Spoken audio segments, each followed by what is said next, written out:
Lin Chuan, traversing the fantastical realm, transforms into the saint son of the heavenly demon sect.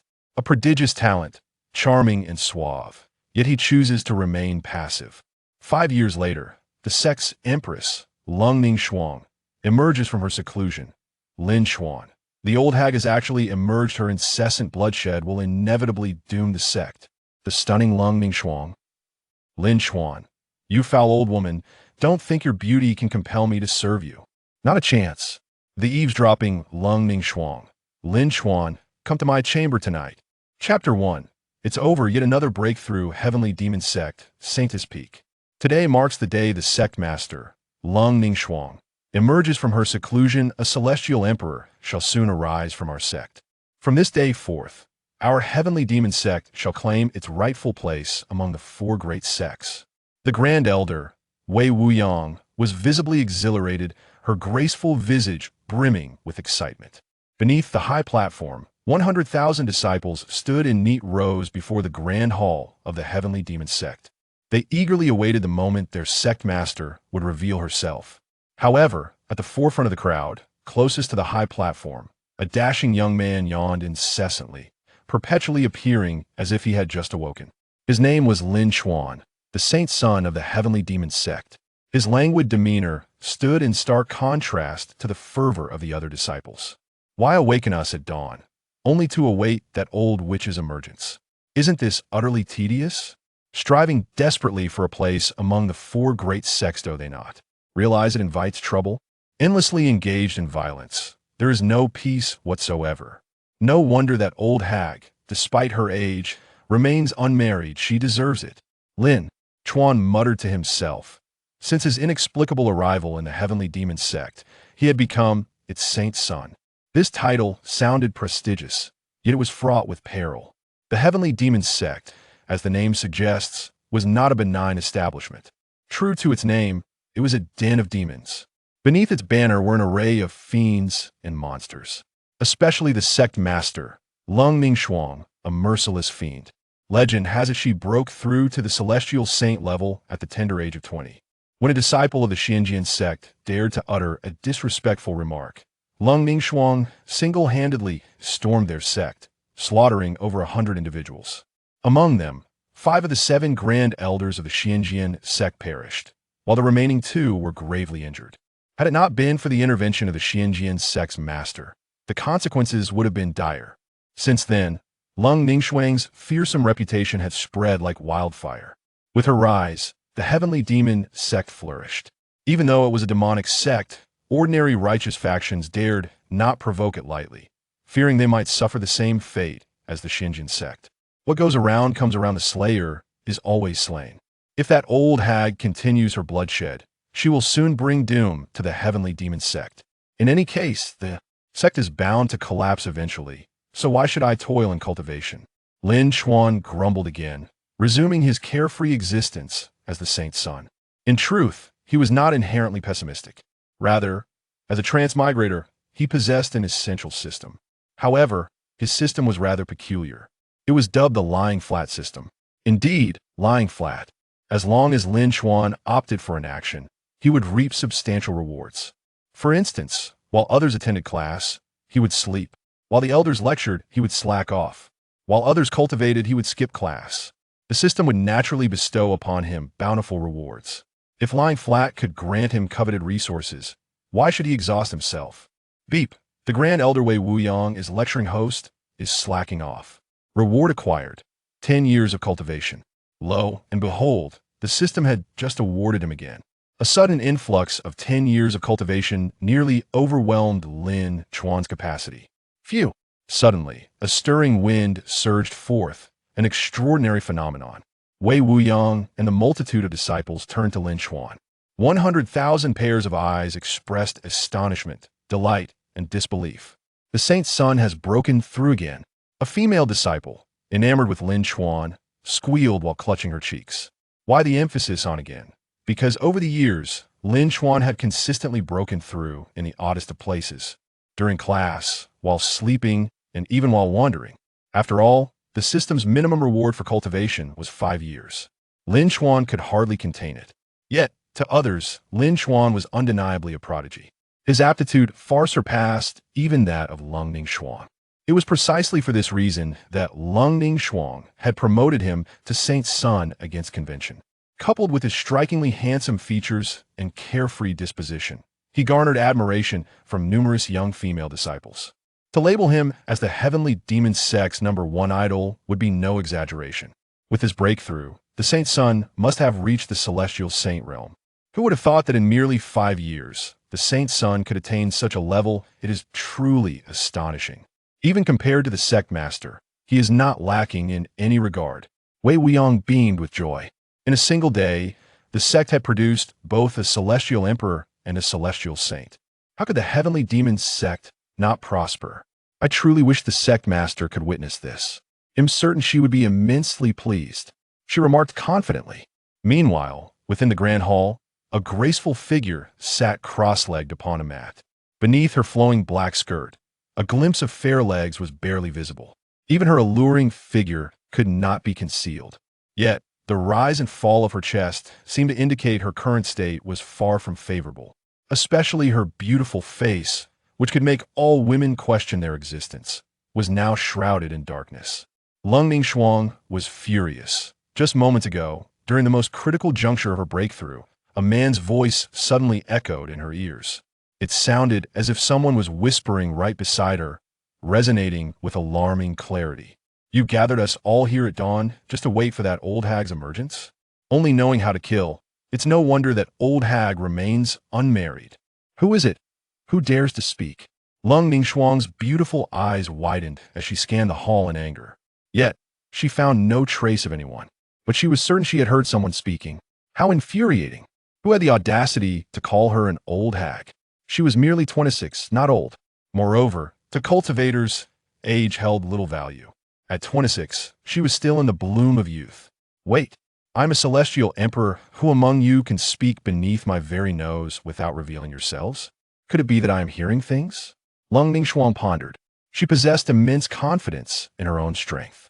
Despite the myriad strong beings in this vast world, few could surpass the celestial emperor level.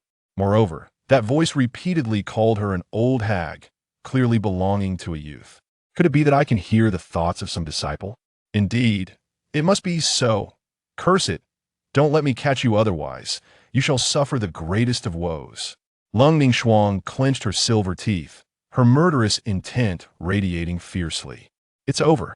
I intended to keep a low profile to hide my cultivation level. Now, it seems I've publicly broken through to the celestial saint. How splendid. Sigh. I can't shake off the identity of the saint's son. If anything happens to the heavenly demon sect, how will I escape? Once again, just as Leng Ningshuang had calmed herself, her beautiful eyes widened in shock. The voice once more penetrated her ears with clarity. Lin Chuan, it's you. Chapter 2. Is your training method truly proper? Cold condensation frost was filled with fury, and the consequences were dire. With a heart steeped in bloodshed, she held no regard for any man. This attitude stemmed from an incident years ago when a disciple of the Xinjiang sect spoke lightly of her. In a fit of rage, she stormed the sect's gates and claimed over 100 lives. In Lin Chuan's world, such behavior would undoubtedly be labeled as misandry. What a holy son! How dare he insult the leader of her sect? Seeking death, with her murderous intent ignited and having just ascended to the heavenly emperor realm, her arrogance made it unnecessary for her to regard anyone. Moreover, the one who dared to slander her was a disciple of her own sect. This was a crime compounded. Excellent news. The Holy Son has made another breakthrough. He is the successor of our leader, another heavenly saint in our midst. How can our heavenly demon sect not prosper? Even within the grand hall, cold condensation frost could hear the excited murmurs. A heavenly saint. The Holy Son had actually reached the heavenly saint level. The sudden drop in temperature within the hall ceased abruptly. Though her breathtakingly beautiful face remained frosty, her enchanting eyes betrayed a hint of surprise. Below the heavenly emperor lies the heavenly saint. Just before her seclusion, she had only recently transcended this very realm. In the azure realm, the heavenly emperor stood as a pinnacle of power, whereas the heavenly saint was an existence beneath one and above countless others. Lin Chuan had spent 5 years in cultivation, advancing at an astonishing rate, even surpassing cold condensation Frost herself. Such talent rightfully earned him the title of Holy Son of the Heavenly Demon Sect. It was precisely this exceptional aptitude that led her to promote Lin Chuan beyond the norm. However, she never anticipated that his potential would far exceed her own, leaving her in a state of shock. To kill or not to kill? That is the dilemma. Cold condensation Frost furrowed her brow in deep contemplation. By her nature, any disciple who dared to insult her would face lethal consequences. However, considering Lin Chuan's extraordinary talent, killing him would be a loss for the Heavenly Demon Sect, with unimaginable repercussions. Though she was loath to admit it, Lin Chuan's visage was indeed strikingly handsome, garnering a multitude of female disciples as his ardent admirers. This reality vexed her greatly, yet she felt powerless to change it. Given your commendable talent, I shall spare your insignificant life. However, while the death penalty may be evaded, you shall not escape the consequences of your actions. Do not presume that I will let you off so easily. With a haughty snort, cold condensation Frost slowly rose. After such a long period of seclusion, it was time to step outside for a breath of fresh air. Outside the grand hall, 100,000 disciples of the Heavenly Demon Sect awaited her emergence to celebrate her return. Creak! The hall doors swung open with a sudden force, silencing the raucous crowd of disciples. Eyes immediately turned in her direction. Welcome back, Sect leader. Elder Wei Wuyang led the throng in congratulating their leader's return from seclusion. Finally, she has emerged. Let's wrap this up quickly. Lin Chuan mumbled to himself with his head lowered. Cold condensation Frost, who had just managed to calm her emotions, abruptly cast her gaze in that direction. It was that voice again that it felt as if Lin Chuan was directly voicing his thoughts in her ear. Yet such blasphemous words elicited no reaction from those around them. Had the world gone mad? No. Cold condensation Frost realized that she could hear Lin Chuan's inner thoughts. Remarkable. After my breakthrough to the Heavenly Emperor, I can now perceive the thoughts of others. But why can I only hear the Holy Son's thoughts? Cold condensation Frost furrowed her brow, perplexed. Regardless, she could now discern Lin Chuan's hidden intentions, revealing his duplicity. This scoundrel! How dare he show such disrespect to the leader of this sect? She vowed to teach him a lesson. Esteemed disciples, I have been in seclusion for over 6 months and have finally attained the rank of Heavenly Emperor, and among the 4 major sects, the Heavenly Demon Sect has secured its place. From now on, while we can intimidate others, let it be known that no one shall dare to bully the Heavenly Demon Sect. Any who dare to insult our sect shall face certain death. Cold condensation Frost raised her arm triumphantly, her powerful declaration igniting the fervor of her 100,000 disciples. In an instant, the hall erupted with shouts of "Long live the sect leader!" And the sect leader is mighty. Everyone was aware that cold condensation Frost's ascension to the Heavenly Emperor had ushered the Heavenly Demon Sect into an unprecedented era of prosperity. TSK, still the same large-breasted and brainless. Only knows how to resort to violence and intimidation. Little do they know, repression will only lead to downfall. The Heavenly Demon Sect will eventually succumb to this old hag's tyranny. A sigh echoed once more in cold condensation Frost's ears, dousing her ambitions like a bucket of cold water. Cold condensation Frost's eyes widened in shock, and a fierce light burned within them. With the pressure of a Heavenly Emperor, a powerful surge of inner force radiated from her. Hiss! Wei Wuyang and the 100,000 disciples felt the chilling intent emanating from cold condensation Frost, causing them to collectively gasp in fear.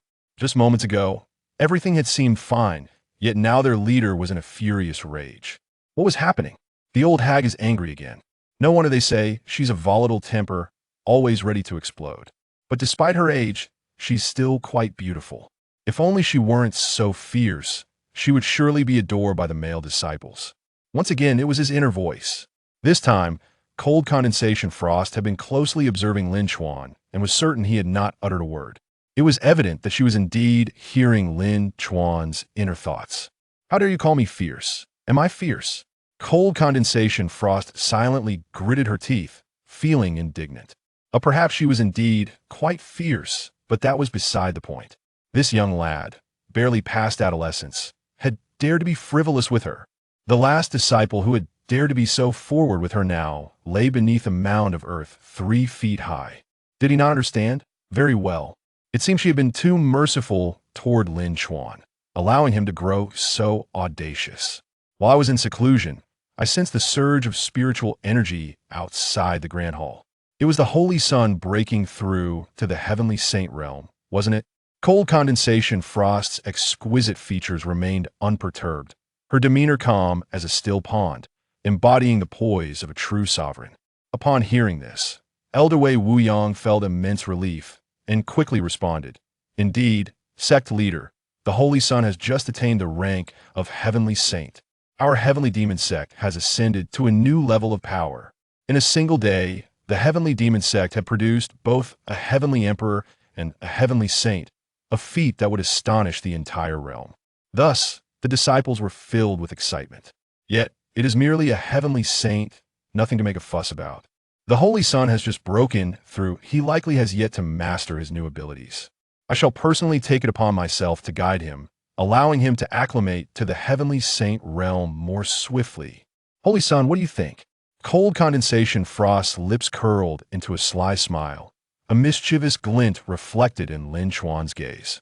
Guide? In front of everyone. The old hag has such peculiar tastes. Chapter 3.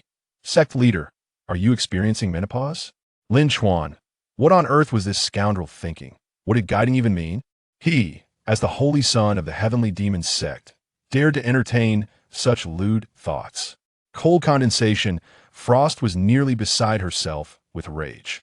Since her incursion into the Xinjian sect and the slaughter of 100 of their elite, the reputation of the demonic sect's enchantress had spread far and wide. No one had ever dared to flirt with her so brazenly. Lin Chuan was the first. He deserved to die. In an instant, her inner power surged, and a tempest of fury swept across the holy maiden peak. The faces of the 100,000 disciples of the heavenly demon sect turned pale. They gazed in terror at their leader, utterly bewildered by the source of her anger. Even Wei Wuyang was at a loss, unable to comprehend what had come over cold condensation Frost today. Why are emotions so capricious? Could it be that one has succumbed to madness? It is said that once a cultivator loses control, they are unable to govern their feelings, with unpredictable outbursts of joy and anger becoming commonplace. Although the temperament of our sect leader has always been elusive, today's display is particularly extraordinary.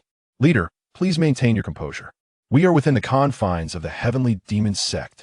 Inadvertently harming our own would be catastrophic, Wei Wuyang implored loudly. She genuinely believed that Leng Ningshuang had indeed gone mad. She had even resolved to forcibly suppress her, despite this leader being an emperor-level powerhouse. For the sake of the heavenly demon sect's longevity, she would risk everything. I could summon the Holy Sun. Now that the Holy Sun has attained the heavenly saint level, despite being a realm below Leng Ningshuang, he remains the mightiest beneath the emperor. He is the only one in the heavenly demon sect who can rival Leng Ningshuang. With his assistance, the probability of success would increase significantly. With this thought, Wei Wuyang turned to Lin Chuan, intending to discuss matters with him. However, she found Lin Chuan covering his mouth, yawning, and exuding a distinctly languid demeanor. How can you remain so relaxed when our leader is in such a fury? I truly do not know what to say about you. Wei Wuyang rolled her eyes, casting a fierce glare at Lin Chuan. Yet, this was not the time to scold him. She needed to ally with the Holy Sun to subdue their mad leader. Just as she was about to speak, she noticed Lin Chuan's previously languid expression suddenly turned serious. He then turned his gaze outward. At the same moment, Leng Ningshuang did the same. The two exchanged cold glances towards the horizon, as if sensing something. Curiosity piqued. Wei Wuyang involuntarily looked as well. In the distance, over 100 dark figures materialized, rapidly approaching the heavenly demon sect. Soon, those dark shapes transformed into distinct figures, their faces becoming clear. Though their robes varied, their auras were overwhelmingly powerful. Xinjian sect, Xinjiang sect, Shaliak sect, by Guay Min. Wei Wuyang surveyed the powerful cultivators, identifying their sects one by one. Over 100 familiar yet unfamiliar faces congregated at the Holy Maiden Peak. Clearly, The visitors bore ill intentions. The familiarity of those faces stemmed from their status as leaders of their respective sects, while their strangeness was due to their rare appearances. Even she, a high elder of the heavenly demon sect, had seldom seen their true visages. Yet their potent auras allowed her to ascertain their identities. Heavenly emperors, heavenly saints. Indeed, they're the rulers of their sects, with the weakest among them being a heavenly saint. It seems our leader's recent breakthrough to the heavenly emperor has instilled a sense of threat among them. Thus, they have chosen to reveal themselves and come to the Holy Maiden Peak. Wei Wuyong furrowed her brow, calculating the implications. At this very moment, over 100 sect leaders had gathered at the heavenly demon sect, instilling great pressure upon the 10,000 disciples. The mere presence of such formidable figures was enough to evoke fear, let alone the fact that these leaders had arrived with hostility. TSK, TSK. What did I say? A tall tree attracts the wind. Now we are in quite the predicament. Escape is no longer an option. Old hag, continue your antics. You will inevitably bring ruin upon the heavenly demon sect. Lin Chuan sighed inwardly. He merely wished to recline in peace. Yet his sect leader's competitive spirit and desire for prominence had turned the heavenly demon sect into a target for all other sects. Had it not been for the Holy Son's identity binding him tightly, he would have sought an opportunity to slip away. After all, a life of quietude is preferable to a perilous one. Finding a secluded spot to relax while enjoying the benefits bestowed by the system sounded far more appealing. Lin Chuan. Suddenly, a furious roar shattered the awkward atmosphere, leaving the sect leaders who had hurried from miles away astonished. Before they could utter their own taunts, turmoil had erupted within the heavenly demon sect. Leader, what is the meaning of this? Wei Wuyong was equally perplexed. Why was Leng Ningshuang angrily reprimanding the Holy Son? Had he done something to offend her? No, he had merely been standing there, lazily. Leng Ningshuang took several deep breaths, forcibly suppressing her rage. With 100 rival sects seeking trouble, she must discern what is of greater consequence. Internal strife is the last thing she can afford. It seems Lin Chuan's luck has spared him for now. She would deal with him later. In truth, Lin Chuan was equally bewildered. Ever since Leng Ningshuang emerged from her seclusion, her emotional instability had been apparent. He suspected she had succumbed to madness or was experiencing some sort of crisis. Otherwise, there would be no reason for her to unleash her fury without cause. Sigh, women truly troublesome. Ahem. Leng Ningshuang feigned calmness, mostly due to her irritation with Lin Chuan. She cleared her throat twice, regaining her icy demeanor. Esteemed guests, have you come to the heavenly demon sect today to congratulate me on my ascension to the heavenly emperor? Her words, devoid of anger yet commanding respect, reflected her decade-long tenure as sect leader, marked by decisiveness and authority. Congratulations, Leng Ningshuang, you overestimate yourself. The mocking laughter was painfully jarring to the disciples of the heavenly demon sect. A middle-aged man with a mustache naturally drew everyone's attention. The sect leader of the Xianjian sect, Hong Tianhe. Wei Wuyong spoke in a low voice. So, this is the leader of the Xianjian sect? Lin Chuan raised an eyebrow, scrutinizing him. A heavenly saint, yet significantly older. If such talent can lead a sect, then so can he. Hong Tianhe remained oblivious to Lin Chuan's disdainful gaze. In truth, he had little regard for the disciples of the heavenly demon sect. His singular focus today was on Leng Ningshuang. It was evident he had come seeking vengeance, capitalizing on Leng Ningshuang's recent breakthrough to the heavenly emperor, when her ability to suppress him might still linger. Otherwise, once she fully grasped her newfound power, the Xianjian sect would have no chance for retribution. Esteemed guests, this ruthless demoness, Leng Ningshuang, must be eradicated. I implore you all to lend your strength to assist me in eliminating her, so we may restore peace to the world of cultivation. Chapter 4. Fighting is impossible. Surrender is the only option. Punish cold condensation frost. Restore peace to the world. Hong Tianhe raised the banner of justice, suppressing the heavenly demon sect. This was the bitter fruit sown by cold condensation frost. Yet it was the disciples of the heavenly demon sect who were to pay the price. Lin Chuan had long anticipated this, but alas, he was too slow to escape and found himself embroiled in the chaos. looking up at the sky, where hundreds of celestial emperors and celestial saints gathered. Lin Chuan felt a wave of embarrassment wash over him. How could Hong Tianhe muster the audacity to shout such a juvenile and clumsy slogan? Did he not feel a twinge of shame? Despite the goosebumps that covered him, it seemed that these sect leaders felt no embarrassment whatsoever. Some, evidently bribed by Hong Tianhe, even echoed his words repeatedly, which only heightened the absurdity of the scene. However, unlike Lin Chuan's nonchalant and uncontrollable mockery, the atmosphere within the heavenly demon sect was fraught with anxiety. Cold condensation, Frost's moment of triumph, was short-lived, as she found herself confronting a coalition of sect leaders who were just as formidable as herself. Such a scene was enough to instill fear in anyone. Even Wei Wuyang had never felt such pressure. The heavenly demon sect stood on the brink of annihilation, facing the very real possibility of total destruction. Master, Wei Wuyang looked at cold condensation, Frost, in confusion. In this moment of life and death, only the sect leader represented a glimmer of hope for the heavenly demon sect. Humph! Cold condensation, Frost paid Wei Wuyang no heed. Her piercing gaze, as cold as steel, was enough to turn Hong Tianhe's face a sickly green. On Sect leader, it seems you have forgotten the pain of your past. Back when I was merely a celestial saint, I could slay 100 of your Xinjiang sect's elites. Now that I have ascended to the rank of celestial emperor, even you, Hong Tianhe, are but an ant in my eyes.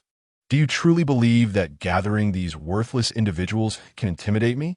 Should the heavenly demon sect face annihilation, I would be unbound, and you would not withstand my wrath. Each word pierced the hearts of those gathered like an ice pick. Indeed, how could they bear the consequences of offending a celestial emperor?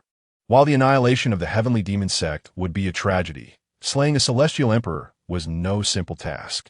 If cold condensation Frost were to escape, the repercussions would be dire.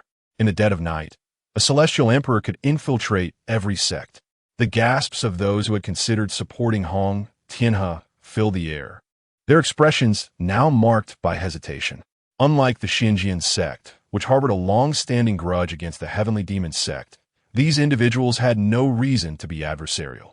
Their presence here was merely a result of Hong Tianhe's promises of generous rewards after their success.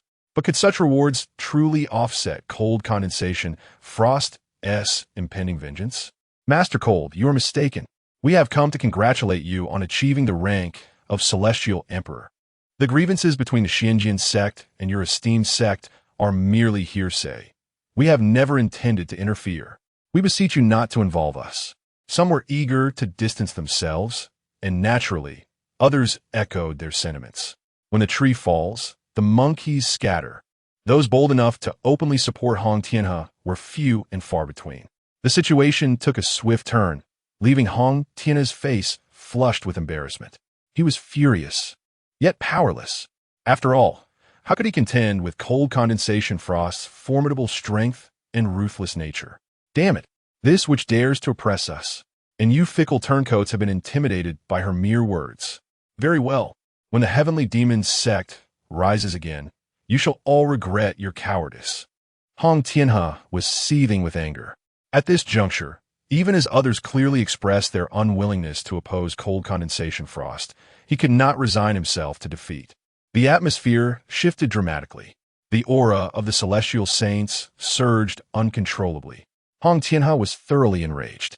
Even though cold condensation Frost had become a celestial emperor, he was determined to confront her head-on. Otherwise, even if he survived, it would weigh heavily on his mind, perhaps even becoming his inner demon. Is physical confrontation the only solution? Do you even have the right to challenge me? Cold condensation Frost laughed coldly, her tone dripping with disdain. Had it been 3 months prior, she might have regarded Hong Tianhe with some measure of respect. But now, she had transcended her former self and had no need to regard him as a threat. Yet, Hong Tianhe had openly provoked her. If she made no effort to retaliate, it would imply she accepted the antics of this petty clown. However, she was disinclined to take action herself. Moreover, she was not the only capable individual within the heavenly demon sect. Lin Chuan, it is time for you to make your presence felt. Sanson, go confront the leader of the Xinjiang sect. Cold condensation, Frost commanded, her voice resonating like an echo from the abyss, cold and deep, tinged with a hint of resentment. In light of Hong Tian's provocation, the disciples of the heavenly demon sect would not attribute any resentment towards Lin Chuan. On the contrary, they eagerly anticipated his involvement. Wow, it's finally the Saint's son's turn to take action. By the way, the Saint's son has been with the heavenly demon sect for 5 years. Yet we have never seen him in action. I wonder who is stronger among the celestial saints? I can hardly wait. Of course, the dashing and handsome Saint's son is undoubtedly more formidable. When a Saint's son strikes, Hong Tianhe will surely lose all face. Go, Saint's son! The female disciples of the heavenly demon sect transformed into a fan club, their cheers and shouts ringing in the air. Had it not been for the surrounding cultivators clad in martial robes, Lin Chuan might have thought he was in a modern setting. Old hag, you have hands and feet. Why not take action yourself? I really don't want to be in the spotlight. Have you never heard that the bird that sticks its head out gets shot? What if Hong Tianhe kills me? Perhaps surrendering is the best course. Better safe than sorry. Lin Chuan pouted, his mind racing with thoughts. In just a few breaths, he had engaged in quite the internal dialogue. Yet, he remained oblivious to the increasingly terrifying expression on cold condensation Frost's face. This scoundrel, he actually considered surrendering? Does he possess no sense of honor for our sect at all? This is infuriating. Lin Chuan, the chilling voice echoed once more. Reluctantly, Lin Chuan looked up, meeting cold condensation Frost's icy gaze. Remember, you are the Saint's son of the heavenly demon sect. You stand above 10,000 disciples. Your honor is intertwined with that of the heavenly demon sect. If you triumph, none shall dare to humiliate us again. But should you falter, our sect will become a laughingstock.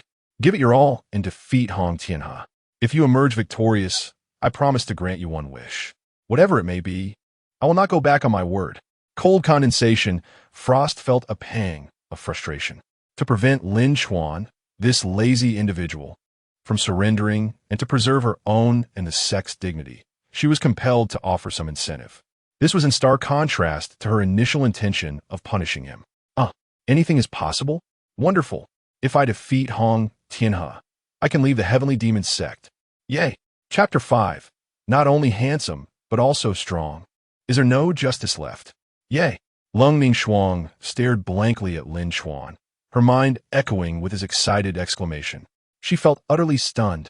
She had tied the honor and disgrace of the heavenly demon sect to Lin Chuan, having made numerous inspiring declarations and even offered rewards to motivate him. Yet, in the end, this guy was still contemplating fleeing the heavenly demon sect. What a scoundrel! Furious, Leng Ningshuang bit down on her silver teeth, her whole body trembling with rage. She forced herself to remain composed, knowing that losing control would only make her the laughingstock among various sections. However, her patience was wearing thin.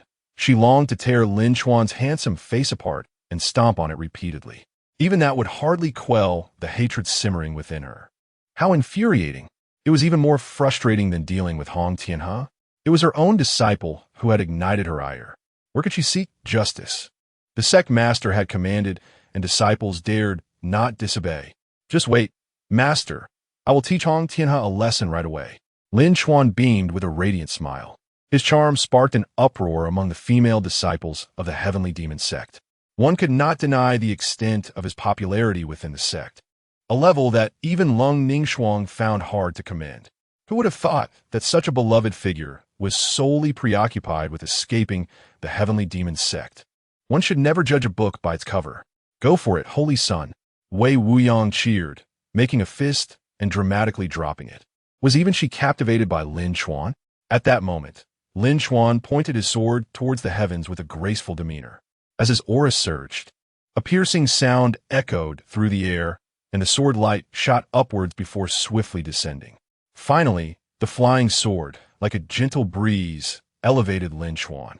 With a whoosh, he merged with the sword and ascended into the sky, heading straight for Hong Tianhe. So handsome! Another wave of cheers erupted. The female disciples were beside themselves with excitement. For 5 years, they had eagerly anticipated Lin Chuan's display of prowess. Even the sight of him flying on a sword had seemed a distant dream, But now, their wishes were fulfilled. Truly, he was as magnificent as they had imagined. How infuriating! Were these fools here to cultivate or to fall in love? After all this time, the sect master had been completely oblivious. What a failure! Leng Ningshuang glared at the group of female disciples, her head pounding. Although Lin Chuan's thoughts annoyed her greatly. One could not deny that his talent and appearance were rare in the world. It was understandable that such a prodigy could captivate so many hearts. Yet, if such a genius were to leave the heavenly demon sect and perhaps ally with another sect, it would pose a significant threat. A genius, either friend or foe, could be eliminated if not acquired. This was the simplest solution. Whether he survives or not, it depends on his choices. A glimmer of coldness flickered in Leng Ningshuang's phoenix eyes.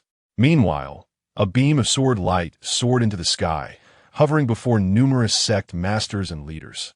Every movement was executed with such elegance. More importantly, this individual was young yet possessed the cultivation of a heavenly saint, truly astonishing. We only heard that Leng Ningshuang had broken through to the heavenly emperor, and we came to the heavenly demon sect to witness it. Who would have thought that yet another heavenly saint has emerged from the sect? A holy son? So young, yet possessing such cultivation. It's quite enviable. The various sect masters and leaders murmured among themselves, their envy and jealousy for Lin Chuan evident.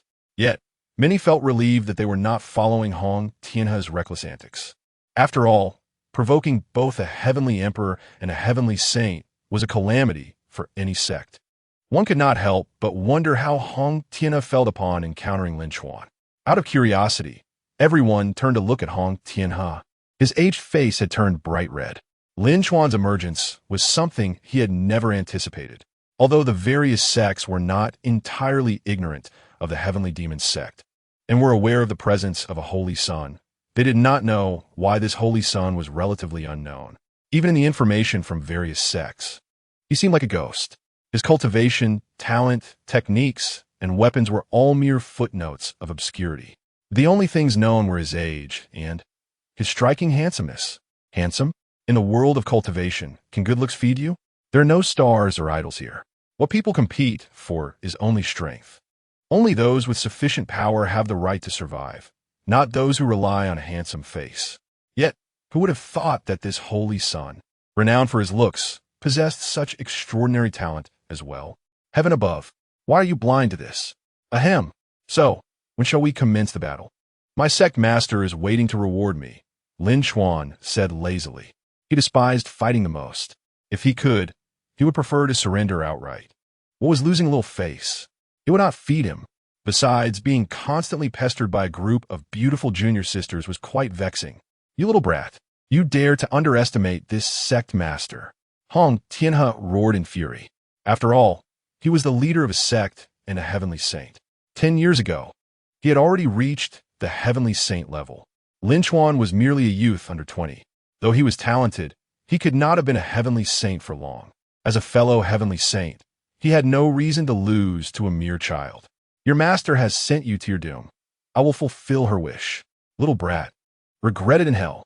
Hong Tianhe sneered, his wicked smile stretching almost to the back of his head. He seemed to have Lin Chuan at his mercy. Why not say something intimidating to frighten this young man? However, when he lifted his gaze to look at Lin Chuan again, he was astonished to see that the young man had summoned over 10 treasures behind him. The Qilin fire sword, the falling star hammer, the frost sword, the meteor flame spear. These were all renowned and powerful spiritual treasures. How could a mere youth possess them? Hong Tianhe gaped at the collection of exquisite spiritual treasures, momentarily forgetting that he was still in the midst of battle. Even the numerous sect masters and leaders and the 100,000 disciples of the heavenly demon sect were left dumbfounded. It turned out their holy son had been hiding such depths all along. How had he acquired these rare, spiritual treasures, seldom seen by the world? The demons descend. All swords return to the sect. Go! With a powerful shout, the air trembled violently with spiritual energy. The more than 10 exquisite treasures stirred restlessly, all under Lin Chuan's control, turning towards Hong Tianhe. Wait! This sect master hasn't called for the start yet. Hong Tianhe shouted in panic. In his fluster, He forgot to defend himself, merely waving his hands, trying to halt Lin Chuan and the spiritual treasures. Whoosh, whoosh, whoosh. The sound of piercing air continued without pause. The flashes of light and the thunderous roars filled the air. The flames soaring higher than the sun engulfed Hong Tianhe, drowning him completely in their blaze. Time passed, and the battle neared its conclusion. Oddly enough, had someone spoken earlier? Perhaps I misheard. Chapter 6. Is beauty necessary in cultivation? On the Holy Maiden Peak, a vast expanse lay silent. Over 100,000 pairs of eyes were fixed upon a singular, elegant figure in the sky. The 100 sect leaders were left speechless, while the 10,000 disciples of the heavenly demon sect were all ablaze with excitement. Even Leng Ningshuang stood with her mouth agape, as if in disbelief. Was Hong Tianhe truly dead? Lin Chuan, that scoundrel, had concealed so many exquisite spiritual treasures. Even Hong Tianhe, a fellow celestial saint, had been swiftly vanquished by him. Such a prodigious talent could not be allowed to slip from the grasp of the heavenly demon sect.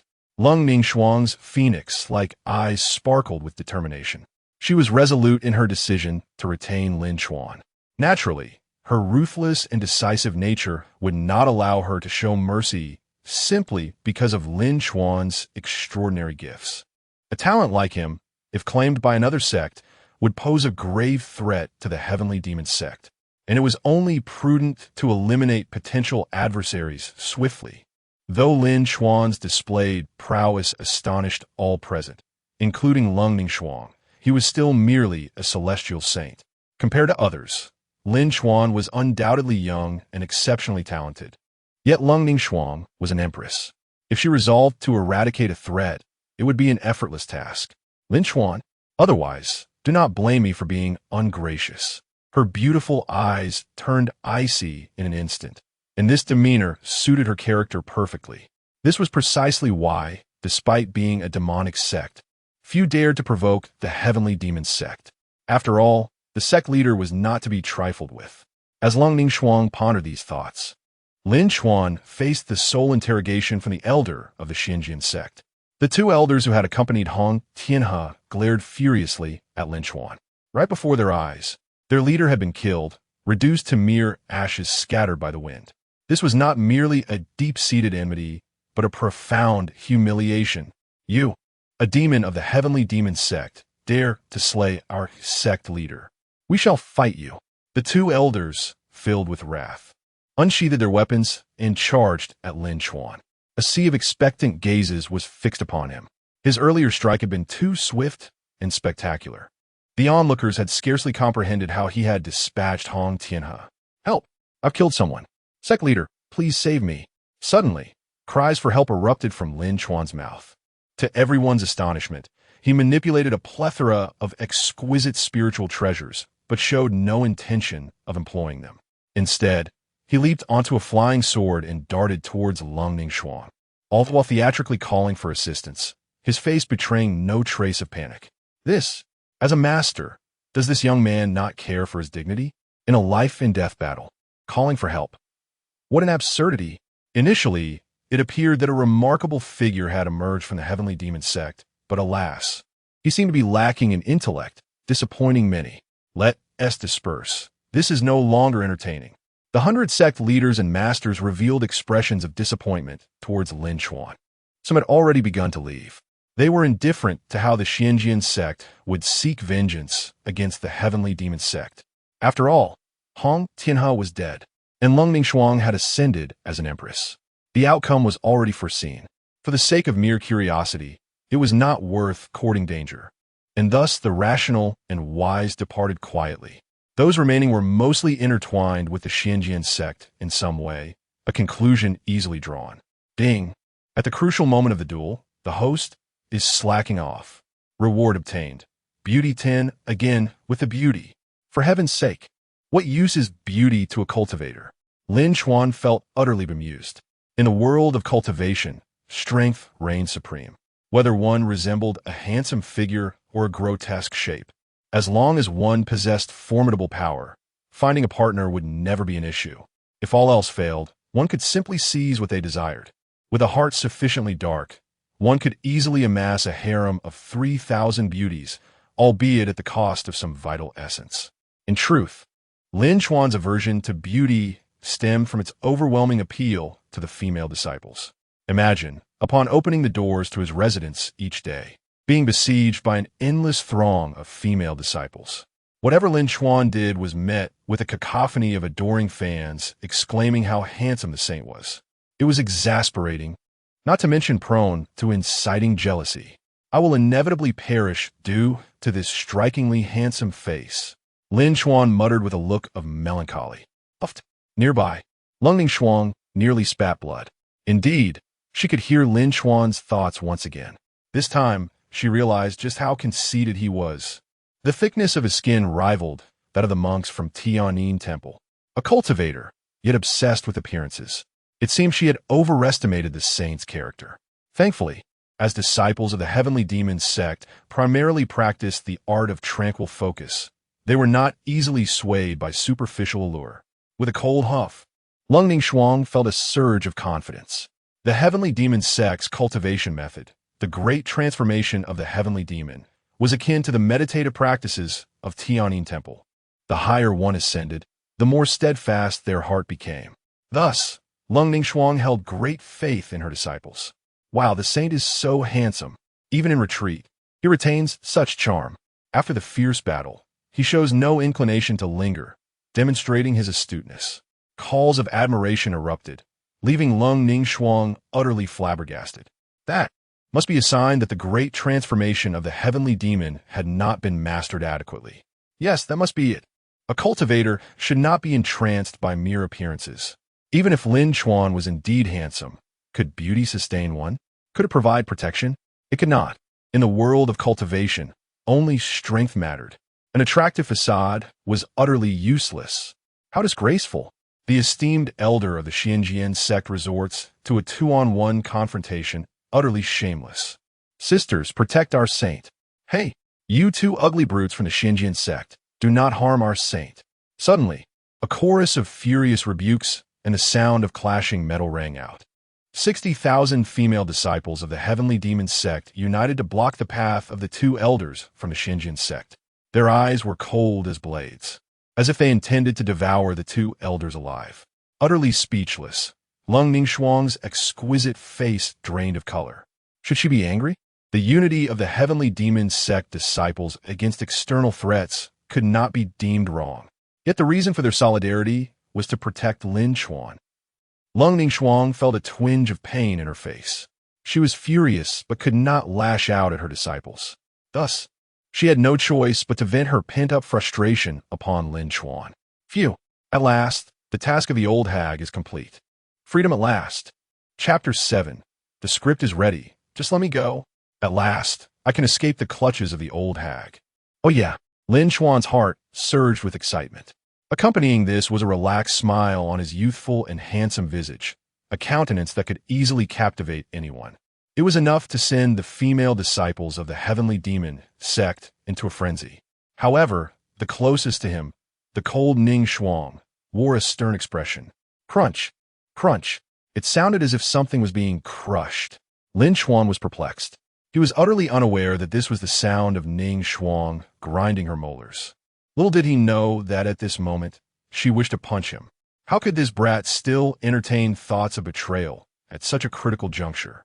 Truly despicable. Master, your disciple has fulfilled the mission as entrusted. Lin Chuan slightly bowed, cupping his fists in salute. Although he was on the verge of liberation, destined to lead a carefree life, he knew that with Ningshuang's fiery temper, she could very well give him a severe reprimand on the spot. What are you staring at, old hag? Can't you discern such an obvious hint? Hurry up and announce it. I can hardly wait. As for the identity of the son, whoever wants it can have it. I shan't serve it. Goodbye. Lin Chuan's thoughts raced wildly within his mind, a stark contrast to his charming and elegant demeanor. On one hand, Wei Wuyang was utterly enchanted by him, while on the other, Ningshuang's face was as cold as ice, even slightly darkened. Ah, is that so? Very well, you may withdraw. Ningshuang gritted her silver teeth, fearful of letting slip a curse. If words could manifest, Each syllable she uttered would surely be accompanied by a flurry of ice shards. However, given Leng Ningshuang's usual temperament, Wei Wuyan was hardly surprised. Yet, Lin Chuan was displeased. Where were the promised rewards? The assurances that had been made? Had they vanished in a thin air? Lin Chuan felt a sense of injustice. After 5 years of longing to escape the heavenly demon sect and lead a tranquil life, he could not allow his rewards to slip through his fingers. Master, it seems you may have forgotten a small matter, Lin Chuan reminded earnestly. He dared not speak too harshly to such a fearsome sorceress, especially with so many outsiders present. As the son of the heavenly demon sect, he could not tarnish his sect's reputation. Please remember quickly, after concealing my strength for 5 years, I've not only revealed it today, but also eliminated the sect master of the Xinjian sect. The disciples of Xinjian sect must be furious. Perhaps in a few days, they'll come to the Saintess Peak demanding blood for blood. This could lead to a bloodbath in the realm of cultivation. Other sects might unite against the heavenly demon sect out of fear, and the heavenly demon sect would be powerless to resist. Even the old hag cannot withstand it. In the end, to appease the wrath of the masses, the old hag and the sect will likely make me the scapegoat. With a hiss, Lin Chuan had concocted an entire script in mere moments. Alas, no one could hear him but Leng Ningshuang. Even she was astounded by his wild imagination. Goodness, what sort of absurd thoughts filled this brat's head? To describe him as a worrywart would be an understatement. His imagination was overwhelmingly vivid. Did he truly believe that the master would abandon him for the sake of the sect? Leng Ningshuang muttered in indignation. Yet despite this, Lin Chuan's concerns were not entirely unfounded. The Xinjian sect was merely a mid-tier sect in the realm of cultivation. The death of 1 or 2 individuals would not typically incite widespread alarm. However, this case was different from 5 years ago. The one who had fallen was the sect master of Xinjian sect. To die at the hands of the son of the heavenly demon sect was an unprecedented disgrace. Although Lin Chuan held a significant position within the sect, as Leng Ningshuang had indicated, he was still beneath the sect master and above 100,000 disciples. His status was indeed extraordinary, yet he was not the sect master, nor did he possess the fearsome reputation of Leng Ningshuang. Provoking him was not out of the question. Thus, Xinjian sect would undoubtedly seek revenge for the death of Hong Tianhe. Given Leng Ningshuang's ruthless nature, how could she tolerate such an affront?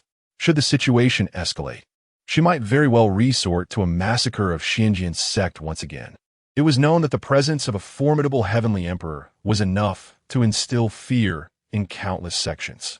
The heavenly demon sect, being a demonic faction, could find itself in dire straits if the Xinjian sect's tragic fate ignited a defensive response from other sections.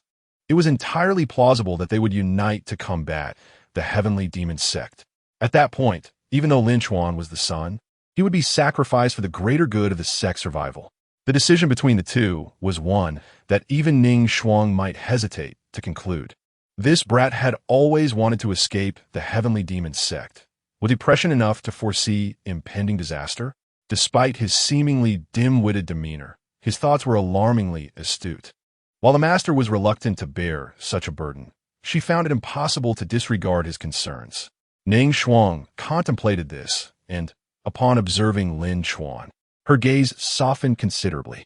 The heavenly demon sect had been fortunate to possess a prodigious talent capable of breaking through to the celestial saint level within 5 years.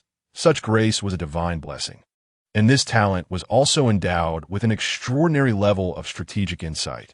Such a gifted individual could not be permitted to leave the heavenly demon sect.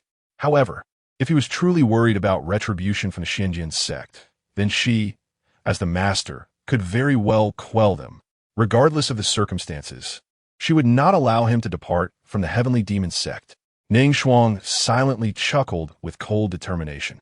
At that moment atop Saintess Peak, only 23 leaders from other sects remained. The elder from the Xinjian sect hovered in a state of confusion amidst the clouds. The death of Hong Tianhe could not be dismissed as an accident. They had never anticipated that he would perish at the hands of Lin Chuan, the son. The demise of a sect master without a trace was an unfathomable disgrace. Even if other sects remained silent, the Xinjian sect would never let this matter rest. Resolving it would not be a simple task. Today's events were a matter of enmity between the Heavenly Demon Sect and the Xianjian Sect. The assembled sect leaders had witnessed how Hong Tianhe initiated the provocation, resulting in his demise at the hands of their sect's son. Regardless of whether the Xianjian sect sought vengeance or not, it was irrelevant to the others present. The sect leaders were invited to declare their stance. Would they side with the Xianjian sect or maintain neutrality? The master would provide the necessary explanations. Chapter 8. Tonight, come to the master's chamber for discussion. When Leng Ningshuang uttered these words, her countenance was as frigid as frost, and her exquisite eyes radiated an icy glare. Her ruthless and chilling persona was already deeply ingrained in the minds of many. Choosing to side with the Xianjian sect, was that not akin to directly severing ties with Leng Ningshuang? Despite the presence of 23 esteemed sect leaders and masters, whose cultivation was formidable, ranging from heavenly emperors to heavenly saints, none could compare to the lethal aura exuded by Leng Ningshuang. Who would dare provoke such a female fiend? Amiba. Master Leng speaks with great intensity. A monk clad in robes, with hands clasped in prayer, gracefully descended on a lotus platform that served as his artifact. With white hair and a benevolent visage, he appeared to be a highly enlightened monk. In the realm of cultivation, the monks of the Vanning Temple were renowned, and this individual was none other than the abbot, Master Faming. Indeed, although Hong Tianhe erred, let us remember that the deceased deserve our respect. His ties with the heavenly demon sect have long been severed. When will this cycle of vengeance end?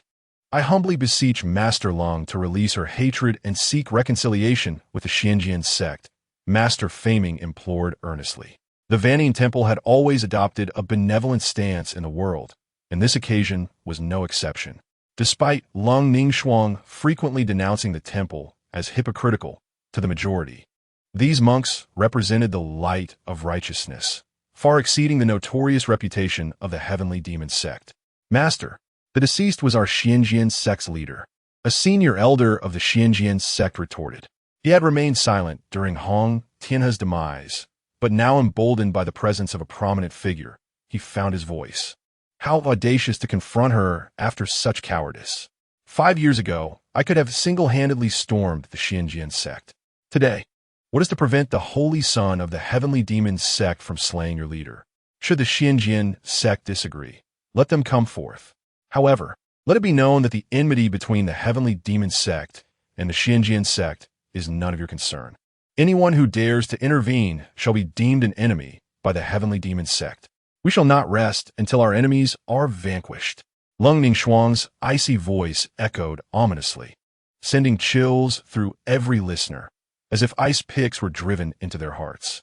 Master Faming inhaled sharply, his brow furrowing involuntarily. He understood that Leng Ningshuang's warning was not solely directed at the Xianjian sect, but was a message to all present. Her recent breakthrough had attracted numerous powerful observers, many of whom had aligned with the Xianjian sect, intending to confront Leng Ningshuang and the heavenly demon sect. However, Hong Tianhe's untimely demise at the hands of an obscure youth had caused their ranks to scatter, leaving only these 23 sect leaders and masters. Their continued presence was not due to opposition against Leng Ningshuang, but rather a curiosity about the rising star, Lin Chuan. Regrettably, the encounter with Hong Tianhe had concluded too swiftly, with Lin Chuan's movements being too rapid and flamboyant for them to comprehend. Initially, they had anticipated another confrontation, but Leng Ningshuang had seized the spotlight. Do not misunderstand, Master Leng. We have previously stated that our visit is solely to extend our congratulations, with no ulterior motives. If the heavenly demon sect does not welcome us, we shall take our leave. Farewell. Each of these masters, astute as they were, preferred to avoid unnecessary conflict, especially now that Leng Ningshuang had just ascended to the status of heavenly emperor and a formidable holy son had emerged from the heavenly demon sect. Only a fool would choose to oppose such a powerful sect. Moreover, what was the Xianjian sect but a pitiful faction? A sect whose leader had just been utterly defeated was hardly worthy of their attention. In an instant, the 23 sect leaders and masters dispersed on a cloud peak. Only the elder of the Xianjian sect remained, facing the overwhelming presence of 100,000 disciples from the heavenly demon sect, alongside a heavenly emperor and a heavenly saint. You will regret this. The elder of the Xinjiang sect stammered, fear etched across his face as he hastily departed. The once bustling Sheng Peak fell eerily silent, creating an atmosphere of desolation. Yet, Leng Ningshuang felt no sense of emptiness. Many tasks awaited her. In light of this invasion, and recognizing the Holy Sun's merit in safeguarding the sect, she publicly announced, "I hereby reward the Holy Sun with permission to enter the heavenly demon pool. Our disciples should take the Holy Sun as a model, reflecting daily and diligently cultivating their skills, lest they become complacent." This proclamation left no room for Lin Chuan to decline. Disciples, heed this. The 10,000 disciples of the heavenly demon sect responded in unison, their eager eyes fixed upon Lin Chuan. Even the male disciples were filled with envy for Lin Chuan's opportunity. The heavenly demon pool was legendary, said to be accessible only to the sect leader and those who had rendered great service. Those who emerged from its depths could grasp the profound truths of the heavenly demon transformation and potentially attain the remaining chances of becoming a heavenly emperor. It was not an exaggeration to deem it a treasure of the sect. Indeed, Lin Chuan's remarkable feat of slaying Hong Tianhe warranted such recognition. While the disciples admired him, none dared harbor envy, for the honor was rightfully his. "No, I have no desire to enter the heavenly demon pool. I merely wish to leave the heavenly demon sect." How infuriating! Is that old witch doing this on purpose? She promised me a choice, yet she says nothing about it? No, I must find a way to escape the heavenly demon sect. I refuse to become a scapegoat.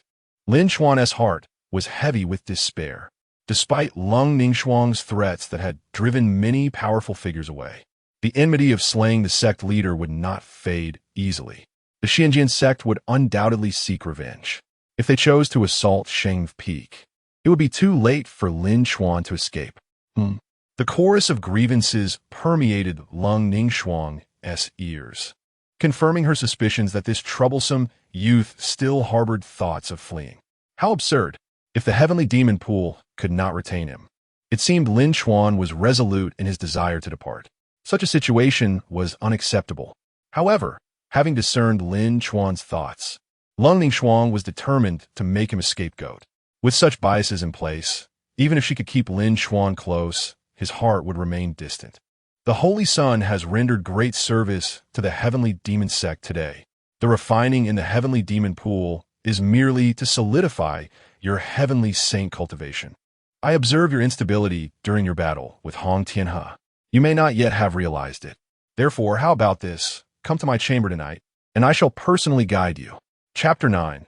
When a woman says no, she means yes in the stillness of the night, accompanied by the soft sounds of insects. Atop St. Maiden Peak, a refreshing breeze wafted through, offering unparalleled comfort. Yet for one individual, this evening was fraught with peril. Before the grand hall, Lin Chuan stood alone on the steps, his gaze fixed intently on the door, hesitating on whether to enter. Memories of the day flooded his mind, particularly the fleeting urgency reflected in Leng Ningshuang's beautiful eyes. Though it vanished as quickly as it appeared, Lin Chuan had captured it in that moment of panic. Since Lin Chuan had traversed into this world and become a disciple of the heavenly demon sect, he had never heard of Leng Ningshuang being involved with any man. In the entire realm of cultivation, all rumors concerning her portrayed her as a ruthless, cold-blooded figure, one who could kill without a second thought.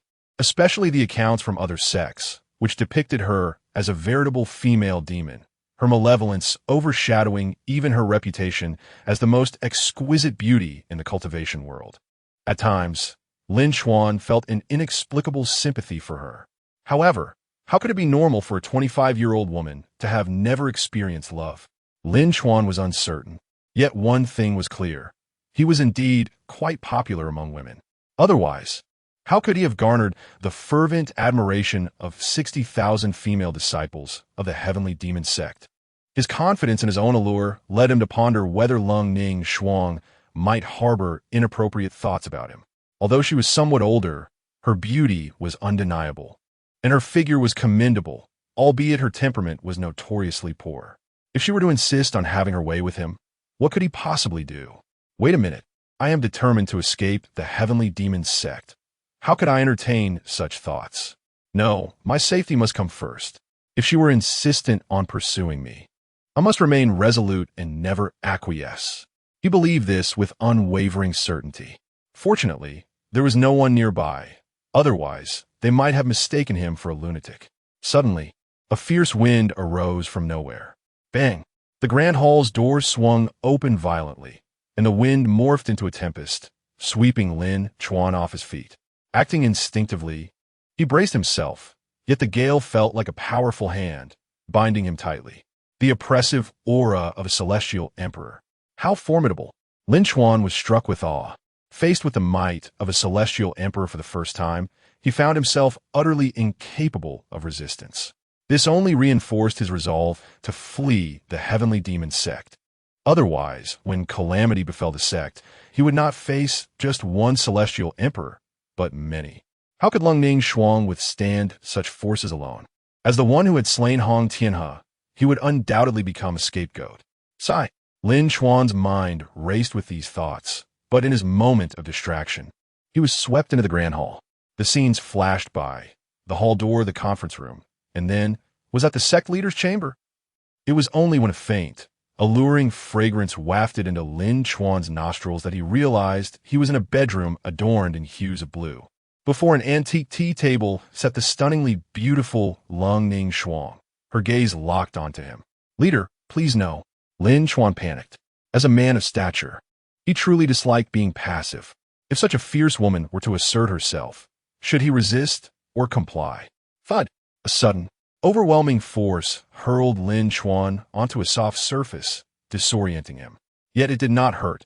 In fact, it felt rather cushy. Was this a bed? Could it be that? Lin Chuan's eyes widened in disbelief. He had indeed been thrown onto the bed by Leng Ningshuang. Moreover, his body remained ensnared by the oppressive aura of the celestial emperor, rendering him immobile. Oh no, my pristine virtue is about to be compromised by this formidable woman. Suddenly, Lin Chuan felt a significant easing of pressure. The celestial emperor's aura had dissipated. Had he misjudged Leng Ningshuang? In his excitement, he sat up, ready to express his gratitude, only to find her expressionless, her crimson lips parting to issue a chilling command. Undress. Those simple words struck Lin Chuan like a thunderbolt, leaving him utterly bewildered. Goodness, this old enchantress is more audacious than I had imagined. Today, I have truly witnessed the might of a celestial emperor. Resistance is futile. As the old adage goes, if one cannot resist, one might as well indulge. As for what comes next, I shall deal with that later. Lin Chuan adopted a rather carefree attitude. Given the circumstances, he resolved to adhere to a principle of surrender. With little inclination to resist, he began to unfasten his garments, his movements alarmingly adept. However, Leng Ningshuang stood there, momentarily stunned. She had overheard his internal musings. Even a fool would comprehend his thoughts. How dare this scoundrel perceive her in such a light? Unforgivable. Stop. Cease this at once. Leng Ningshuang commanded urgently, desperate to prevent him from removing any further clothing. If he took any longer, he would truly be left bare. Oh, does the sect leader fancy this kind of play? Very well. Since it is our first encounter, I too can be coy. A smirk graced Lin Chuan's lips as he felt a glimmer of control amidst his dire predicament. Yet his next move ignited Leng Ningshuang's fury. He stretched out upon the bed, sprawled in a starfish position, and boldly declared, "Come at me." In this situation, shyness was of no use. Before a celestial emperor, he possessed no power to resist. Rather than tormenting himself, he would surrender to reality. Ah, scoundrel, rogue, Lin Chuan, I will slay you. A piercing scream erupted from Leng Ningshuang, her anger palpable. This was not how it was supposed to unfold. Could it be that I was too forward? Alas, this old enchantress truly is difficult to please. Lin Chuan sighed in resignation, sitting up once more. Before him, Leng Ningshuang had covered her face with her hands, a crimson hue spreading across her fair neck. Yet between her index and middle fingers, there remained a gap. She was peeking. What the teacher said was indeed true. When a woman says no, she means yes. And here she pretends otherwise. Heh, my dear, brother is coming for you. Lin Chuan lunged forward. Leng Ningshuang disliket initiative. Then he would take it a step further, perhaps provoking her disdain. Should she cast him out of the sect in a fit of rage, his goal would be achieved. Although this approach might be a bit lewd, it was better than losing his life. With this thought igniting his courage, Lin Chuan not only dared to approach Leng Ningshuang, but also boldly reached out to touch her. Just as his fingers were about to brush her flushed cheek, an overwhelming, forceful energy surged forth, accompanied by an enraged roar. Get lost. Chapter 10. The Moon Fairy's Manifestation? No, that's just disturbing. In the Master's private quarters, Leng Ningshuang sat on a stool, her cheeks flushed. Her delicate hands clasped her face tightly, lost in thought. But how infuriating. He actually called her baby. How annoying. She shook her head vigorously, her chest rising and falling restlessly, unable to calm herself. Having never been in such close proximity to a man, she was utterly perplexed by the concept of love. Could this be the legendary confession? No way. Could it be that the Holy Sun has feelings for me? Yet he was so lewd just now. But despite his lewdness, he remained undeniably handsome. No wonder the female disciples are so infatuated with him. Leng Ningshuang furrowed her brows and then broke into a silly grin. Even for someone as unpredictable as her, she appeared utterly deranged at that moment. Oh dear, how embarrassing. I am a master. How can I engage in a romance with the Holy Sun? That is simply unacceptable. Yet he is so incredibly handsome. Flustered, she suddenly flopped onto the bed, rolling about with excitement, completely shedding her usual icy demeanor. Meanwhile, outside the grand hall, a disheveled man in his undergarments clutched a bundle of clothes, standing alone in the cold wind, feeling quite desolate. His other hand pressed against his face, which throbbed painfully. That wretched old hag really struck hard. I hope my handsome face hasn't been marred. But perhaps it's for the best.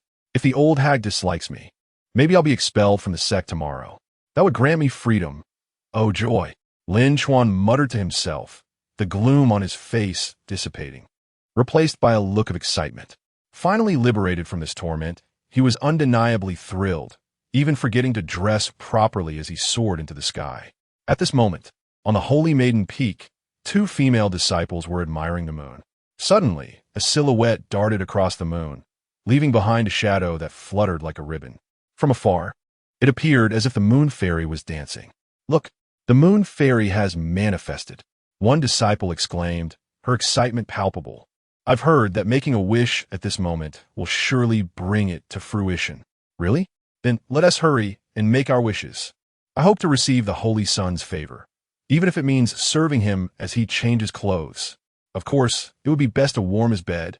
The next day, the tale of the Moon Fairy's manifestation spread like wildfire through the Tianma sect. It wasn't just the two female disciples who witnessed the Moon Fairy. Numerous male disciples also saw it. Yet, their accounts diverged entirely from the legend. What Moon Fairy? I distinctly saw a lewd man flying naked in the sky. The male disciples furiously criticized. That detestable lewd man. If I find out who he is, I will make him pay dearly. Unbeknownst to them, these words reached Lin Chuan's ears, causing him to be too scared to step outside for a long time. Yes, that naked pervert was indeed him. He anticipated that so many of his peers would be moon-gazing at that moment. How incredibly embarrassing. However, Lin Chuan's reluctance to venture out stemmed not only from a Moon Fairy incident, but also from the fact that his handsome face had been swollen by Leng Ningshuang's slap the night before. It had yet to fully subside. Although the handprint had faded after a night of ice treatment, the swelling remained. If anyone were to see him, misunderstandings would surely arise. Knock, knock, knock. This was the signal for the disciples to gather, indicating that something significant was about to occur. All disciples were required to attend. This is troublesome, Lin Chuan thought, yet he had no choice but to go. Reluctantly, he covered his face and steeled himself to head to the grand hall. Oh, Holy Sun, your face! A female disciple gasped upon seeing Lin Chuan's visage, instantly drawing many curious glances. It's nothing. I accidentally got slapped by a bear while practicing in the back mountains last night. Lin Chuan hurriedly explained. A bear? What kind of bear is so fierce that it could injure the Holy Sun? The female disciple's anger flared, vowing to hunt down the bear in the back mountains to avenge Lin Chuan. Hearing this, Lin Chuan could only grin awkwardly, silently praying for the bear's safety. With a creak, the doors of the grand hall slowly opened. Leng Ningshuang, clad in a flowing black dress, emerged gracefully, still as stunningly cold and unapproachable as ever. Yet, when her beautiful eyes caught sight of Lin Chuan, she quickly averted her gaze, thankfully only for a fleeting moment, unnoticed by others. Ahem! Leng Ningshuang cleared her throat and spoke solemnly. Yesterday, I announced the Holy Sun's reward to enter the Tianma pool for refinement. Holy Sun, you shall accompany me immediately. However, I am in a good mood today and permit all disciples to observe. Whatever insight you gain from this experience is your own fortune. Upon hearing this, the crowd on Holy Maiden Peak erupted in excitement. The Tianma pool. Since the inception of the Tianma sect, only 50 individuals have had the fortune to enter for refinement. The last one to qualify was none other than Leng Ningshuang herself, after which she ascended to the realm of the Heavenly Emperor. 3 years later, she reached a bottleneck and subsequently entered seclusion. She emerged from her retreat with Heavenly Emperor cultivation, shocking the world of cultivation. With such a precedent, even those unfamiliar with the Tianma pool understood its immense value. As the Holy Sun, Lin Chuan had vanquished the master of the Xinjiang sect, Hong Tianhe, single-handedly, earning his rightful place in the Tianma pool. Yet, how could the 100,000 disciples possess the right to observe? It was undoubtedly the master's grace. Long live the master! The master is magnificent. Their enthusiasm was palpable. To this, Leng Ningshuang felt no surprise. She merely cast a glance at Wei Wuyang, instructing, "Lead the disciples into the Tianma pool. Do not allow any disorder. Otherwise, there will be severe consequences." Turning her gaze to Lin Chuan, their eyes met, but hers suddenly darted to a 45-degree angle. Her small hands, hidden behind her back, began to rub her sleeves nervously. Holy Sun, you shall accompany me to the Tianma pool immediately." Before Lin Chuan could express his gratitude, a sudden surge of ethereal energy enveloped him, forcibly dragging him away. Lin Chuan's cry echoed through the air, fading into the distance. The 100,000 disciples of the Tianma sect and Wei Wuyang stood in stunned silence, their faces a mix of confusion. Oh my goodness, the master is becoming increasingly violent. I hope the Holy Sun is all right. The disciples fervently prayed for Lin Chuan. Even those female disciples who admired him could only shake their heads and sigh, wishing their master would be more cautious and not accidentally ruin the Holy Sun. Chapter 11. Lying down and awaiting death. Is this what you call the ultimate truth? At the peak of the saintess, ethereal mists enveloped the surroundings, rich in spiritual energy. This energy and mist surged daily like an incoming tide from a specific source. Yet, each time one attempts to trace the origin, an invisible barrier seems to obstruct the way, rendering it impossible to approach. However, upon contact, one can glimpse shimmering reflections, akin to a delicate veil. This veil, even the mightiest of celestial beings cannot penetrate, resembling an intricate formation crafted from natural elements, self-sustaining without human manipulation. Not to mention the impossibility of entering. At this very moment, Lin Chuan stood before such a barrier, behind which lay the source of the mist and energy atop the saintess peak, visible to the naked eye. Beside him, Leng Ningshuang was deftly maneuvering over 100 intricate spells, channeling them one by one into the barrier. Soon, the barrier trembled and, like a veil, parted to reveal an entrance. "Go in," Leng Ningshuang coldly urged, never once casting a glance at Lin Chuan. "Something feels off. Wasn't she supposed to drive me away from the heavenly demon sect? Is she not angry with me anymore? Perhaps this is a different form of revenge. Yes, it must be. Given the cruel nature of that old hag, she would never let me off easily. Is it too late to refuse now?" Lin Chuan trembled at the threshold, visions of gruesome scenarios flooding his mind within mere moments. Drowning, struck by heavenly lightning, pierced by spiritual energy, obliterated during refining. Cold sweat dripped from Lin Chuan as his foot quivered uncontrollably. What the heck? Has Lin Chuan's imagination gone wild again? Is she truly that terrifying? Her strikes were indeed severe. Even after a night, my face remained swollen. No wonder I'm misunderstood.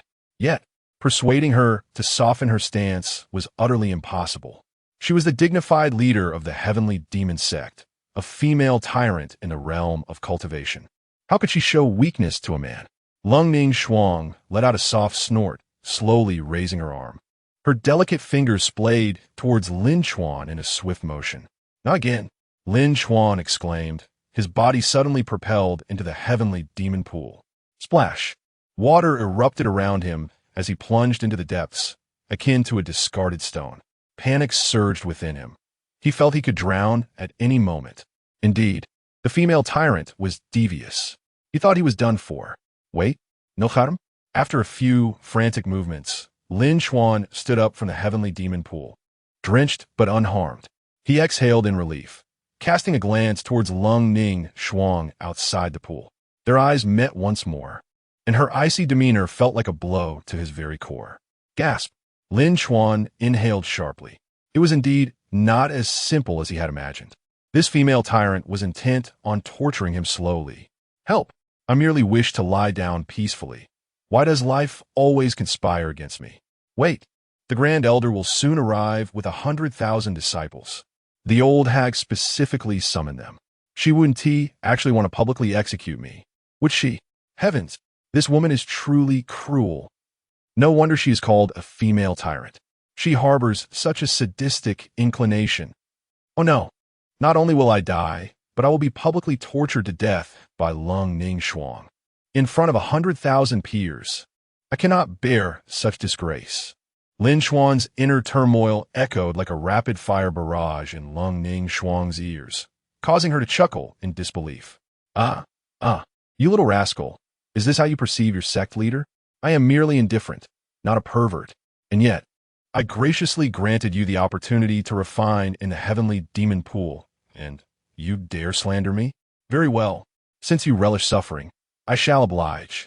With gritted teeth, Leng Ningshuang summoned her sword, her beautiful eyes radiating a chilling light. The temperature around them plummeted, and even the water of the heavenly demon pool began to freeze. Crack! Crack! Frost rapidly enveloped Lin Chuan, and in the next instant he was encased in ice. Thunder rumbled ominously. What had been a clear sky was now shrouded in dark clouds. Lightning coalesced from the heavens, fearsome dragons of thunder swirling above Lin Chuan's head. Oh no, my predictions were right, Lin Chuan lamented. Despite having envisioned numerous ways to meet his demise, he found it hard to accept the impending crisis. At last, I can see the saint's sun bathing. Such a beautiful sight will be etched in my memory forever. But wait, something is amiss. The saint's sun is frozen. The sect leader is summoning the thunder prison of the 9 heavens. Heavens, the sect leader wouldn't harbor intentions to harm the saint's son, would she? The disciples who had just entered the heavenly demon pool were met with this astonishing scene. 100,000 disciples stood dumbfounded, unable to comprehend why Lin Chuan had incurred Leng Ningshuang's wrath. Yet, they knew that with her nature, no one could dissuade her. Lin Chuan was doomed. Alas, since resistance was futile, I might as well lie down and await my fate. This aligns perfectly with my principles. Lin Chuan shrugged, wearing an expression of resignation. He valued his life, but was equally lazy. If he was forced to struggle for survival, it was far more in line with his character to simply lie down and accept death. Moreover, he was acutely aware of his inferiority to Leng Ningshuang and had personally experienced the strength of a heavenly emperor. Rather than futilely thrashing about, lying down seemed the more sensible choice. Splash! Encased in ice, Lin Chuan lay back in the heavenly demon pool, resembling a frozen coffin, allowing himself to drift. In the face of life and death, he chose to lie down. This was the ultimate truth of lying flat. Ding! Death has arrived. The host chooses to lie flat. Comprehending the essence of lying flat. Reward. Thunder Law. Immunity to thunder. 100 affinity for thunder. The system's reward notification echoed in Lin Chuan's ears. Thunder Law. Immunity to thunder. This reward is rather timely. As for the so-called essence of lying flat, don't listen to the system's nonsense. It is merely Lin Chuan's reluctance to resist. Lazy people indeed have their blessings. The ancients do not deceive me. Heavenly Demon Transformation, Thunder Prison of the Nine Heavens. Fall. Chapter 12. The heavenly demon pool erupted, an explosive sound reverberating throughout the air. Thunderous roars cascaded from the heavens, as if the very skies were trembling. A formidable pressure enveloped the area surrounding the heavenly demon pool, which spanned no more than 5 paces. Beneath the ominous clouds, 9 colossal thunder dragons descended, roaring fiercely towards Lin Chuan within the pool. Heavens! The leader has truly lost their mind. Oh no, not him. The Holy Sun is so dashing. If he were to perish, it would be an irreparable loss. How could the leader bring themselves to harm the Holy Sun? Elder, please devise a plan. The disciples cried out, their voices filled with despair. Yet none could quell the wrath of Leng Ningshuang. Wei Wuyang stood in stunned silence, having only just arrived and utterly bewildered by the unfolding chaos. How could Leng Ningshuang unleash such fury upon Lin Chuan? Yet, she knew the nature of Leng Ningshuang well. Once she had resolved upon a course of action, no amount of persuasion could sway her. Boom! The thunder continued to resonate. In an instant, the 9 thunder dragons struck the heavenly demon pool. Oof! The 9 heavens thunder prison only utilized a mere 30% of my power. Although it appeared grand, the damage would not be fatal. This is merely a lesson for you, insolent brat. This is the fate that befalls those who dare to insult me. Leng Ningshuang scoffed, her jade-like finger pressing down fiercely. The thunder dragons crashed into the heavenly demon pool with tremendous force. Splash! Zzz. The sound of rushing water mingled with the crackling of electricity, causing the heavenly demon pool to erupt in an instant. One could only imagine the tragic fate that awaited anyone within. Although Lin Chuan was handsome, with a face that could charm any girl, under the onslaught of the 9 heavens thunder prison, he would be nothing more than a charred remnant. He wouldn't just be injured. He'd be utterly disfigured. No. Wait, what is that? The female disciples, who were prepared to mourn, suddenly fell silent, rubbing their eyes and craning their necks. At that moment, within the 5-pace radius of the heavenly demon pool, the thunder still raged, but amidst the water and lightning, a figure appeared to be swimming. He was alternately performing the butterfly stroke, backstroke, and dog paddle, completely at ease. Who in the entire heavenly demon sect could enter the heavenly demon pool? That audacious brat can only be Lin Chuan. This insolent child. Leng Ningshuang's expression darkened. Her finger, which had pointed at the pool, slowly retracted into a fist. If she could, she would relish the opportunity to give Lin Chuan a good thrashing. How could he be unscathed? That was the 9 heavens thunder prison. Even with only 30% of her power, it was not something an ordinary person could endure. Even if Lin Chuan were a heavenly sage, he could not possibly emerge unscathed. Yet, here he was, not only unharmed, but swimming leisurely in the heavenly demon pool. This was utterly outrageous. No, it was beyond comprehension. While this impudent child was indeed deserving of a beating, one could not deny that he was surprisingly extraordinary. Throughout her life, Leng Ningshuang had never encountered anyone immune to lightning. How many secrets did the Holy Sun possess that she remained unaware of? Her beautiful eyes narrowed slightly. 2 beams of sharp light emanating from the narrow slits, fixating intently on Lin Chuan, as if attempting to see through him with her gaze. Unfortunately, she could not penetrate his mysteries. Yet, driven by curiosity, she decided to augment her power, eager to test whether Lin Chuan truly possessed the ability to withstand lightning. Boom! Above the 9 heavens, the thunder grew louder. The already formidable thunder dragons suddenly swelled in size, becoming 10 times thicker. In an instant, the thunder crashing down into the heavenly demon pool transformed into something akin to the size of that, evaporating 1/3 of the pool's water upon contact. Leader, please cease at once. If this continues, the heavenly demon pool will be lost. How shall we explain this to our ancestors? Wei Wuyang's face turned pale with fear. The heavenly demon pool was the treasure of the heavenly demon sect, essential for the ascendance of every heavenly emperor throughout the ages. Every disciple regarded it as a priceless gem, not to be trifled with. Yet, Leng Ningshuang seemed oblivious to the importance of the pool, unleashing the nine heavens thunder prison in the sect's most sacred ground and instantly evaporating a third of its water. If she did not act quickly to stop Leng Ningshuang, the heavenly demon pool would surely be reduced to nothingness. With 50% of her power, Lin Chuan, if you can withstand this, I shall regard you with newfound respect. Leng Ningshuang paid no heed to Wei Wuyang's cries, lost in the thrill of testing Lin Chuan. She completely forgot the significance of the heavenly demon pool. With 50% of her power infused into the nine heavens thunder prison, the nine thunder dragons descended amidst a cacophony of thunderous roars. The heavenly demon pool shattered. Boom! The moment the nine thunder dragons struck the pool, water erupted. Flames soared, and debris flew through the air. In that vast space, all disciples of the heavenly demon sect stood petrified, their expressions frozen in shock as they gazed at the ruins of the heavenly demon pool, their minds blank. Cough, cough. Amidst the dust, a disheveled figure emerged, spitting out dirt and sand as he lay amidst the wreckage. Lin Chuan had been swimming in the heavenly demon pool, enjoying himself, when the nine heavens thunder prison suddenly intensified, obliterating the pool. The water was gone, yet he maintained his swimming posture, creating an incredibly awkward situation. It was said that the heavenly demon pool was the sect's most treasured possession, and yet it had been destroyed. Who would take the blame? Surely it could not be attributed to me? Lin Chuan's eyes suddenly sparkled with realization. His already clever mind raced with ideas.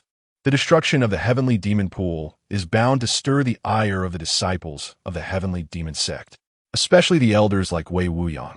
These conservative old women value the legacy passed down from our ancestors above all else. The heavenly demon pool is a treasure. Damaging it is an unforgivable crime. If I can intercept the blame, I will surely be expelled from the sect. This is simply too wonderful. Lin Chuan's smile nearly reached the back of his head. For him, the destruction of the heavenly demon pool was an unprecedented opportunity. Even Leng Ningshuang would not be able to protect him. However, Lin Chuan could never have anticipated that his inner thoughts had already been overheard by Leng Ningshuang. Not far away, the figure clad in black trembled involuntarily, causing the nine heavens thunder prison to dissipate in an instant. I have caused trouble. A hint of panic flickered in Leng Ningshuang's beautiful eyes. Could it be that she too felt fear? What a remarkable spectacle! The destruction of the heavenly demon pool carried grave consequences. The Holy Sun was willing to shoulder the repercussions for her sake. Could this be love? Leng Ningshuang's cheeks flushed slightly, her eyes sparkling with emotion as she gazed at Lin Chuan, her expression softening. Fortunately, the smoke obscured the scene, preventing anyone from witnessing this rare display. Otherwise, the entire realm of cultivation would surely be shaken to its core. Chapter 13. Listen to my defense. The heavenly demon pool has been destroyed. What shall we do now? Master, I, Wei Wuyang, am deeply ashamed before the heavenly demon sect. The destruction of our treasured heavenly demon pool by the sect leader, Leng Ningshuang, is a grievous sin. Wei Wuyang will certainly offer an explanation to the master, and thereafter will take her own life in the ancestral hall as a form of atonement. The elder, Wei Wuyang, declared with righteous indignation. At that moment, her face was ashen. The heavenly demon pool is the greatest treasure of the heavenly demon sect, yet has been destroyed by the hands of the sect leader, Leng Ningshuang. Even if it were a misunderstanding, it is an undeniably grave matter for the sect, one that cannot be forgiven. As the Grand Elder, Wei Wuyang must provide the sect with an account. She is prepared to expel Leng Ningshuang from the sect, if necessary. Furthermore, she has already made preparations for her own suicide as an act of contrition. Meanwhile, the 100,000 disciples of the heavenly demon sect were at a loss. The destruction of the heavenly demon pool is not something ordinary disciples can discuss. Yet, they understand the significance of the heavenly demon pool to the sect. While Leng Ningshuang cannot escape blame, she will undoubtedly face severe punishment. After all, a sect leader is not someone whose position can be easily shaken.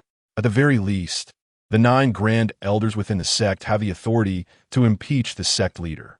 Moreover, All these elders are seniors to Leng Ningshuang. Should they unite against her? The scene would surely be spectacular. Clatter. The sound of hurried footsteps echoed. Wei Wuyang and the 100,000 disciples approached Leng Ningshuang. Today, no matter what, there must be an explanation for the destruction of the heavenly demon pool.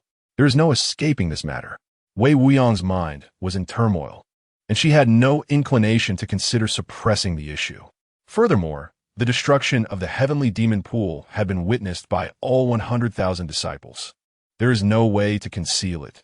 They could only bear witness to the calamity that has befallen the heavenly demon sect. Sect leader, Wei Wuyang furrowed her brow, hastily cupping her fists in salute. She opened her mouth, intending to voice her grievances, but in the end, she found herself at a loss for words. For a moment, Wei Wuyang and Leng Ningshuang exchanged wide-eyed stares. A chilly wind swept past, creating an atmosphere of palpable awkwardness. The entire space of the heavenly demon pool was silent, almost to the point where one could not hear breath. What is this? A lazy voice broke the silence. 100,000 pairs of eyes turned as one. Lin Chuan pulled out a palm-sized orb from beneath him. The orb was crystal clear and exuded a mesmerizing aura. Wisps of mist swirled around its surface, indicating it was no ordinary object. Lin Chuan grasped it in his hand, feeling its essence directly. Although the system had gifted him numerous exceptional spiritual treasures.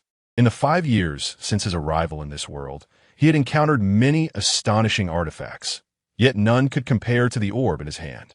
Lin Chuan inhaled deeply. The mist from the orb flowed into his nostrils, imparting an exhilarating sensation that sent shivers through his entire being. This is an incredibly rich spiritual energy. What a treasure! Lin Chuan's eyes sparkled with astonishment. Even though he possessed over a dozen exceptional spiritual treasures, in comparison to this orb, those treasures seemed worthless, akin to mere refuse. No wonder the heavenly demon pool was capable of nurturing so many heavenly emperors. Surely this orb is the true essence of the heavenly demon pool. However, the successive leaders of the heavenly demon sect had been overly cautious. After finally acquiring such a wondrous sight, they treated it as a precious artifact, unaware that they were merely safeguarding a pool of ordinary water while the true treasure lay at the bottom. Had it not been for Leng Ningshuang's momentary lapse, causing the pool to explode, this precious orb might have remained hidden at the bottom for ages. Heavenly materials and earthly treasures are divided into 4 tiers. Spiritual treasures, exceptional spiritual treasures, supreme treasures, and exceptional supreme treasures. If I'm not mistaken, this orb is at least a supreme treasure. No, it is definitely an exceptional supreme treasure. Lin Chuan mused internally. He hesitated, contemplating whether to seize the opportunity and claim this exceptional supreme treasure while the disciples of the heavenly demon sect remained unaware. Little did he realize that his thoughts had already been overheard by Leng Ningshuang. Exceptional supreme treasure. Indeed, my master once stated that the heavenly demon pool is one of the rare heavenly materials and earthly treasures in this world. If graded, it is at least an exceptional supreme treasure. It seems the sect leader has had quite the fortune. By a stroke of luck, she has unearthed the exceptional supreme treasure hidden within the heavenly demon pool. Thus, perhaps the blame has been alleviated. Leng Ningshuang sighed in relief. She too recognized the enormity of her transgression. Had Lin Chuan not discovered the exceptional supreme treasure within the heavenly demon pool, Wei Wuyang's obstinate nature would surely have compelled her to summon the 9 Grand Elders and directly impeach her as sect leader. The Grand Elder, with a fierce demeanor, led the disciples forward. Could it be that she was coming to seek retribution? Leng Ningshuang maintained a calm expression, her beautiful eyes barely glancing at Wei Wuyang, but rather focusing on Lin Chuan.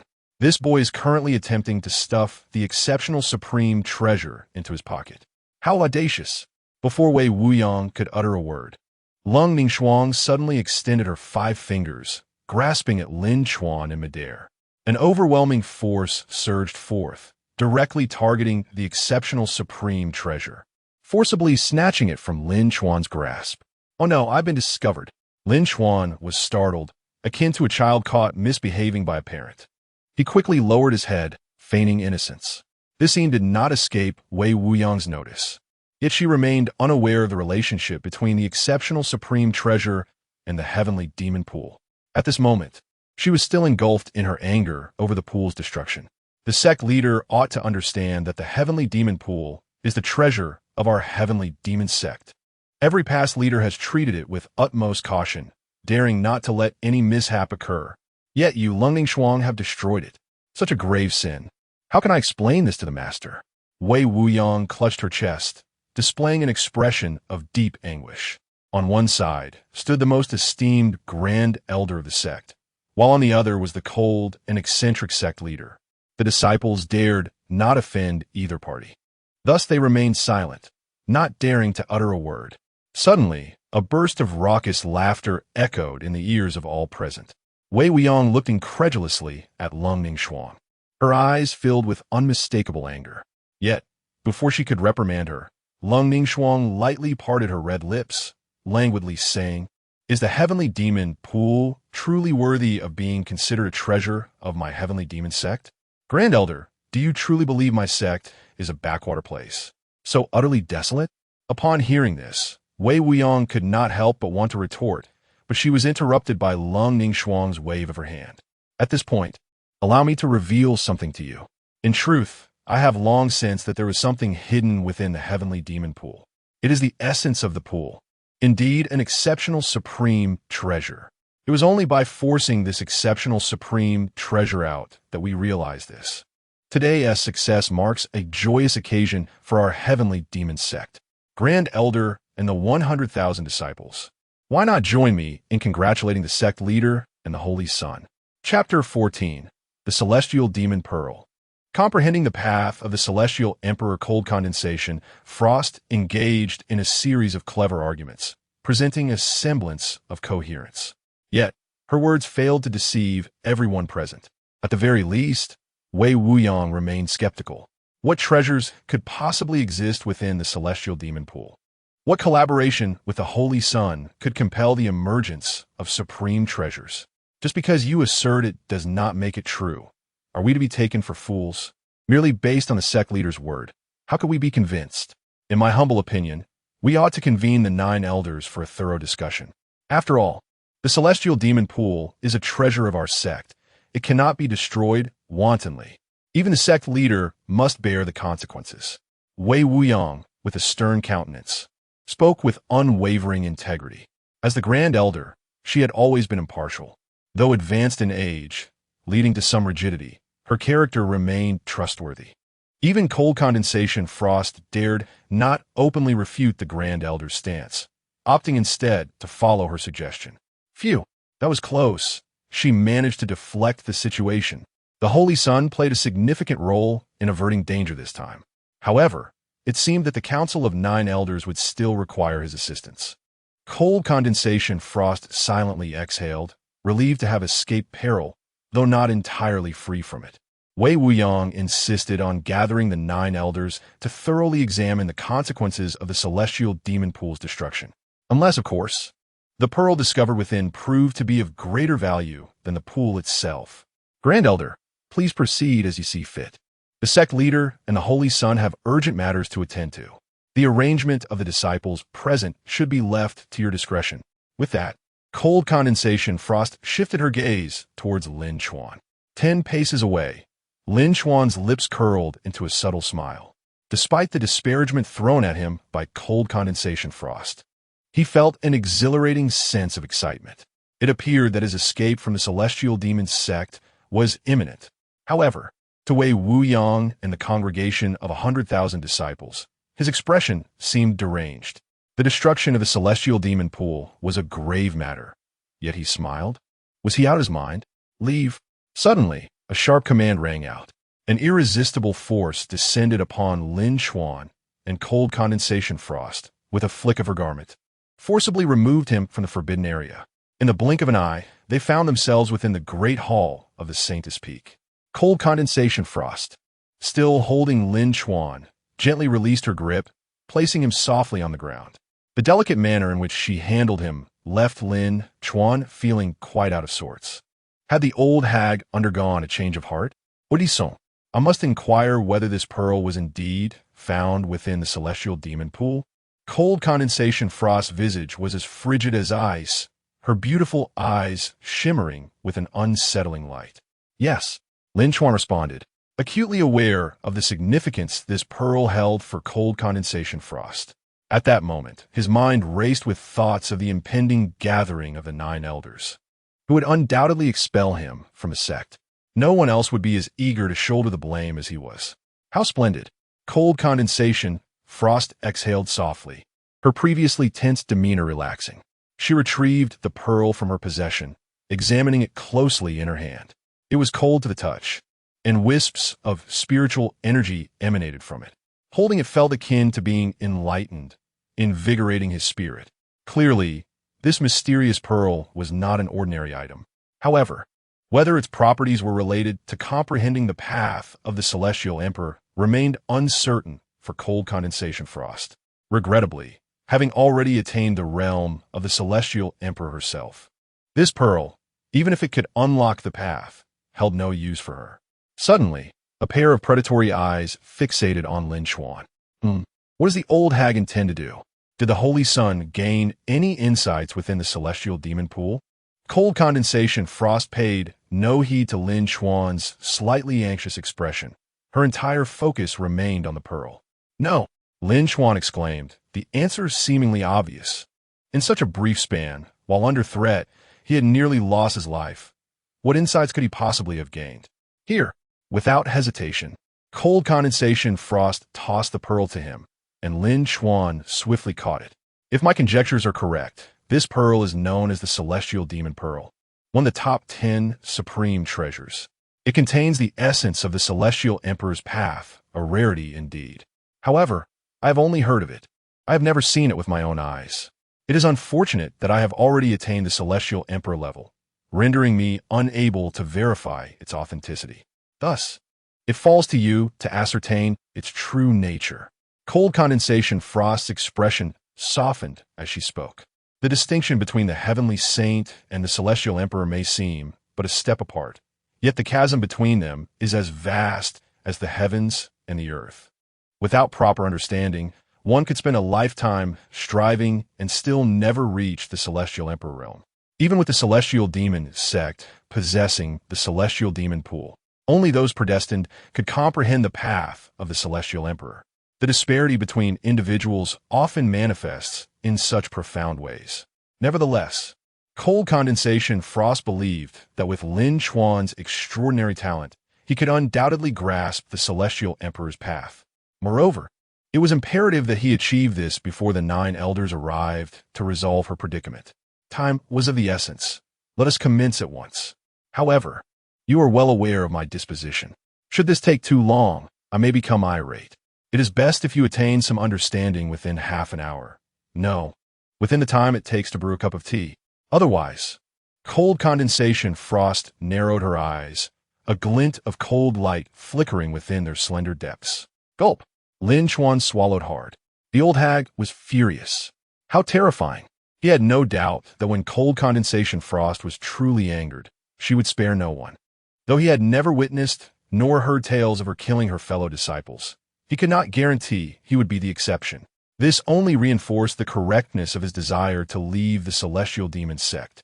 He could only hope that the 9 elders would arrive swiftly, granting him the opportunity to escape his plight. Curse it! How was I to know how to comprehend the path of the celestial emperor from a mere pearl? And only given me the time to brew a cup of tea. Is this something a person can accomplish? Perhaps I could just pretend to have gained insight after enduring the time it takes to brew a cup of tea. After all, the path of the celestial emperor is quite esoteric. Surely the old hag wouldn't be able to discern my act. Lin Chuan mused silently. Thinking was exhausting. After all, he was not guaranteed success. He might as well coast through this. It was his specialty. Unfortunately, his inner thoughts were all too clearly perceived by cold condensation frost, inciting her fury to the point where her expression resembled a towering iceberg. You clever rascal, you possess quite a few tricks. Were it not for my ability to hear your thoughts, I might have been led to your demise. You wish to shirk your responsibilities? I shall not grant you your desires. With a cold huff, she suddenly shifted her form, disappearing from sight. In the blink of an eye, she reappeared behind Lin Chuan. Startled, Lin Chuan jumped, yet before he could react, he felt himself ensnared once more by an overwhelming force. Alas, as a proud 7-foot man, bound by a woman daily, where was his dignity? Chapter 15. I am truly just an ordinary person with an inherent advantage. The Tao encompasses 50, while the celestial transformation comprises 49. One must evade a fraction of this to unveil the celestial mysteries. What cultivators pursue is precisely this evasion of a fraction of the celestial truth. Yet, the path of the heavenly emperor seeks the very essence of this celestial truth. However, among countless practitioners, only a scant few can uncover it. Even if a fortunate individual manages to grasp the celestial truth, there is no guarantee they can hold on to it. Thus, no matter how precious the celestial demon pearl may be, it is perhaps only those of extraordinary insight who are worthy of its use. At present, Lin Chuan has obtained the celestial demon pearl, but he merely cast a glance at it and lost interest in pondering its significance. Such a magnificent opportunity, and he chooses to disregard it. Cold Ningshuang found herself speechless, alongside a rising tide of anger. What should be done with such an indolent disciple? Should she not eliminate him on the spot? Yet, the 9 esteemed elders, led by Wei Wuying, soon arrived. She had no time to engage in trivial banter with Lin Chuan. You must pay close attention. Should there be even the slightest hint of laziness, I shall execute you on the spot. Do not doubt my resolve. Even you, I would not hesitate to eliminate. Cold Ningshuang's voice, frigid as ice, struck Lin Chuan like a hammer. The old sorceress was enraged. How terrifying! Lin Chuan's lips twitched slightly. He was perplexed. How did she know he was inclined to be lazy? Could it be that the old sorceress can hear my thoughts? What nonsense! Such a mind-reading ability exists only in films, does it not? It must be a fortunate coincidence. Lin Chuan muttered under his breath, merely complaining without truly believing that Cold Ningshuang possessed the ability to hear his thoughts. However, Cold Ningshuang was taken aback. Lin Chuan's mind seemed to operate differently from that of an ordinary person, often yielding words she could not comprehend. What is a film? What is an extraordinary ability? It appeared this rascal had some understanding of mind-reading. He certainly harbored many secrets unknown to her, which she would need to uncover gradually. Guard your spirit platform. Observe the celestial demon pearl closely. You have but a tea's worth of time to gain insight. Otherwise, you shall face the consequences. Cold Ningshuang threatened once more. With such a formidable threat looming behind him, Lin Chuan dared not slacken his efforts. Reluctantly, he began to examine the celestial demon pearl intently. Yet, he held no great hopes for himself. After all, those who uncover the celestial truth are but 1 in a million. He was merely an ordinary person with an inherent tendency to be lazy. Why should fortune smile upon him? Very well, I shall just go through the motions. Lin Chuan muttered to himself. He began to toy with the celestial demon pearl, attempting to unravel its mysteries. 1 breath, 2 breaths, 3 breaths for breaths. 50 breaths passed, and Lin Chuan was nearly asleep. Yet, he made no progress. As expected, he was just an ordinary person, utterly devoid of a connection to the celestial truth. Apart from his inherent advantage, he possessed nothing. Perhaps it would be best for him to leave the celestial demon sect and seek a secluded place to continue his lazy ways. Impossible. Cold Ningshuang's anxious voice rang from behind Lin Chuan. While he had given up, she refused to accept his fate. Was it so difficult to acknowledge he was merely an ordinary person with an inherent advantage? There is no need for the sect master to grieve for the disciple. It is fate, and I accept it. Lin Chuan hastily reassured her, fearing her wrath might lead to dire consequences for himself. Grieve for you? No, I am grieving for myself. Woe betide me. If I cannot prove that this pearl is indeed the celestial demon pearl, I shall be in grave trouble. Cold Ningshuang's face reflected panic, completely shattering Lin Chuan's perception of her. Is this truly the old sorceress I know? The demonic figure of the cultivation world. And yet she knows fear? How astonishing. Lin Chuan reveled in this rare sight, akin to discovering a new continent. However, upon hearing his thoughts, Cold Ningshuang shot him a glare.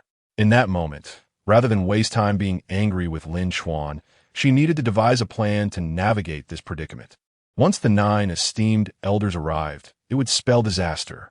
Suddenly, a series of heavy footsteps echoed from beyond the grand hall. Cold Ningshuang's body stiffened, as if turned to stone. Sect Master, Wei Wuying has come with the 8 esteemed elders to pay their respects.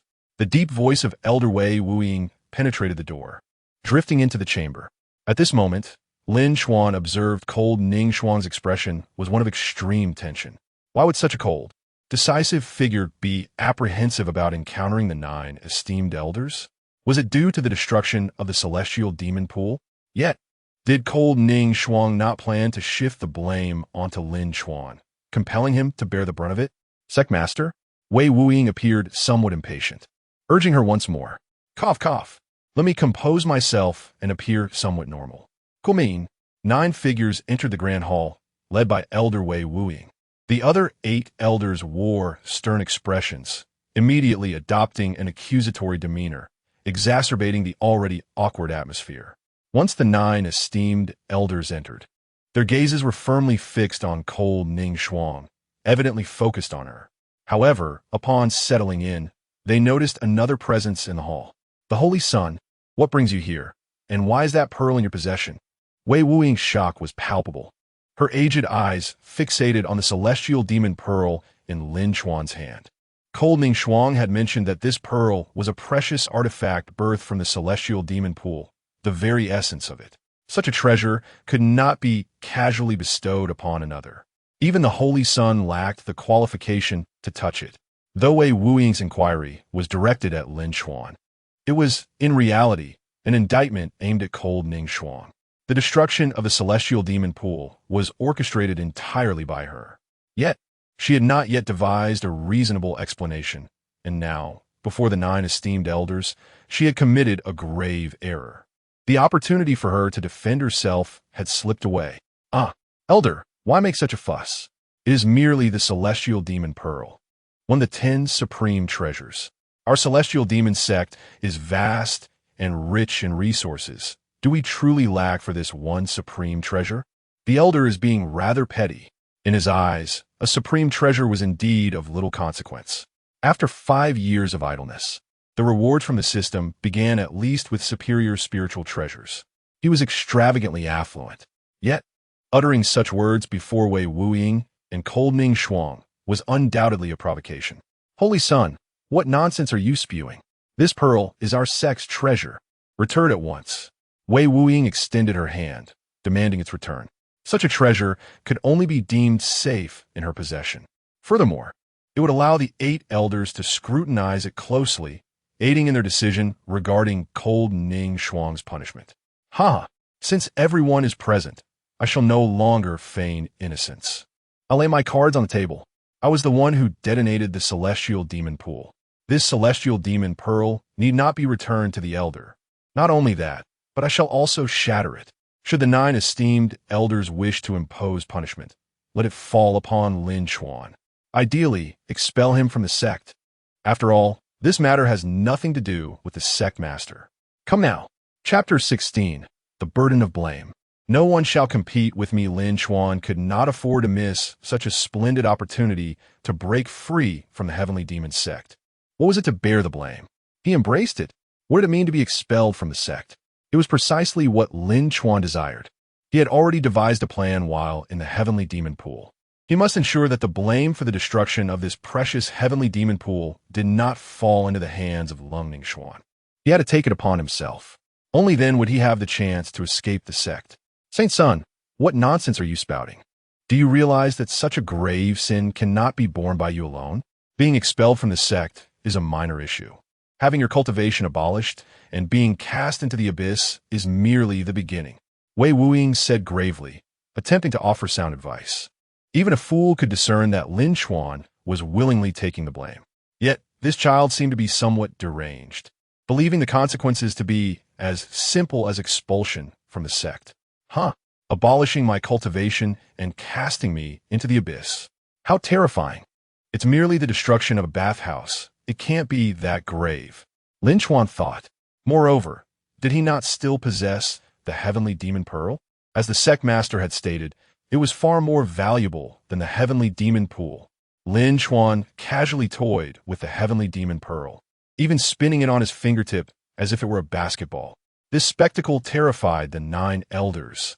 Leng Ningshuang's expression shifted rapidly, fearing that Lin Chuan might accidentally damage the heavenly demon pearl. Of course, such a treasure artifact should not be so fragile. Yet, who could say for certain how resilient it truly was? However, as Leng Ningshuang observed Lin Chuan, she could not help but feel that he was exceptionally handsome. The Saint Son was willingly taking the blame for her. Was this not love? There is no need for further discussion. Saint Son. One person must bear the burden of their actions. The destruction of the heavenly demon pool was my decision. If the 9 elders wish to punish someone, let it be me. Leng Ningshuang declared resolutely, tired of arguing. What? Lin Chuan was taken aback. In this day and age, there are still individuals eager to shoulder blame. He was so close to escaping the heavenly demon sect, yet this old witch thwarted his plans. No, I must bear the burden myself. No one shall compete with me. Lin Chuan resolved within himself, determined that even the mightiest of beings could not prevent his departure from the heavenly demon sect. With a swift motion, Lin Chuan raised the heavenly demon pearl. 10 pairs of astonished eyes turned to him. Holding the heavenly demon pearl aloft, he assumed a defiant posture. Sansong, Lin Chuan, what are you doing? Quickly put down the heavenly demon pearl. Wei Wuying and Leng Ningshuang shouted in unison. The heavenly demon pool had already been destroyed.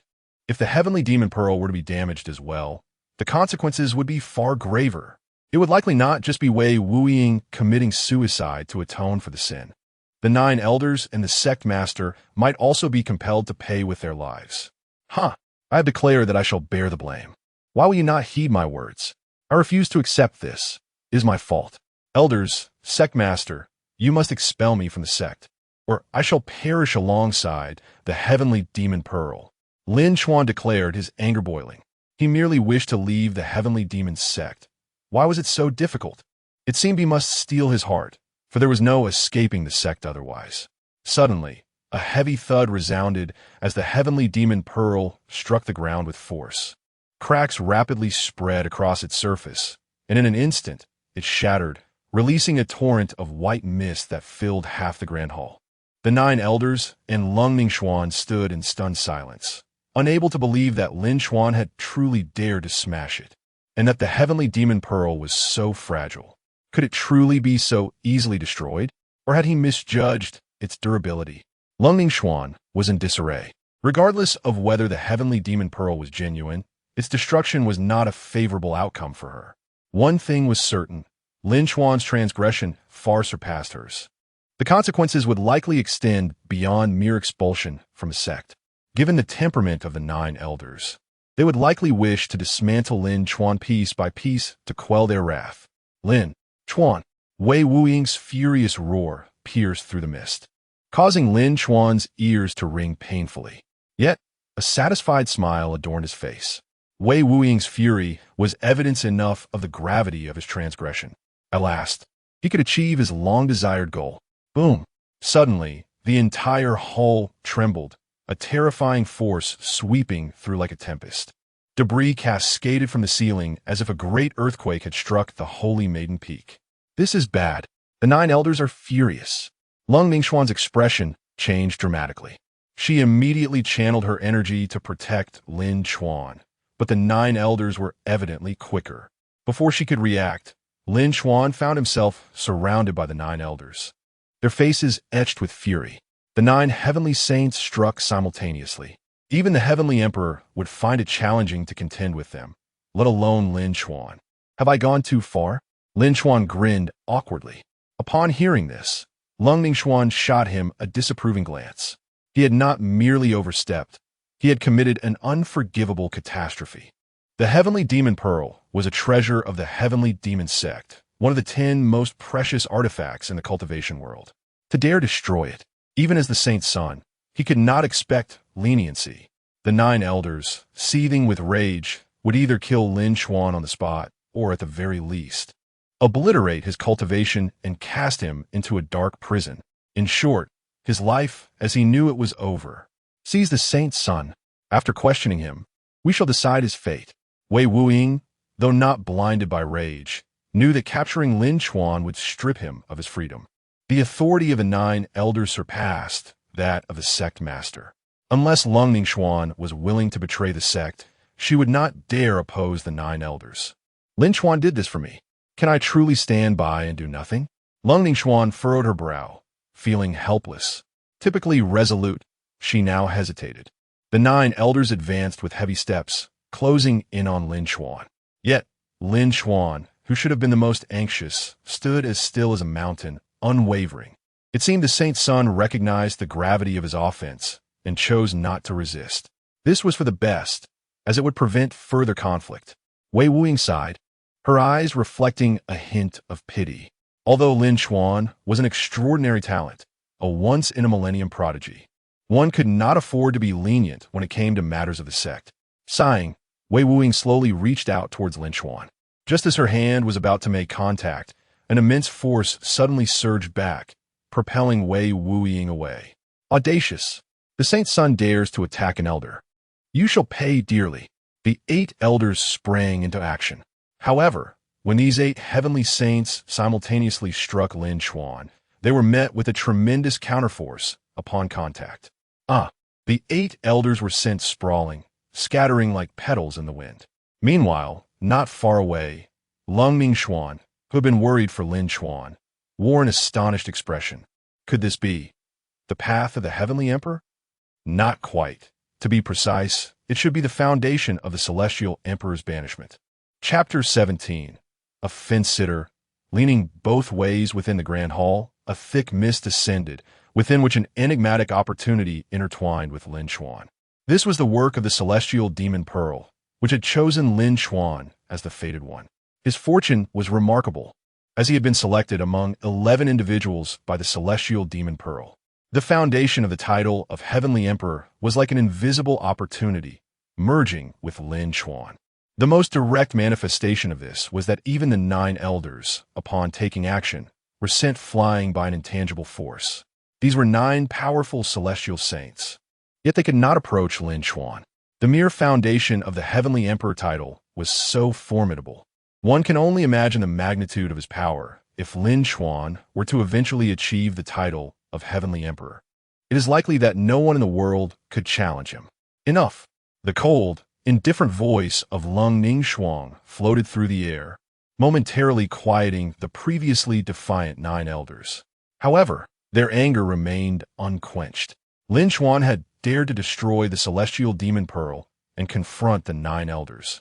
An unheard of act within the celestial demon sect that warranted severe punishment. Yet, they were unaware of the extraordinary events that had transpired with Lin Chuan, though they could certainly sense his uniqueness.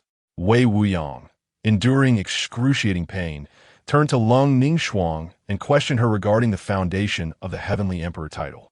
The mysteries within the celestial demon Pearl had seemingly fused with the Holy Sun. However, even the sect master could not fathom how such a supreme treasure could be so easily damaged. Nevertheless, the existence of the Heavenly Emperor Foundation was irrefutable. If all went as expected, the Holy Sun would undoubtedly become the Heavenly Emperor. Leng Ningshuang spoke with unwavering conviction. She was not exaggerating. The facts were as they were. This also proved that her estimations had not been incorrect. Hidden beneath the celestial demon pool lay the celestial demon Pearl, which had gone unnoticed by previous sect masters. Ironically, it was Leng Ningshuang who inadvertently unearthed it. Yet, Lin Chuan, in a fit of madness, had shattered this extraordinary treasure. The thought of the celestial demon's sect losing such a precious artifact caused her heartache. She could only strive to protect Lin Chuan. Otherwise, the grave sin he had committed would surely lead him to the abyss, imprisoned for eternity. The Heavenly Emperor? Is the sect master serious? Wei Wuying exclaimed in disbelief, mirrored by the astonished expressions of the other 8 elders. They had questioned the authenticity of the celestial demon Pearl before, which was why they had collectively sought to hold Leng Ningshuang accountable. Yet, they never anticipated that Lin Chuan would destroy the celestial demon Pearl and, in turn, be chosen by a great opportunity, merging with the foundation of the Heavenly Emperor. Such an astonishing fate had fallen upon a sinner, leaving the 9 elders in a quandary over whether to punish Lin Chuan or not. The Holy Son's talent was evident to all. Within 5 years, he had continuously broken through realms and ascended to the rank of celestial saint. This pace of advancement was something even the sect master could not match. Now, with the gift of the Heavenly Emperor Foundation, how could the 9 elders bear to impose a heavy punishment on such a talent? Leng Ningshuang scoffed, her tone aggressive, suggesting that all blame be placed upon the 9 elders. Had they not acted, the celestial demon pearl would not have been damaged. Now, Lin Chuan had become the greatest beneficiary and would inevitably rise to become the Heavenly Emperor, a peerless force in this world. If such an extraordinary talent could not be courted, he would surely become a future calamity for the celestial demon sect. The decision to kill or recruit now lay in the hands of the 9 elders. How awkward! Wei Wuyong's face turned crimson with embarrassment. After hearing Leng Ningshuang's remarks, she immediately recognized the gravity of the situation. The 9 elders had already offended Lin Chuan and had even attempted to kill him. If Lin Chuan were to become the Heavenly Emperor in the future, retaliation against them was inevitable. It would be prudent to eliminate Lin Chuan now to avert future troubles. With the destruction of the Celestial Demon Pool and the loss of the Celestial Demon Pearl, the Celestial Demon Sect would find it challenging to produce another emperor. Lin Chuan's innate talent was already extraordinary, and now, fused with the Heavenly Emperor's foundation, his prospects were terrifying. If Lin Chuan were to pledge his loyalty to the Celestial Demon Sect, a Heavenly Emperor would soon emerge, leading the sect to unprecedented heights. The Celestial Demon Sect would become the most formidable sect in the entire cultivation world, and the 9 loyal elders would be immortalized in history. To kill or to spare. The dilemma was truly taxing. The Holy Son's destruction of the Celestial Demon Pearl was for the sake of upholding the sect master's honor, showcasing his loyalty. Thus, even if the Holy Son became the Heavenly Emperor, it was certain that his heart would remain with the Celestial Demon Sect. If such a talented individual were to assist the sect master, how could the Celestial Demon Sect not flourish? This elder suggests we retain the Holy Son. Moreover, we should treat him with utmost respect. What do you all think? After much contemplation, Wei Wuyong finally reached a decision. As the Grand Elder, she possessed the most influence among the 9 elders. Once she made her decision, the other 8 elders quickly aligned their opinions. The Celestial Demon Pool and the Celestial Demon Pearl are merely 2 artifacts of our sect. In essence, their ultimate purpose is to aid disciples in advancing their realms. If we can cultivate a Heavenly Emperor, it would be a fitting use of resources. The 8 elders chimed in, supporting Wei Wuyong, seeking to find a way out of their previous stance. After all, they had just sought to punish Leng Ningshuang and imprison Lin Chuan. They needed to say something favorable to smooth over the situation. Hee. Leng Ningshuang rarely smiled, though her smile carried a hint of disdain. The 9th elder's opportunistic abilities left her quite impressed. However, this was not her first encounter with their skill. At least the incident of the Celestial Demon Pool's explosion had been resolved. Leng Ningshuang secretly sighed with relief. This had likely been the most challenging day of her life.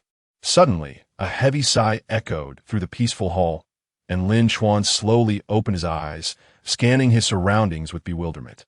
What just happened? He wondered, feeling as though he had lost his memory. He could not recall the significant confrontation with the 9 elders.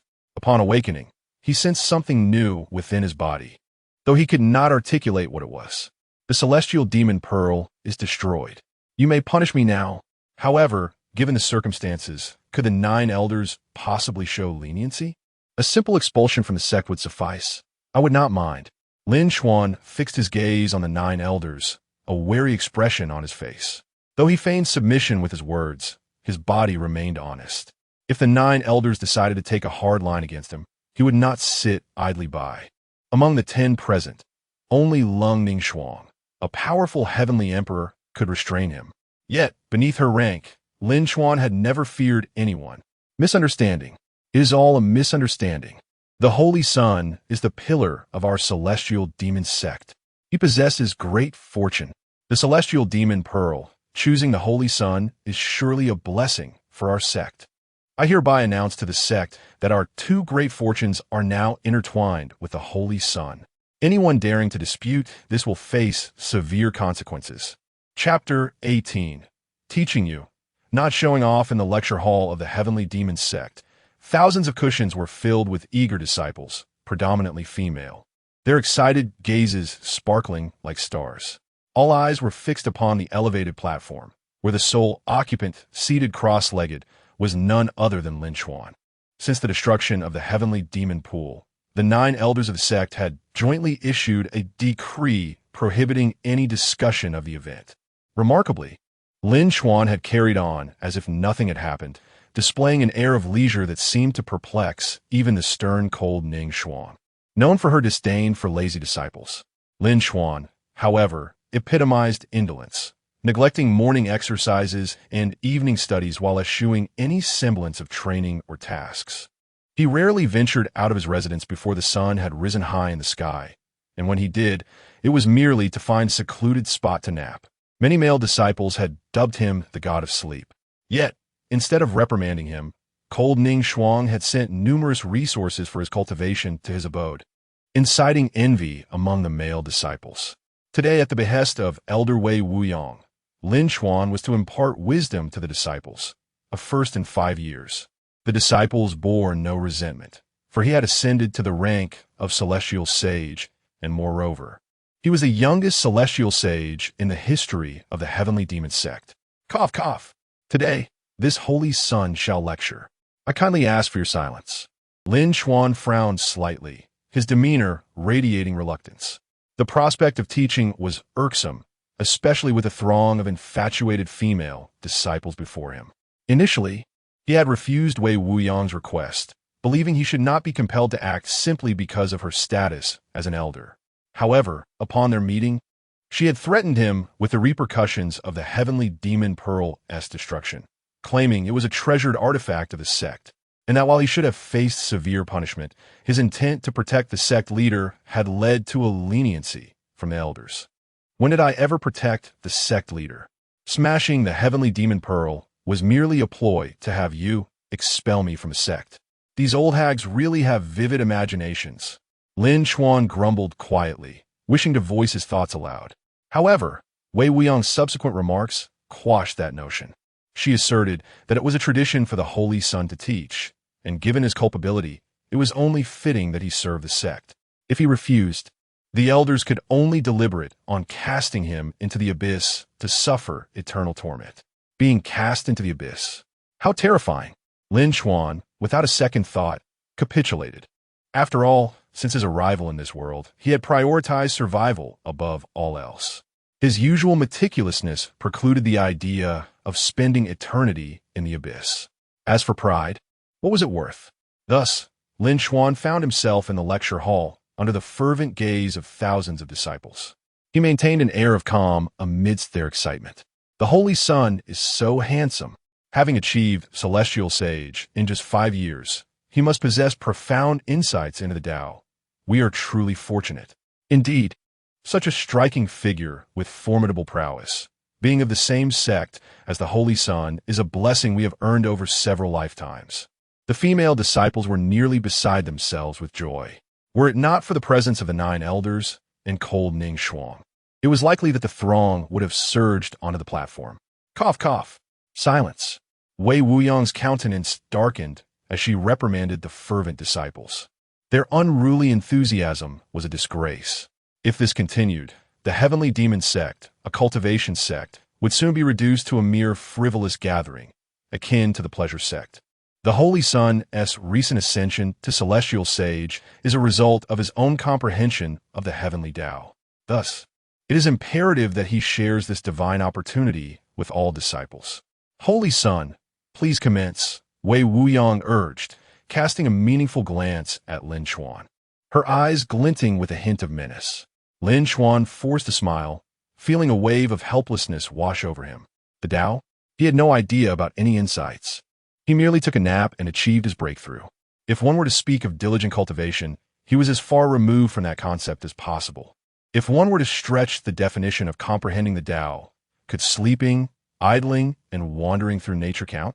His candid words fell upon the hall like a stone cast into still water, creating a profound silence. All faces turned grim, glaring at him in disapproval. Even the female disciples who had admired him sat in stunned silence. At this moment, Wei Wuyang seethed, her fists clenched.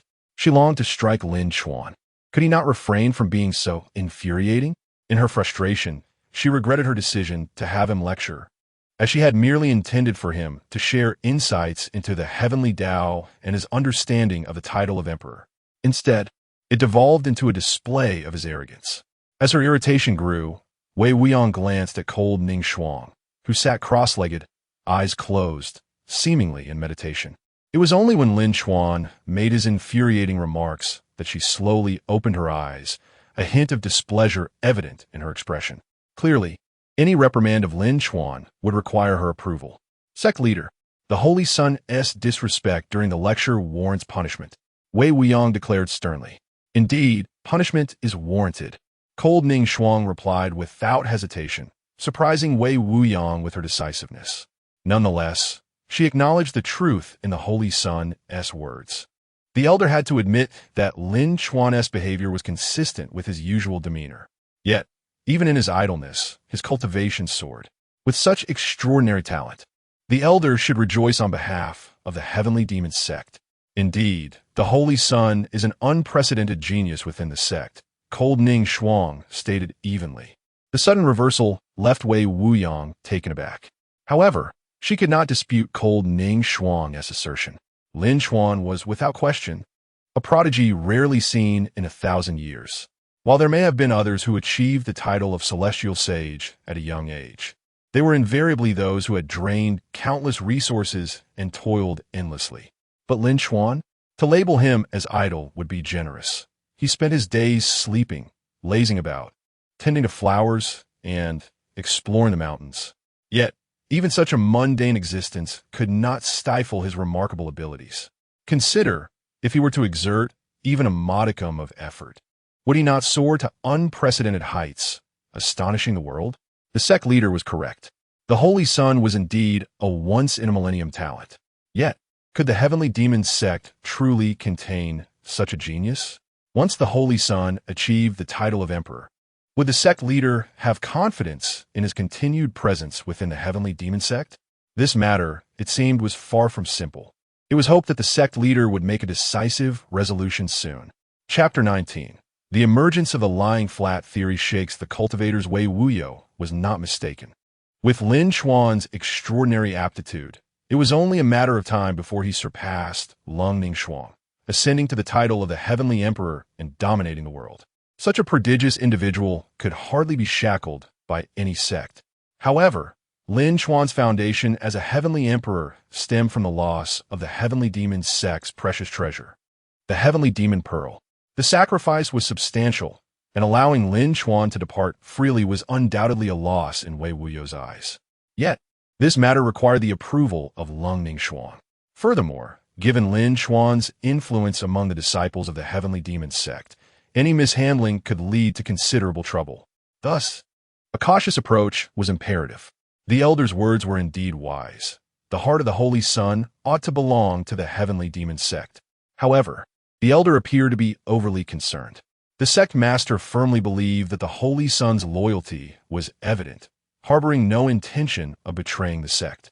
Leng Ningshuang maintained a composed demeanor, betraying no hints of emotional turmoil. Yet, internally, she was in a state of disarray. Lin Chuan, loyal? This scoundrel was perpetually contemplating escape from the sect to indulge in a life of ease. Was this what loyalty entailed? His mind was consumed with thoughts of the sect's inevitable demise, seeking to flee at the earliest opportunity. To speak harshly, he was cursing the sect. Should Wei Wuyo become aware of this, at the very least, he would face imprisonment. In her former disposition, Leng Ningshuang would have ensured a tragic fate for anyone daring to harbor treacherous thoughts, even if they were the Holy Sun.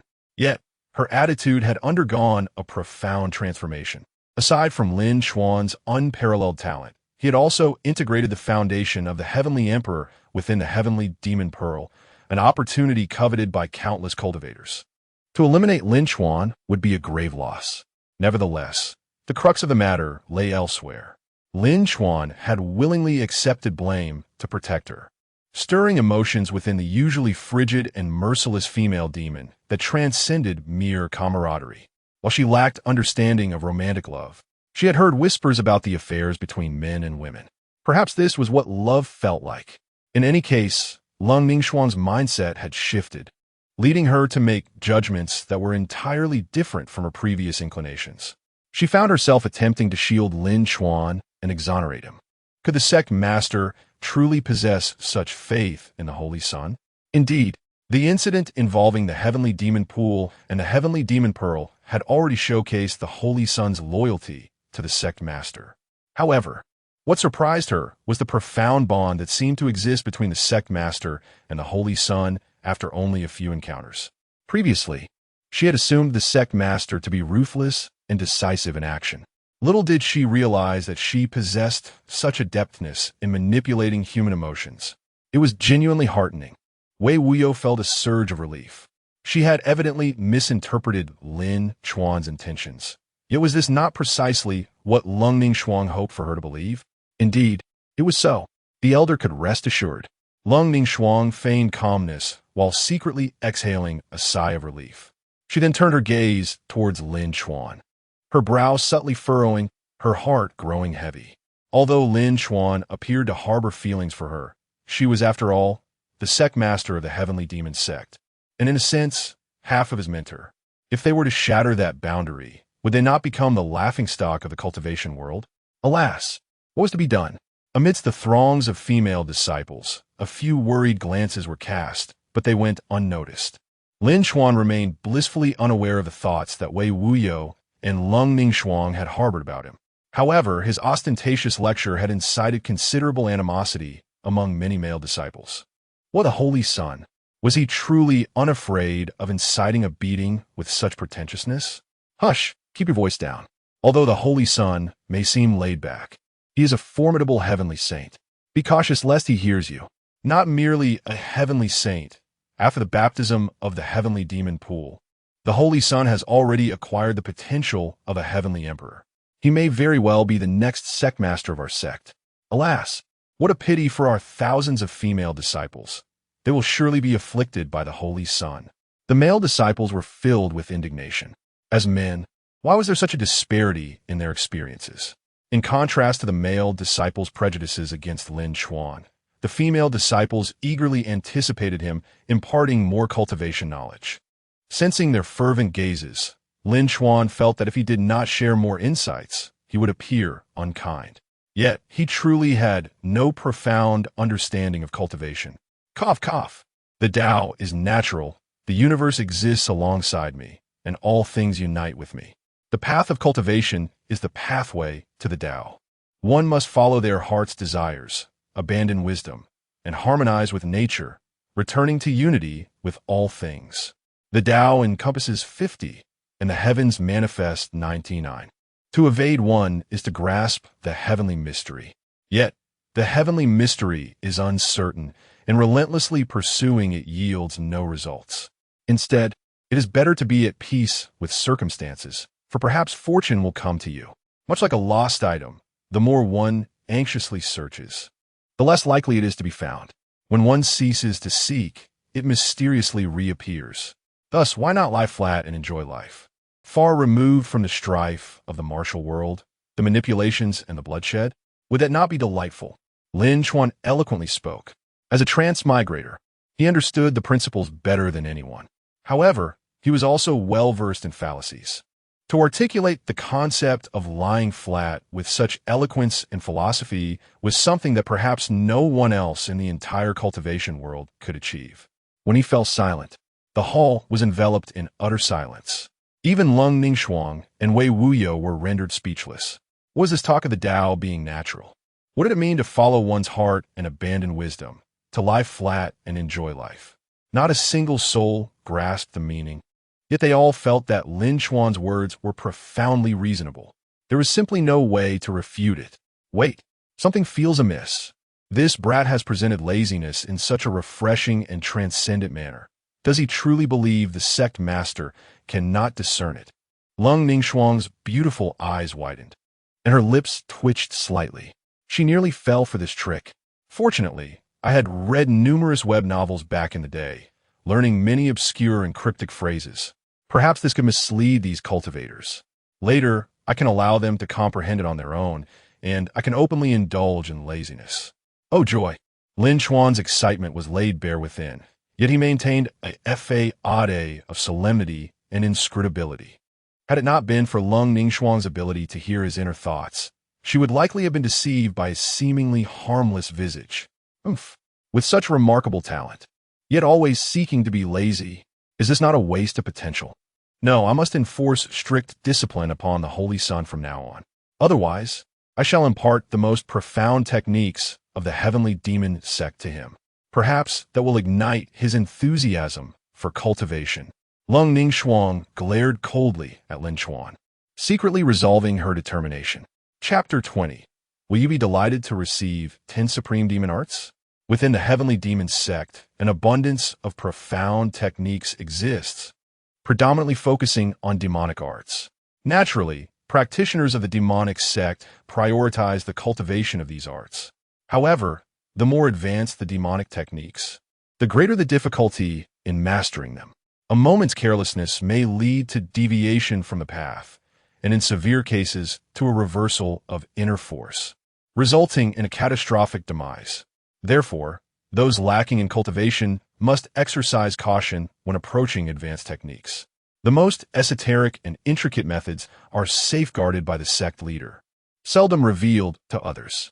This is not merely to conceal the sect's treasure techniques, but also to prevent disciples from secretly practicing them and straying from the righteous path. Nevertheless, Lin Chuan's cultivation and comprehension have reached commendable standards. It is only reasonable for him to be assigned the task of mastering advanced demonic techniques. Should he harness the power of these techniques to remain in the sect and ignite his enthusiasm, it would not be in vain for Leng Ningshuang's efforts.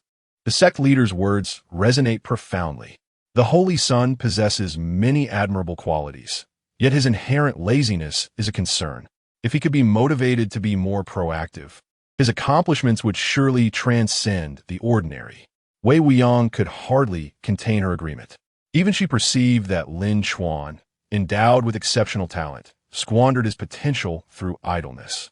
Such negligence is a tragic waste. However, she and Leng Ningshuang remain unaware that Lin Chuan's distinction among the 100,000 disciples stems precisely from his laziness.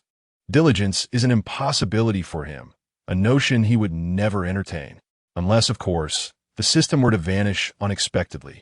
Otherwise, relying on the system to achieve a comfortable existence is a fool's errand for anyone who would willingly choose to toil. With the elder's approval, the subsequent instruction would be entrusted to him, while the sect leader would escort the Holy Son away. Leng Ningshuang rose gracefully, extending her delicate fingers towards Lin Chuan with a gentle grasp.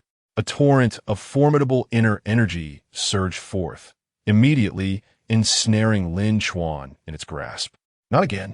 Lin Chuan gasped, as his body was uncontrollably propelled towards Leng Ningshuang. Soon after, the other disciples heard a chilling scream.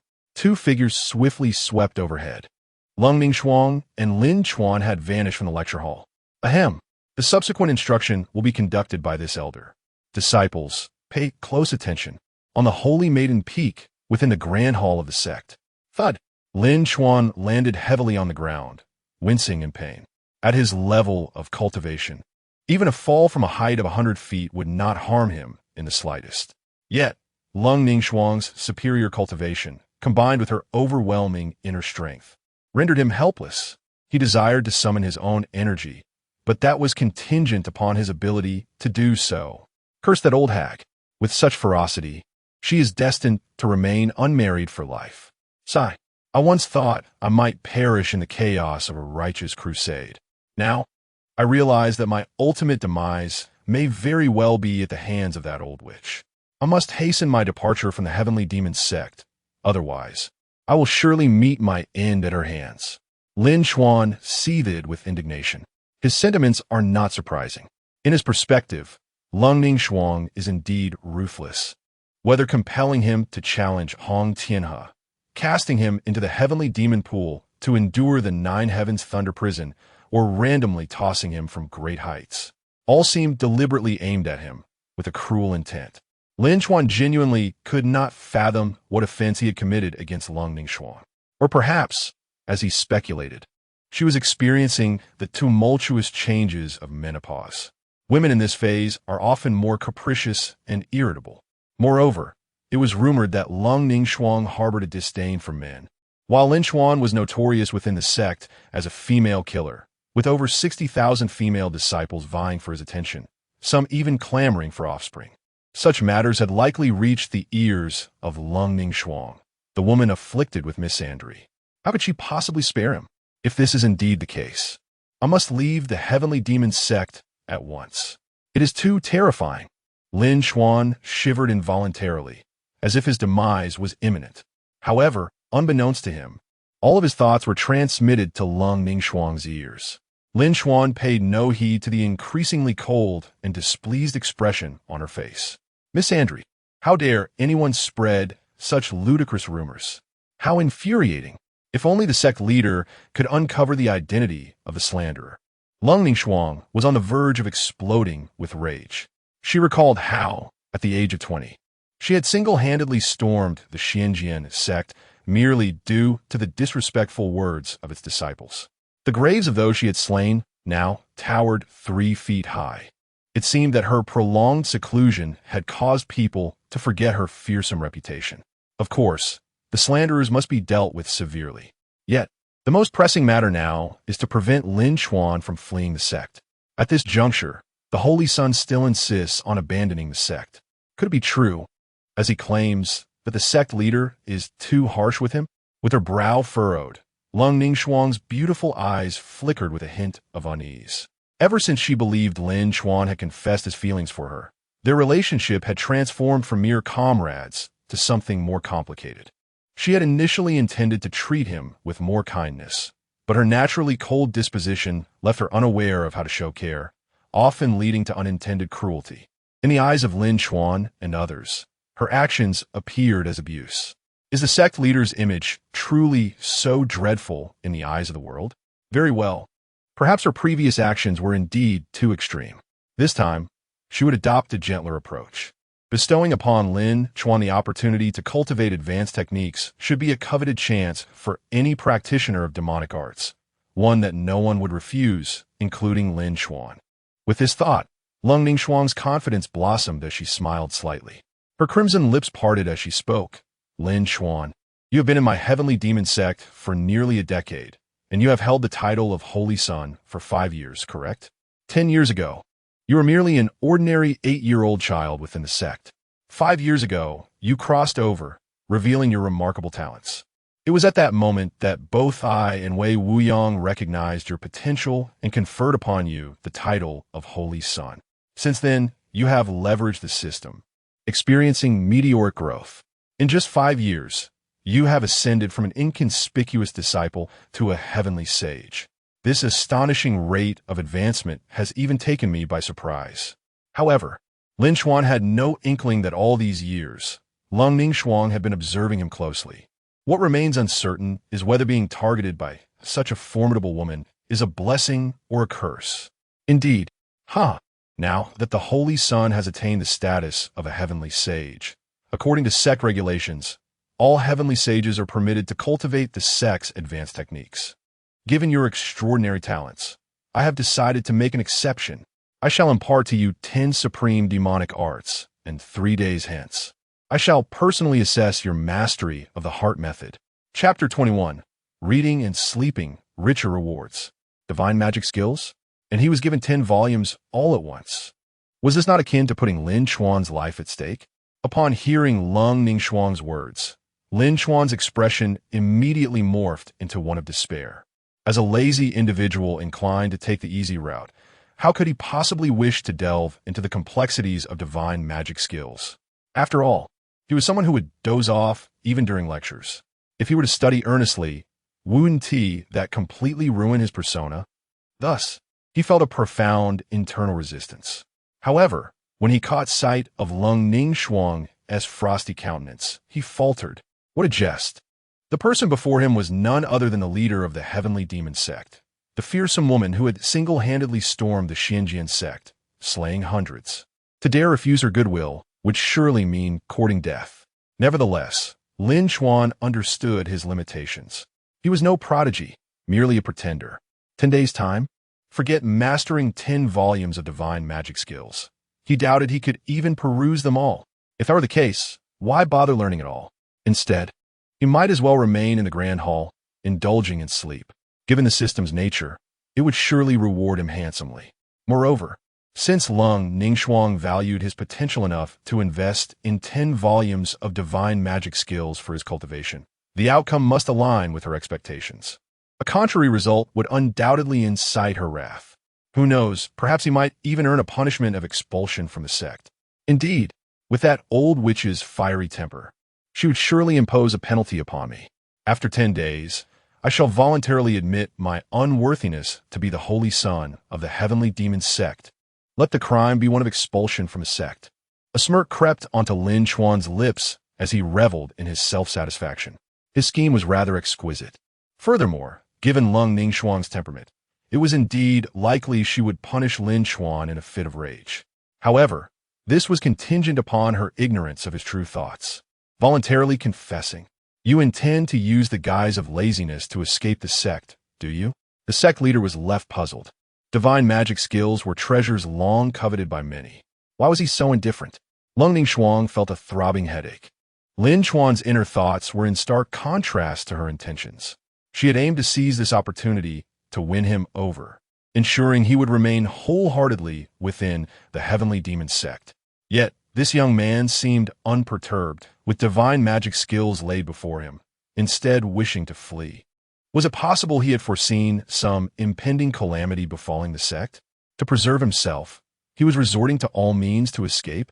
It had to be that way. If not for the Holy Son's knowledge of certain truths, he would never have been so resolute.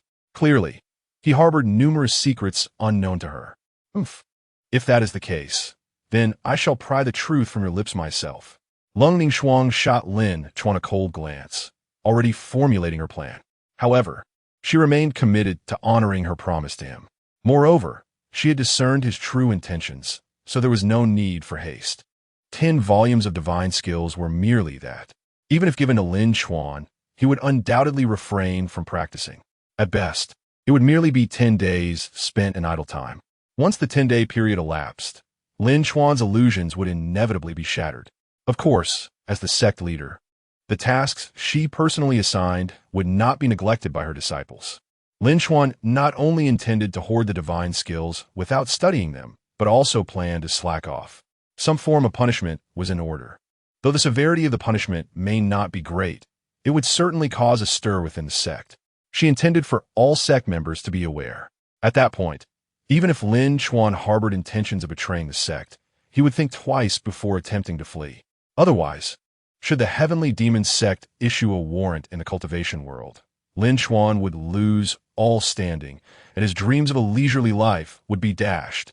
To challenge the sect leader? You are still too inexperienced. Leng Ningshuang chuckled inwardly. She then casually tossed a volume of magic skills before Lin Chuan. The 10 volumes of divine magic skills were all copies.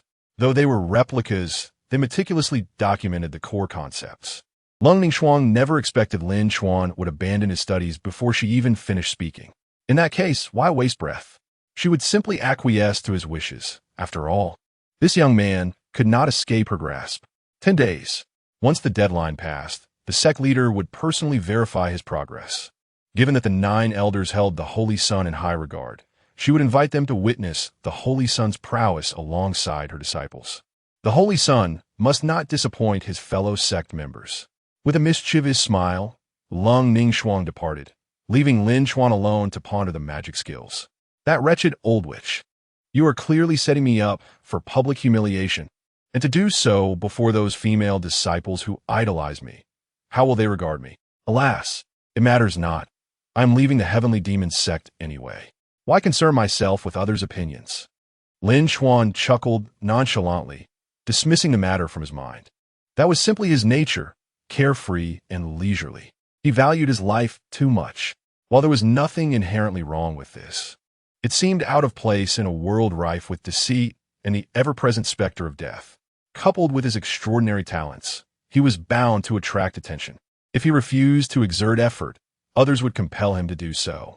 This starkly contrasted with his desire for a laid-back existence.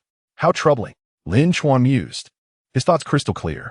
Yet, alas, one cannot dictate their circumstances in the martial world.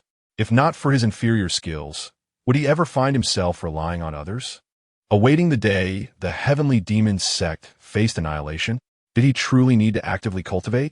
This thought just emerged, and Lin Chuan's entire being rejected it. Why toil when he could simply lounge and reap rewards? Divine magic skills appeared enticing, but they could not rival the advantages of the system. Moreover, cultivating divine skills was exceedingly complex. It was said that the exceptionally talented Leng Ningshuang had spent a decade mastering a single divine skill before ascending to the rank of Heavenly Emperor.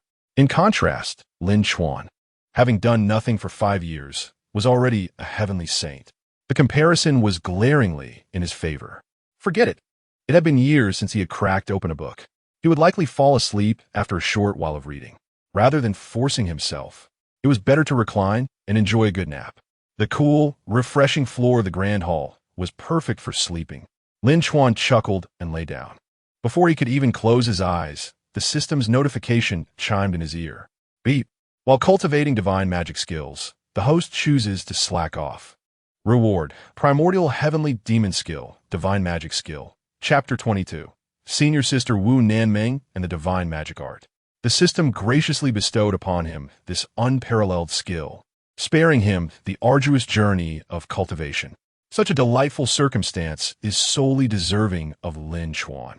If he can effortlessly acquire the divine magic art merely by reclining, why would he toil in active training? Lin Chuan disdainfully cast a glance at the 10 volumes of divine magic techniques at his feet, neatly stacking them as a makeshift pillow before lying down.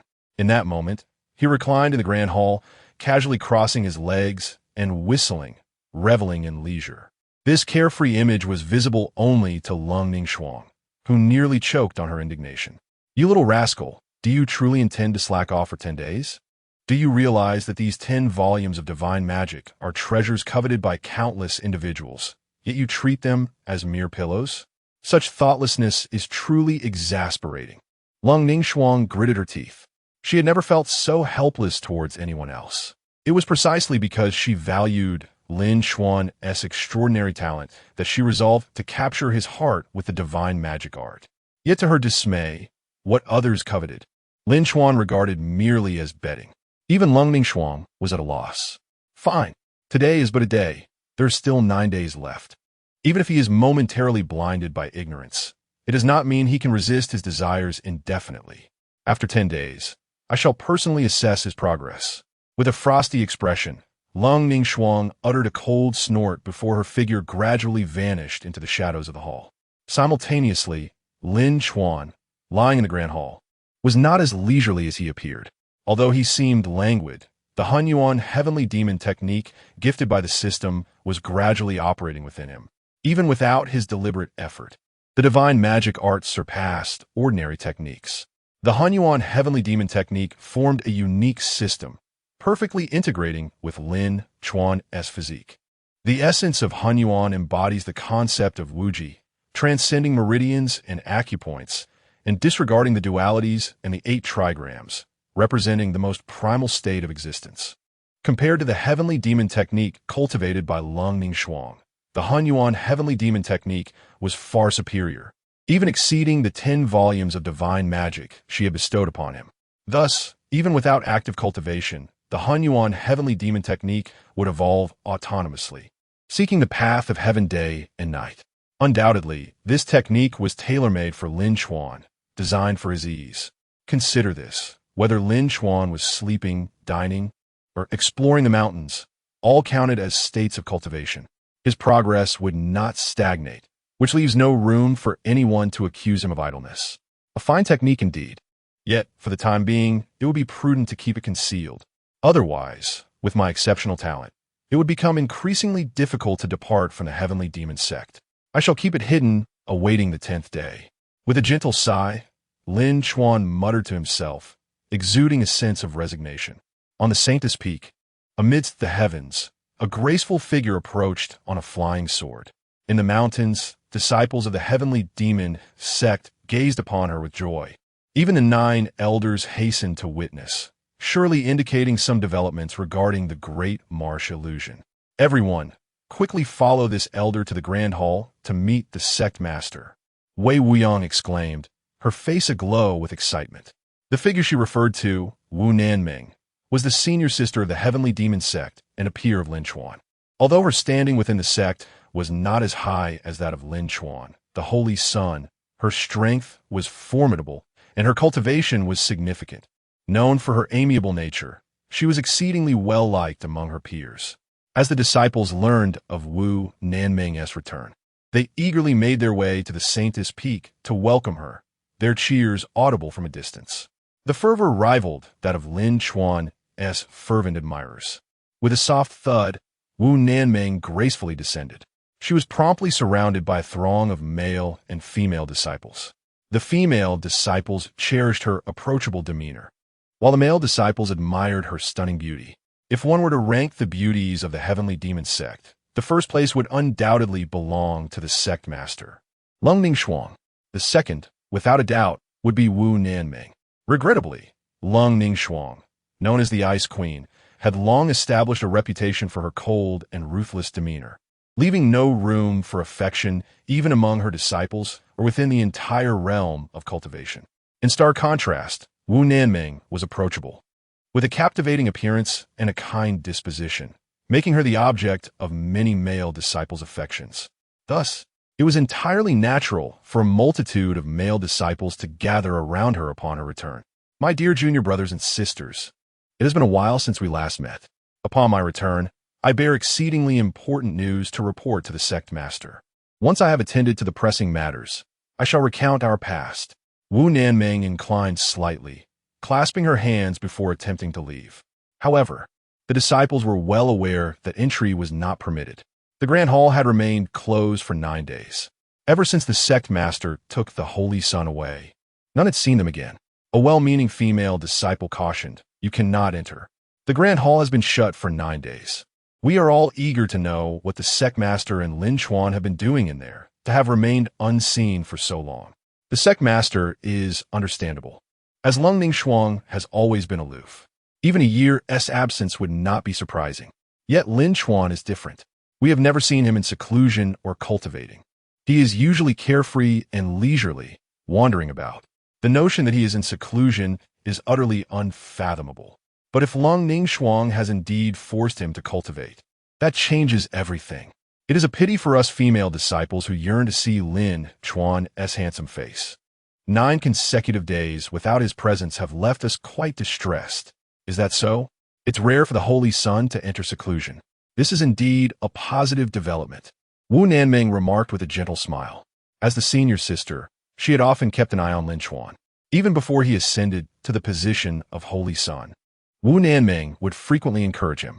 Yet each time, he would merely promise to comply, only to revert to his lazy ways afterward. What was most infuriating was that despite his apparent lack of cultivation, his prowess had surged dramatically over a mere 5 years. By the time Wu Nanming descended the mountain, Lin Chuan had already become a heavenly sovereign, even surpassing her by a considerable margin. How frustrating!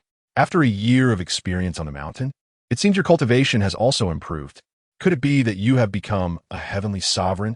A keen-eyed female disciple inquired curiously. Upon hearing this, many disciples cast envious glances her way. For them, becoming a heavenly sovereign was already a mark of exceptional prowess within the realm of cultivation. Aside from super sects like the heavenly demon sect that dominated the landscape, even the leaders of mid-tier sects were often merely heavenly sovereigns. This meant that, should Wu Nanming desire, she could easily depart from the heavenly demon sect and establish her own legacy.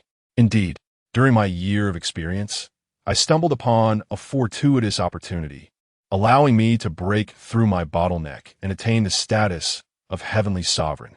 However, I recently heard that someone in our sect has just ascended to the rank of heavenly saint, causing quite a stir. I wonder who this person might be. Wu Nanming's brow furrowed slightly, showing no signs of reveling in her achievement of becoming a heavenly sovereign. That person is the Holy Sun. Chapter 23. The Scholar and the Divine Scholar. What? Wu Nanming exclaimed, her beautiful eyes wide with disbelief. Lin Chuan has broken through again. How could this be possible? It is indeed true.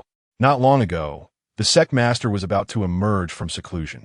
The Holy Sun publicly advanced to the heavenly saint level, with all 10,000 disciples present to witness it. We all saw it clearly. It cannot be false.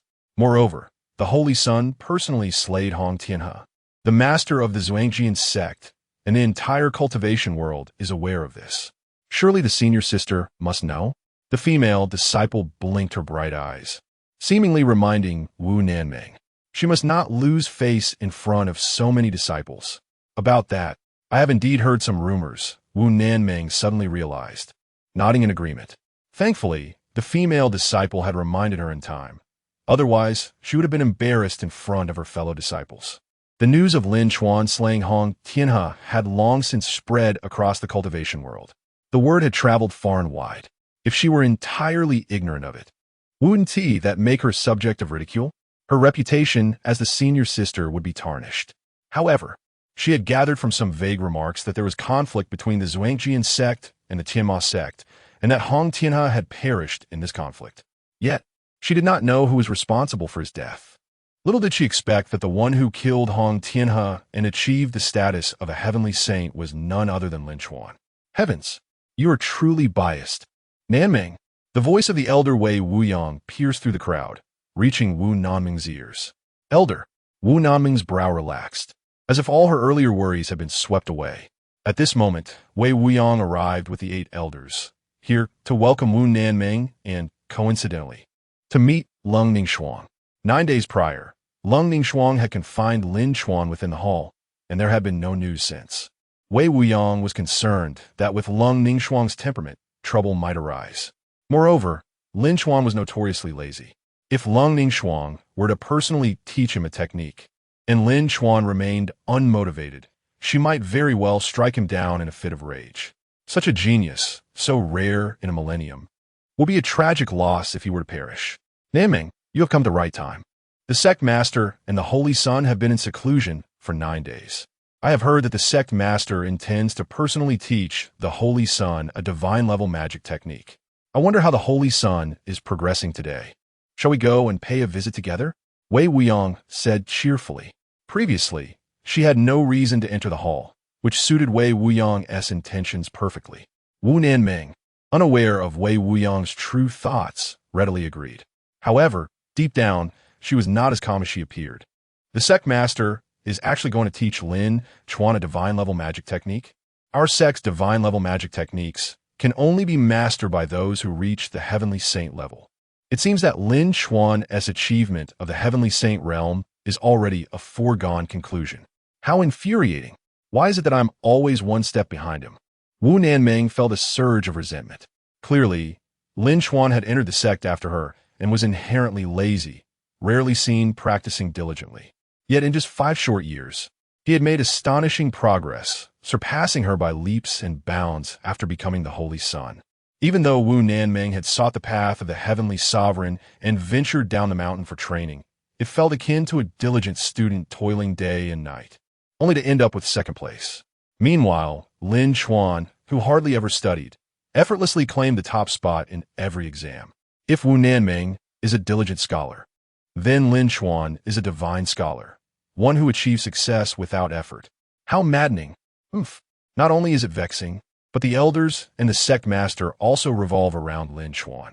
I will surely surpass him one day, Wu Nanming muttered to herself, clenching her fists. It was one thing for the junior disciple to surpass the senior sister in cultivation, but Wu Nanming's discontent stemmed from Lin Chuan's laziness. In contrast, she was the epitome of diligence. Being surpassed by someone who was lazy and carefree was simply unacceptable to her. Elder, our sect's divine-level magic technique is exceedingly easy to fall into demonic deviation. Even with the Sect Master personally teaching, if one lacks superior talent, they may not even qualify to cultivate it. Since the Holy Sun has only recently broken through, to the heavenly saint level?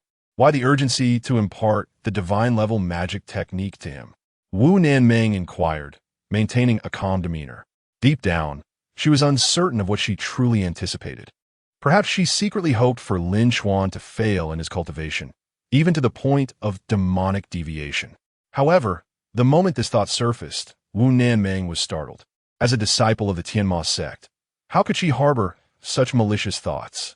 Fortunately, Wei Wuyang remained unaware of her inner turmoil and continued to explain. The Holy Sun's innate talent is something I have never seen in my lifetime. On the day the sect master emerged from seclusion, hundreds of sect masters came to challenge us, including many heavenly emperors and heavenly saints, yet they were all stunned by the Holy Sun's battle against Hong Tianhe. With such talent, I believe mastering a divine-level magic technique will be a breeze for him. Furthermore, Wei Wuyang hesitated, contemplating whether to share her plans to win Lin Chuan over with Wu Nanming. Few were privy to this information. Only the 9 elders and Leng Ningshuang were aware. Even though Wu Nanming was the master sister of the Tianma sect, she might not share their same intentions. Perhaps it would be best to keep it to herself. Is that so? Lin Chuan actually had the audacity to slay Hong Tianhe before hundreds of sect masters. Wu Nanming tightened her fists even further. Previously, she merely viewed Lin Chuan as lazy and reckless, relying on his high aptitude to slack off. However, upon hearing the details of Lin Chuan's battle, she felt deeply shaken. If she had faced that situation, could she have stood on par with Lin Chuan? Thank you to the 9 elders for welcoming me. I have returned with vital news for the sect master. There is news regarding the day's illusion. Wu Nanming hastily shifted the topic, fearing that further discussion about Lin Chuan might raise suspicions. As the master sister, harboring resentment towards the Holy Sun would not be a trivial matter if others discovered it. Indeed, Nanming, you have achieved great merit this time. Quickly, let's go to see the sect master. Wei Wuyang exclaimed joyfully, seizing Wu Nanming's delicate hand and leading her toward the hall. 9 elders are here to see the sect master. The announcement echoed through the hall.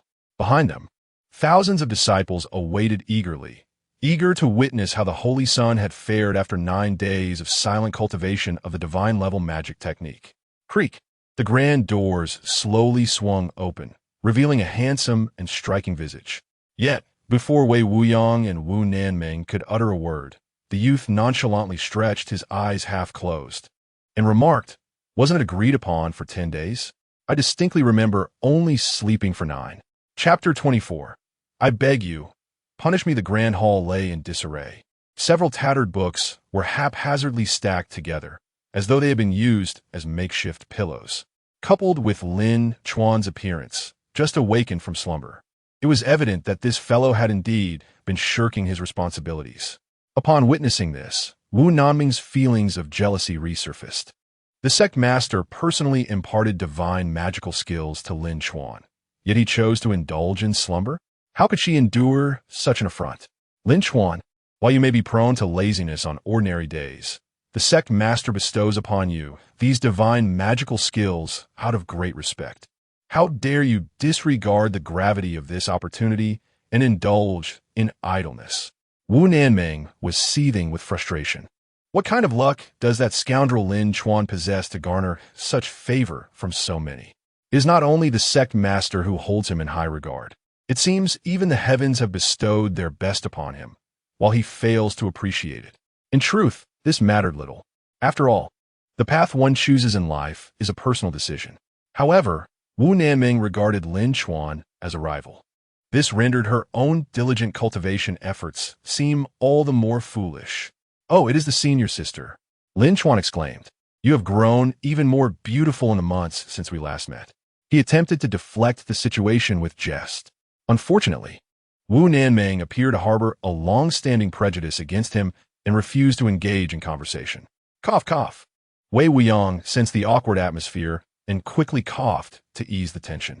Then, turning to Lin Chuan, she spoke with seriousness. Although Nanming's words may have been a bit harsh, they were indeed for the sake of the Holy Sun. After 9 days of training under the sect master, have you made any progress? Her inquiry was casual. As long as Lin Chuan offered a simple explanation, it would suffice.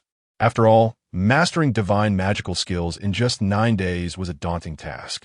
Merely remembering the incantations would be commendable. Are you referring to those 10 volumes of divine magical skills? Apologies, but it was too lengthy. I couldn't be bothered to read it, Lin Chuan replied nonchalantly, displaying an air of indifference. He had been anticipating this moment. Why should he concern himself with cultivation techniques? He awaited the day when the entire sect would learn that the 10 volumes of divine skills lay before him, yet he had failed to cherish them. At that moment, both Leng Ningshuang and the 9 elders would surely be disappointed in him and might even impose punishment, perhaps even expulsion from the sect, as a warning. His wish would then be fulfilled. What 10 volumes of divine skills? The sect master, this is impossible. Wu Nanming was taken aback. Although she had yet to attain the rank of a celestial saint, she had heard that divine magical skills were exceedingly difficult to cultivate. A moment's negligence could lead to disastrous consequences. Why would Leng Ningshuang trust that Lin Chuan could manage such a task? Not only did Wu Nanming harbor doubts, but the expressions on the faces of the 9 elders also reflected surprise, though they had yet to voice their inquiries. If the senior sister does not believe me, she can see for herself. Those 10 volumes of techniques scattered on the ground were all given to me by the sect master. While the techniques may be difficult to learn, they serve perfectly as a pillow. The cold floor of the grand hall is quite comfortable for a nap. Lin Chuan yawned and stretched languidly, relishing his own enjoyment while inciting the ire of Wu Nanming and the 9 elders. Such a child is beyond redemption. Wei Wuyang shook her head in dismay. The other 8 elders sighed deeply, clearly disillusioned with Lin Chuan. Yes, this is exactly the feeling. It seems the pressure is still insufficient. I must intensify my efforts. Lin Chuan reveled inwardly. At this rate, expulsion from the sect was imminent. However, his status within the Tianma sect was unique. Being expelled as the Holy Son would not be an easy feat. It required the sect master's personal decree. The senior sister has returned to the mountain. Surely there are updates regarding the great marsh illusion? Lin Chuan thought with great excitement. Everything was in place, only missing the presence of Leng Ningshuang, a crucial witness. He was determined to invite this esteemed guest promptly. Nevertheless, Lin Chuan was quite enthusiastic, scampering towards the back hall. Meanwhile, at the entrance to the back hall, a tall figure stood with an imposing demeanor, her chilling gaze fixated on the approaching figure. This brat truly wishes to drive me to my wit's end. 10 volumes of divine magical skills, and within 9 days, you have not studied a single one. I have never gone to such lengths to please anyone in my life, yet you fail to appreciate it. I truly wish to put you to death. Leng Ningshuang gritted her teeth, scolding him inwardly. It was one thing for her goodwill to be taken for granted. It was another for this young man to still contemplate escaping the sect. Were it not for his extraordinary aptitude and the fact that he had once aided her in making enemies, his persistent inclination towards defection would be more than sufficient to condemn him to death.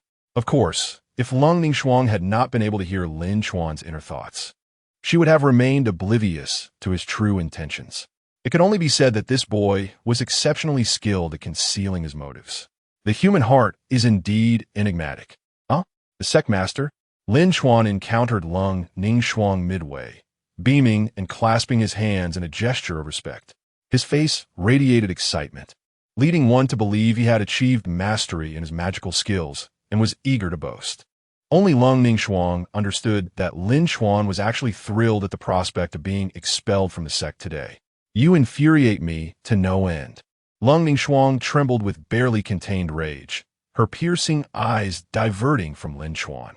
She feared that if she did not restrain herself, she might truly harm him.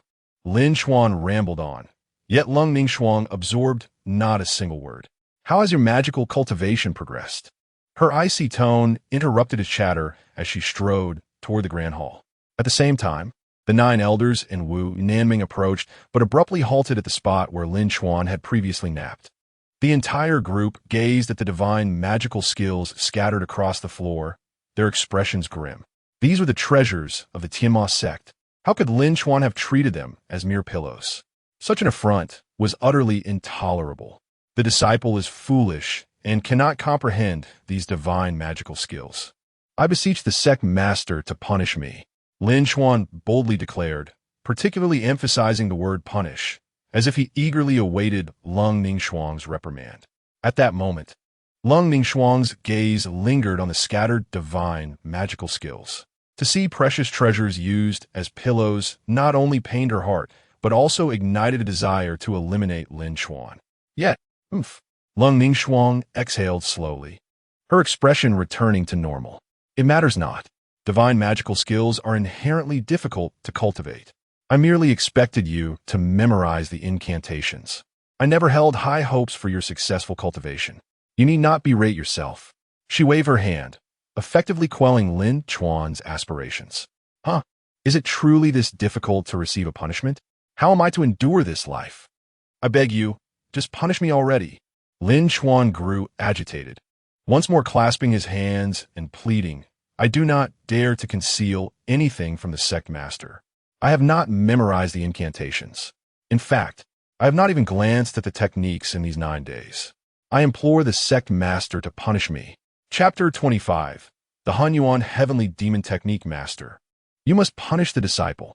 Lin Chuan exclaimed urgently, his tone betraying a hint of anticipation. The 9 elders and Wu Nansong were taken aback. Could it be that the Holy Sun had a penchant for punishment? Leng Ningshuang had already declared that there would be no punishment, yet he was eagerly seeking it. Leng Ningshuang felt a headache coming on. She understood Lin Chuan's intentions all too well. The notion of punishment was merely a pretext for Lin Chuan to escape from the heavenly demon sect. Initially, the goal was to win him over with the divine-level demonic technique, but now it had turned into a rigid demand. As the esteemed leader of the sect, she could not possibly beg Lin Chuan not to leave in front of her disciples. That would be too humiliating. Moreover, the heavenly demon sect had not yet fallen to such depths. Young rascal, do you really think I am unaware of your thoughts? You desire punishment? Very well. I shall grant you your wish. Leng Ningshuang seethed with anger. With a cold huff, she declared, Elders, did you hear that? The Holy Sun seeks his own punishment. Then I shall fulfill his request. Wu Nansong immediately cast the Holy Sun into the abyss for introspection. He is not to be released without my command. Upon hearing this, Wu Nansong's face lit up with delight. The 9 elders fell into a stunned silence. Lin Chuan was left dumbfounded, being cast into the abyss for introspection. This punishment was far from what he had anticipated. He had been promised expulsion from a sect. Master, I meant to say that I haven't even glanced at a single technique. Not only am I too lazy to cultivate the divine-level demonic techniques bestowed upon me, but I also use them as pillows for my slumber. You should impose a severe punishment on me, such as expelling me from the sect. Otherwise, it would be difficult to maintain order. Lin Chuan urged frantically. Yet, the more he spoke, the more awkward it became. Instead of sounding contrite, he seemed to be taunting her. This audacious boy, fully aware of his transgressions, dared to provoke the sect leader. Lin Chuan, you are exceedingly bold. Wu Nansong fumed, immediately pinning Lin Chuan in place, as if fearing he might flee. But Lin Chuan had no intention of escaping. He was rather hoping Leng Ningshuang would become enraged and, in a fit of anger, expel him from the sect. At that moment, the 9 elders, including Wei Wuyang, were tense and perplexed. Lin Chuan was clearly courting disaster, yet no one could fathom his motives for such reckless behavior. Why forsake the divine-level demonic techniques to provoke Leng Ningshuang, known for her ruthless nature? Did he not fear that she might take his life in a fit of rage? As for Lin Chuan, he was an unparalleled genius, possessing the foundation of the Heavenly Emperor, a status achieved at the cost of the Heavenly Demon Pool. If he were to perish like this, the ancestors of the Heavenly Demon Sect would undoubtedly seek retribution. Master, while Lin Chuan has erred, I believe he must have his reasons. I implore you. Wei Wuyang scrambled to mediate. Yet, before she could finish, she noticed Leng Ningshuang's face remained unperturbed. Not only did she show no change in expression, but the corners of her mouth even lifted slightly, as if she had everything under control. The sect leader was actually smiling. Was she still the same feared female demon everyone knew? No, I have no hidden motives. There is no need for the elder to plead on Lin Chuan's behalf. I earnestly request that you impose all forms of punishment. Lin Chuan once again clasped his hands, showing no regard for Wei Wuyong's feelings. Lin Chuan, you may as well perish. Wei Wuyong was furious, her face flushed. If the situation allowed, she would have loved to slap Lin Chuan. They say he possesses extraordinary talent, but his emotional intelligence seems to leave much to be desired. Lin Chuan, you do possess some self-awareness. You understand that one must be punished for their mistakes. Wu Nansong scoffed, feeling quite pleased. She thought that merely making Lin Chuan face the wall for introspection was too lenient. To waste the divine-level demonic techniques while being unlearned and deceiving the sect leader and elders warranted a more severe punishment. This was not born out of jealousy. Wu Nansong, as the eldest disciple, had always been revered for her integrity. A wrongdoer must face consequences. This was a belief deeply ingrained in her. Furthermore, Lin Chuan had always been unlearned. If he were not given a lesson, how could the sect leader command respect? Indeed, the eldest sister is correct, regardless of the severity of the punishment.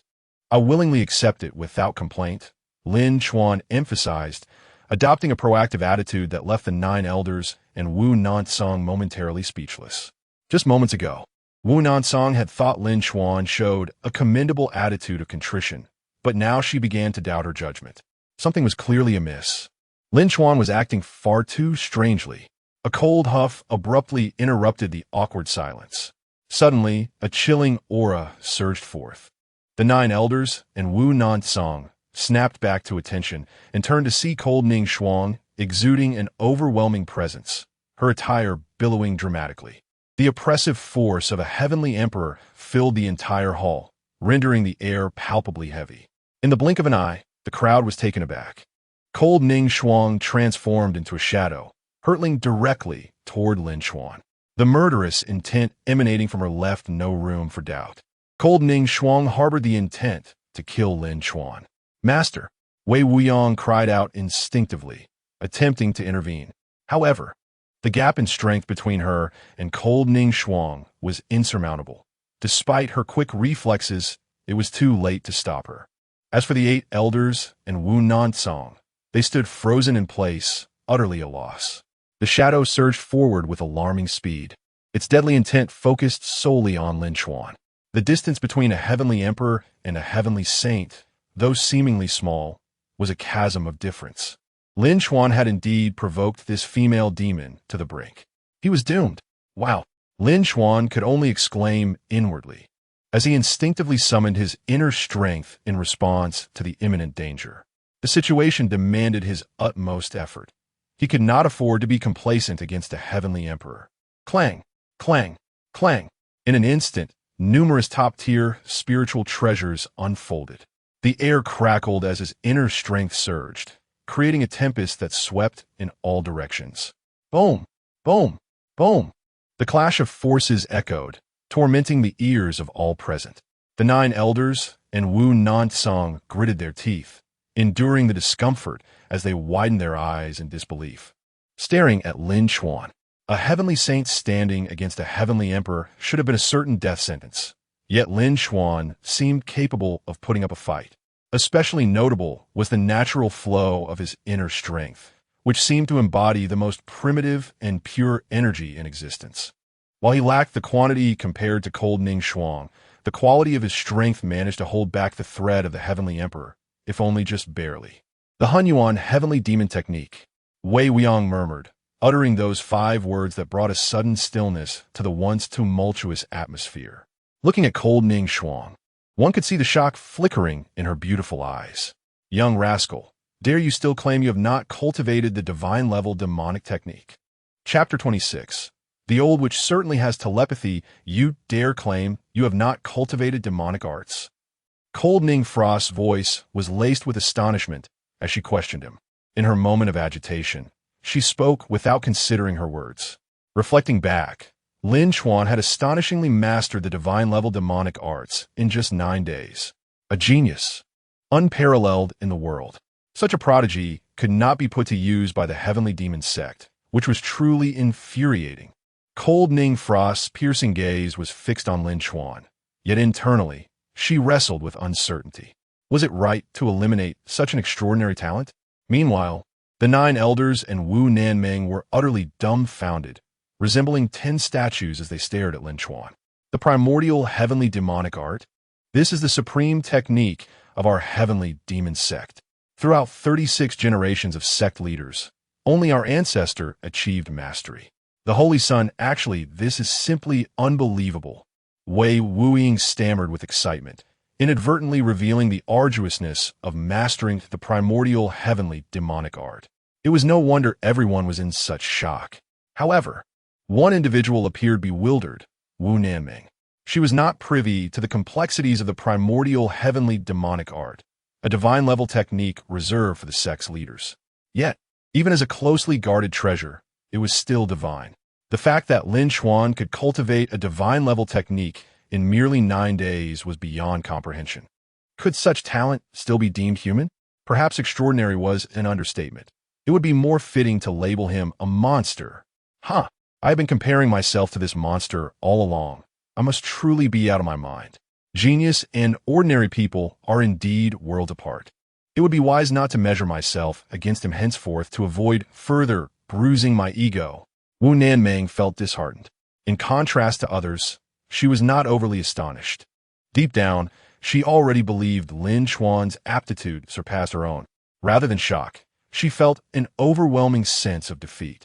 In stark contrast, Cold Ning Frost and the 9 elders were not novices to the intricacies of divine-level techniques.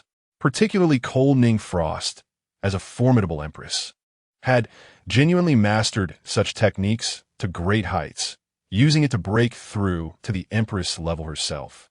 Thus, she possessed a clearer understanding of the challenges involved in mastering divine-level arts. The notion of completing a divine-level technique in 9 days had never crossed her mind until today. Had someone told her this was a reality, she would have deemed them insane. Yet, the evidence lay before her. Lin Chuan had accomplished it, mastering the even more complex primordial heavenly demonic art, a feat only achieved by their sect's ancestor. A miracle. Nothing less than a miracle could describe it. In summary, Lin Chuan's talent exceeded even the most lofty expectations of her and the 9 elders. Such an unparalleled prodigy could not be allowed to defect from the sect. Furthermore, she had to ensure Lin Chuan remained firmly bound to the heavenly demon sect. Congratulations, sect master. Congratulations, Odisson. With the emergence of the primordial heavenly demonic art, the world of cultivation will surely be astounded. With the Holy Son's potential, the day he achieves the title of Empress is surely near. Wei Wuying's face flushed with excitement, tears uncontrollably streaming down her cheeks. Even Wu Nanming, who was unaware of the full truth, recognized the significance of Lin Chuan's mastery of the demonic arts, explaining the usually composed elder's loss of composure. Cold Ning Frost, however, suppressed her excitement, revealing no overt changes in her demeanor. Unlike Wei Wuying, she understood that Lin Chuan's thoughts were far from simple. This rascal was constantly contemplating defection from the heavenly demon sect. Given the slightest opportunity, he would dare to rebel. Wei Wuying's enthusiasm could easily lead Lin Chuan to become overconfident, if Cold Ning Frost, as the sect leader, continued to remain passive. Lin Chuan would undoubtedly seek any pretext to escape. The elder's exhilaration indicates the primordial heavenly demonic art is formidable. Should I take this opportunity to curry favor with the old witch? Perhaps I could feign a descent for training as a ruse to escape? With everyone in high spirits, surely the old witch would acquiesce? Lin Chuan was indeed getting carried away, even considering overstepping his bounds. At that moment, Cold Ning Frost, who could hear his thoughts, clenched her fists tightly. Were it not for her recognition of his talent and the past favor he had shown her, one punch could have spelled disaster for Lin Chuan. Fortunately, she managed to restrain her impulses. With an impassive expression, she turned to Lin Chuan and spoke softly. The Holy Son has achieved mastery of the primordial heavenly demonic art in just 9 days. Your aptitude is remarkable. However, the time is still short, and stability remains elusive. Cold Ning Frost did not give Lin Chuan the opportunity to respond, decisively quashing his thoughts before they could take root. Lin Chuan stood there, momentarily stunned. The old witch certainly possesses telepathy. He was greatly astonished, yet regrettably, he had no evidence to support his claim. The sect master is indeed wise. Wei Wuying nodded earnestly in agreement. The last shred of hope was extinguished by the elder, leaving Lin Chuan feeling despondent. Cold Ning Frost observed Lin Chuan's dejected expression, a hint of satisfaction curling at the corners of her lips. Her mood was considerably elevated. This troublesome boy had often caused her discomfort, and today she felt she had finally avenged herself. It was far more gratifying than simply taking his life. Striking at his heart was far sweeter. Nonetheless, as a sect leader, she would not allow herself to be mired in juvenile emotions.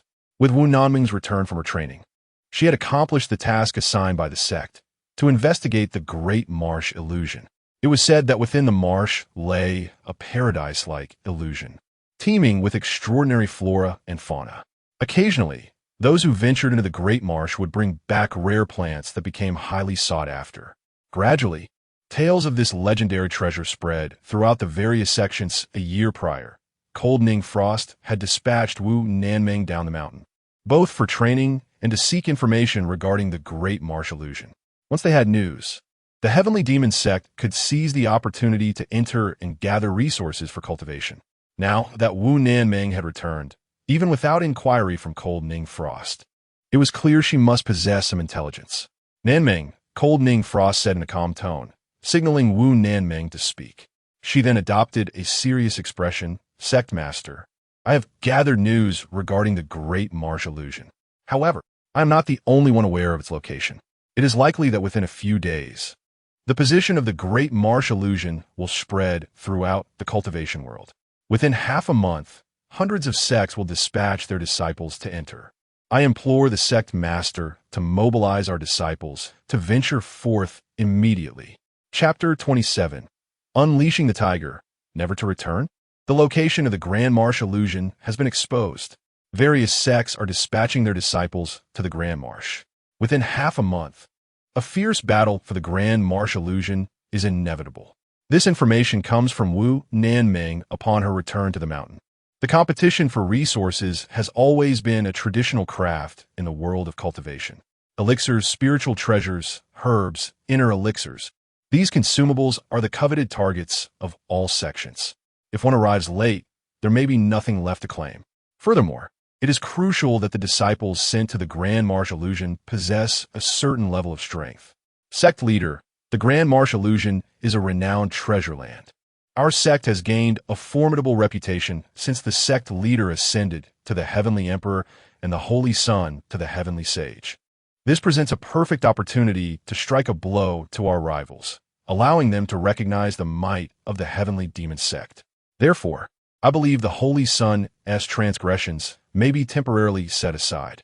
Let the Holy Son accompany Wu Nanming to the Grand Marsh illusion and earn redemption through merit. Wei Wuying earnestly offered her counsel. Upon hearing this, the 8 elders unanimously expressed their support for Wei Wuiying's strategy. It is only natural that they value Lin Chuan. With his extraordinary talent, he is unparalleled among the younger generation. Moreover, Lin Chuan has successfully cultivated the divine skill of the primordial heavenly demon art, making him a standout among his peers. In fact, it is unlikely that another cultivator of Lin Chuan's age will ever emerge. Once he appears in the Grand Marsh illusion, he is certain to wreak havoc. His renown will spread far and wide, allowing the world to witness the astonishing genius within the ranks of our young disciples. However, Wei Wuiying's understanding of Lin Chuan is quite superficial. Despite his astonishing potential, he is eager to descend from the mountain. Once he does, he will undoubtedly concoct a reason to flee. At that point, it would be akin to a dragon entering the sea, never to return. Sect leader, I also concur with the Grand Elder's arrangement. Since the Holy Son joined our Heavenly Demon Sect, he has been lax in his training and inattentive during lessons. Although he is exceptionally gifted, such talent is insufficient without experience. The upcoming battle in the Grand Marsh illusion offers an excellent opportunity for the Holy Son to gain invaluable experience. Wu Nanming added her agreement.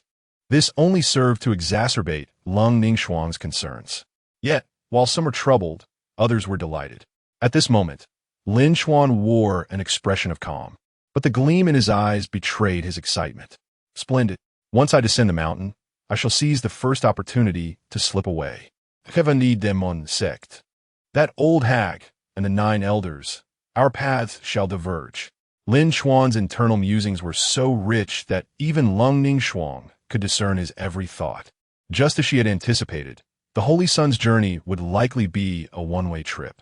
Allowing him to descend the mountain would contradict her original intentions. However, Wei Wuying and Wu Nanmeng were not mistaken. The Grand Marsh illusion is indeed a focal point for numerous sects competing for resources and a platform to showcase the strength of the younger generation of the Heavenly Demon Sect. In the realm of cultivation, it is rare to find someone of Lin Chuan's age who has ascended to the rank of Heavenly Sage. In truth, such a phenomenon is virtually impossible. Furthermore, Lin Chuan has mastered the divine, primordial heavenly demon art. Once he enters the Grand Marsh illusion, he will undoubtedly dominate the battlefield, instilling fear throughout the cultivation world. If all goes well, the Heavenly Demon Sect will achieve resounding fame, and no one will dare to provoke us. Previously, Lin Chuan had mentioned that due to the enmity between the Xian Sword Sect and the Heavenly Demon Sect, as well as the death of Hong Tianhe, animosity from the righteous sects was to be expected. In the event of a confrontation between the righteous and the evil factions, the Heavenly Demon Sect would be at the forefront. One day, the Holy Maiden Peak could very well become a hell on earth. This was the reason why Lin Chuan was determined to betray the sect. Initially, Leng Ningshuang had dismissed this notion. However, upon further reflection, the possibility could not be entirely disregarded. As the saying goes, the taller the tree, the more it attracts the wind. Leng Ningshuang herself was already a prominent figure. The fact that Hong Tianhe met his demise within the Heavenly Demon Sect only compounded matters. With both new and old grudges combined, it was not unfathomable for the righteous sects to harbor jealousy, leading them to attack the Holy Maiden Peak as a group. Nonetheless, while it is wise to prevent potential problems, Leng Ningshuang could not recklessly voice concerns over something that lacked concrete basis. Would she truly request assistance from other sects based on non-existent grounds? Given Leng Ningshuang's nature, she would rather perish than bow down. Thus, the Heavenly Demon Sect was left with but one path: overwhelming strength to deter the righteous sects from daring to strike. And this was something beyond the capabilities of even a heavenly emperor. Unless Leng Ningshuang's beautiful eyes slowly turned towards Lin Chuan, her icy gaze concealing her cunning thoughts. As the sect leader, she must prioritize the sect's interests above all else. If the Heavenly Demon Sect were to face dire straits in the future, there would only be one person capable of saving it: Lin Chuan. However, that would not be the current Lin Chuan, but the one who would one day attain the title of Heavenly Emperor. Rather than confining him with various reasons, it would be wiser to allow him to descend the mountain. Thus, he would have the opportunity to achieve that title of Heavenly Emperor. Of course, once Lin Chuan left the Heavenly Demon Sect, he would undoubtedly seek to escape by any means necessary. Relying on Wu Nanmeng would not suffice.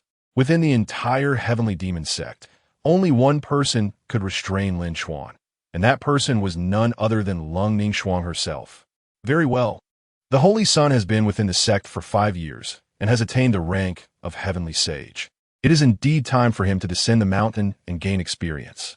This expedition to the Grand Marsh illusion will be arranged by the Grand Elder for the selection of participants. As the sect leader, I only request one thing from you: to showcase the might of the Heavenly Demon Sect. Time is of the essence, so prepare to set off promptly. After giving her instructions, Leng Ningshuang dismissed the assembly. Out of the corner of her eye, she noticed Lin Chuan's face betraying his excitement. Though it flashed momentarily, it did not escape her keen perception. When the others departed, however, Leng Ningshuang retained Wei Wuying. Sect leader, do you have further instructions? Wei Wuying inquired respectfully. Observing Leng Ningshuang's demeanor, which remained as cold as usual, revealing no trace of emotion, it was evident that at only 25, she had already matured into a remarkably capable sect leader. Grand Elder, there have been no pressing matters in the sect lately. I intend to embark on a journey. There are matters that must be attended to, and I request that you and the other 8 elders oversee the sect in my absence. Leng Ningshuang replied perfunctorily. A journey? Could it be to address the grievances with the Xian Sword sect? Wei Wuying frowned. She did not oppose Leng Ningshuang's actions against the Xian Sword sect. Lin Chuan's slaying of Hong Tianhe had already plunged the Heavenly Demon sect into an unending feud with them. If left unaddressed, it could lead to unforeseen complications, and annihilating the Xian Sword sect might become inevitable. However, she was concerned whether such absolute measures were truly wise. Sect leader, please proceed with your plans. The Heavenly Demon sect stands united with you, regardless of what the future holds. We shall face glory and disgrace together. Chapter 28. Defection from a Sect. Now is the time to share glory and shame. Wei Wuyang's bold declaration revealed her unwavering loyalty to Leng Ningshuang. Even though she was uncertain of the consequences of annihilating the Xianjian sect, she nonetheless supported Leng Ningshuang in her endeavor. Thank you, Elder. Leng Ningshuang replied impassively. Her expression betrayed no emotion, and within her heart, there was an utter lack of disturbance. It was not that she was cold-hearted. Rather, she believed that Wei Wuyang's unconditional support for her as the sect leader was to be expected. The Xianjian sect must be destroyed. But her mission descending the mountain extended beyond merely vanquishing them. Monitoring Lin Chuan was of paramount importance. A rising star with the foundation of a titled heavenly emperor, yet constantly contemplating escape, required her utmost vigilance. Regrettably, she could not disclose the matter of the trailing disciples. Such a revelation would be embarrassing.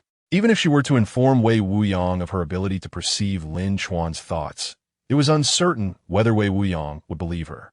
In the realm of cultivation, a technique that allows one to constantly perceive the thoughts of others was unheard of. It would be a stretch to expect trust. Rather than waste breath, it would be better to take matters into her own hands. Once Lin Chuan was settled, she would conveniently annihilate the Xianjian sect. You may leave. Leng Ningshuang gently waved her hand, dismissing the elder, and she subsequently vanished from the main hall without a sound.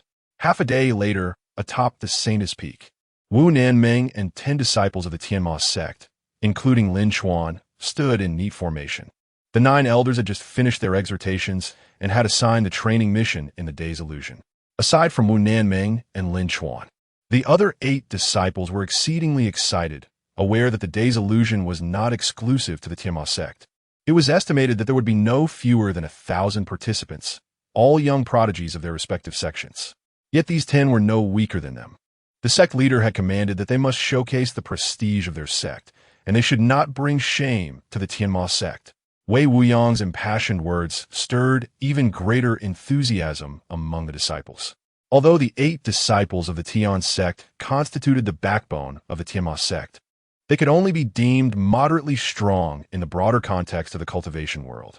When facing disciples from 100 sects, they would hardly stand out. Nonetheless, they were undaunted. With a formidable figure like Wu Nanming, a heavenly sovereign, and Lin Chuan, a heavenly saint, present, what was there to fear? Rest assured, with our senior sister and the saint's son leading, we need not lift a finger against 100 sects, let alone 1,000.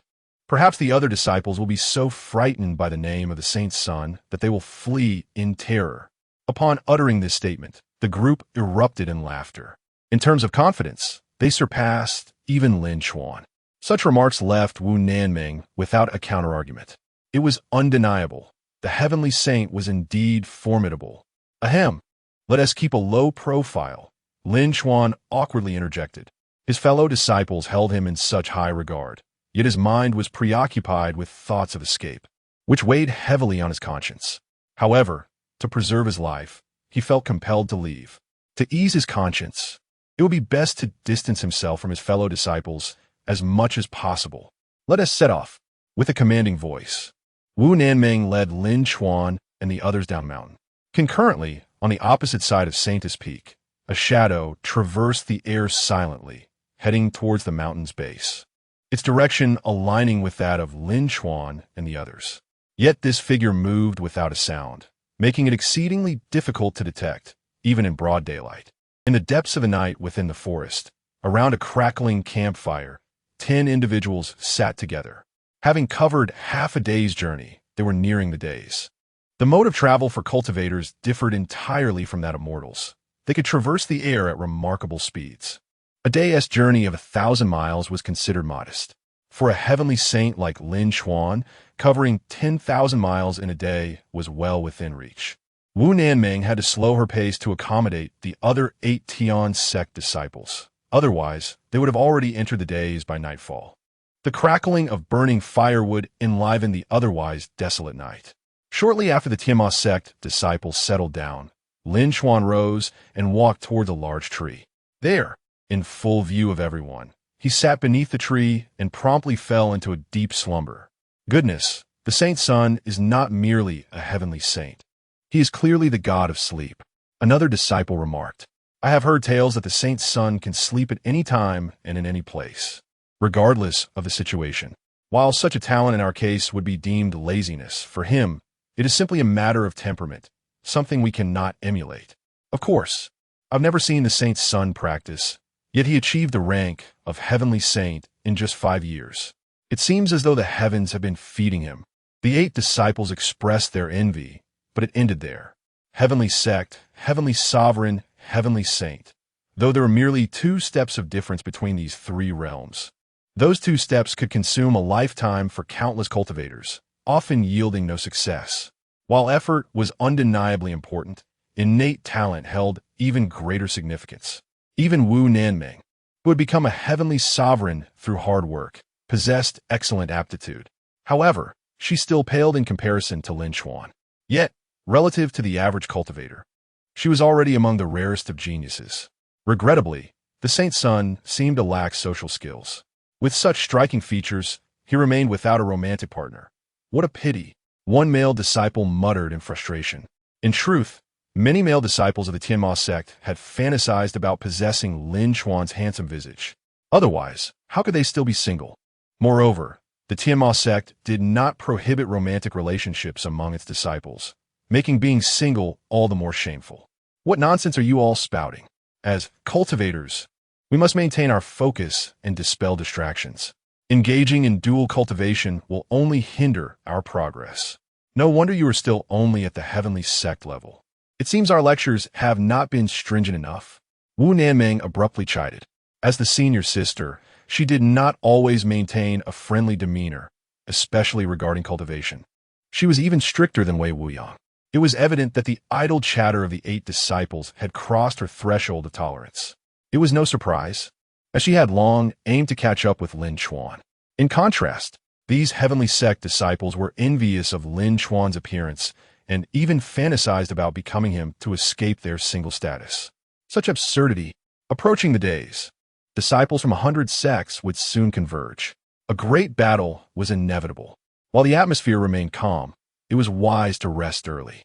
Wu Nanming, feeling irritated, scolded the group and sent them off to rest. Her reprimand silenced the others, who dared not speak further and obediently settled down for the night. Meanwhile, beneath the large tree, Lin Chuan was anything but still. Having descended the mountain for half a day, he had been seeking an opportunity to escape. At last, the moment had arrived. Leaving, now is the time. Lin Chuan abruptly rose, gazing into the night as he took a step towards hope. Sanson, where do you intend to go?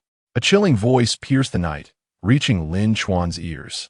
It felt as if a shard of ice had been thrust into his chest on a frigid winter's night.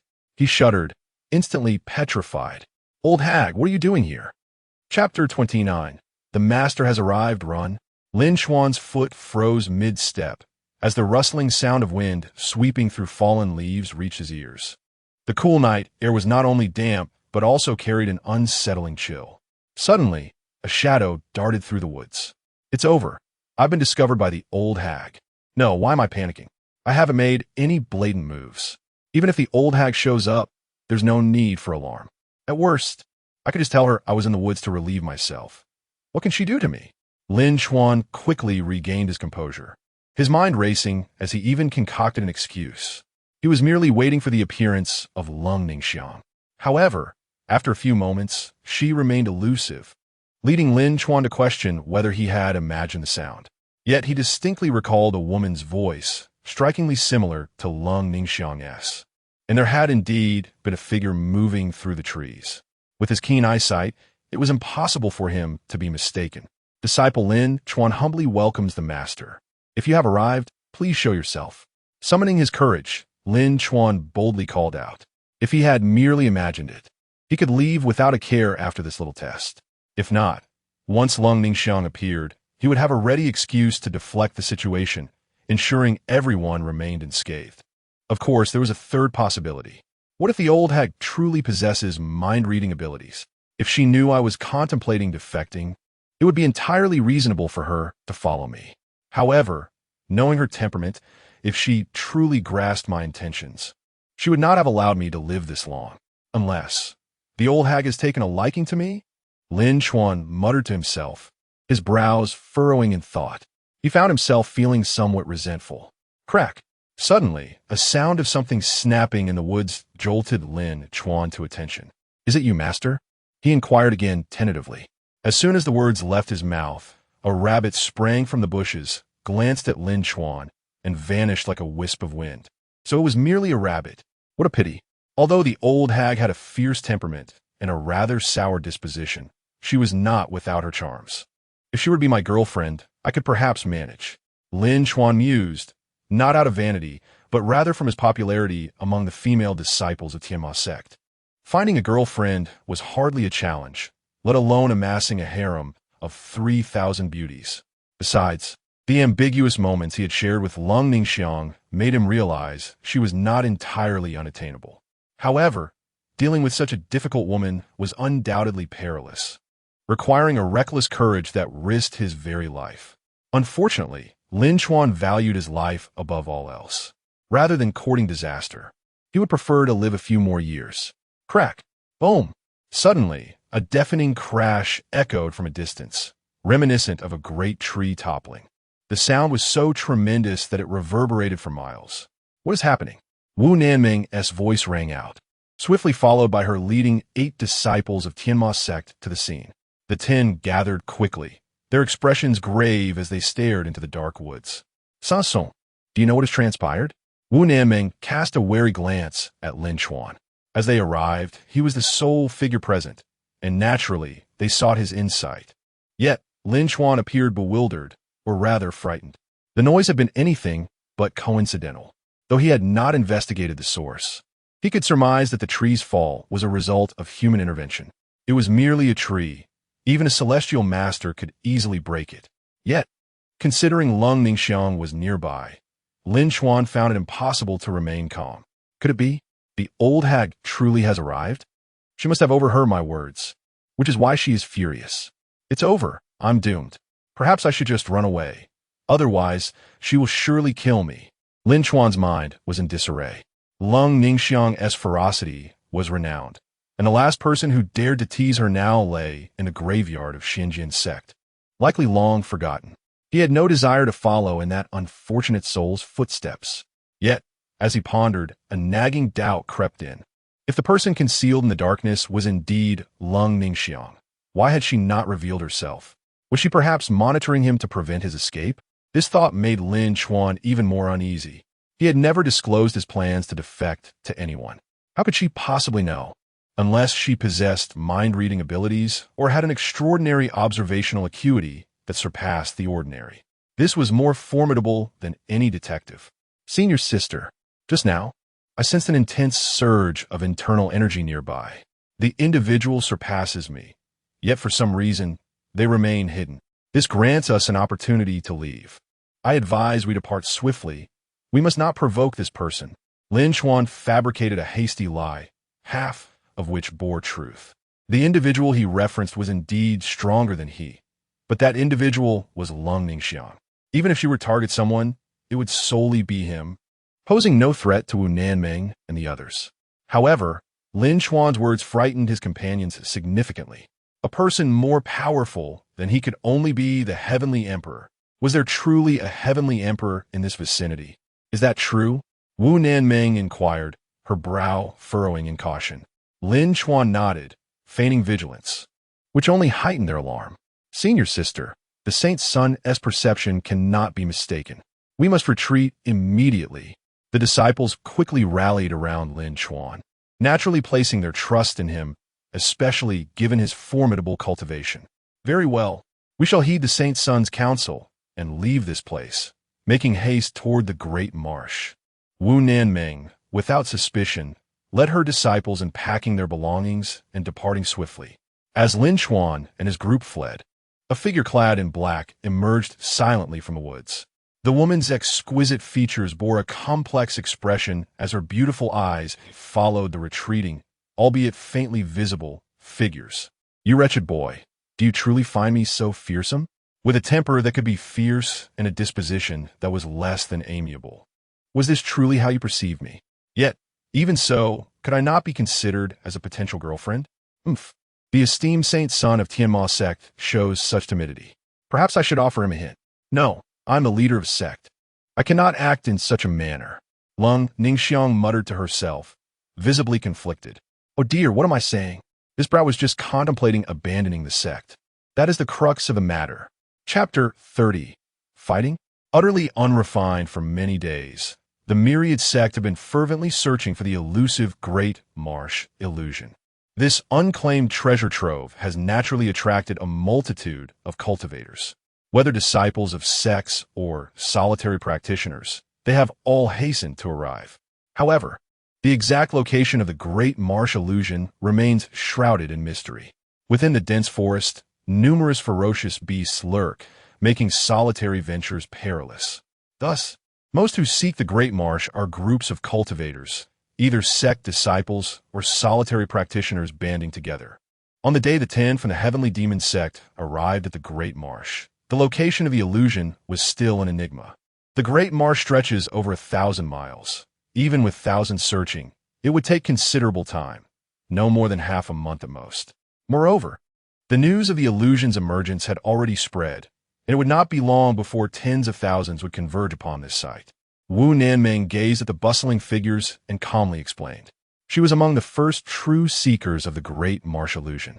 However, the news from other sects was no less swift than that of the Heavenly Demon Sect. Long before the search in the forest began, she had already clashed with disciples from other sections.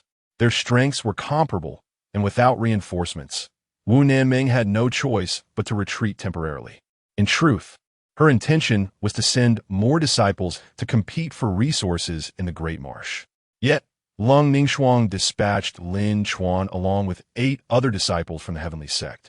It seemed that the purpose of this expedition was not solely to vie for resources, but rather to leverage Lin Chuan's presence to intimidate the myriad sects, while also allowing the 8 disciples to gain experience.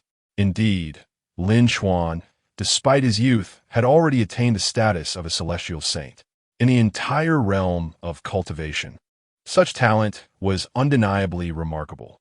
However, an old adage rings true: a tall tree attracts the wind. Given Lin Chuan's exceptional abilities, did Leng Ningshuang not fear that this prodigy might meet an untimely demise? Throughout their journey, Wu Nanming was burdened with this concern, especially after the events of the previous night. The formidable figure hidden in the shadows even made Lin Chuan wary.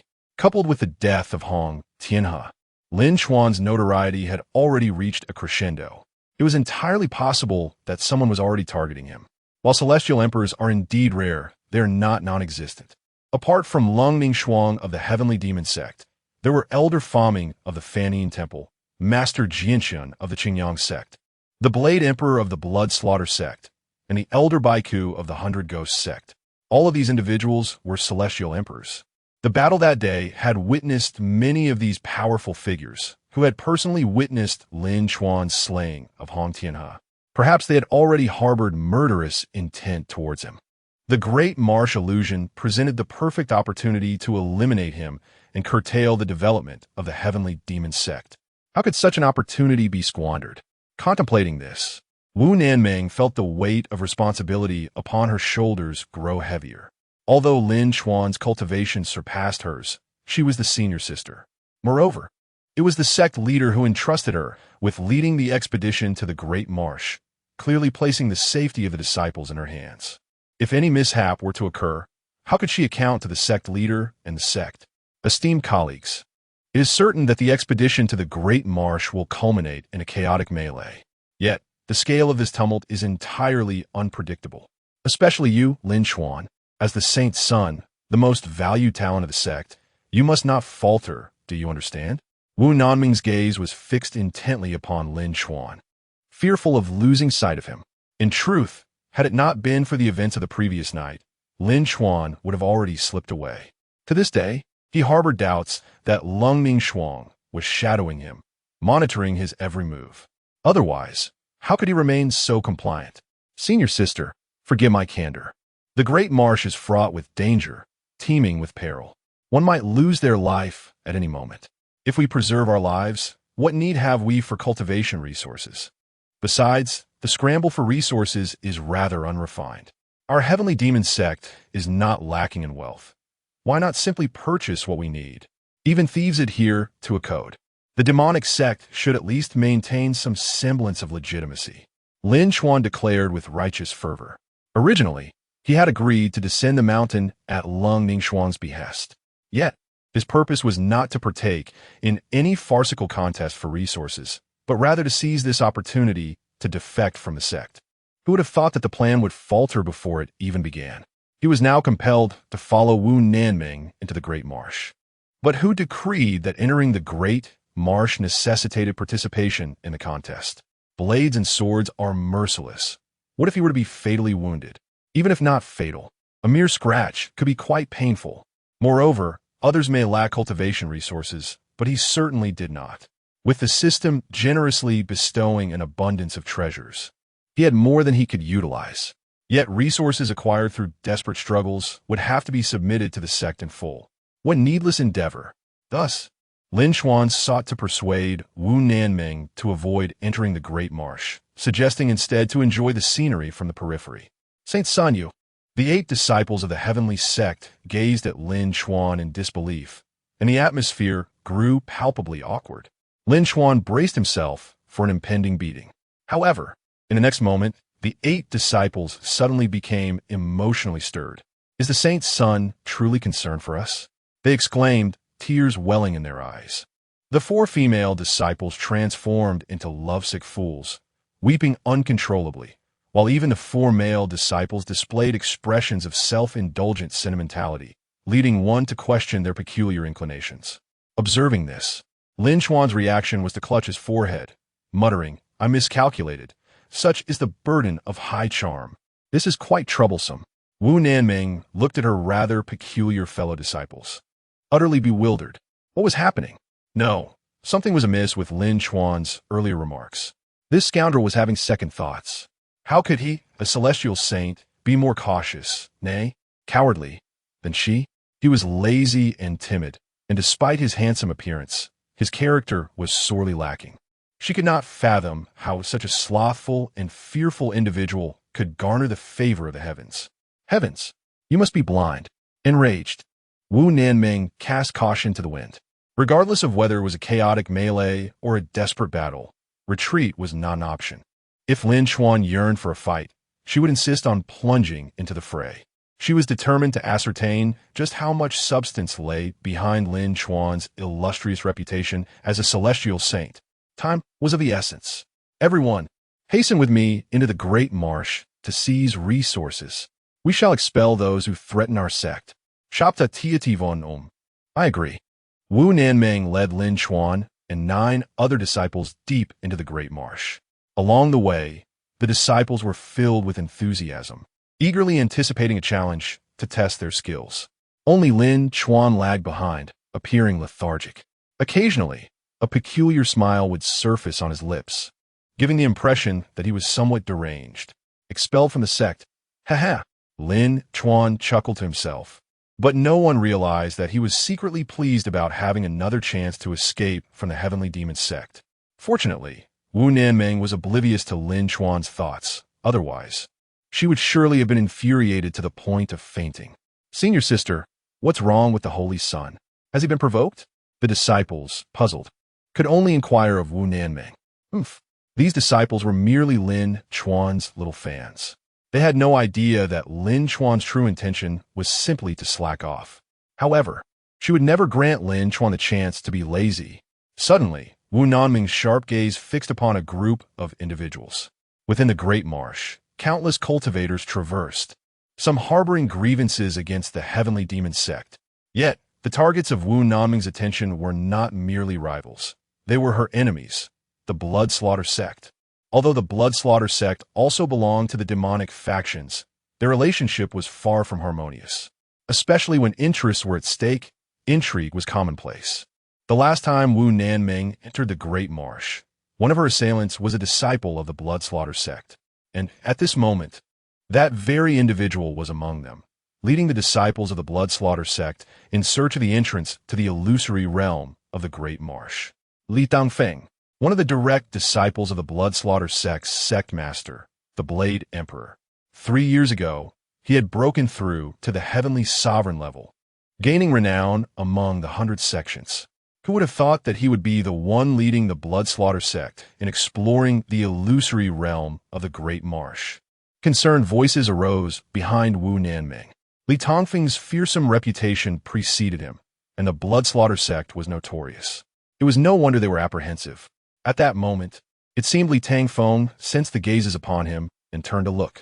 In an instant, his eyes locked with Wu Nanming's, and a spark ignited in the air between them. "Senior sister, they're coming," a disciple of the heavenly demon sect whispered urgently. As the words fell, Li Tangfeng decisively led his disciples forward with great strides. There were at least 30 individuals following him, all at a cultivation level above the heavenly sovereign. Outnumbered and evenly matched in strength, it was evident that the heavenly demon sect would be at a disadvantage should a confrontation arise. However, Wu Nanming and the disciples of the heavenly demon sect remained unperturbed. The disciples of the Blood Slaughter Sect were right before them, with even the heavenly sovereign Li Tangfeng present. This indicated that the Blood Slaughter Sect would not have any other surprises in store. On the other hand, the heavenly demon sect had Lin Chuan on their side. This was their source of confidence. Sister Nanming, it has been a few days since we last met. I still haven't had the chance to explain the misunderstanding from our last encounter. If you do not mind, let us, the disciples of the demonic sect, search for the illusory realm of the Great Marsh together. It would also give me an opportunity to clear up the misunderstanding. Wouldn't that be agreeable? Li Tangfeng grinned widely. He was tall and robust, resembling a boulder, while Wu Nanming, though not small, appeared rather delicate in comparison. Despite both being heavenly sovereigns, Li Tangfeng had broken through 3 years prior, creating a distinct gap in their cultivation levels. It was evident that Wu Nanming was at a disadvantage, which is precisely why Li Tangfeng was so brazen. Misunderstanding? Is what you said about wanting me to be your wife also a misunderstanding? Wu Nanming's expression hardened, her tone frigid. As soon as the words left her mouth, the disciples of the heavenly demon sect widened their eyes in astonishment, their faces betraying a hint of anger. Even Lin Chuan, not far off, was drawn in, peering curiously as if listening to gossip. This guy dares to pursue such a woman? He certainly has some nerve. Lin Chuan mused, intrigued. In his eyes, Wu Nanming was even more formidable than Leng Ningshuang. 5 years ago, before he became the Holy Son, he, along with other disciples, had been supervised by Wu Nanming in their cultivation. Back then, he could hardly afford to slack off. She would pull him out of bed every morning, often admonishing, "It's already noon, and you still dare to sleep in." Of course, Lin Chuan's impression of Wu Nanming as a fierce figure was not solely based on that. He had endured 3 years of being reprimanded for dozing off in class and receiving a whack on the head. After finally managing to escape her supervision, he was left with the image of her as a strict taskmaster. Even though Wu Nanming was exceedingly popular among male disciples and quite beautiful, he would never consider pursuing her. Sister Nanming, you are truly straightforward. Indeed, it is not a misunderstanding, but my heartfelt desire. If you agree, I would not care about the trivial, illusory realm of the Great Marsh. Li Tangfeng continued to chatter excitedly, as if Wu Nanming had already acquiesced. Bah, how could our senior sister possibly be interested in someone like you? Self-indulgent fool, get lost. For disciples of the heavenly demon sect scolded indignantly. What a joke. Their senior sister was not only beautiful, but also kind-hearted toward her disciples. Such a perfect beauty was beyond the wildest dreams of even her own disciples. If senior sister were to marry, it would surely be someone like Lin Chuan, a true dragon among men, and not some oaf. Huh, since when did it become your turn to speak? Get lost. Li Tangfeng Bayuba. Instantly, the disciples of the blood slaughter sect surged forward. Prepare to confront the disciples of the heavenly demon sect. Fight, are we? Who's afraid? Don't think that we fear you just because you outnumber us. We have the Holy Sun here. You all are nothing but trash. The disciples of the heavenly demon sect immediately assumed a fighting stance. Despite being outnumbered nearly 4-1, they were not daunted. Rather, they were thrilled at the prospect of witnessing Lin Chuan in action, eager to showcase the Holy Sun's prowess to the cultivators of the Great Marsh. The Holy Sun, Lin Chuan, the one who recently slew the sect master of the Xinjiang sect, a heavenly saint. The disciples of the blood slaughter sect panicked.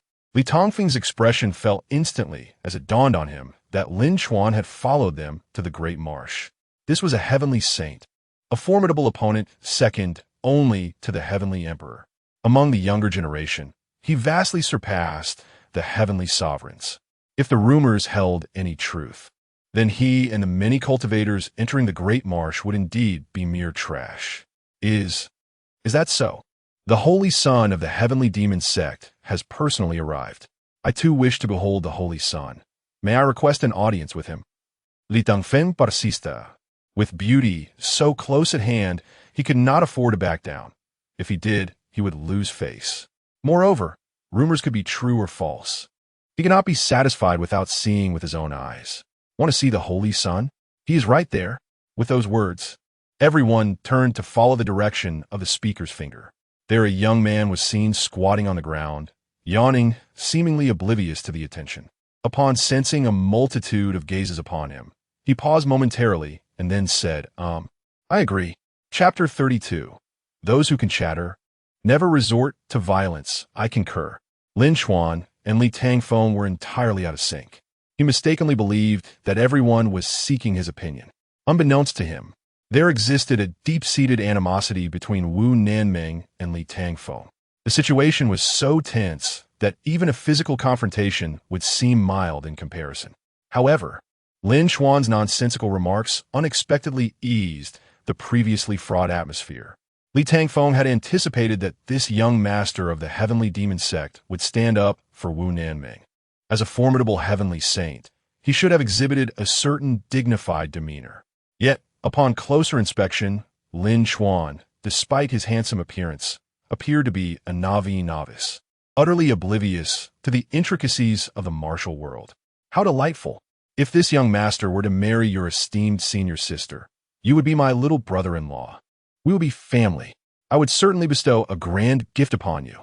Li Tangfeng beamed with delight, relieved that Lin Chuan seemed uninterested in intervening.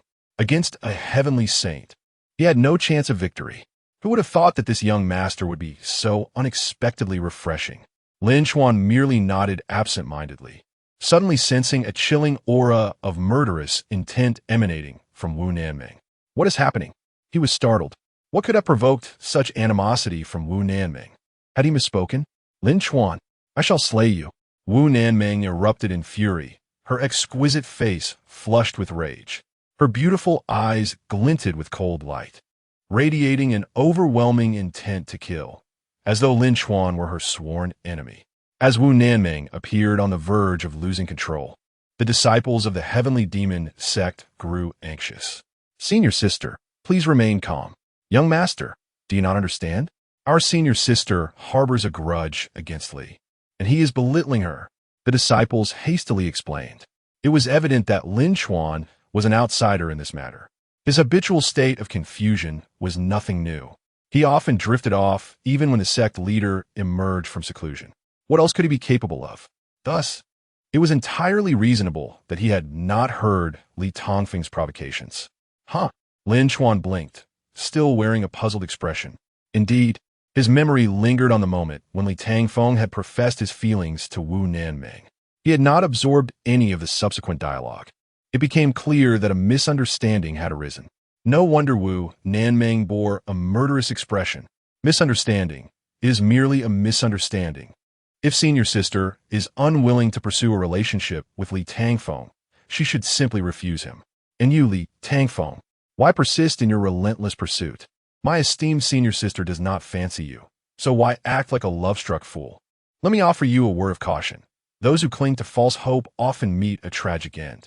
Particularly with my senior sister being somewhat volatile, it is best to maintain a safe distance and cut your losses, Lin Chuan advised earnestly. He was genuinely attempting to warn Li Tangfeng. The sooner one distanced themselves from a fearsome woman like Wu Nanming, the better. Moreover, the feud between Wu Nanming and Li Tangfeng had nothing to do with him. He merely mentioned it in passing, leaving it to Li Tangfeng to decide whether to heed his advice, as long as it did not impede his rest. Li Tangfeng was befuddled. The disciples of the heavenly demon sect had already clarified the matter. He had expected Lin Chuan to defend his fellow disciple, which had made him rather tense. Yet, Lin Chuan seemed entirely oblivious, even going so far as to offer advice. How peculiar. Was this fellow genuinely foolish, or merely feigning ignorance? If he were truly a heavenly saint, any attack on us would leave us utterly defenseless. Lin Chuan did not appear to be a fool, but rather someone stalling for time. Could it be that he was merely a paper tiger, and that Hong Tian's demise was orchestrated by Leng Ningshuang? Should we test him? The disciples of the Blood Fiend sect began to whisper among themselves. Lin Chuan's behavior was exceedingly strange, lacking any semblance of a seasoned expert. Even if he was naturally amiable, he should not be contemplating the welfare of his enemies. He did not even resemble a disciple of the heavenly demon sect. Given Lin Chuan's numerous odd actions, it was no wonder the Blood Fiend sect disciples harbored doubts about him. There was a measure of truth in their musings.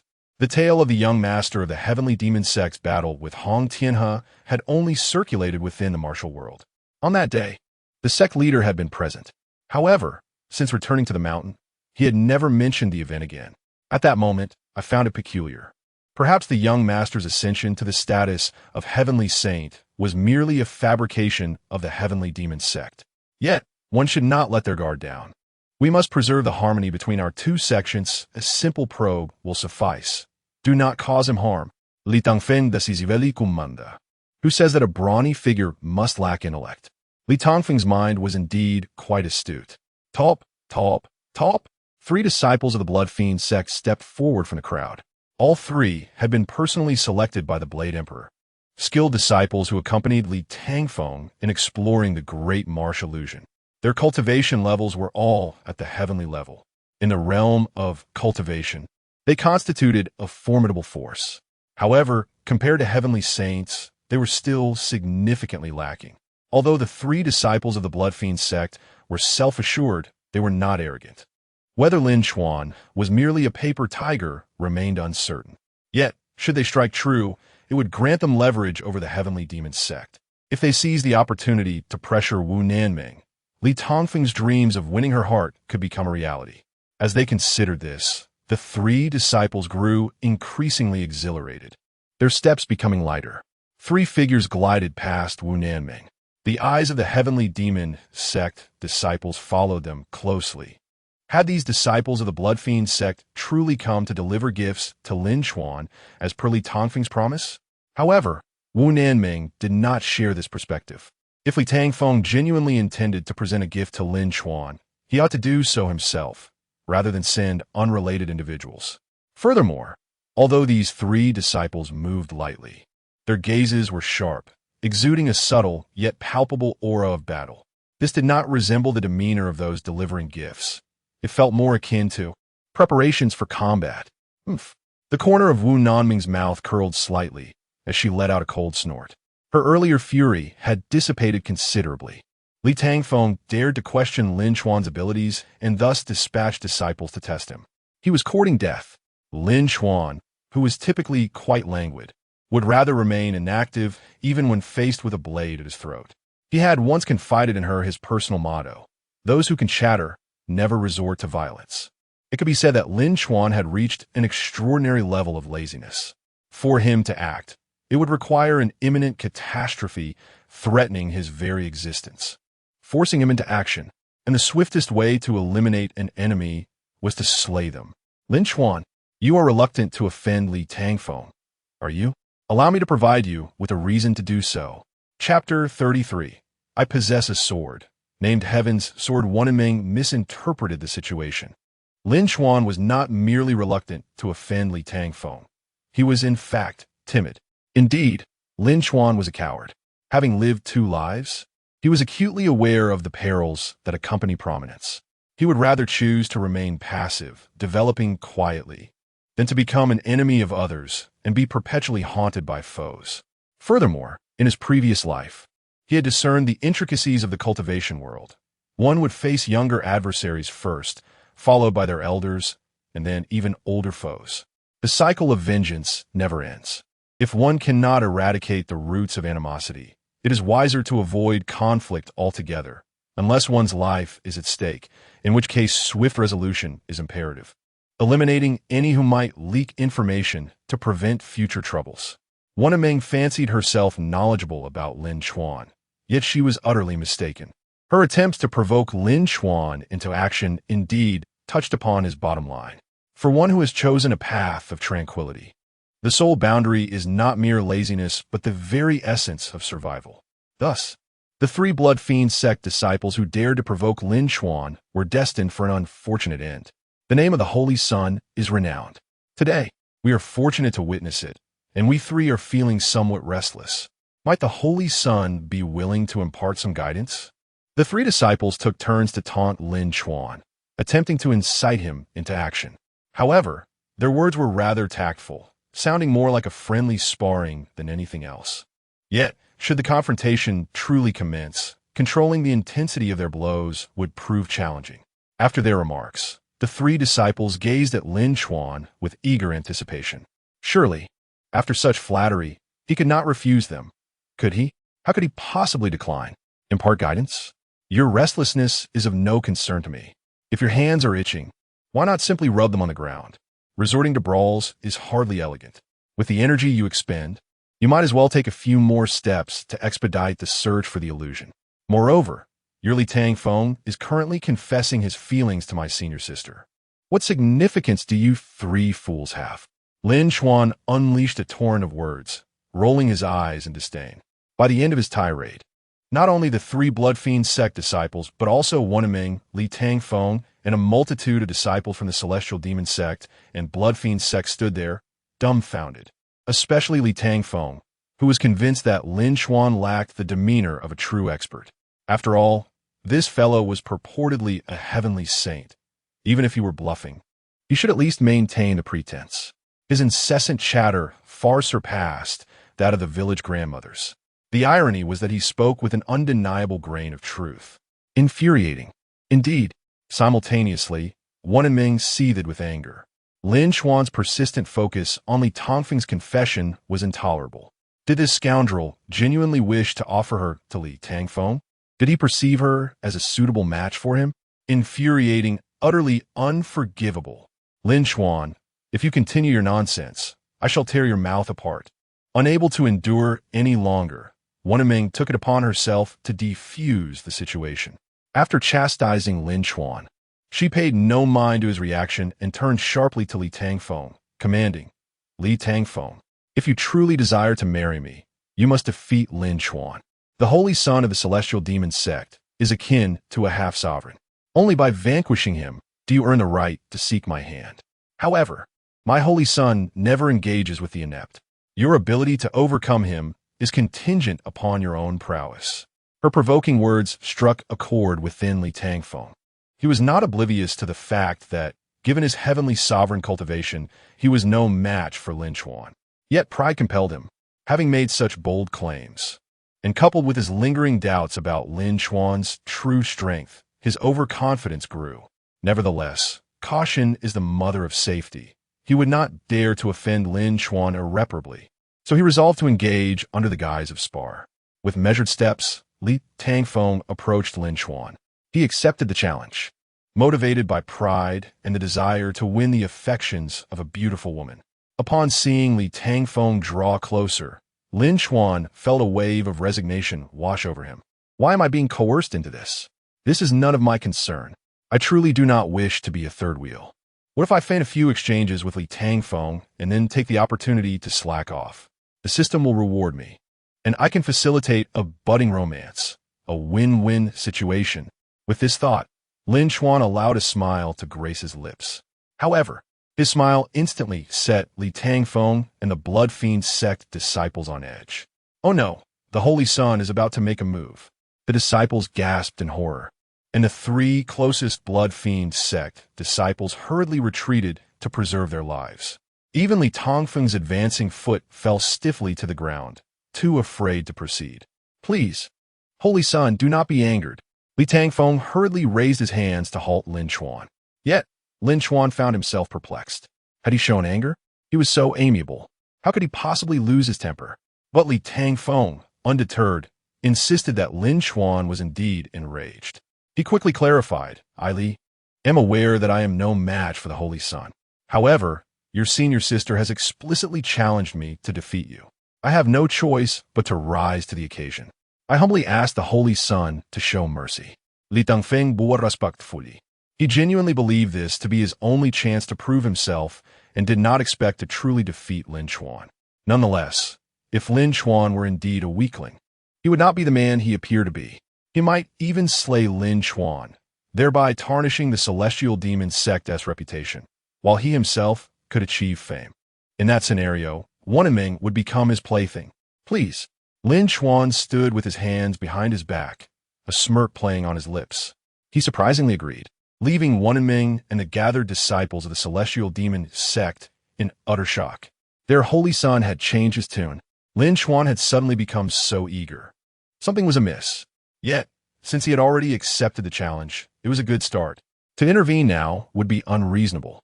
Wanming stifled her displeasure and allowed Lin Chuan to continue his charade. Such generosity from the Holy Sun is truly admirable. Li Tangfeng was elated. Opportunities to demonstrate one's worth were few and far between, and he would seize this chance to test Lin Chuan's strength. With a flourish, he summoned a blood-red greatsword. In an instant, Li Tangfeng's aura transformed. He remained the Blood Fiend Sect disciple, the favored student of the Blade Emperor. But the appearance of the blood sword amplified his ferocity 100-fold. This sword was an extraordinary spiritual treasure. Who among them did not possess one? Odisson, show this fool your prowess and frighten him. Go, Holy Sun, let the Blood Fiend Sect disciples witness your might. The Celestial Demon Sect disciples cheered, brimming with confidence. They vividly recalled Lin Chuan's overwhelming defeat of Hong Tianhe. How could a mere heavenly sovereign stand against Lin Chuan? As the disciples of the Celestial Demon Sect cheered, both Li Tangfeng and the Blood Fiend Sect disciples grew tense, their eyes fixed on Lin Chuan, awaiting the moment he would unleash his treasure. I, Lin Chuan, possess a sword capable of moving mountains, parting seas, subduing demons, vanquishing evil, commanding deities, plucking stars, severing rivers, demolishing cities, and even creating worlds. This sword is called Heaven's Sword. Chapter 34. Rooting out the problem is quite challenging. I possess a sword, known as the Heavenly Sword. Lin Chuan raised his sword, exuding an air of bravado. His words were truly impressive. Yet no matter how grandiose his claims, they could not conceal the fact that he wielded merely 2 fingers. The absence of a spiritual treasure is simply the absence of a spiritual treasure. What boasting is this? Heavenly Sword. Does he consider himself a sword deity? Li Tangfeng shot Lin Chuan a disdainful glance, irritated by his pretentiousness. After all, he was the direct disciple of the Blade Emperor, a genius well known within the Bloodslaughter sect. Never had he encountered anyone bold enough to show off in his presence, especially in front of Wu Nanming. How could he possibly maintain his dignity?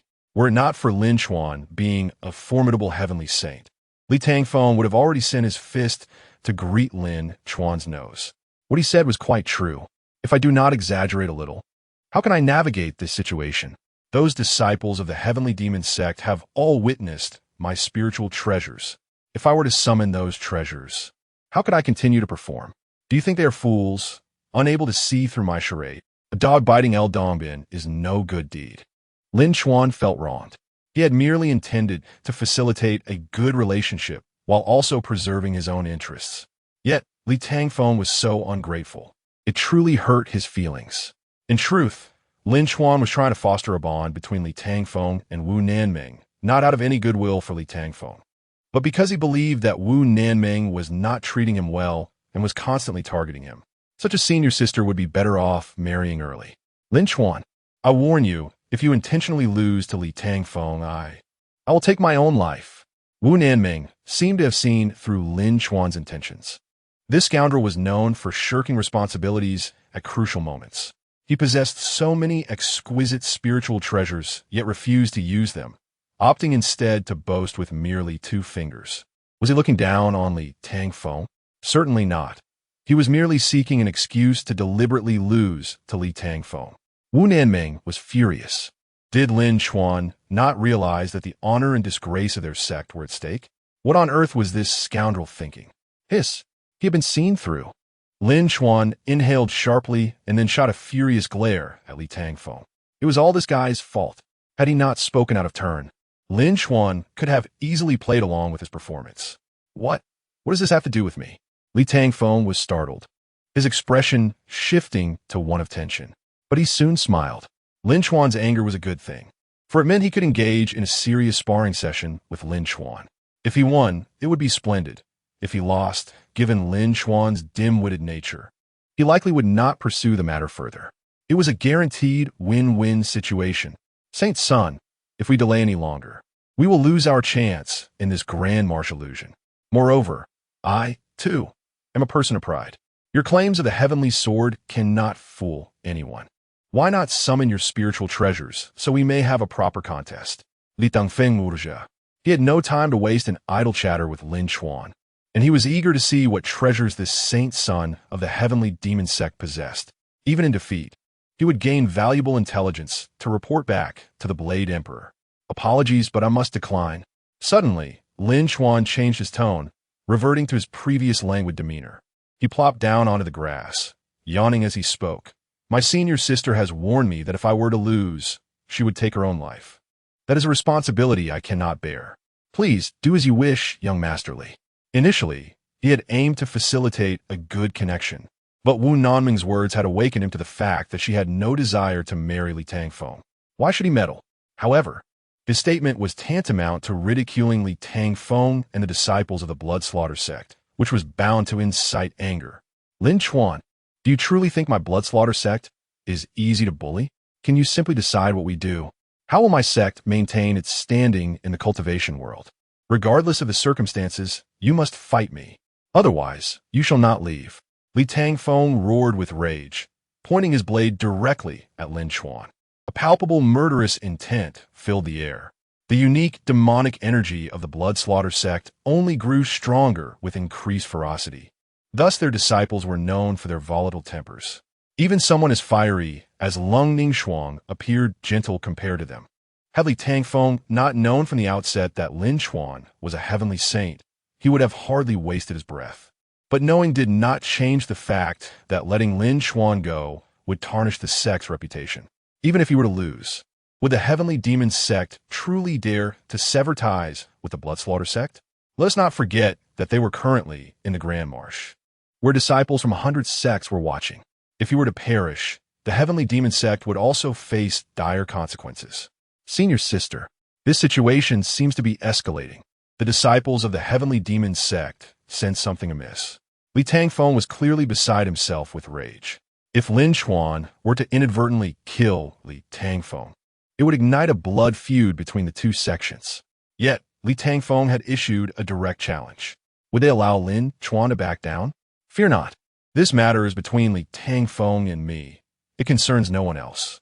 You all should swiftly escort the saint's son away. I will handle Li Tangfeng.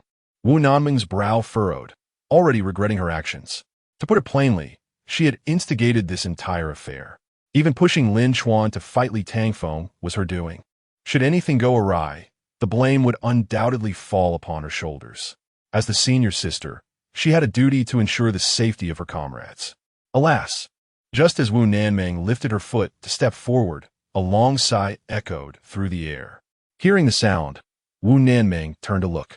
At that moment, Lin Chuan wore a sorrowful expression as he stared at Li Tangfeng. Why is it that a group of fools always seeks death? However, your demise does not concern me. It is the trouble of rooting out the problem that burdens me. Within this grand marsh lies 100 sects, with at least 8,000 disciples. Even capturing 8,000 pigs is no easy feat, let alone exterminating them all. Lin Chuan continued to mutter to himself, though his face remained calm. His words were laced with thoughts of killing. What was he truly implying? Did he intend to kill every single person present? Had he lost his mind? Suddenly, Lin Chuan soared into the air, his eyes glinting with cold light as he fixed his gaze on Wu Nanming and inquired, "Senior sister, I may need to distance myself from the heavenly demon sect for a while. To avoid implicating the sect, if you encounter the sect master, please explain carefully. Otherwise, I fear I shall meet my demise at his hands." As his words fell, before anyone could react, Lin Chuan's cold gaze locked onto Li Tangfeng. With a series of explosive sounds, a multitude of exquisite spiritual treasures burst forth from Lin Chuan. Those unaware might think he was deliberately flaunting them. Yet, immediately following, a wave of murderous intent surged towards Li Tangfeng. It was only then that everyone comprehended Lin Chuan's true intentions. He was indeed resolved to kill, and with the determination to strike a fatal blow. My grievances with the Bloodslaughter sect are my own. They do not involve the heavenly demon sect. From this moment forth, I, Lin Chuan, am no longer a disciple of the heavenly demon sect. If vengeance is sought, come find me, Lin Chuan. Chapter 35. Interruption of the spell. Yet again, a failure. I, Lin Chuan, am no longer a disciple of the heavenly demon sect. Lin Chuan's voice resonated with unprecedented fervor, as if he were proclaiming to the world that he had finally liberated himself from the heavenly demon sect. Yet, Wu Nanming and a group of disciples remained enraptured by emotions, genuinely believing that Lin Chuan had sacrificed himself for their sake, unaware that he merely sought this opportunity to escape the sect. At long last, he found his chance. However, even Li Tangfeng did not realize that, in the end, he had become a mere tool, one designated to endure punishment. Otherwise, this charade would lack completeness. The Hunyuan heavenly demon technique. Boundless catastrophe. Lin Chuan raised his arms to the heavens, unleashing an eruption of inner strength. Dozens of exquisite spiritual treasures swirled around him, their dazzling brilliance overwhelming under the sun's rays. Yet, in comparison to the might of the Hunyuan heavenly demon technique, they appeared trivial. This was a divine-level demonic skill, exceedingly difficult to cultivate even for a celestial emperor. Lin Chuan, merely a heavenly saint, had managed to wield such a formidable divine technique. In that moment, the numerous disciples from various sects in the great marsh stood agape. Were it not for the howling winds, they might have believed time had come to a standstill. Li Tangfeng trembled in fear, his complexion paling significantly. Such overwhelming power was comparable to that of a celestial emperor. Even the wrath of the Blade Emperor would pale in comparison. Regret washed over him. What sort of being had he provoked? This was not a mere sparring session. It was a matter of life and death. Yet, under such immense pressure, he found himself at a loss for words, his mind blank, forgetting even to plead for mercy. Clang, clang, clang. The ceaseless sounds of spiritual treasures colliding echoed in the air. Each exquisite treasure redirected its course, aimed directly at Li Tangfeng. The winds howled. A chilling aura permeated the atmosphere. Once Lin Chuan's murderous intent was ignited, there was no turning back. He was not cowardly. He simply valued his life. Especially in the realm of cultivation, even the slightest oversight could lead to catastrophic consequences. When grievances fester, they must be eradicated at their roots to ensure everlasting peace. Li Tangfeng was destined to die. Yet, the disciples present in the marsh were witnesses. None of them could be spared. Suddenly, Lin Chuan's eyes widened, and a furious roar erupted from his lips. Simultaneously, the dozens of exquisite spiritual treasures surged forward with unparalleled killing intent, charging towards Li Tangfeng. The 8,000 disciples from various sects observed this battle, fully aware of the impending outcome. Li Tangfeng was doomed. "Save me!" Li Tangfeng's cries for help were mercilessly swept away by the raging winds. At this juncture, He had no better means of saving himself, save for the hope of a miracle. Oomph. In the critical moment, a cold snort pierced through the wind, reaching the ears of the onlookers. The once formidable array of exquisite spiritual treasures was suddenly stifled in mid-air, as if they had encountered an insurmountable adversary. One by one, they struggled desperately, yet found themselves ensnared in an invisible cage, unable to budge an inch. After a considerable pause, the spectators sensed the emergence of a more tyrannical force within the great marsh, one that had subdued Lin Chuan, a heavenly saint. Master, Wu Nanming gasped in astonishment. She was all too familiar with this aura. There could be no mistake. With a rustling sound, the wind billowed around a graceful figure descending from the heavens. Adorned in a black gown, her cold gaze and strikingly beautiful, ice-like countenance were unmistakable. It was indeed Leng Ningshuang. Lin Chuan instinctively inhaled sharply, memories of the previous night in the woods flooding his mind. Could it be really her? He had intended to betray the sect that night, but had heard Leng Ningshuang's voice. After calling out for her repeatedly when she did not appear, he assumed he had misheard. Now, her presence confirmed that the voice had indeed belonged to her. She had been following him all along, revealing herself only now. Had Leng Ningshuang been monitoring him the entire way? Lin Chuan felt a chill run down his spine, sensing that she had seen through him. Yet, if that were the case, how could she have endured until now? Thus, Lin Chuan was torn. Should he flee immediately? Meanwhile, Leng Ningshuang was equally exasperated. She had indeed been tailing Lin Chuan. The events of the previous night had heightened her vigilance. Lin Chuan was resolute in his intent to defect from the heavenly demon sect. A moment's negligence could result in his escape. Even upon reaching the great marsh, encountering Li Tangfeng, he could easily concoct an excuse to betray the sect. How infuriating! Meanwhile, Wu Nanming and her companions were foolishly grateful to Lin Chuan. This was infuriating. In truth, her intervention to save Li Tangfeng was a last resort. He was not a virtuous character, and even the Blood Fiend sect was one she despised. Under normal circumstances, eliminating him would have been no issue. However, the crux of the matter was that Lin Chuan intended to use Li Tangfeng's death as justification for his defection. She could not allow that. With no other choice, she had to reveal herself. In summary, Li Tangfeng must not die, especially not as a pretext for Lin Chuan's betrayal. With a flourish of her sleeve, the oppressive aura of a celestial emperor unfurled, instantly suppressing Lin Chuan's dozens of exquisite spiritual treasures. Subsequently, Leng Ningshuang did not impose any further hardship upon Lin Chuan. He sighed silently, knowing that his plan to defect from the sect had once again met with failure. Begone! Leng Ningshuang's voice cut through the air, directed at the disciples of the Blood Fiend sect, who dared not linger any longer. Lin Chuan clasped his fists in gratitude towards her and hurriedly led his disciples away. Though he had departed, animosities had already been forged. Lin Chuan caught a glimpse of the frigid gaze Li Tangfeng had cast before leaving. Realizing that the exploration of the Great Marsh would inevitably intertwine with the enmities of the Blood Fiend sect. It was a clutch scenario, one that could have been avoided. All of this was due to that old hag, Leng Ningshuang. Why did she have to meddle? Master, Wu Nanming led her fellow disciples to approach. After they all clasped their fists in salute, they stood respectfully by her side, following her gaze towards Lin Chuan. Not only they, but also the 8,000 disciples from other sects present in the marsh began to murmur about him. Although Lin Chuan had failed to slay Li Tangfeng, the terrifying power he had displayed was enough to earn their admiration. Within the Great Marsh were primarily young disciples from various sections. There were hardly any celestial saints, let alone celestial lords. It could be said that Lin Chuan could dominate the Great Marsh without contest. At this moment, the disciples from other sects began to deliberate among themselves, resolving to steer clear of Lin Chuan and the heavenly demon sect in the future. Such righteousness from the Holy Son, who permitted you to sacrifice yourself for others and betray the sect. Remember this, you are a specter of the heavenly demon sect.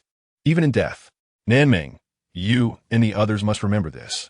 Should the Holy Son entertain such notions again, do not take them to heart. Chapter 36. The beauty ranking the disciples of the heavenly demon sect listened intently to the teachings of Leng Ningshuang. Their hearts stirred with profound emotion. They even felt a sense of relief for Lin Chuan, pondering how fortunate he was to have such an exceptional sect leader. However, Lin Chuan's smile was strained, rendering his handsome visage somewhat unappealing. He was uncertain whether Leng Ningshuang possessed the ability to read minds. Yet her recent words had effectively severed any escape route he might have entertained. His plan to defect from his sect had utterly failed. It seemed he was bound to remain a spirit of the heavenly demon sect, as if his soul were shackled. Yet, this was not the crux of his concern. What truly troubled Lin Chuan was the realization that Leng Ningshuang had been observing him all along. Should he even hint at a desire to flee, he feared he would soon find himself cold and lifeless. Given Leng Ningshuang's ruthless and merciless nature, he had no doubt she would act on such a notion without hesitation. Alas, to be burdened with a sect leader who enjoys trailing me. I must have been cursed for 8 lifetimes, he mused bitterly. What if, on the day I attempt to escape, she suddenly appears before me? My life will be forfeit. Lin Chuan vented his frustrations silently, believing his thoughts were private. Yet, to his astonishment, Leng Ningshuang could hear his inner voice. This time, however, she did not express anger. Instead, a smug smile graced her lips, relishing the sight of Lin Chuan's discomfort, taking pleasure in his misfortune. You troublesome brat, you have brought this upon yourself, she thought, relieved that she had kept her guard up this time. Otherwise, Lin Chuan might have truly eluded her grasp. Although her appearance was somewhat forced, it had yielded unexpected results. Should Lin Chuan ever consider fleeing again, today's encounter would undoubtedly linger in his mind, planting seeds of fear that would grow over time. Very well, I'm merely passing through. The exploration of the Great Marsh requires your own efforts to achieve success. I have matters to attend to and cannot linger, she declared with an indifferent glance at the crowd. Yet, her gaze circled back to Lin Chuan, a sly look in her eyes. Her lively orbs seemed to convey a message that was far from romantic. It was a warning. I will be watching you closely, her eyes seemed to say, a sentiment Lin Chuan comprehended all too well. Thus, he shrank back, uncertain whether Leng Ningshuang truly had other matters to attend to or if her words were merely a pretext to instill fear within him. Should he attempt to flee, and she appear before him, the situation would certainly transcend mere awkwardness. It could spell disaster. Take heed, especially you, Lin Chuan. Leng Ningshuang's deep voice resonated as her figure, shrouded in black, swept away like a tempest. The crowd was momentarily stunned, and before they could gather their wits, the sect leader had vanished without a trace. After a prolonged silence, the great marsh gradually returned to life. Though Leng Ningshuang had departed, conversations about her did not wane. Rather, most waited until they were certain of her absence before discussing her. After all, the tragic fate of the disciples from the Xianyuan sword sect served as a cautionary tale. Those who valued their lives would not dare to speak ill of her in her presence. I heard that the Heavenly Secrets Pavilion recently published a ranking of beautiful cultivators. Leng Ningshuang has secured the 2nd spot. I was skeptical at first, but seeing her today, I concede the truth of the matter. One remarked, "Shoo, keep your voice down." The last person who mocked her appearance ended up 6 feet under. Do you wish to join him? Another cautioned, "Ah, what a pity that such a stunning visage belongs to a demon. She is not someone to provoke." Though Leng Ningshuang's reputation was notorious, witnessing her true form today left disciples from other sects too intimidated to harbor any covetous thoughts. Conversely, the disciples of the heavenly demon sect, particularly Wu Nanming, felt a warmth in their hearts. Wu Nanming regretted her earlier schemes against Lin Chuan, realizing he had sacrificed his status as a disciple for her sake. Such loyalty moved her deeply. Her cheeks flushed, her beautiful eyes shimmering with unshed tears. In all her years, she had never encountered a man who was so devoted, especially one as striking as Lin Chuan. If she were to choose a partner, surely he would be the ideal candidate. "Lin, Holy Son, thank you so much," Wu Nanming said, her voice softer than ever. She genuinely wished to express her gratitude, although her feelings were somewhat complicated. Lin Chuan, taken aback by Wu Nanming's bashfulness, wondered if this was the same fierce woman who had once dragged him from his bed. Of course, her gratitude stemmed from his expulsion of Li Tangfeng. Though the plan had deviated somewhat, it had not spiraled into something worse, which was a small mercy. Such words, senior sister. We are fellow disciples. When you are in trouble, how could I turn a blind eye? However, it is wiser to avoid unnecessary conflicts while out in the world. Preserving one's life is paramount. Lin Chuan replied earnestly. He had initially intended to deal with Li Tangfeng permanently and escape, believing he could find refuge in the vastness of the cultivation world. Despite the presence of witnesses, yet circumstances had shifted. Due to Leng Ningshuang, he was compelled to remain within the heavenly demon sect. There was no escaping the temple once the monk had fled. If trouble arose, it would be straightforward for others to hold the sect accountable and root him out. To safeguard his own life, he resolved to refrain from stirring up trouble. However, if Li Tangfeng sought vengeance, he would eliminate him in a secluded spot to prevent future complications. Moreover, the complex environment of the Great Marsh could harbor ferocious beasts. Should Li Tangfeng perish at their jaws, it would leave no evidence of foul play. If witnesses emerged, he would deal with them as well. Eradicating threats was Lin Chuan's modus operandi. Indeed, that is the plan. Lin Chuan mused, narrowing his eyes and stroking his chin, nodding to himself, lost in thought. Wu Nanmeng and the other disciples of the heavenly demon sect looked on, utterly bewildered, struggling to comprehend the thoughts swirling in the mind of their holy son. Suddenly, a thunderous roar erupted from the depths of the great marsh, its shockwave akin to a raging tempest, causing trees to sway violently. The disciples of various sects were jolted to attention, excitement etched across their faces. We have found it. The great marsh has finally been unveiled. Chapter 37. Is Senior Sister ill? The illusion of the great marsh unfolds. Instantly, 8,000 disciples from various sects were drawn to it, momentarily casting aside thoughts of Leng Ningshuang and Lin Chuan. They prepared to enter the illusion and seize resources. Gazing around, the dense forest was teeming with people. Yet each disciple adopted a stance as if poised to sprint forward, ready to rush at any moment, fearing that a moment's hesitation would result in the best treasures being snatched away. Saint Sun, everyone, we must set off, Wu Nanmeng spoke gravely. Within the great marsh illusion lay countless resources. 8,000 individuals were certainly insufficient to claim them all. Yet, where there are people, there will be conflict. Interests are the root of distinguishing good from evil. Once they stepped into the illusion, even the purest of hearts would be swept into the fray. As the saying goes, in the world of martial arts, one is not free to act as they please. Not all matters can be resolved by following one's own inclinations. Even Lin Chuan was acutely aware of this. Thus, as he followed Wu Nanmeng, the laziness that once characterized him had vanished, replaced by an unprecedented seriousness. However, deep within, he still felt a reluctance. He truly wished to avoid such troublesome affairs. The disciples of the heavenly demon sect have arrived. Along the way, the phrase echoed repeatedly among Wu Nanmeng and the others, with Li Tangfeng's fate as a cautionary tale. Anyone daring to provoke the heavenly demon sect was either foolish or exceedingly foolish. Even with Leng Ningshuang gone, Lin Chuan, a figure of heavenly saint rank, remained. He was a being of exceptional caliber among the younger generation, singular and unmatched. Provoking Lin Chuan? That would be akin to courting death. Moreover, every individual possesses but one life. None would willingly throw it away. Fortunately, most disciples from various sects consciously made way, fearful of offending the heavenly demon sect. This sense of being revered and having others yield was remarkably delightful. The disciples of the heavenly demon sect held their heads high, brimming with confidence. They were well aware that their status was bolstered by Lin Chuan. But what did it matter? They were all fellow disciples, after all. Had this been in the past, Wu Nanmeng would have harbored many grievances.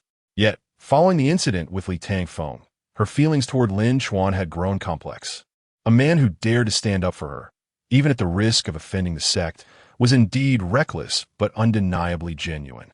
Coupled with Lin Chuan's strikingly handsome appearance, often dubbed the killer of maidens, and his extraordinary talent, he was undeniably a dragon among men. Would she truly turn down such a suitor? Alas, how vexing! With the impending battle, why was she lost in such thoughts? She needed to gather her wits, for the great marsh illusion was fraught with peril. Wu Nanming slapped her cheeks, striving to calm her racing heart. Yet, youthful infatuation clouded her intellect, and soon her rationality was buried beneath the whims of love. She would occasionally steal glances at Lin Chuan, only to turn away with a bashful smile. Is senior sister unwell? Since earlier, something seemed amiss. This could spell trouble. Without senior sister's presence at a critical moment, the heavenly demon sect would lose a significant ally. The disciples were filled with unease. However, considering Wu Nanming's strong-willed nature, they hesitated to inquire directly. Instead, they decided to let Lin Chuan take the lead and devise a plan. Is senior sister ill? Lin Chuan raised an eyebrow, casting a glance at Wu Nanming, suddenly struck by a wave of melancholy. He had initially intended to find a spot to relax once they entered the illusion. Wu Nanming's sudden ailment was most inopportune. However, her illness might not be entirely disadvantageous. It provided him with a reason to conceal everyone. Resources were of little consequence when surrounded by disciples from major sections. Offending even one could be akin to stirring a hornet's nest. Even if he were to eliminate these 8,000 individuals, he could not guarantee that unforeseen consequences would not arise. After all, fire cannot be contained by paper. He had no desire to experience the troubles of inciting the wrath of the powerful. Thus, it was wise to avoid conflict as much as possible. With that in mind, he resolved to find a place to hide within the great marsh illusion, awaiting senior sister's recovery before discussing matters further. Let us proceed in this manner, Lin Chuan declared with unwavering conviction, exuding a sense of reliability. The 8 disciples of the heavenly demon sect were already his ardent admirers, and now their admiration deepened further. As he strode toward Wu Nanming, he maneuvered around her and directly blocked her path. What are you doing? Wu Nanming raised her head slightly to glance at Lin Chuan, only to quickly avert her gaze, a faint blush creeping across her cheeks. It appeared to be a flush of embarrassment. Yet, due to Lin Chuan's preconceived notions, he assumed her redness was due to fever. Do cultivators even get fevers? Of course. Cultivators are still human, not divine beings. If they became divine, what need would there be for cultivation? After days of travel, senior sister must be weary. This time, I will lead our entry into the great marsh illusion. Senior sister should take a moment to rest. Lin Chuan spoke decisively and authoritatively, leaving no room for Wu Nanming to refuse. He understood her well. She was fiercely competitive and never one to concede easily. This mission into the great marsh illusion was a task assigned by the sect, and she would not easily relent. Lin Chuan was prepared for a second attempt at persuasion. Should Wu Nanming refuse, he would enlist the support of the other 8 disciples. At worst, they could take a vote. Regardless, he was determined to seize control. Saint's son, you're concerned for me? Wu Nanming lowered her head, fidgeting with her thumb, the blush spreading to her neck. This was troubling. Her condition seemed to be worsening. The disciples were anxious, yet Lin Chuan furrowed his brow. Was Wu Nanming truly ill? It did not quite seem so, yet such details were inconsequential. Seizing control was the priority. Senior sister, we are comrades in the same sect. Throughout our journey, you have exerted yourself without proper rest. Surely you are exhausted. Since the sect leader has entrusted me with this task, and among us, my cultivation level is the highest, it is my duty to protect my fellow disciples. You need not worry. Rest assured. Lin Chuan stated earnestly. In the past, when discussing his cultivation, Wu Nanming had rarely been pleased. He knew she had always aspired to surpass him. Such was her nature, strong-willed and competitive. However, the facts were evident. Even if Wu Nanming were unwilling, she would have to concede. Yet, she would undoubtedly be displeased. Perhaps, Saint's son is so concerned for senior sister. I'm truly delighted. Then let us proceed as you suggest. Chapter 38. The Illusion Unveiled. Why Pursue Me? Lin Chuan felt an unsettling dissonance. Wu Nanming's words and actions were undeniably peculiar. Could it be that she was feverish, her mind clouded? It appeared her condition was far more grave than her disciples had surmised. Recognizing this, Lin Chuan felt a surge of urgency. He was merely lazy and valued his life. He did not harbor malice.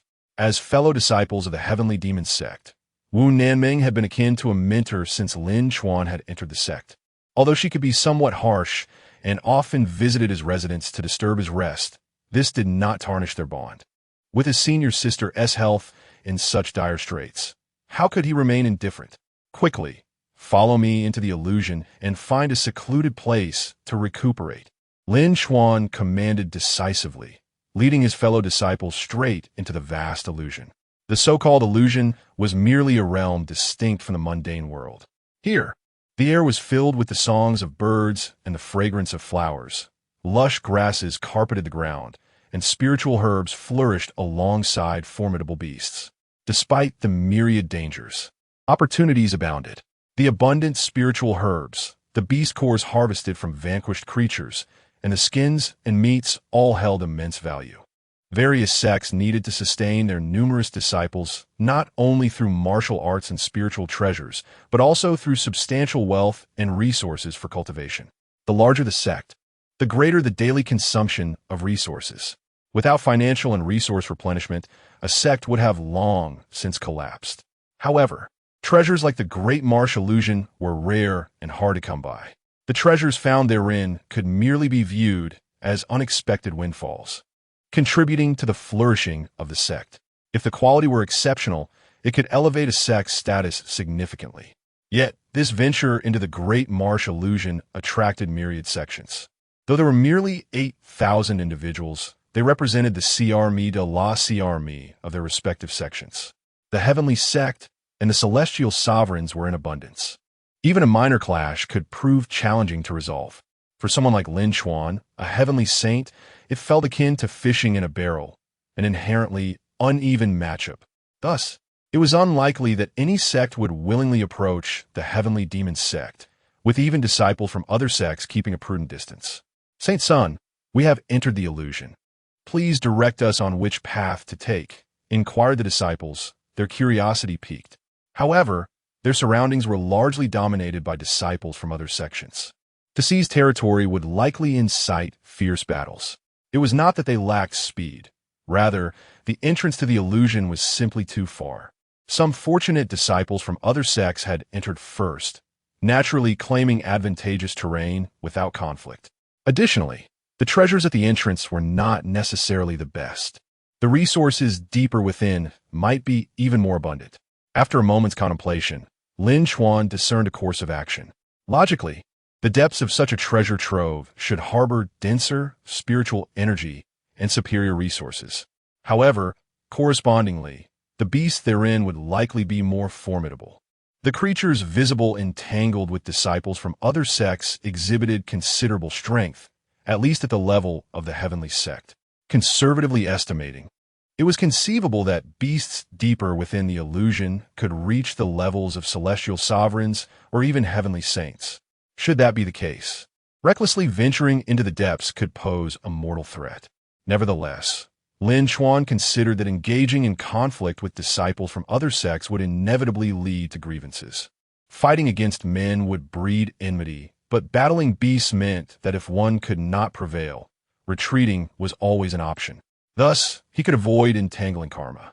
With swift movements, 10 figures entered the illusion and broke away from the throng, heading straight for the depths. These figures were strikingly conspicuous, arguably the most notable within the Great Marsh. Their actions were, of course, impossible to escape the notice of the gathered crowd, especially Lin Chuan, a heavenly saint.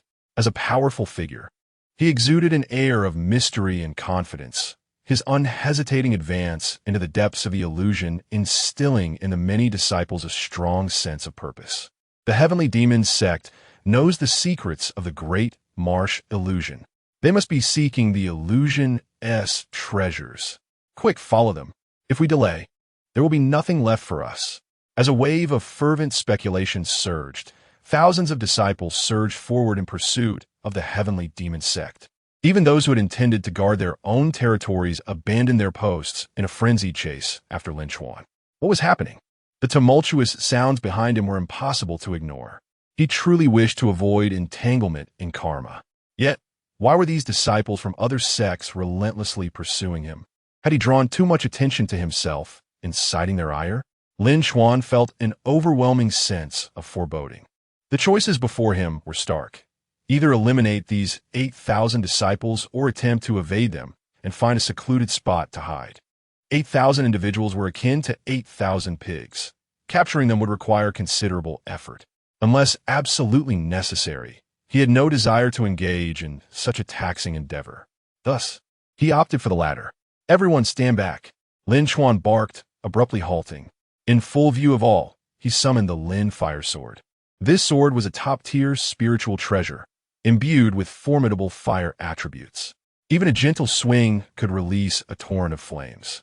When combined with the inner strength of a heavenly saint, the effect was magnified. Chaos and demons, one sword to part heaven and earth. The divine magic surged forth, a torrent of inner strength sweeping across the land like a tempest. A blinding column of fire shot into the sky, causing disciples from other sects, even those 100 miles away, to recoil in fear. The flames seemed poised to scorch the heavens. The might of a heavenly saint was indeed earth-shattering, and such formidable power was hardly unexpected. However, the sudden eruption of such intensity from Lin Chuan raised questions among the onlookers. Was he harboring murderous intent? The terror of a heavenly saint was palpable. Nevertheless, the power of a single strike was insufficient to extend 100 miles. Should the situation change, a hasty retreat was the best course of action. Many disciples from other sects prepared to scatter, yet opportunities to witness the might of a heavenly saint were scarce. Driven by their curiosity, few were willing to leave. At this moment, amidst the crowd, a faction's emotions were particularly complex, the disciples of the Blood Fiend sect. Li Tangfeng gazed at Lin Chuan amidst the soaring flames, his expression dark and foreboding. The power of this strike was undeniably terrifying. Had Lin Chuan unleashed such strength in a duel half an hour prior, Li Tangfeng would have certainly met his demise. Yet, Lin Chuan had yet to reveal even a fraction of his true strength. This scoundrel not only underestimated me, but also insulted me. I cannot swallow this grievance without retribution. Li Tangfeng seethed, his teeth clenched. Chapter 39. The path of survival is the true path of King's Boom. A single sword cleaved the heavens and the earth. The Lihua sword forcefully split the land in two. The blazing inferno separated Lin Chuan and his companions from the disciples of the rival sect. Both sides gazed at each other from a distance, yet found it impossible to draw closer. The immense chasm engulfed in flames stretched for 300 miles. Even if they attempted to circumvent it at full speed, it would require considerable time. The pursuit of Lin Chuan was now futile. The disciples of the rival sect could only watch the departing figures with sighs of despair. We must extinguish the flames quickly. The inner layers of the great marsh illusion are rich in spiritual energy, bound to yield treasures. How could the heavenly demon sect hope to hoard them all? We cannot allow them to fulfill their desires. Waves of voices echoed within the illusion, revealing the true thoughts of the 8,000 rival sect disciples. Unfortunately, Lin Chuan remained unaware. He merely sought a safe haven. Ironically, his intentions coincided perfectly with those of the rival sect disciples. In truth, he had no particular interest in treasures. Even if he did nothing, the system would still reward him with various rare artifacts, such as the Lihua sword and the falling star hammer, each a pinnacle of spiritual treasures. To others, these were coveted items hard to come by. Given that he could effortlessly acquire such treasures by simply lying low, why would he risk his life to compete with a throng of people? Yet, as the saying goes, the trees may wish for tranquility, but the wind does not cease. Saint, how long must we run? I see no one pursuing us from behind. Should we not stop and rest for a while? The disciples of the heavenly demon sect were quite perplexed. Previously, Lin Chuan's sword had exuded an aura potent enough to open the heavens, earning the sect considerable prestige and frightening off the 8,000 rival sect disciples. Yet afterward, Lin Chuan continued to lead them in a frantic escape. Did he possess knowledge of the secrets buried within the illusion? An hour passed, and they remained on their frantic path. They passed by numerous exotic flowers and herbs, yet had no opportunity to pluck them. The hearts of the heavenly demon sect disciples were bleeding. Do not let your guard down. Dangers lurk in the shadows. Countless examples exist of those who have capsized in the dark. Caution is the key to survival. Lin Chuan furrowed his brow and spoke earnestly. It was not that he was timid or fearful, but life was fraught with peril. Had he not acted decisively earlier, he would likely have been surrounded and slain by the 8,000 rival sect disciples by now. Even as a celestial saint, facing 8,000 formidable opponents left no room for complacency. Moreover, he bore the added burden of a group of liabilities, necessitating increased caution. Saint speaks wisely. It is always prudent to exercise caution. We must not slacken our pace and should strive to keep up. Wu Nanming found his reasoning sound and promptly aligned herself with Lin Chuan. They were, after all, the senior sister and the saint. Who would dare disregard their words? Even if a mountain of gold and silver lay before them, without their consent, the disciples of the heavenly demon sect would not dare to halt.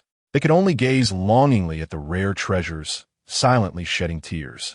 After yet another hour had passed, Lin Chuan finally slowed his pace. Upon witnessing this, the disciples of the heavenly demon sect rejoiced. Surely, they could now gather the exotic flowers and herbs from the ground. This area, with its towering mountains stretching for hundreds of miles, should serve as an excellent hiding spot. All of you must conceal yourselves. No one is permitted to emerge without my command. Lin Chuan issued a stern directive, his expression grave. Wu Nanming and the disciples of the heavenly demon sect were momentarily dumbfounded. Hide away. What about the exquisite flowers and herbs? Were they to abandon them entirely? What then was their purpose in entering the illusion? A leisurely stroll? However, before they could voice their concerns, Lin Chuan strode forward with urgency, hastily entering the mountains. With their leader moving on, who would dare lag behind? Wu Nanming and the others navigated through patches of spiritual herbs, hastily collecting a few before rushing to follow Lin Chuan into the mountains. Beep. Exploring the illusion. Host is idling. Reward. Nine-tailed Chilong Innerdan, level 9 beast. The system's notification sounded inopportunely, irking Lin Chuan. What did it mean by idling? He was merely striving to preserve his own life. Within the illusion, fierce beasts roamed abundantly, and behind him trailed 8,000 rival sect disciples in pursuit. He had sought refuge in the mountains solely to safeguard his existence. Yet, the system deemed his actions as idling. How absurd. Why does the saint seem troubled? Is there something weighing on your mind? Wu Nanming inquired, noting Lin Chuan's discontent. Ever since entering the illusion, her attitude towards him had undergone a complete transformation. To the other disciples, this was of little consequence, for Wu Nanming had always been remarkably kind. Her popularity among the disciples was exceedingly high. Yet, she had always been particularly critical of Lin Chuan, which was why he had taken to calling her the fierce old woman. Yet now, the fierce old woman had suddenly softened. Lin Chuan's first instinct was to suspect she had fallen ill, her mind clouded by fever. Nevertheless, out of camaraderie, he refrained from expressing this thought. Moreover, they were currently in a precarious situation, with dangers lurking ahead and behind. Internal unity was paramount. To be candid with you, senior sister, I'm concerned about our predicament. Although vying for resources is a norm in the world of cultivation, it often comes with bloodshed. A person's life is singular. If lost, nothing remains. Since the sect leader has entrusted your lives to me, I must take responsibility for your safety. In this battle, preserving our lives must take precedence over all else. Resources are of no importance. Remember, our sole objective is survival. Lin Chuan resolutely instilled the philosophy of survival into Wu Nanming and the others. As his words fell, the mountains fell into a profound silence. The 9 individuals before him stared at him, wide-eyed, as though he had uttered earth-shattering wisdom. Seeing this, Lin Chuan felt a sense of satisfaction. He had finally persuaded these practitioners, who were only concerned with fighting and killing. As long as Wu Nanming heeded his words, they could certainly exit the illusion unscathed. Even if they returned empty-handed, it would not be a grave matter. Even if Leng Ningshuang were ruthless, she would not punish them for failing to acquire resources. The saint is being overly cautious. Indeed, fierce beasts abound in the illusion, and cultivation practitioners may engage in treachery. Yet, if we remain this timid, how can we grow strong in this world of cultivation? One must understand that cultivation is about defying fate. Merely surviving renders one unworthy of the path. The disciples expressed their discontent, voicing their dissatisfaction. Wu Nanming furrowed her brow, deep in thought, as if weighing the path of cultivation. Yet, it was evident that she harbored reservations regarding Lin Chuan's assertions. You are mistaken, profoundly mistaken. The Tao consists of 50, the heavens of 49, with one escaping. The 49 embody the Tao, while one represents a glimmer of hope. This slender chance is elusive. Acquiring it allows one to leap through the dragon's gate, transcending the mundane. Failure results in death, annihilation, and the loss of everything. Yet all beings yearn for a swift ascent. Even if the opportunity is scarce, they will swarm towards it. This is the psychology of a gambler. However, you fail to see that the 49 Tao is the true pursuit of cultivators. Chapter 40. The Cycle of Cause and Effect. Unyielding to death, the path of cultivation encompasses no less than 49 distinct avenues, each relatively safe in its own right. Yet, you have chosen to pursue the most arduous one. Do you find your lives too lengthy, or do you derive a thrill from dancing perilously on the edge of death? It is one thing to be devoid of reason. It is quite another to emerge from ignorance merely to instill fear in others. Such actions border on the immoral. Lin Chuan's tone shifted dramatically as he began to admonish the disciples of the heavenly demon sect. Upon hearing his lengthy discourse, Wu Nanming and the other disciples were struck with astonishment, their eyes reflecting sheer disbelief. Lin Chuan's assertions were entirely unprecedented to them. Even within the hallowed halls of the heavenly demon sect, such sentiments had never been articulated. The 9 esteemed elders, all of whom were heavenly saints, consistently emphasized the myriad difficulties and dangers inherent in the cultivation journey. A moment's inattention could lead to death and the obliteration of one's path. Thus, the quest for enlightenment was deemed a defiance against fate, akin to traversing a perilous bridge in search of slender chance for survival. However, through Lin Chuan's lens, the path of cultivation appeared to be suffused with light. A staggering 49 avenues lay before them, each promising a luminous future. There was no need to court death in order to attain supreme enlightenment. Such a fortunate prospect. Why had they never encountered it before? Could it be that the 9 elders were mistaken? Or had the multitude of heavenly saints inadvertently narrowed the paths available to them? Wu Nanming, a woman of strong principles, was not one to waver easily in her convictions. Her steadfast nature had propelled her to the esteemed rank of celestial sovereign. Yet today, after absorbing Lin Chuan's words, her resolve began to falter.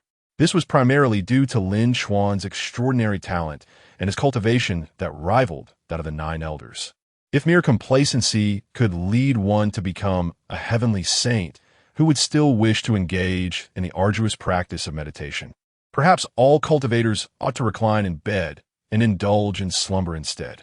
Young master, I cannot endorse your perspective, she stated firmly. Indeed, your innate gifts are remarkable, and even idleness may lead you to become a heavenly saint. But how can you be so certain that others can replicate the path you have chosen and carve out their own destinies? The individuals present are the backbone of the heavenly demon sect, each possessing a solid foundation in their cultivation. By what authority do you dismiss our pursuit as erroneous? Wu Nanming's brow furrowed, her previously amiable demeanor shifting to one of scrutiny toward Lin Chuan. Finally, this is the fierce senior sister I know, Lin Chuan thought, relieved rather than intimidated. Fortunately, Wu Nanming seemed unperturbed.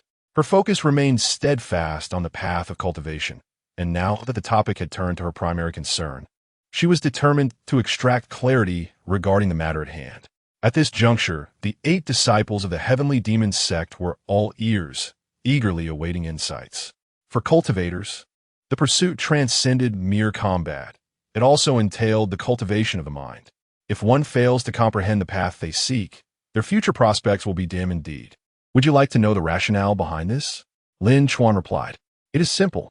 Beyond the mountains, the 8,000 disciples of other sects hold the answers you seek. Each one is intertwined with your fate. Behind these 8,000 disciples lies a network of countless sects, families, and friends, all connected through cause and effect. To take one life is to invite retribution from many. If you slay a celestial sovereign, rest assured that heavenly saints, divine emperors, and even those bearing the title of divine emperor will seek vengeance. How does it matter if you possess divine gifts? How much time do you have to grow? How much energy can you muster to face the unending tides of vengeful pursuers? If one day you find yourself asleep, injured, or unconscious, and your foes arrive at that moment, your fate would be to perish in your slumber. Without life, the path you pursue loses all significance. Lin Chuan continued, unhurried, articulating his thoughts with eloquence. As a traverser between worlds, if he could not grasp this fundamental truth, it would render his two existences meaningless. Thus, upon his arrival in the realm of cultivation, he had always held life in the highest regard. Only by preserving his existence could he attain all that he desired. The old adage rings true. Once a life is extinguished, nothing remains. Cause and effect. Wu Nanming's eyes grew vacant, her mind reeling from Lin Chuan's unprecedented assertions. Though she could not fully accept his perspective, she was undeniably shaken. Most concerning was her inability to refute his claims. After all, Lin Chuan's status as a heavenly saint was testament enough to the validity of his path. Yet whether it was suitable for all cultivators remained an open question. According to the young master, should we remain hidden in a cave during our journey through the great marsh illusion? If that is the case, why even enter the illusion in the first place? Would it not be safer to stay out entirely? A disciple of the heavenly demon sect questioned, perplexed. Since you fear this and that, you should never have entered the illusion at all, Lin Chuan retorted, his thoughts betraying his earlier assertions. Alas, do you think I desired this?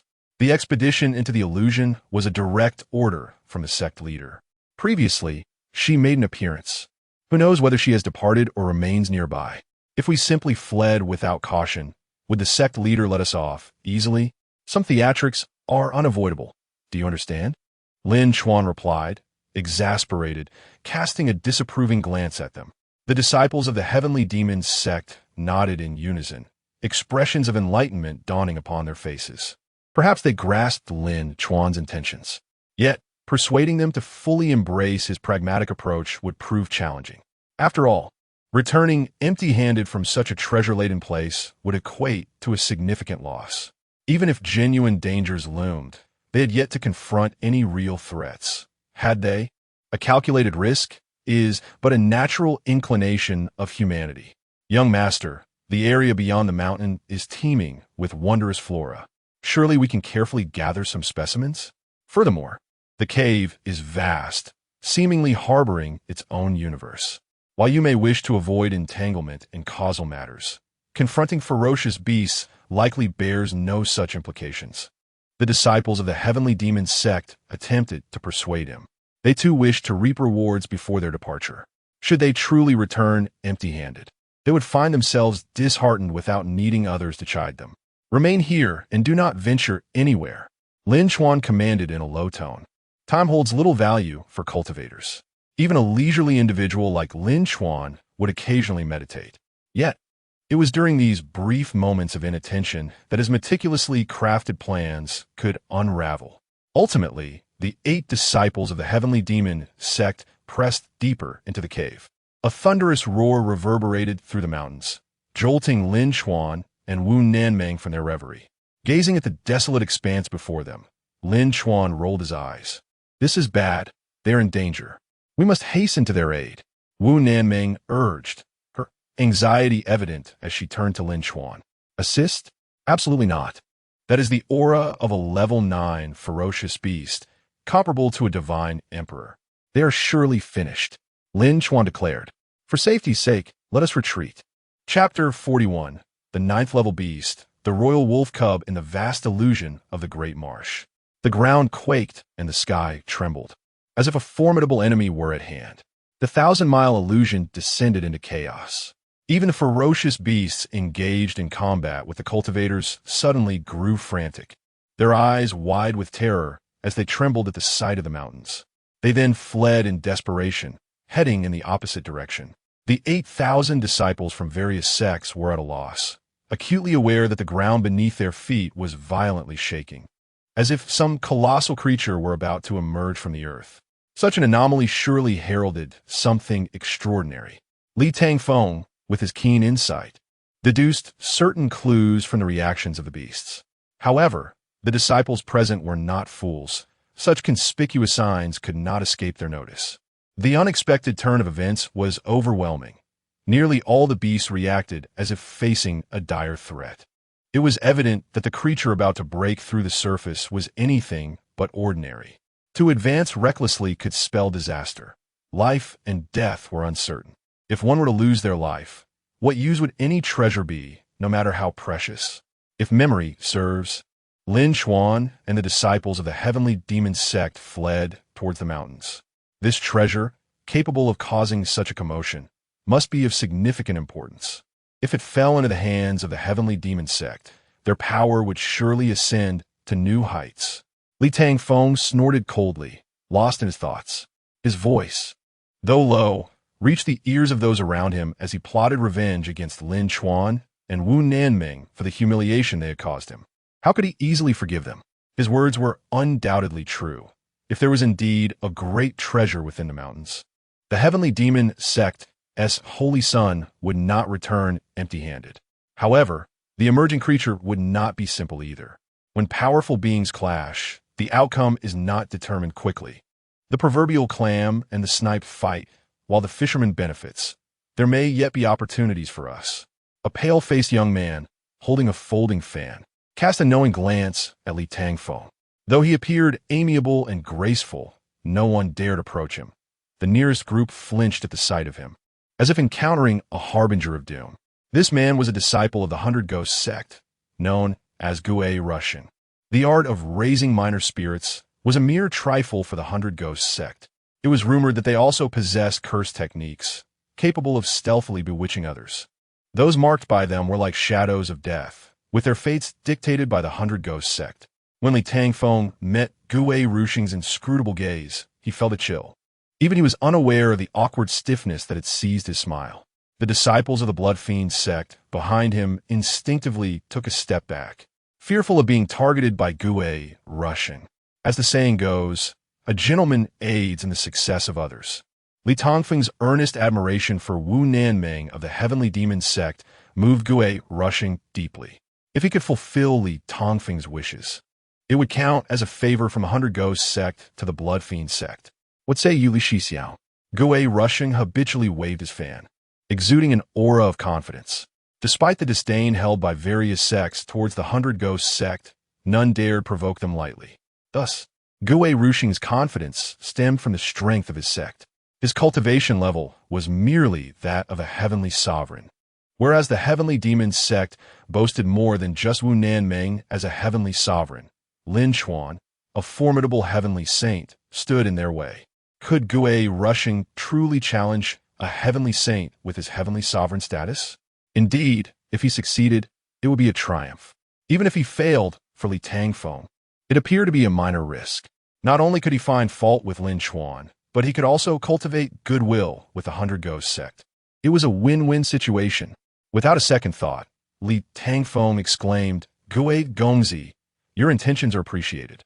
On behalf of the Blood Fiend sect, thank you.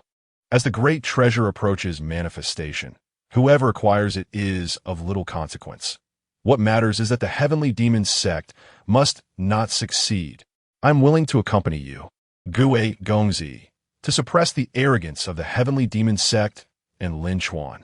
Should Lin Chuan have been present, he would have vehemently protested his innocence. He had never been arrogant. How had he become the focal point of attention in Li Tangfeng's words? He had always sought to remain low-key. Yet the more he wished to be discreet, the more he found himself in the spotlight. Especially now, with the entire Great Marsh illusion trembling as if the heavens were collapsing, all eyes were drawn to the commotion. He faced imminent peril. He wished to flee.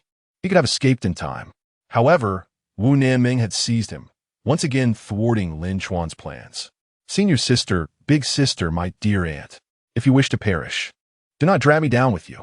Please sense the danger. The creature emerging from below is a 9th-level beast, truly comparable to a heavenly emperor. I am but a mere disciple of the heavenly demon sect, not a warrior. Can you not let me go? Lin Chuan lamented, his expression one of despair. Ding!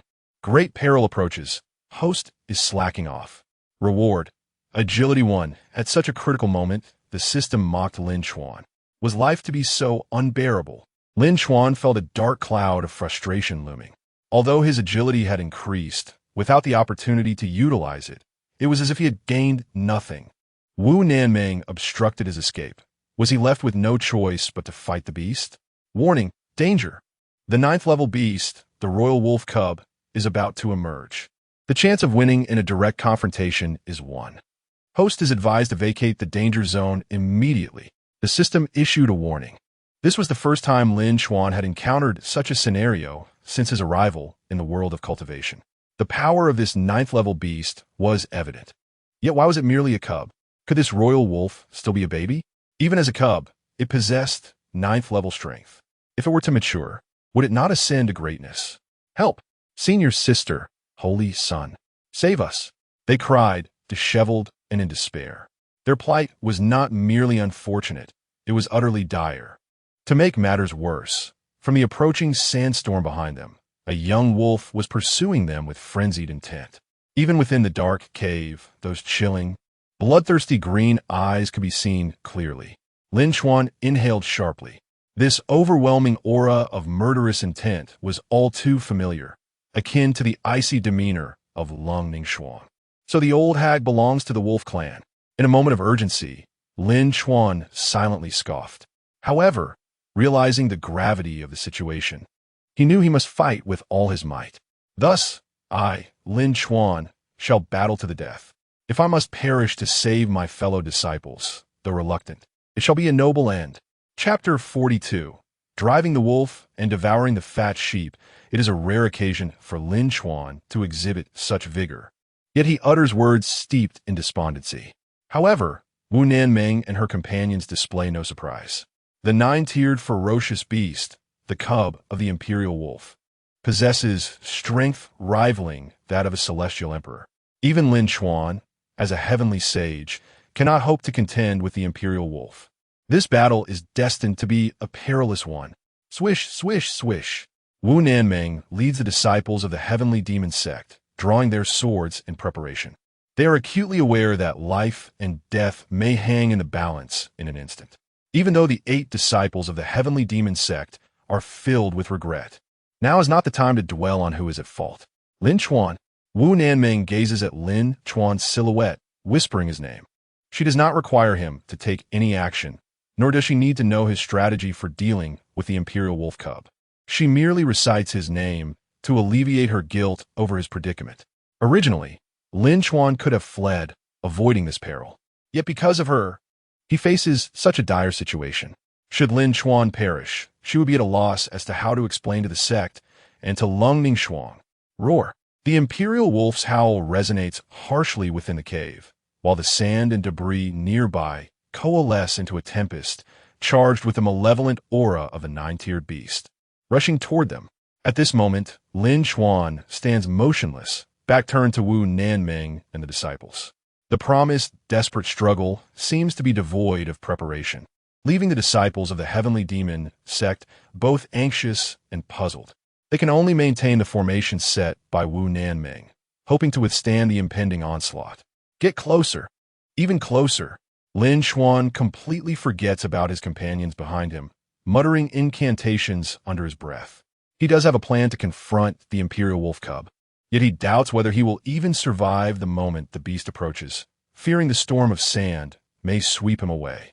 Ridiculous that a heavenly sage should find himself outmatched by the cub of a ferocious beast. It seems he has not yet laid low enough. Moreover, the rewards from the system are insufficient. He must hasten to break through to the celestial emperor level. Of course, he would never divulge such thoughts to anyone else. If others were to learn that his lethargy could lead to strength, they would surely deem him mad. Holy Son, why do you not act? One anxious disciple of the heavenly demon sect cries out. The imperial wolf cub is already within reach. Yet Lin Chuan has not even made a move to summon his treasures. What was promised as a fight to the death appears to be a choice of inaction instead. Shoo! Before anyone else inquires, quiet down, lest you frighten it. Also put away your weapons. Lin Chuan speaks with utmost seriousness. Hearing this, the others pause, questioning Lin Chuan's sanity. In such a perilous situation, he instructs them to disarm? Is that not tantamount to surrendering?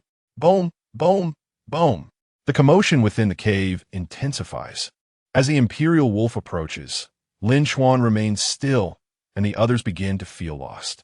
Are they truly to heed Lin Chuan's command and sheath their weapons? Follow him.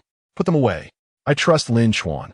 Wu Nanming declares resolutely, being the first to comply. Observing this, the disciples of the Heavenly Demon Sect have no choice but to follow suit. Then came the gasp. The Imperial Wolf Cub ultimately arrived. The sandstorm surged forward, and a wolf's head burst through first, its emerald eyes gleaming with a chilling light. The aura of the nine-tiered beast swept through, causing Lin Chuan's robes to flutter wildly. A massive maw lunged toward Lin Chuan's head, large enough to rival that of an adult human. Is this truly a cub? Odisson, the disciples instinctively shout, for their lives hinge upon Lin Chuan's actions. If he falls, they have no hope of survival. In this critical moment, Lin Chuan seems to hear their cries and finally stirs. He slowly raises his arm, extending a hand toward the Imperial Wolf Cub. The movement cannot be described as swift. It is exceedingly slow, as if he is beckoning a familiar pet. However, before anyone can react, the Imperial Wolf Cub lunges forward. Wu Nanming and the disciples barely have time to open their mouths, not even able to scream before the cub suddenly crouches at Lin Chuan's feet, resting its head and making a crunching sound. Lin Chuan remains unharmed while the Imperial Wolf Cub seems to indulge in something. What? The crowd stands dumbfounded. What is happening? With trepidation, they cautiously approach, finally discerning the scene before them. The Imperial Wolf Cub is gnawing on a round inner core with great delight, the core now half-eaten. Its violent energy being ravenously absorbed by the cub. The power contained within this core surpasses even that of a heavenly sage, likely belonging only to a celestial emperor. However, the inner core is unique to ferocious beasts, making it evident that this core belongs to a nine-tiered beast. The inner core of the nine-tailed Qilong. Wu Nanming's eyes widen in shock, her expression mirroring that of the other 8 disciples of the Heavenly Demon Sect. To feed an Imperial Wolf Cub with the inner core of a nine-tailed Qilong is an extravagant act. Setting aside how Lin Chuan acquired the inner core of a nine-tiered beast, he has quelled the Imperial Wolf and saved their lives. How astute of him! Lin Chuan exhales a heavy sigh, though he has sacrificed a priceless inner core. This transaction hardly seems worthwhile. He could have avoided this loss entirely if not for those 8 disciples. Oof. Lin Chuan shoots a fierce glare at them. The 8 disciples, aware of their fault, lower their heads and offer wry smiles. Lin, holy son, one speaks up, now is not the time for blame. While we have calmed the Imperial Wolf for now, we cannot assume we are safe. It would be prudent to exit the cave as soon as possible. Wu Nanming steps forward, both to smooth things over for her disciples and out of genuine concern that the Imperial Wolf may turn hostile once it consumes the inner core. Sister S' words are indeed wise. However, in my view, retreating from the cave may be less advantageous than delving deeper. Surely, you all agree that one should not leave a treasure mountain empty-handed? Since the cave is guarded by the Imperial Wolf Cub, it must be a treasure trove. Why not seize the opportunity before departing? Lin Chuan, unusually proactive, encourages the others to seek treasure. This leaves Wu Nanming and the disciples in a state of disbelief. Is this truly the cautious holy son they have always known? In truth, Lin Chuan's boldness stems not from recklessness, but from his keen assessment of recent events and their implications beyond the cave. The emergence of the Imperial Wolf has undoubtedly created significant upheaval. The tremors in the mountains are too potent to be contained. Other sects beyond the illusionary realm are likely responding to the commotion and rushing toward the mountains. People risk their lives for wealth, and the world of cultivation is rife with those willing to gamble. Brother Wolf, it seems we have established a bond through conflict. I bring you a flock of plump sheep. Please indulge without reservation. Lin Chuan muses aloud, a mischievous smile gracing his lips. The sight left both Wu Nanming and the disciples of the Heavenly Demon Sect shuddering in fear. What a cunning tactic to drive away the wolves while devouring the plump sheep. Chapter 43. The bait of great magnitude in the illusion of the vast marsh beyond the sprawling mountains that stretch for hundreds of miles. Disciples from various sects gathered in their thousands. Previously, a tremendous commotion had incited chaos among the ferocious beasts, naturally drawing the attention of these cultivators. The tremors that emanated from the earth guided them toward the mountain range. It is said that unusual occurrences often herald ominous signs, and peril frequently accompanies great opportunity. Among the cultivators, there existed a fair number of reckless individuals, willing to risk their lives in the pursuit of treasure. Furthermore, the earlier flight of Lin Chuan and the disciples of the heavenly demon sect toward the mountains led many to speculate that the sect had prior knowledge of some precious artifact and sought to enjoy it alone, shedding their followers in the process. Thus, the gathering of thousands beneath the mountains became unsurprising.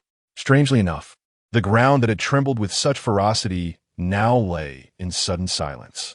Could it be that the ordeal had concluded? Li Tangfeng furrowed his brow, troubled and restless. This hunt for treasure was but one aspect. The true objective was to exact revenge on Lin Chuan and Wu Nanming. He understood well that even if Lin Chuan chose to remain idle, his cultivation at the heavenly saint level rendered him the most prominent figure within the vast marsh illusion. The saying goes that a tall tree attracts the wind. For the younger generation of disciples from various sects to secure the greatest gains in the illusion, eliminating Lin Chuan, or even the disciples of the heavenly demon sect, would be the optimal choice, a sentiment shared by many, not merely Li Tangfeng's personal ambition.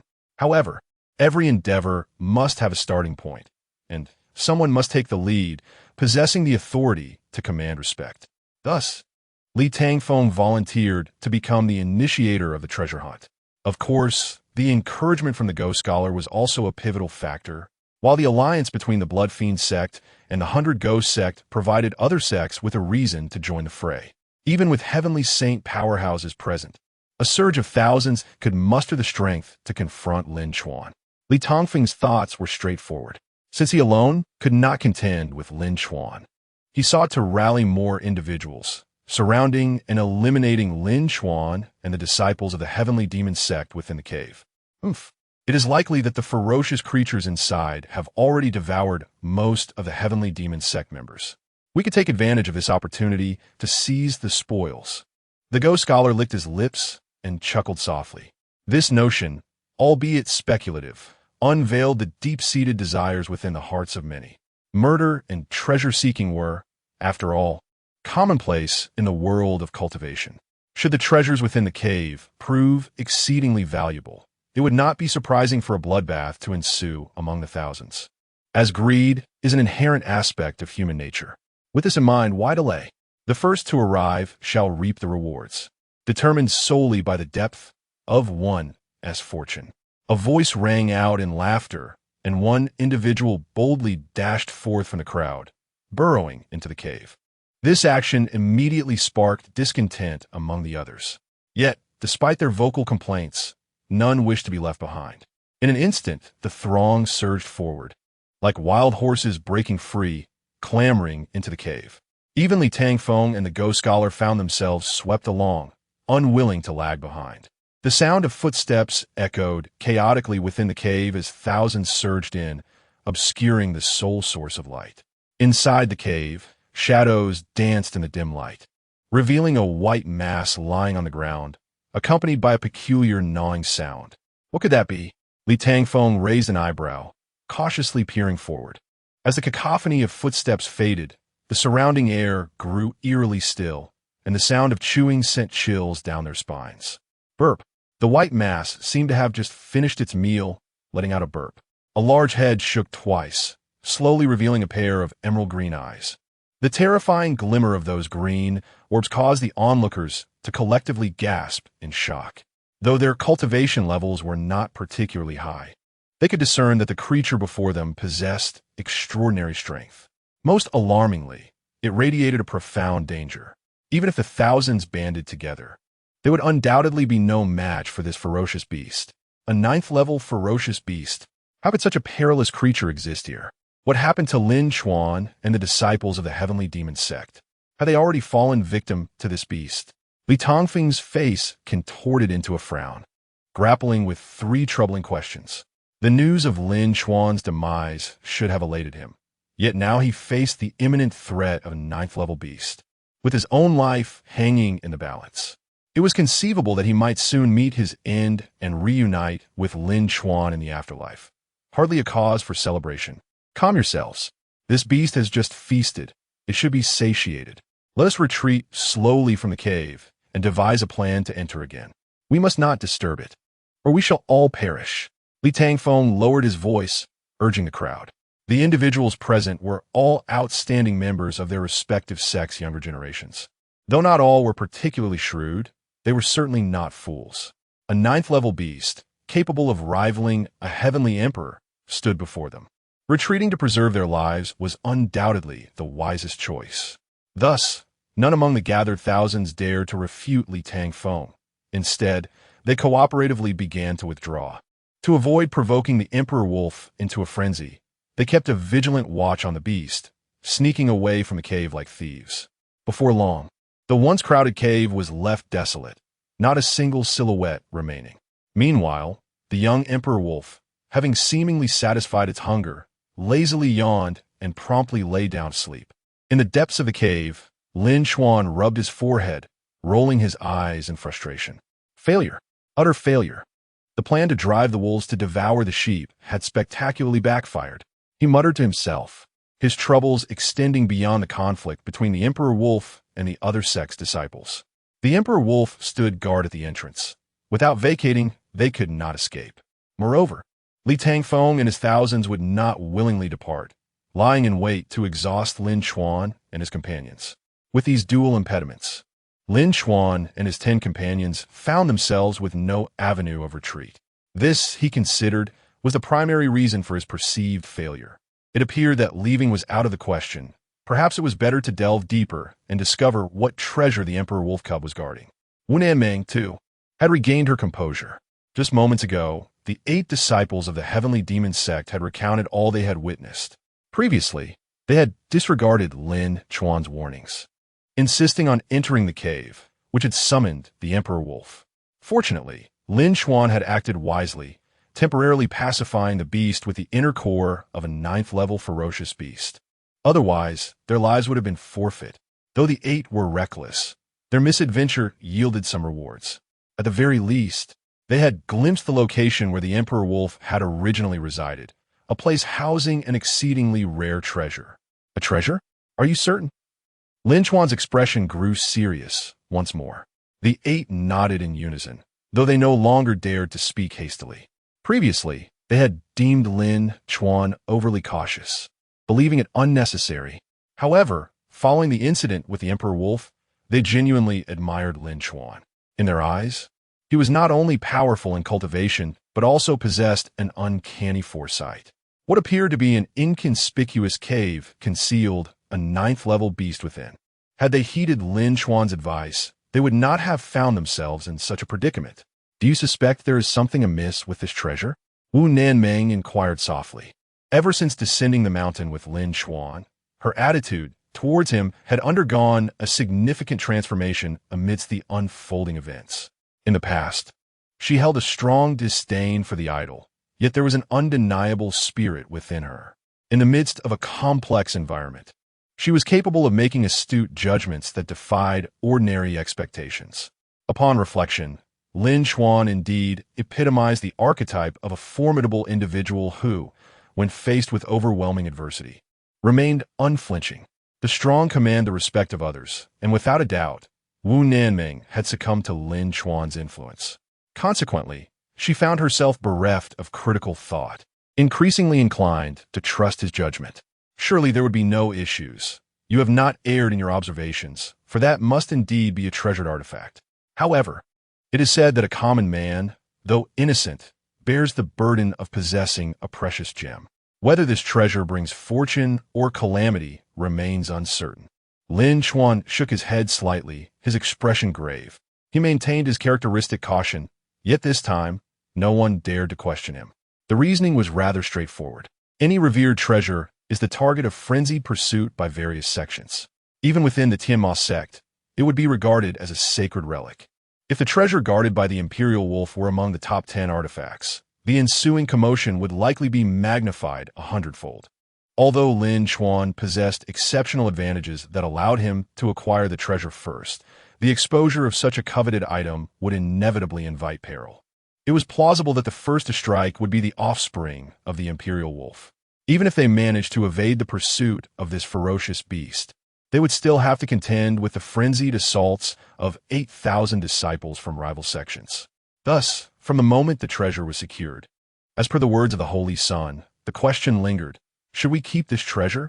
The disciples of the Tianma sect felt a sense of bewilderment. Ultimately, they had no choice but to relinquish the decision to Lin Chuan.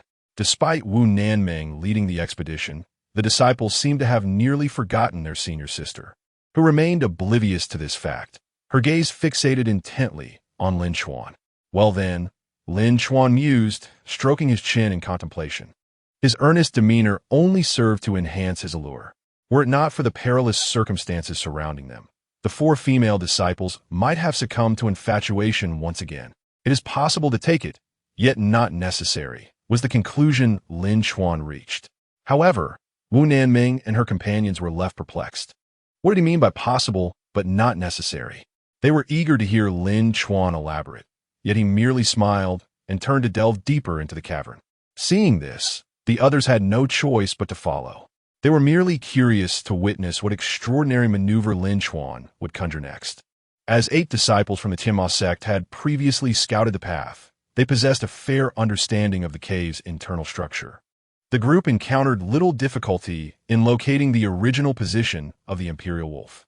Before them lay a modest stone chamber, within which stood a solitary 7-foot spear. Untouched by time, despite being cloaked in dust for countless years, it appeared as pristine as ever, radiating an astonishing silver light even in the depths of the dark cavern.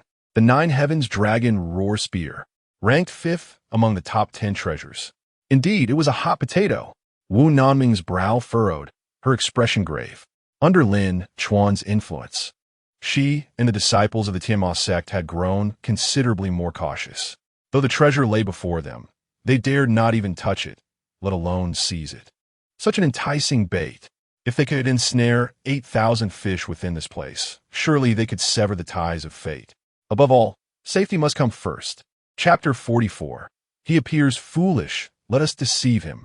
Before Lin Chuan lay a magnificent treasure, yet he remained utterly unfazed. Wu Nanming and the disciples of the Heavenly Demon Sect regarded him with unwavering loyalty, naturally refraining from any rash actions.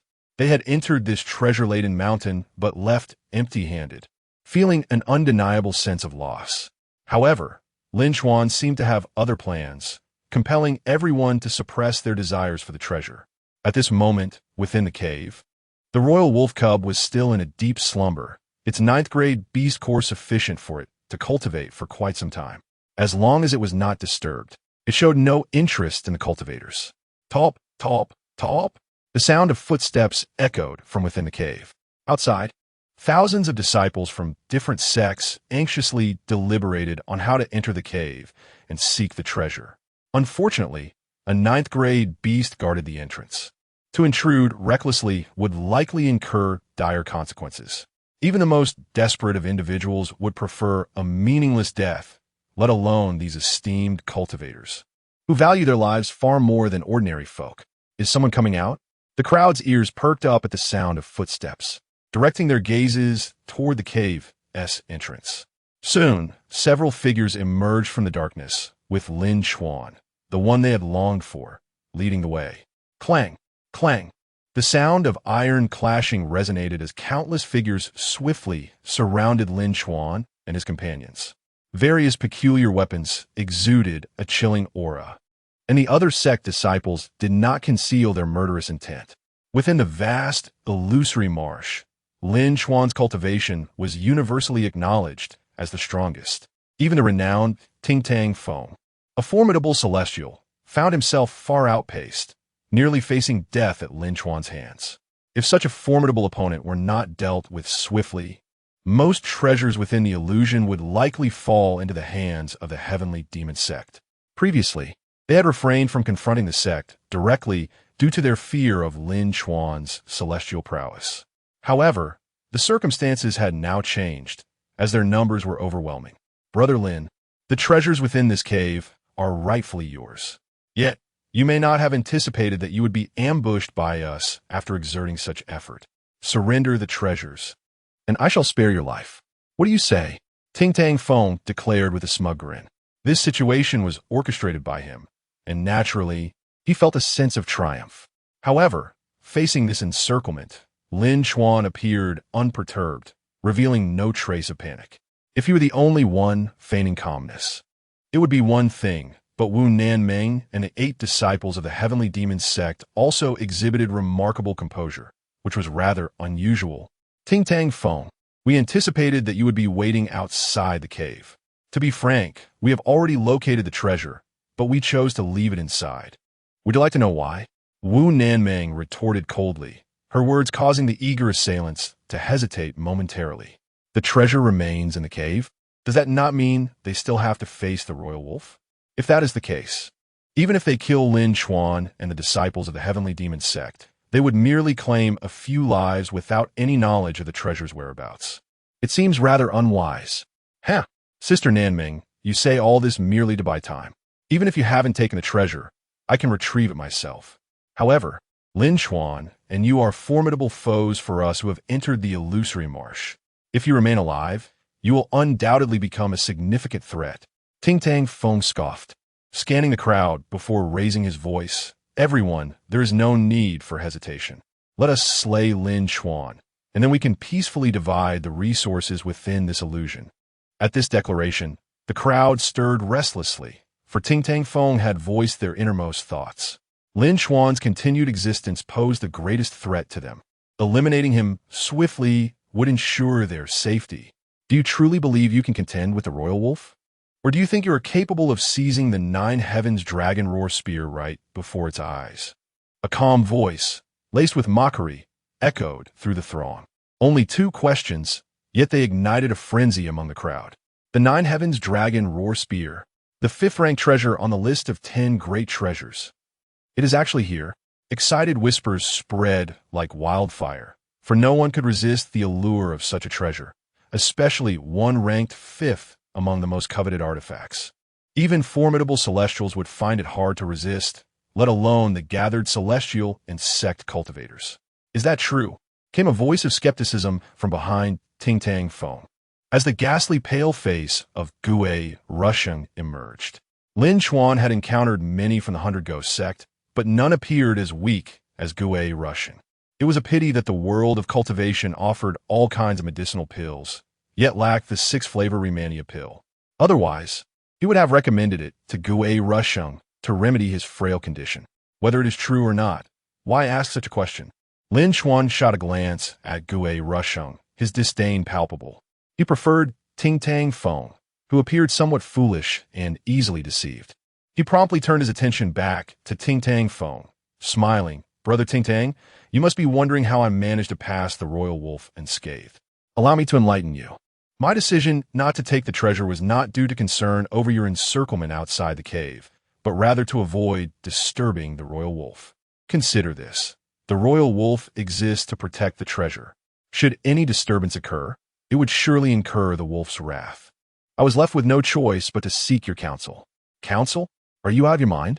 Ting Tang Feng regarded Lin Chuan with incredulity. He had gathered this multitude to slay Lin Chuan, yet the latter seemed to be seeking aid. Did he truly believe they were here for amusement? Why must you all look at me with such expressions? Acquiring the treasure is no easy feat. I desire it just as much as any of you.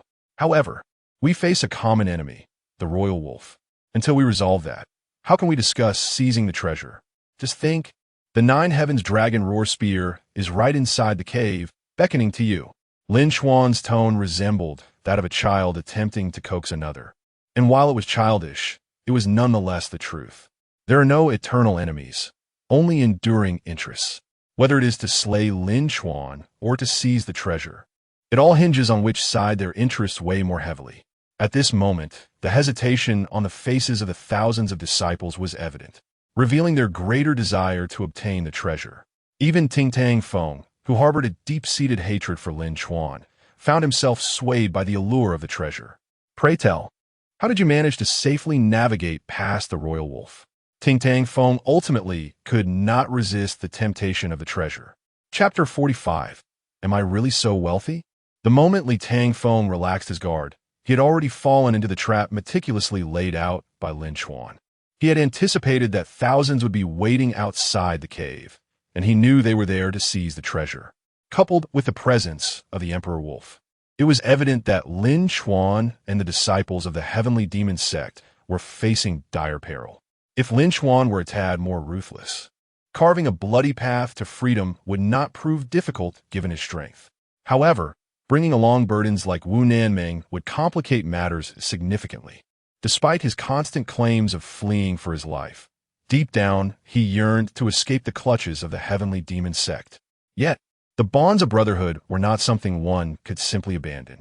If Wu Nanming and the others were to perish tragically in the illusion, how would his fellow disciples perceive him? He was merely lazy, not cold-blooded. If he were to spend his life within the confines of the Heavenly Demon Sect, he would still have to continue living there. To others, such a desperate situation might call for a passionate fight to break free, but for someone as lethargic as him, even lifting a finger seemed an exhausting endeavor. Why engage in physical confrontation when matters could be resolved with mere words? The satisfaction derived from outsmarting others far surpassed that of brute strength. Ahem! Lin Chuan coughed lightly into his fist, adopting an air of pretentious profundity that greatly irked the crowd. Yet, he reveled in the joy of deceiving a throng of fools. It felt splendid. To placate the Emperor Wolf, a ninth-grade beast core would suffice. Alas, Lin Chuan possessed only one, which had already been devoured by the Emperor Wolf. If anyone else had one, they could easily secure the coveted treasure and depart with ease.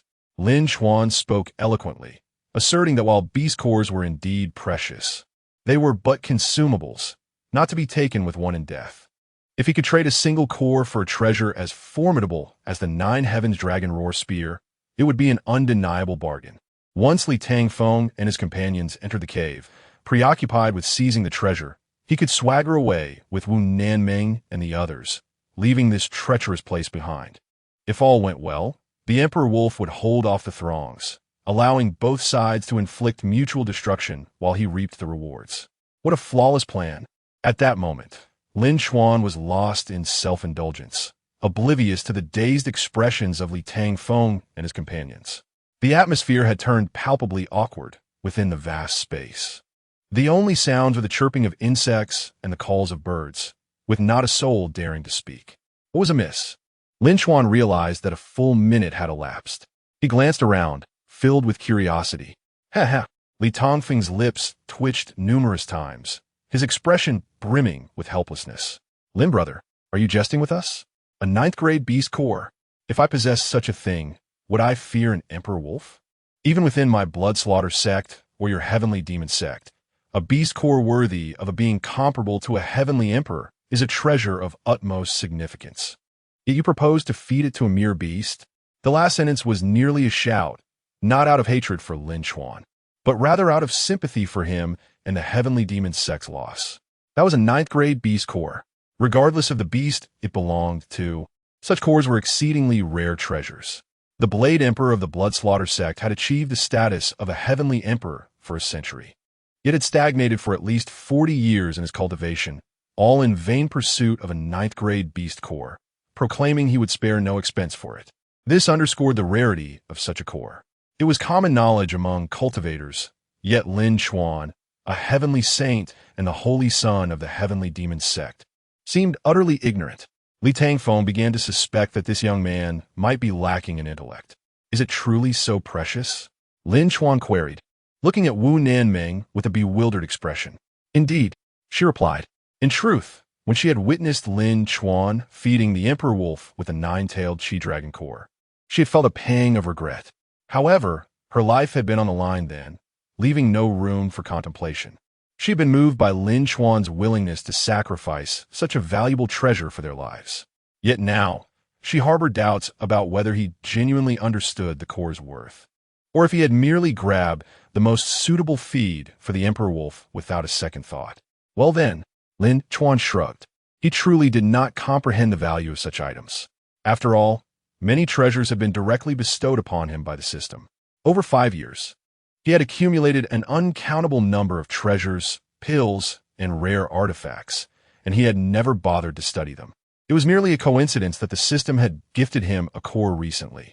He had not given it much thought. Even now, he simply felt disappointed that without the 9th grade beast core, he could not coax Li Tangfeng and his comrades into the cave. An 8th grade core would suffice. Don't be so stingy, Lin Chuan proclaimed earnestly. However, upon uttering those words, at least 10 individuals promptly spat blood, and the expressions of Li Tangfeng and Gue rushing grew even darker.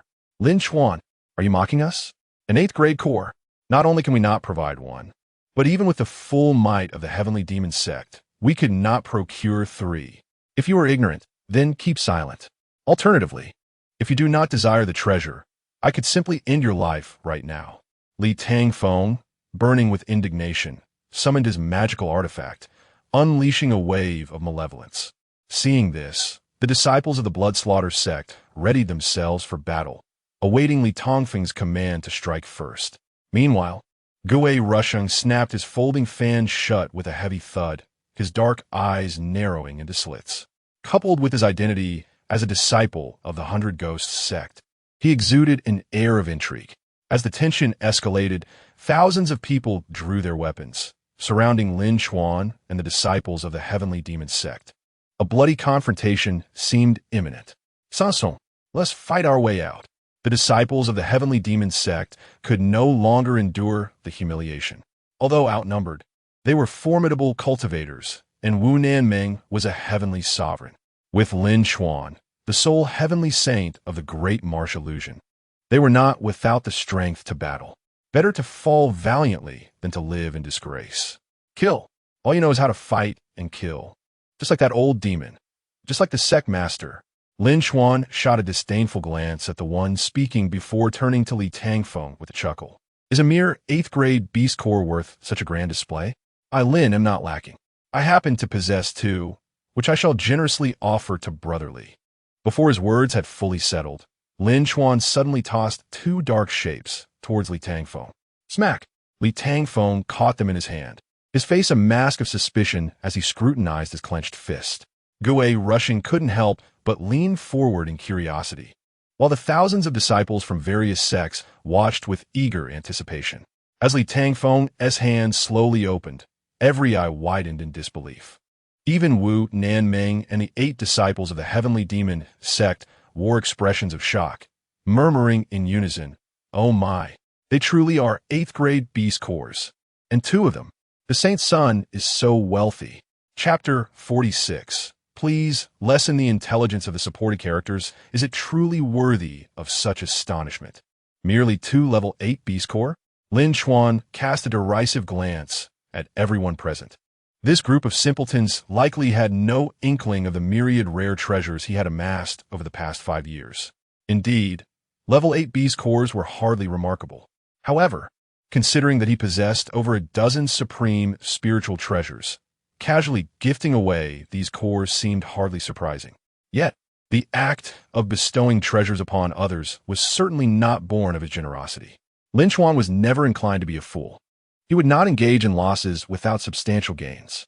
Nonetheless, he maintained the facade of a selfless angel, perhaps even deserving of the title of a saint. This way, no one would dare to trouble him again.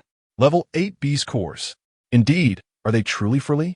Li Tangfeng gazed at Lin Chuan with suspicion, though his eyes inadvertently darted towards the 2 plump and enticing cores. Throughout his life, he had never laid eyes on level 8 beast cores, let alone 2 of them. Even within the Bloodslaughter sect, obtaining a level 7 beast core was a monumental achievement, one that required the personal intervention of the sect master, the Blade Emperor. And yet, the son of the Heavenly Demon casually produced 2. How affluent must the Heavenly Demon Sect be? Brotherly, your assertion is incorrect. These 2 cores are not a gift for you, but rather intended to appease the Emperor Wolf. Only by placating the Emperor Wolf can we seize the 9 Heavens Dragon Roar Spear. However, in my humble opinion, the The Nine Heavens Dragon Roar Spear is a treasure guarded by the Emperor Wolf. Once it is disturbed, there is a high likelihood of a fierce battle. I, Lin, am acutely aware of my inadequacies, and know I cannot contend with a level 9 beast. Thus, I propose we join forces. What do you all think? Lin Chuan's expression remained composed, and he spoke his lies without a hint of embarrassment. As he would put it, this was an Oscar-worthy performance. If there were awards for acting in the world of cultivation, he would undoubtedly be the recipient. Naturally, the allure of 2 level 8 beast cores was already considerable. If Li Tangfeng were to be greedy and abscond with the cores, Lin Chuan would have no recourse. However, when comparing the allure of a treasure to that of the cores, even a fool could discern which was more enticing. It all depended on Li Tangfeng's ambitions. Brother Lin is indeed astute, and I admire that. However, do you not fear that after seizing the treasure, you will be left with nothing? Li Tangfeng, the Blade Emperor's direct disciple, was not easily deceived. Even the nearby ghost scholar, fanning himself, regarded Lin Chuan with a cold smirk. These two did not fully trust him. The son's extravagant offer was likely an attempt to use them as shields. Among cultivators, there were indeed many desperate individuals. Yet even the most reckless would not willingly march to their deaths. I fear the son's scheme may ultimately fail, the ghost scholar remarked with a laugh. This enigmatic figure was not only astute, but also exceedingly clever. His words immediately enlightened the crowd. The thousands of disciples from various sects began to murmur. Realizing they were not mere pawns, even if the treasure lay within reach, they needed to ensure their own survival first. Without tangible benefits, they would not risk their lives for anyone. Alas, I knew you would not trust me, Lin Chuan lamented. Very well, if 2 level 8 beast cores cannot earn your trust, then allow me to lead the charge. However, I must forewarn you. How long a heavenly saint can withstand a level 9 beast is uncertain. Should I perish, you will have to fight for your lives. As soon as the words left his lips, Lin Chuan decisively summoned the Lin Fire Sword, a supreme spiritual treasure, which was a rarity even among the great sections. With the display of such a formidable weapon, he illustrated his determination. Upon witnessing this, the murmurs ceased.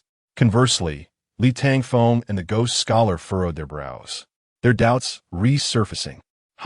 The son shows such sincerity. If we continue to doubt him, we risk being petty in our judgments. Very well, even if there are traps ahead. I, ghost scholar, shall accompany the son into the fray. The ghost scholar chuckled lightly, taking the lead and expressing his support. His adeptness and strategy indicated he felt he had no other options against Lin Chuan. Li Tangfeng merely scoffed, remaining silent. However, he gestured for the disciples of the Blood Slaughter sect to follow, thus indicating his willingness to enter the cave. Lin Chuan had initially intended to hand the 2 cores to Li Tangfeng to ease everyone's concerns, but Li Tangfeng outright refused. After all, they were all meant to placate the Emperor Wolf, and it mattered little who received them. Lin Chuan, are you truly prepared to confront the Emperor Wolf? Wu Naming's expression grew tense. This deviated from Lin Chuan's original plan. Although Lin Chuan had not divulged the details of his strategy to her, she could surmise its essence. The plan was to lure Li Tangfeng and others into the cave, seize the treasure, and then engage in battle while the Emperor Wolf was momentarily distracted, allowing the Heavenly Demon Sect to reap the benefits.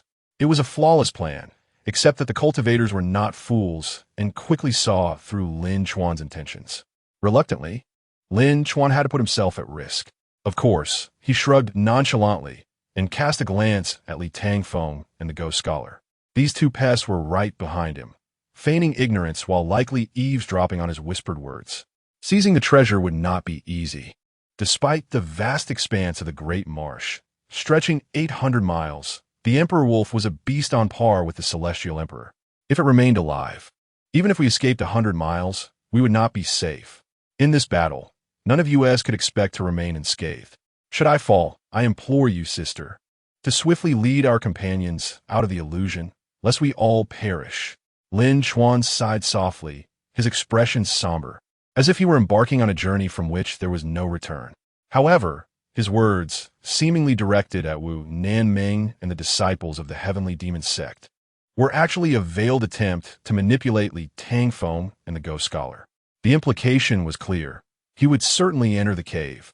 But Wu Nanmeng and the heavenly demon sect disciples would not follow, citing their bonds of camaraderie. If these two were to disregard this sentiment, Lin Chuan would straightforwardly announce his withdrawal. I fear that it may be the other sect disciples who become anxious then. The sun displays great virtue. This venture is fraught with peril, and as the strongest among us, should he fall, we too shall find ourselves in danger. Fear not, Sister Nanmeng. We shall cooperate fully with the sun and ensure his safety. The ghost scholar rarely appeared so serious, then patted Li Tangfeng on the back, leading the thousands of disciples from other sects into the cave. As they stepped into the cave, a pair of green, glistening eyes peered through the darkness. The beast had already refined the level 9 core. Brother Lin, the moment is yours. Chapter 47. The plan goes awry. Making me appear foolish, the young Emperor Wolf awoke. A formidable 9th-tier beast standing resolutely within the cave, resembling an indomitable sentinel.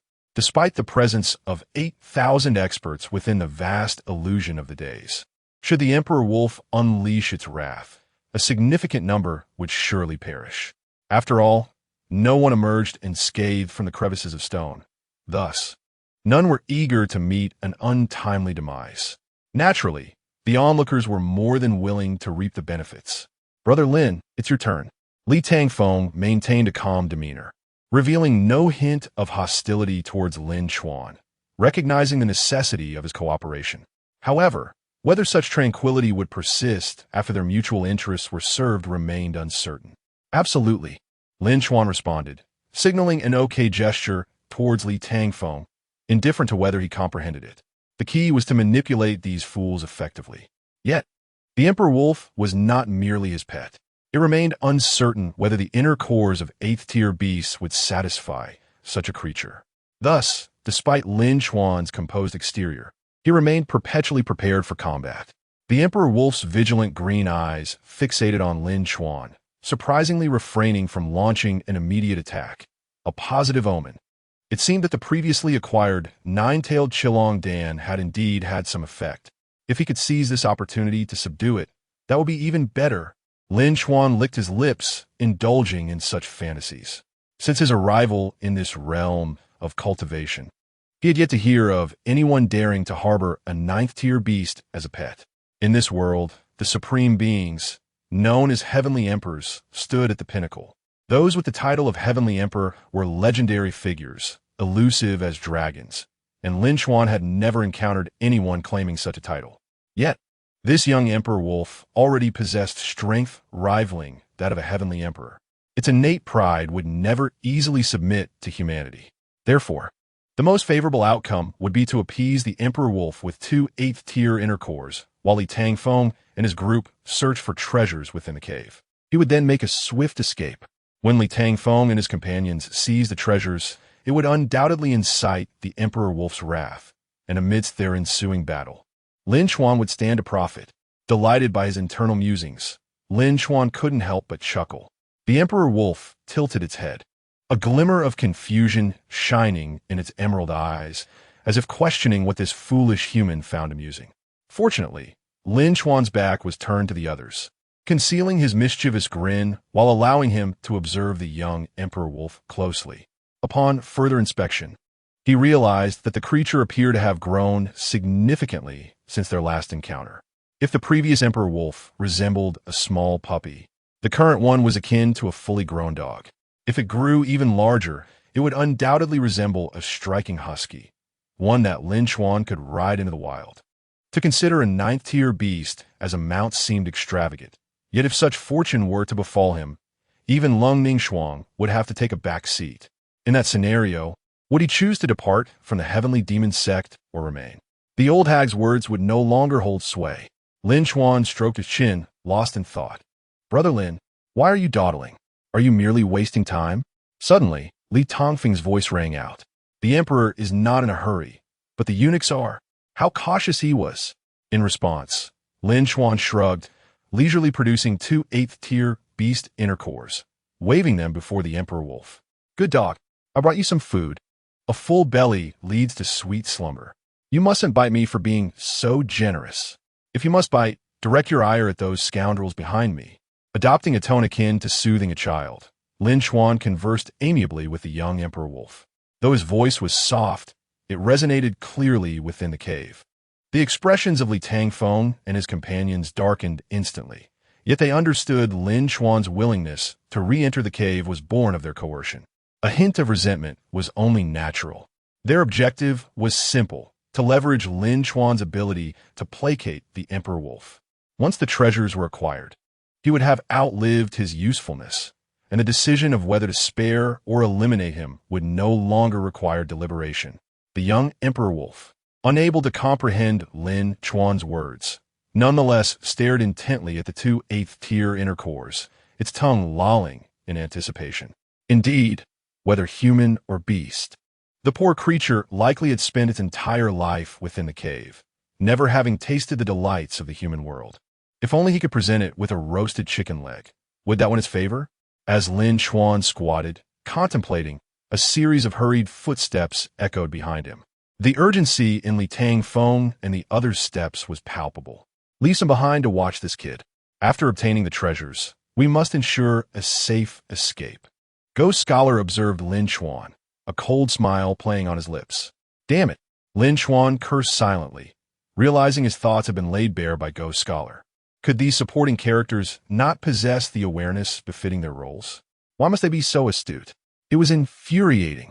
As the chosen one under the care of a system, Lin Chuan had always viewed himself as the protagonist of this cultivation world. Yet in novels, supporting characters were typically dim-witted, easily shattered like porcelain dolls. Why then did he find himself surrounded by such clever adversaries? I refuse to accept this.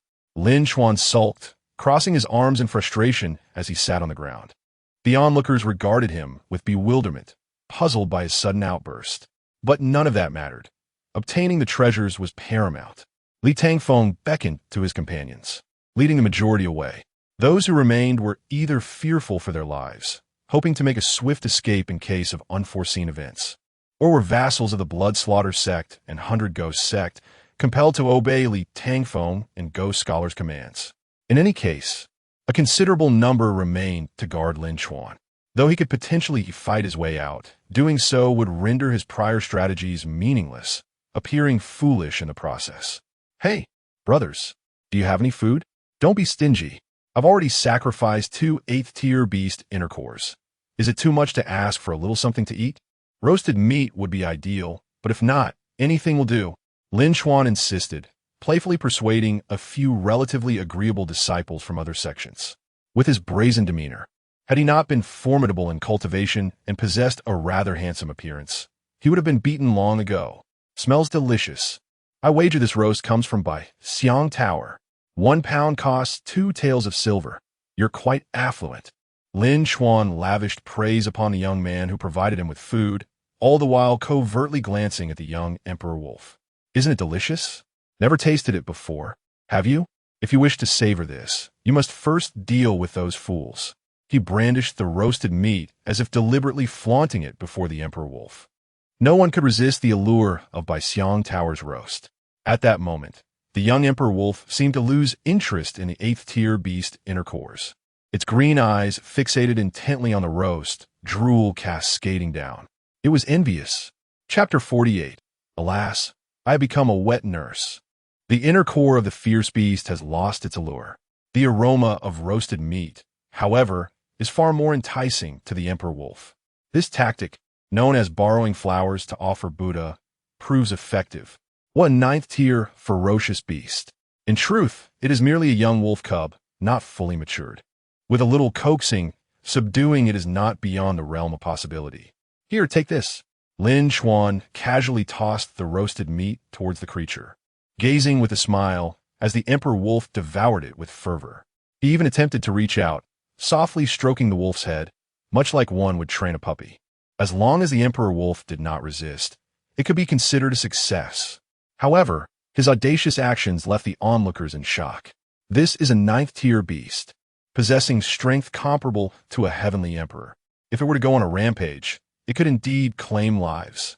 Lin brother, do not bring about our demise. The crowd implored gently, but Lin Chuan appeared oblivious to their concerns, resolutely proceeding. In the next moment, he felt the wolf's bristly fur beneath his fingertips. The fierce beast, resembling a husky, continued to savor the roasted meat without an ounce of hesitation. Success! Lin Chuan's eyes sparkled with joy, and he felt exuberant. He began to rub the wolf's head more vigorously. The sensation was neither exquisite nor unpleasant. Although this did not equate to truly taming the beast, it certainly established a rapport with the emperor wolf cub. It seemed that the previous two offerings had not been in vain. However, this only applied to the cub. Convincing an adult ferocious beast would be a far more daunting task. The gathered crowd watched in disbelief at Lin Chuan's audacious maneuver. They could not ascertain whether he had successfully tamed the emperor wolf, but it was evident that a bond had begun to form between the two. Most worryingly, Lin Chuan was a heavenly sage, now accompanied by a ninth-tier beast of heavenly emperor caliber. If he truly decided to break through, they would be powerless to stop him. Lin brother, congratulations. They feigned smiles, hastily uttering flattering words, eager to avoid any conflict that might ensnare them. Mere small fries in the grand scheme of things. Mutual congratulations. The spoils will certainly be divided. After all, it was I who, alongside the disciples of the heavenly demon sect, first discovered this treasure. However, those who aided Li Tangfeng and Gue rushing in their pursuit of my comrades must reckon with the consequences of their actions. Lin Chuan grinned broadly, his eyes crescent-shaped with mirth. Yet beneath his words lay hidden daggers. Anyone with a semblance of intelligence could perceive that Lin Chuan intended to settle old scores. Lin brother, must you be so harsh? You know full well that we, as small sects, must align ourselves with the larger factions. We are compelled to heed Li Tangfeng's commands. Your grievances with him should not be thrust upon us. The crowd's faces were painted with panic. Whether faced with Li Tangfeng or Lin Chuan, they felt utterly powerless to resist. Such is the tragedy of the insignificant. In truth, these minor players were not without their uses. Their sheer numbers provided a semblance of deterrence. Otherwise, Lin Chuan would not have been forced into such a predicament. Let's not forget, with his strength, dealing with Li Tangfeng and Gue rushing would be child's play. It was solely due to the overwhelming number of lackeys that he found his hands tied. Oh, it is not that I doubt your trustworthiness, but rather that you are simply unworthy of it. Allow me to clarify. Li Tangfeng and Gue rushing are as good as dead. If they perish, you will be complicit in their demise. We must eradicate the root of the problem. Otherwise, it will rise anew. As soon as the words left his lips, Lin Chuan's expression darkened, a frigid killing intent emanating from him, enveloping the cave. In mere moments, the temperature plummeted by several degrees. The crowd was horrified, each face reflecting sheer terror. Clang! Clang! Various weapons were instantly drawn, their sharp edges pointed at Lin Chuan. Even in their fear, they refused to relinquish their will to survive. Another fight. What a hassle! Lin Chuan sighed, feeling somewhat exasperated. He had grown accustomed to a laid-back existence. Even though he knew he had to engage in battle, he felt an innate aversion to it. If only he could avoid getting his hands dirty. With his thought in mind, he glanced at the emperor wolf beside him. Perhaps he could devise a plan to have the wolf intervene. Brother Wolf, shall we negotiate?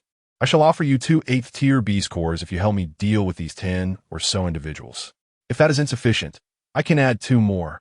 Lin Chuan exclaimed with enthusiasm. He merely jested, not truly expecting the emperor wolf to comprehend human speech. Suddenly, the emperor wolf discarded the leftover meat. Its round green eyes fixated ahead. It nodded its head, then looked back at Lin Chuan as if to convey, "It's a deal."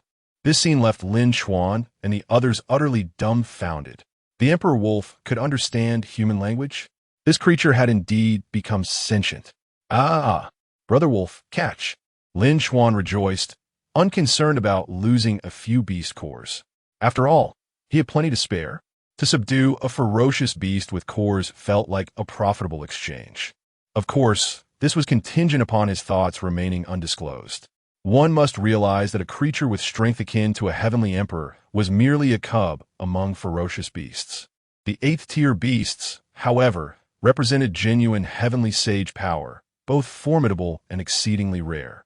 An eighth-tier core was a treasure beyond measure, often unattainable. Lin Chuan's indifference was one thing. Planning to offer the Emperor wolf candy was sheer extravagance. Anyone with a modicum of understanding of the cultivation world would quickly grasp why the Emperor wolf had taken a liking to him. Lin Chuan was essentially a veritable treasure trove. Who could resist such a lure? Please, stay back. The anguished cries of the crowd erupted within the cave, mingling with roars and shrieks, yet they could not sustain for even 20 breaths. Meanwhile, both outside and deep within the cave, anyone who heard the cacophony of screams was struck with dread. Something has gone awry. Wu Nanming stared blankly at the dark cave, her delicate frame trembling uncontrollably. Undoubtedly, she was worried for Lin Chuan's safety. Were it not for the disciples of the heavenly demon Sect blocking her, she would have rushed into the cave to seek him out. Deep within the cave, Li Tangfeng and the others had already laid claim to the treasure. Each individual harbored ulterior motives, intent on eliminating others to seize the spoils for themselves. But now, united in the face of the Emperor Wolf's rampage, they aimed to subdue the creature before discussing how to divide the riches. Gue Rusheng, rarely serious, was now solemn. A ninth-tier, ferocious beast, rivaling the strength of a heavenly emperor, posed unprecedented pressure. Should Lin Chuan fall victim to the wolf's wrath, relying solely on their ranks as heavenly sovereigns and disciples of the heavenly sect would surely lead them to perilous ends. Chapter 49. Jealousy distorts the mind within the cave. Thousands of individuals were crammed into the narrow passage, moving with excruciating slowness, their anxiety palpable. The formidable presence of the Emperor Wolf instilled profound psychological terror among them. The earlier cries of agony had left even the faint-hearted trembling with fear, with some resorting to prayers for salvation. What is there to fear? With so many of us, can we truly be intimidated by a mere beast? Moreover, armed with the 9 heavens dragon spear, we may yet prevail. Listen well, everyone. This is a moment of life and death. If we remain disunited, our demise is certain. Yet if we stand united, our chances of survival will be greatly enhanced. When we encounter that beast, I, Li Tangfeng, shall lead the charge. Who among you will join me in this desperate fight? Li Tangfeng's booming voice sought to rally the spirits of the crowd. After all, he was a direct disciple of the Blade Emperor. Even if he was not the sharpest of minds, he was certainly no fool. Making a sound judgment in the face of peril was, indeed, to be expected. However, there were many others as astute as he. Gue Rusheng was one such individual. He understood that in such dire circumstances, only a fierce struggle could yield a path to survival. Without hesitation, he positioned himself beside Li Tangfeng. With a leader stepping forward, others naturally followed suit. Soon, hundreds expressed their willingness to fight alongside Li Tangfeng to carve a bloody path. Excellent. Now, let's devise a strategy with Brother Gue. Once we turn the corner, we shall face that beast. At that point, there will be no retreat, only the way forward. Li Tangfeng decisively sealed the outcome, sparing the crowd from future regrets. Subsequently, hundreds discussed what appeared to be a meticulous plan, though in reality, it was largely superfluous. A group of celestial and divine practitioners, when confronted by an emperor-level adversary, would find any scheme utterly futile. The so-called strategy served merely as a psychological comfort for the masses. It was of no real consequence. Thus, they proceeded with a plan. Charge forth. With a fierce shout from Li Tangfeng, he unsheathed the recently acquired 9 heavens dragon spear, a treasure ranked 5th among the 10 greatest artifacts. Though he had only just acquired it and had yet to study its intricacies, it was undoubtedly extraordinary, perhaps capable of miraculous feats. At his command, hundreds surged around the corner, their hearts steeled for certain death. Even if they did not wish to perish, they were determined not to succumb easily to their predicament. Their fervor surged high, their battle cries echoing loudly. Yet, this fervent clamor did not endure for long. The moment they burst around the corner, their cries ceased abruptly. Even those who had followed closely behind fell silent upon entering the turn. The remaining thousands were left in bewildered silence. Surely, if those hundreds had plunged into an abyss, there ought to be some sounds of struggle, right? This sudden stillness was profoundly eerie. What on earth has occurred? Some could not contain their curiosity and called out. Why is this happening? The responses seemed to evade the question. Yet it was clear that the speaker was more perplexed than the ones left behind. Ultimately, the remaining thousands, driven by intrigue, crowded toward the corner, craning their necks and stretching to see over one another. What lay before them was a scene of utter devastation. There stood a wolf, the size of a full-grown husky, and upon its back sat a smiling young man, his countenance far more striking than any present. Yet, the smile that adorned his face was laced with mockery, igniting a sense of irritation among the onlookers. Lin Chuan, you have slain them all. Li Tangfeng pointed at the mangled corpses strewn about, dozens of celestial practitioners, who had met their gruesome end in less than 20 breaths. The vast disparity in strength was chilling. Indeed, Lin Chuan acknowledged with a nod. This time, he could not be bothered to offer excuses. After all, he was resolute in eradicating all threats. There is no need to deceive those who are already doomed. With a swift motion, Lin Chuan traced a semicircle in the air, revealing an array of exquisite spiritual treasures, displayed like trophies. 18 weapons, each one a supreme spiritual artifact. The crowd was left in stunned disbelief. Even within the ranks of formidable sects like the Blood Fiend Sect and the 100 Ghost Sect, procuring 18 supreme treasures was an arduous task. Even a sect master would likely not possess such wealth. How could Lin Chuan, merely the heir of the heavenly demon sect, be so affluent? Li Tangfeng's envy surged. Whether it was the 9th and 8th grade Beast Corps Lin Chuan had easily produced, or the 18 supreme treasures now showcased, it was enough to kindle the flames of jealousy within him. Yet, he was no match for Lin Chuan. However, Lin Chuan's coercion of the Emperor Wolf had driven thousands of disciples from other sects into a corner, presenting Li Tangfeng with a prime opportunity, a chance to slay Lin Chuan. Behold, Lin Chuan commands the Emperor Wolf, intent on annihilating us and seizing the treasures. If we wish to survive, we must fight with all our might. Today, it is either I perish or Lin Chuan falls. We have no other choice. Li Tangfeng skillfully incited discord, successfully igniting the collective fury of the crowd. In an instant, thousands drew their swords, their murderous intent rising. Roar! The Emperor Wolf became agitated, its senses sharper than any humaness. The overwhelming aura of bloodlust was enough to drive it to madness. Meanwhile, Lin Chuan remained remarkably composed. He had anticipated the surge of animosity among the crowd.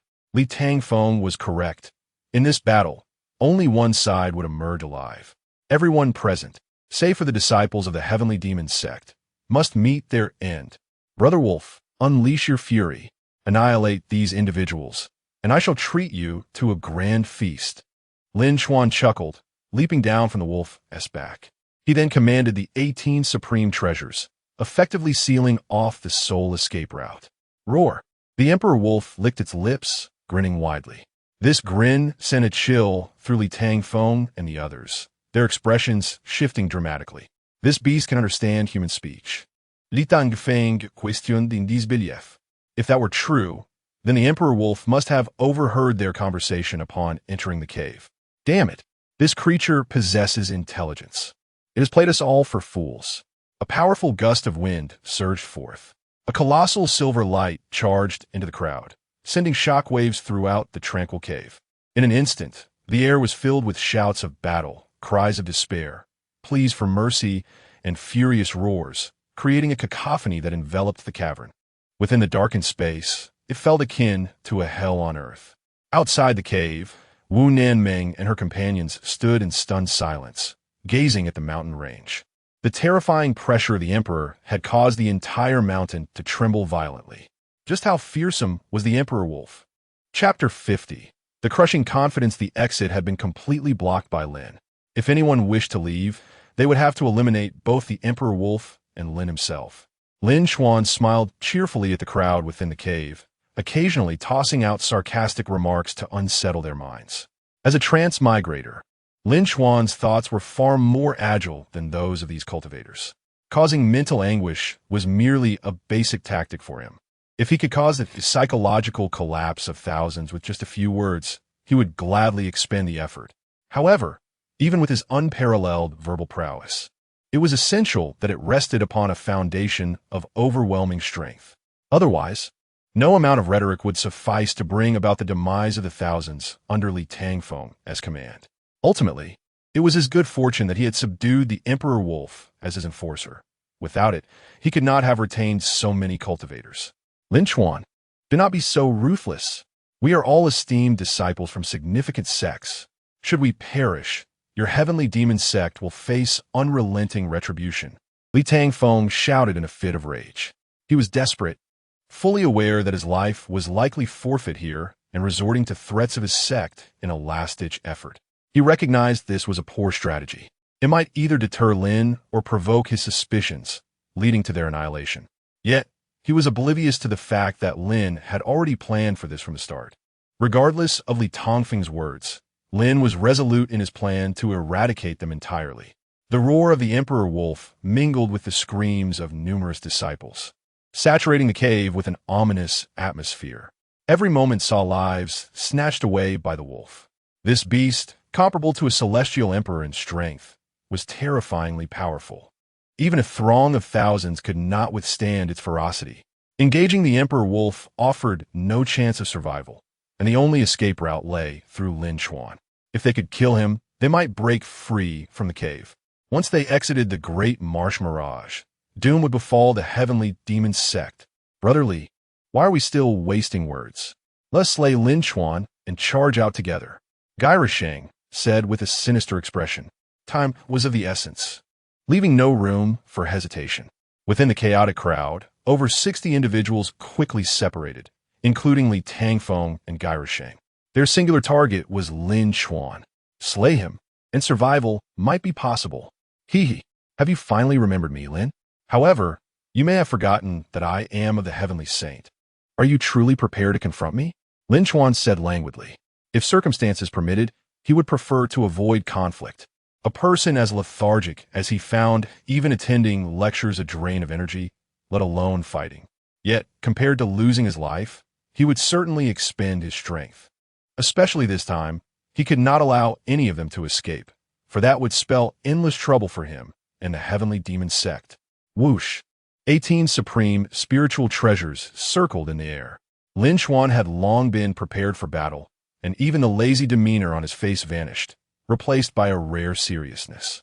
The true heavenly saint was finally about to make his move. Whether it was a stroke of fortune or misfortune for Li Tangfeng and Sheng, who could say? Kill! Li Tangfeng comanda impatiently. The group of over 60 crowded in the cave's passageway, charging towards Lin Chuan like a pack of enraged wild bulls. Various weapons glinted ominously, infused with the inner strength of celestial and sectal power, causing the cave walls to crack under pressure. Debris rained down from above as if the mountain would collapse at any moment. Yet, in this perilous situation, Lin Chuan showed no signs of retreat. Even if it meant being buried alive, he could not allow Li Tangfeng and his comrades to escape. Hunyuan Tiangong. Tiangong chaos. Lin Chuan whispered, his voice cutting through the howling wind, reaching Li Tangfeng and the others' ears. The well-known divine demonic technique was effortlessly invoked by Lin Chuan. How could this be possible? Before Li Tangfeng and Sheng could even question it, a tremendous surge of inner strength crashed forth like a tsunami. The oppressive malevolence immediately enveloped them, leaving them gasping for breath. Even more terrifying were the 18 supreme spiritual treasures behind Lin, each radiating profound inner strength and surging towards them like a demonic dance. Boom! Boom! Boom! Clouds of blood mist erupted around Li Tangfeng. Those who came into contact with the supreme treasures met their demise instantly, without even a scream. The prowess of a heavenly saint was indeed terrifying. Soon the assault subsided. Of the original 60 or so celestial and sectal powerhouses, merely 20 remained. Li Tangfeng, in panic, surveyed his surroundings, finding Sheng kneeling in a pitiful state, his treasured folding fan reduced to a mere skeleton. Had it not been for his divine artifact, his fate would have been no better than Sheng's. We lost. Li Tangfeng's mind went blank, the remnants of his consciousness urging him to concede. Despite being a celestial sovereign, he was but a realm away from Lin Chuan, yet the disparity felt as vast as the heavens and the earth. In that moment, he recalled how Lin Chuan had effortlessly slain the leader of the Xinjiang sect, Hong Tianhe, not long ago. The rumors were indeed true. He had underestimated Lin Chuan. Clang! The Nine Heavens Dragon Roar Spear clattered to the ground, emitting a resonant sound. Thud! Li Tangfeng knelt, his eyes vacant. With a single strike, Lin Chuan had shattered his confidence. Lin had easily accomplished his goal of psychological torment. Cough, cough. Gairasheng clutched his chest and coughed up blood. With a bitter smile, he turned to Li Tangfeng and said, "We have lost. It seems we will perish here. Yet, I cannot accept this. This Lin Chuan, despite being younger than us by several years, possesses such terrifying strength. Even in death, I cannot close my eyes in peace." At this moment, jealousy surged within Gairasheng. He understood that in this life, and even the next, surpassing Lin Chuan was an impossibility. The stark contrast in their talents and cultivation levels was utterly despairing, leading Gairasheng to harbor thoughts of dragging Lin down with him, even in death. "Brother Gui, do you have a brilliant plan?" Li Tangfeng exclaimed with newfound hope. Initially despondent, Gairasheng's words reignited his spirits. Yet, like Gairasheng, he no longer sought to survive. He only wished to perish alongside Lin Chuan. To take down such a prodigy would provide them with a sense of accomplishment. Life-bound curse. I will tether my life to Lin Chuan's. All it requires is a single drop of his blood. I implore you, brotherly, to obtain it at any cost. I must drag Lin Chuan down to hell with me. Chapter 51. Even the most meticulous can overlook something, but that is not the issue. The 100 Ghosts sect is feared for various reasons, with the goo worms being merely one aspect. It is rumored that within the 100 Ghosts sect, there are techniques to control ghosts, manipulate puppets, and command corpses. These practices, which tarnish one's moral integrity, have historically been scorned by the major sections. However, within the 100 Ghosts sect, they are the predominant forms of cultivation. 50 years ago, a faction claiming to be righteous attempted to besiege the 100 Ghosts sect, amassing an army of 30,000. Yet, the outcome was disastrous for the attackers, suffering countless casualties in bizarre manners. In the aftermath, every participating sect faced annihilation, their fates serving as a chilling reminder to the rest. Since that ill-fated siege, no one has dared to provoke the 100 Ghosts sect. Over the past 50 years, the sect's growth has been modest, but not unfavorable. Rarely does anyone wish to join, and those who do are invariably of the most wicked character. Undoubtedly, Gui Rushing epitomizes the worst of the worst. He fears not death, but in his final moments, he is consumed by a singular desire for revenge. He is far more terrifying than any desperate outlaw. Is a single drop of blood sufficient? Li Tangfeng's fingers trembled as he slowly retrieved the precious artifact that had fallen to the ground. It represented his only chance to harm Lin Chuan. Yet, how great was that chance? He could not be certain. Perhaps a mere 10%? Or even less than that. "Hey, have you finished whispering?" The two raised their heads, only to find Lin Chuan staring intently at them. Suddenly, Lin Chuan waved his hand, unleashing a torrent of violent internal energy. His infamous reputation had spread far and wide. Surely, they did not believe he was unaware of their intentions. "I suspect you are plotting how to perish together with me. If that is the case, I must take the initiative and eliminate you both first." With that, Lin Chuan manipulated 18 exquisite spiritual treasures to rush towards Li Tangfeng and Gui Rushing. Wait. Li Tangfeng's expression changed drastically as he hastily discarded the precious artifact, instinctively raising both hands in surrender. Gui Rushing's face turned ashen. "Damn you, Lin Chuan. You're already a celestial saint, and you have complete control over the situation. Why remain so cautious? You wretched fool, why don't you follow the rules?" I forgot to inform you both.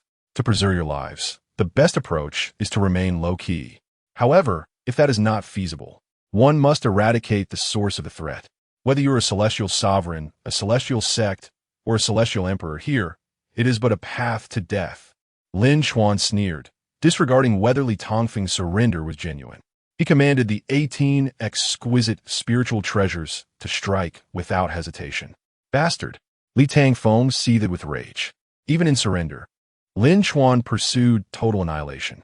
He had been forced into a corner, leaving him no choice but to fight for his life. Let us go. Our fates are sealed. Why hesitate? If I can drag Lin Chuan down with me, it will be a victory for us both. Gue Rushing declared, his tone grim. The situation required no further provocation from him. Crack! Li Tangfeng gripped his spear, the nine heavens dragon cry, tightly. He suddenly lifted his head, his eyes glowing a fierce crimson. A torrent of bloodthirsty killing intent erupted from within him. In this blood battle, I will take my enemy's head with my life. Each word dripped with determination, and with it, his blood surged forth.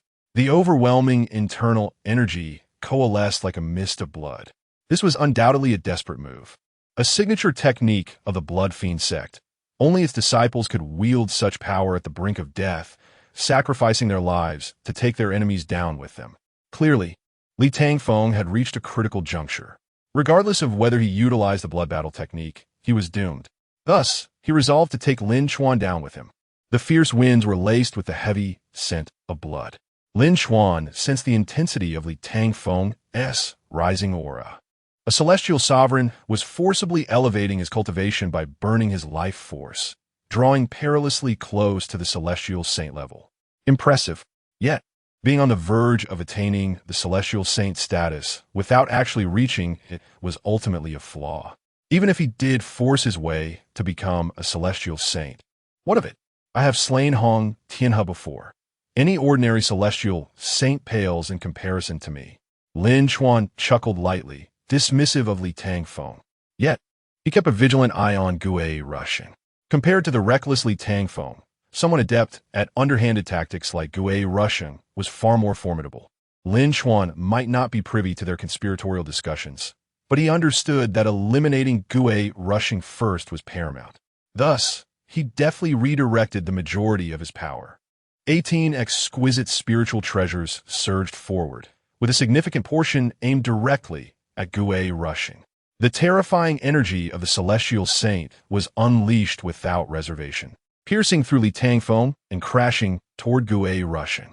Boom, boom, boom. The cavern echoed with a series of thunderous explosions. Dust and debris filled the air, igniting a conflagration. All 10 exquisite treasures converged on a single point, instantaneously engulfing Gue Rushing's figure. Li Tangfeng barely had time to react before the battle concluded. Li Tangfeng stared wide-eyed in disbelief. As he shifted his gaze from the direction of Gue Rushing to Lin Chuan, he saw a shadow suddenly soar from that spot. While Lin Chuan's original position was utterly vacant, so swift, Li Tangfeng could only exclaim in astonishment as Lin Chuan's handsome, composed visage brushed past him. Step aside. The casual command swept by, and before Li Tangfeng could respond, 8 exquisite treasures crashed into him. He coughed up blood, his body uncontrollably propelled backward, crashing heavily against the cavern wall, embedding him within it. Meanwhile, Lin Chuan plunged into the swirling dust, urging the treasures to disperse the haze. When the chaos subsided, only a deep pit remained, devoid of any other presence. Sure enough, he is gone. Lin Chuan furrowed his brow and sighed softly. He sensed something amiss earlier. Gue Rushing had merely incited Li Tangfeng to act while remaining entirely passive. Despite appearing disheveled, he had not sustained a scratch. A ground escape technique? Lin Chuan crouched at the edge of the pit, inhaling deeply. A chilling aura reminiscent of Gue Rushing's lingering internal energy filled the air. Even if it were not a ground escape technique, Gue Rushing had certainly departed from this place, just as if he had vanished without a trace. Why can't you simply wait for death? Now I must expend additional energy to track you down. What a nuisance. Chapter 52. The Lazy Man's Fortune Within the Cave. News of the ghostly scholar's escape spread like wildfire. The most affected was Li Tangfeng, who had intended to risk his life in a desperate battle against Lin Chuan. In the end, he found himself merely a pawn in someone else's game. How infuriating! Yet, his current predicament was exceedingly awkward. He loathed the ghostly scholar, but had also offended Lin Chuan. He was caught in a position where he was no longer trusted by either side. Should his life perish here, he would undoubtedly live with regret for eternity. Damn that ghostly fellow. May you meet a wretched end. Even in death, I shall not let you off the hook. Li Tangfeng gritted his teeth. However, as soon as he uttered those words, he sensed a chilling gaze directed at him. Lin Chuan's handsome visage was devoid of expression, resembling that of a corpse with not the slightest hint of emotion. Brotherly, you are aware that if we allow the ghostly scholar to flee, our heavenly demon sect will face grave repercussions. Thus, my time is exceedingly precious. I kindly request that you take your leave, so as to spare us from wasting further time, shall we? Lin Chuan spoke languidly, twirling the Lin fire sword in his hand. For one who was inherently lazy, even the act of murder seemed a waste of energy. Nevertheless, out of caution, Li Tangfeng stood as the strongest and most cunning among the thousands present. Lin Chuan dared not leave without ensuring his life was secured. Clang! The nine heavens dragon cry spear fell to the ground. Li Tangfeng, in despair, hung his head and forced a bitter smile. This treasured weapon rightfully belongs to you, and I shall return it to its rightful owner. However, I have but one request. Allow me to personally slay the ghostly scholar. If you grant me this wish, I shall submit to your will thereafter. As he spoke, Li Tangfeng's face was contorted with rage, as if he wished to devour the ghostly scholar alive. His hatred was genuine, yet the promise to submit to Lin Chuan was far from his true intent. He was fully aware of Lin Chuan's determination to eradicate anyone who had acted against him today, making the ghostly scholar's demise inevitable. Why would he need to dirty his own hands? In truth, he sought to use this opportunity to escape. Alas, he had significantly underestimated Lin Chuan's caution. Or perhaps, Lin Chuan's instinct for self-preservation was such that he would not allow any flaw in his plans. I shall accept this nine heavens dragon cry spear. But brotherly, your life shall also be mine. Rest assured, once you have departed this world, the ghostly scholar will accompany you to hell. It will not take more than half an hour. Lin Chuan replied with a light chuckle. With a swift movement of his finger, 18 exquisite spiritual treasures pointed toward the same target. Compared to before, Lin Chuan's presence was even more formidable, as he revealed his full cultivation of the heavenly saint. It was not that he held his adversary in high regard, but rather a fear of overconfidence leading to another escape like that of the ghostly scholar. No, you cannot kill me. I am a direct disciple of the Blade Emperor. If I perish, the heavenly demon sect will face retribution. Lin, please listen to me. I swear, I shall not speak of today's events to another soul. Must we escalate matters to this extent? Li Tangfeng pleaded, alternating between threats and persuasion. His only recourse was to rely on his words to sway Lin Chuan. Yet, no matter how he appealed to reason and emotion, the 18 exquisite treasures continued to close in. Lin Chuan's murderous intent remained unwavering. Lin Chuan, you shall regret this. You cannot kill me. But soon, his cries were drowned in a cacophony. The mountains trembled violently, rocks tumbling down as the remnants of inner strength unleashed a tempest within the cave for a full minute. When the dust settled, Lin Chuan found himself alone, with not a single trace of Li Tangfeng remaining, not even a scrap of flesh. What a grim sight! The thousands of disciples from other sects were left in shock. If Li Tangfeng met such a gruesome fate, what hope did they, the mere minions, possess? They now realized they had grossly underestimated Lin Chuan's power. The might of a heavenly saint was indeed terrifying. How could they even dream of standing against it? Combined with a beast as formidable as the Emperor Wolf, their chances of survival were slim. Even retaining a complete corpse upon death would be deemed fortunate. I do not wish to die. This is all Li Tangfeng's and the ghostly scholar's fault. We have fallen for their tricks. I was wrong. I truly recognize my mistakes. Spare me, I beg you. The cries echoed, shattering the silence. The ghostly scholar's escape and Li Tangfeng's tragic demise severely dampened the morale of the crowd. Among the thousands, nearly all were cowardly souls devoid of fight. This included disciples from the Blood Demon Sect and the 100 Ghost Sect. Burp. The Emperor Wolf, having feasted well, loud and unceremonious belch. After such a battle, it had gorged itself. Yet, if these thousands were not dealt with, everything Lin Chuan had done would be in vain. To leave a weed unpooled is to allow it to sprout again. It was time to make a decision. 10 8th grade Beast Corps, Lin Chuan stated coldly. In exchange for the lives of these 2,321 people. Brother Wolf, do you agree? He understood the Emperor Wolf comprehended human speech and decided to forego any pretense. After all, these were over 2,000 lives. The act of killing would surely be exhausting. Given his ample supply of beast cores, it was far more efficient to enlist a ready-made henchman to do the work. Ding! During the slaughter, the host is slacking off. Reward, 1,000-mile shrink. Once again, an unexpected gain. Lin Chuan swore he did not slack off for the sake of rewards. It was purely his instinctive laziness. However, the 1,000-mile shrink appeared to be a technique useful for travel and perhaps even for pursuit, particularly advantageous when chasing the fleeing, ghostly scholar. It seemed the system had his best interests in mind. Could this truly be the fortune of a lazy man? Lin Chuan mused with a smile of satisfaction. At that moment, the Emperor Wolf, having heard Lin Chuan's proposition, turned its head and grinned at him. This man and wolf, without uttering a word, understood each other's intentions. It felt rather peculiar. Nevertheless, the Emperor Wolf's intelligence spared Lin Chuan considerable effort. Engaging in verbal communication would have required significant energy, something a person as lazy as Lin Chuan would undoubtedly ponder. As the Emperor Wolf's piercing green eyes surveyed the crowd, a terrifying glint erupted forth. Save me. Within the cave, the only sounds were those of despair, creating an atmosphere both chilling and hollow. Even outside the cave, with figures like Wu Nanming, the hairs on their bodies stood on end. What on earth was happening inside? Wu Nanming pondered incessantly, her curiosity nearly compelling her to enter. Yet her disciples held her back, strictly adhering to Lin Chuan's prior instructions forbidding entrance. These disciples were excessively obedient.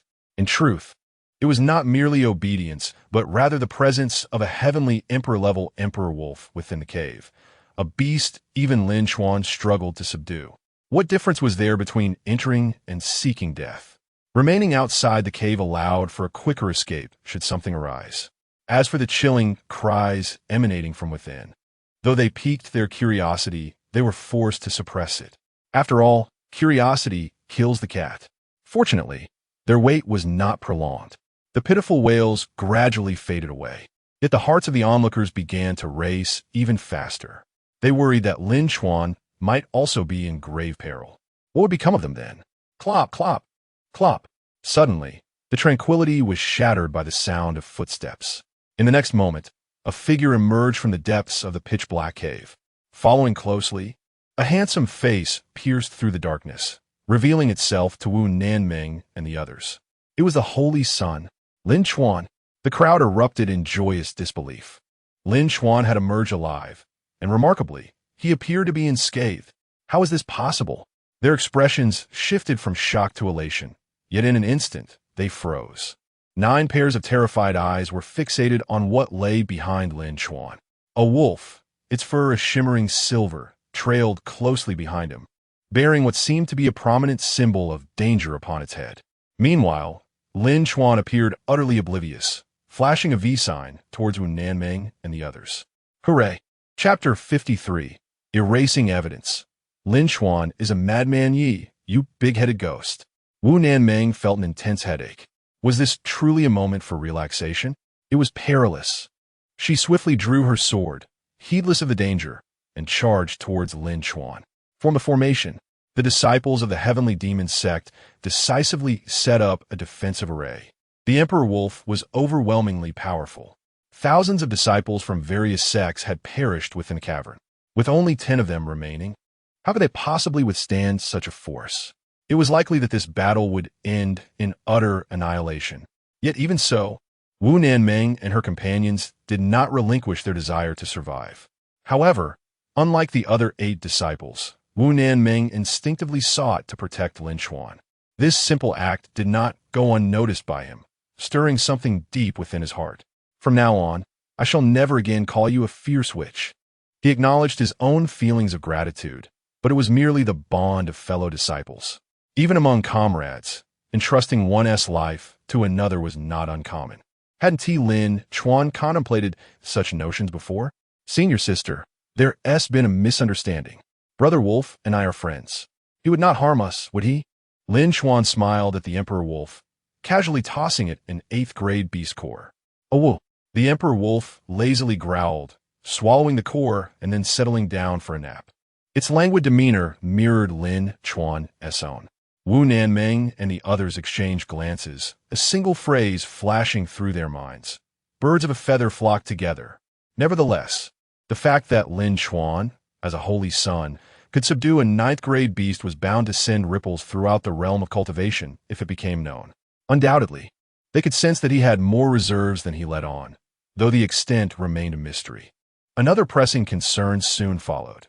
If Lin Chuan were to deplete his supply of beast cores, could he still maintain control over the Emperor Wolf? At that point, would it succumb to its wild instincts? In conclusion, having this 9th grade beast by their side was a double-edged sword. They wished to inquire about Lin Chuan's thoughts when Wu Nanming was about to speak, but he broke the silence first. Senior sister and all my junior brothers and sisters, can I trust you? He surveyed the 9 of them, his brow furrowed, his gaze betraying a solemnity seldom seen. The usually carefree Lin Chuan was exhibiting an unusual seriousness, indicating that what he was about to say was of grave importance. Of course, Wu Nanming and the 8 disciples nodded in unison, each of them treating the matter with the utmost gravity, not daring to show the slightest negligence. Very well, Lin Chuan nodded, continuing, please remember, today as events pertain to the very survival of the heavenly demon sect. If even a whisper of this leaks, the consequences could be dire. I believe none of you would wish for our sect to face the wrath of all the other sects, leading to our annihilation. Upon hearing this, the others grasped Lin Chuan's earnest intent. Within the cavern lay nearly 3,000 disciples from various sections. Although most had been slain by the Emperor Wolf, the blame would inevitably fall upon Lin Chuan and the heavenly demon sect. These 3,000 were the backbone of the younger generation across their respective sects, especially Li Tangfeng and Gue Rusheng, who held significant standing in the Blood Slaughter sect and the 100 Ghost sect, respectively. If news of their deaths were to spread, those 2 sects would undoubtedly descend upon the heavenly demon sect, seeking retribution. Regardless of the circumstances, Lin Chuan was bound to face dire repercussions. With everyone now dead, the only course of action was to erase all traces. He had not anticipated that matters would escalate to this extent. Lin Chuan, how do you intend to handle this? Wu Nanming sighed, feeling a bit disoriented at this moment. She had no choice but to follow Lin Chuan's lead, as he was the architect of this entire predicament. Despite his notorious laziness, his cunning ideas were plentiful. Entrusting this to him should yield no problems, right? Quite simply, please step back. Leave the rest to me. Lin Chuan waved his hand, giving the Emperor Wolf a gentle kick to signal it to move away. Oh, the Emperor Wolf lazily opened its eyes, expressing its dissatisfaction with Lin Chuan's command, but complied nonetheless, obediently retreating several hundred steps. Is it really necessary to stay so far away? Wu Nanming questioned, puzzled by Lin Chuan's intentions that seemed to require such distance. In truth, Lin Chuan was somewhat astonished. They say animals possess keen senses, but this beast's intelligence was remarkable. He had never encountered such a perceptive creature before. It seemed the wolf's intellect was surprisingly high. He would need to be more cautious when deceiving it in the future. He muttered to himself before advising Wu Nanming and the others to retreat even further. Suddenly, a fierce wind erupted from nowhere. It was not a change in the weather of the great marsh illusion, but rather Lin Chuan channeling his entire internal energy. At the same time, he summoned 18 supreme spiritual treasures and 1 ultimate treasure. Unlike when he had faced Li Tangfeng and Gue Rusheng, he was now truly unleashing his full power. However, this time, he was confronting an entire mountain range, stretching for hundreds of miles. Was he truly intending to collapse a mountain? Had he lost his mind? Wu Nanming was astonished. Was it necessary to expend such effort for the sake of merely erasing evidence? While the Holy Sons were indeed formidable, capable of moving mountains and filling seas, such feats were somewhat exaggerated. The true ability to move mountains will belong only to the Heavenly Emperor. Moreover, was Lin Chuan not concerned about attracting the attention of disciples from other sects by attacking a mountain range that spanned hundreds of miles? Let's not forget, there were still 5,000 people outside. Mixed elemental heavenly demon art. Heavenly demon burying the world. With a sudden roar, Lin Chuan's internal energy surged to new heights.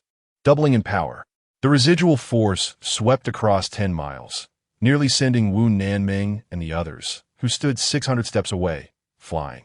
How powerful! This was the true strength of the Holy Sun.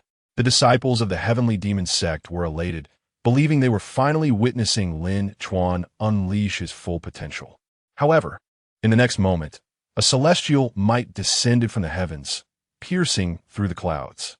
19 beams of light, each a different hue, plunged towards the mountain range. The commotion was so immense it reverberated throughout the entire Great Marsh illusion. Even the fleeing Gue rushing paused, his face a mask of terror as he gazed up at the sky.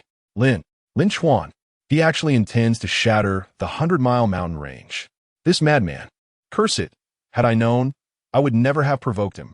I cannot remain in the Great Marsh illusion. He will surely silence me. I must escape quickly. With panic etched on his face, Gue rushing wasted no time, scrambling towards the soul exit. Chapter 54. A textbook example of rooting out the problem. Lin Chuan found himself far from idle. Having resolved to eradicate the threat completely, he was determined to leave no trace behind. Inside the cavern lay a heap of corpses, perhaps with a few fortunate souls having narrowly escaped death. To eliminate any potential risk, the most prudent course of action was to obliterate the entire mountain. Furthermore, within the vast illusion of the Great Marsh, the ghostly scholar remained a loose end that needed to be addressed before he could flee the mirage. Time was certainly of the essence. Boom! Boom! Boom! The earth trembled with a force capable of shaking the very foundations of the world, capturing the attention of all. A mountain range, stretching for hundreds of miles, began to collapse at a visibly accelerated pace. The technique, known as the Heavenly Demon-S World Burial, was indeed terrifying. The source of this devastation lay in Lin Chuan's unconventional training in his godly demonic arts. Though he often appeared lethargic, the accumulation of his efforts over the years was substantial. The system's rewards were exceptionally practical, unknowingly transforming Lin Chuan into an immensely formidable entity, a fact unbeknownst to him. In all honesty, his laziness had kept him from engaging in combat often, and even in dire situations, he had relied on clever tactics rather than exerting his full strength. This occasion, however, was different. Lin Chuan was pressed for time, and the destruction of several hundred miles of mountain was no trivial task. Thus, he cast aside any reservations and unleashed his full power. As for the results, they were astonishingly effective. Goodness, could this truly be the work of the Holy Sun? Such a cataclysmic force of destruction seemed within the reach of even the mightiest of celestial emperors. Had the Holy Sun surpassed the celestial emperor realm? The disciples of the heavenly demon sect could not help but speculate. Their thoughts were not unfounded. After all, Lin Chuan had concealed his abilities so well that even his fellow disciples rarely witnessed him in action, let alone at full throttle. With such a display, surely they had succeeded in eliminating any future threats. Wu Nanming's furrowed brow relaxed, and she let out a quiet sigh of relief. The once towering mountain had been reduced to mere dozens of feet, and the area within 50 miles was now a chaotic heap of stones. No one could possibly survive being buried in such a place. Yet, suddenly, Lin Chuan shook his head, responding with an unusually grave tone. Not enough. What? Wu Nanming was bewildered. The entire mountain had been laid to ruin, and he still found it insufficient? Did he think the thousands of disciples from other sects were akin to cockroaches, with such resilience? Sister, we must not be complacent. This matter concerns the life and death of the heavenly demon sect and ourselves. No caution is excessive. Moreover, this mountain range spans 100 miles. It is entirely possible that there are unseen caverns within. If we were to leave even a single survivor due to a moment's negligence, it could spell disaster for the heavenly demon sect. Carefulness is the key to survival. As a time traveler, he understood all too well the consequences of carelessness. In dramas and novels, there are often overconfident villains who, through a single moment of folly, allow the protagonist to escape and harness their potential. ultimately leading to the villain's downfall. In terms of ruthlessness, Lin Chuan could certainly be deemed a villain at this moment, as he held the fates of thousands in his hands. Once the news spread, it would undoubtedly create a sensation in the realm of cultivation. Even the slightest oversight could unleash unimaginable calamity. Thus, exercising caution was undeniably wise. But what more can you do? The entire mountain has been decimated. Are you suggesting we unearth the bodies and slay them again? Wu Nanming said with a bitter smile. Indeed, a thorough examination of the corpses would be the most prudent course of action, but such a task was utterly unrealistic. Firstly, the mountain had collapsed into a mass grave, making it impossible to retrieve the bodies. Furthermore, the prior commotion would undoubtedly attract attention, and time was already short for Lin Chuan and the others. Secondly, it was impossible for Lin Chuan to identify each corpse. Aside from Li Tangfeng and the ghostly scholar, he didn't recognize anyone else. Even counting the bodies would be unfeasible. How could they verify anything? Since verification was out of the question, there remained but one solution: to make the entire mountain vanish completely. Lin Chuan's tone was resolute, leaving Wu Nanming and the disciples of the heavenly demon sect in shock. Even the Emperor Wolf glanced at him in disbelief. Are you jesting? Wu Nanming's lips twitched in disbelief. Yet, she watched as Lin Chuan unleashed his inner power once more. This time, he was firing on all cylinders. Compared to before, his aura not only remained strong, but seemed to intensify. How is this possible? That wasn't he even his full strength before. Wu Nanming was astonished yet exhilarated. The heavenly demon sect was fortunate to have such a young powerhouse in Lin Chuan. Even if the sect were to face great calamities in the future, they need not rely solely on Leng Ningshuang. Moreover, Lin Chuan was still young, with ample opportunity for growth. Perhaps one day, his accomplishments would eclipse those of Leng Ningshuang. No, he was destined to surpass her. Hunyuan heavenly demon art, ordinary fist. At that moment, Lin Chuan seemed to attempt a casual punch. Yet, this seemingly effortless strike was accompanied by a tremendous force. Even a formidable figure like Wu Nanming could not withstand it. Was a mere ordinary punch this powerful? The disciples of the heavenly demon sect were left in awe. Having witnessed Lin Chuan's terrifying prowess, they dared not dismiss his display as mere bluster. This simple punch possessed the strength to cleave mountains and shatter stones. However, to flatten a mountain range spanning hundreds of miles, it appeared he still had a long way to go. Boom! With a resounding explosion, clouds of dust erupted. However, the limited dust cloud did not obstruct their view. At that moment, Lin Chuan had forcibly created a deep pit of 100 feet in the mountain, showcasing the formidable power behind his strike. Not bad. Lin Chuan felt a sense of satisfaction with this outcome. Nevertheless, he understood the urgency of his situation and had no time to linger. Resolutely, he summoned all his inner strength. This time, he aimed to obliterate the mountain entirely before intercepting the ghostly scholar. Hunyuan heavenly demon art, continuous, focused fist. With a fierce roar, the true storm was about to descend. The might of the heavenly saint was now fully revealed by Lin Chuan. Yet, to the senses of Wu Nanming and the others, Lin Chuan seemed to possess a terrifying strength that surpassed even that of the heavenly saint. Countless fist shadows bombarded the mountain with relentless ferocity. With each punch unleashed, the mountain exploded in response. The sprawling mountain range could scarcely withstand the assault of one as diminutive as Lin Chuan. The Holy Sun was truly remarkable. But was it truly necessary to go to such extremes? The disciples of the heavenly demon sect were filled with confusion. At this moment, not only the thousands of corpses in the cave, but the entire mountain range seemed to be on the verge of vanishing entirely. Lin Chuan had delivered a textbook example of rooting out the problem.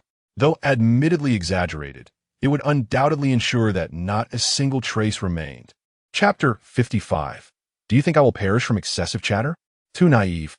In the vast illusion of the great marsh, the howling winds had just settled. 5,000 souls stood frozen upon the plain, gazing into the distance. Once, a mountain range extending for hundreds of miles graced the horizon. At this moment, however, it had vanished without a trace.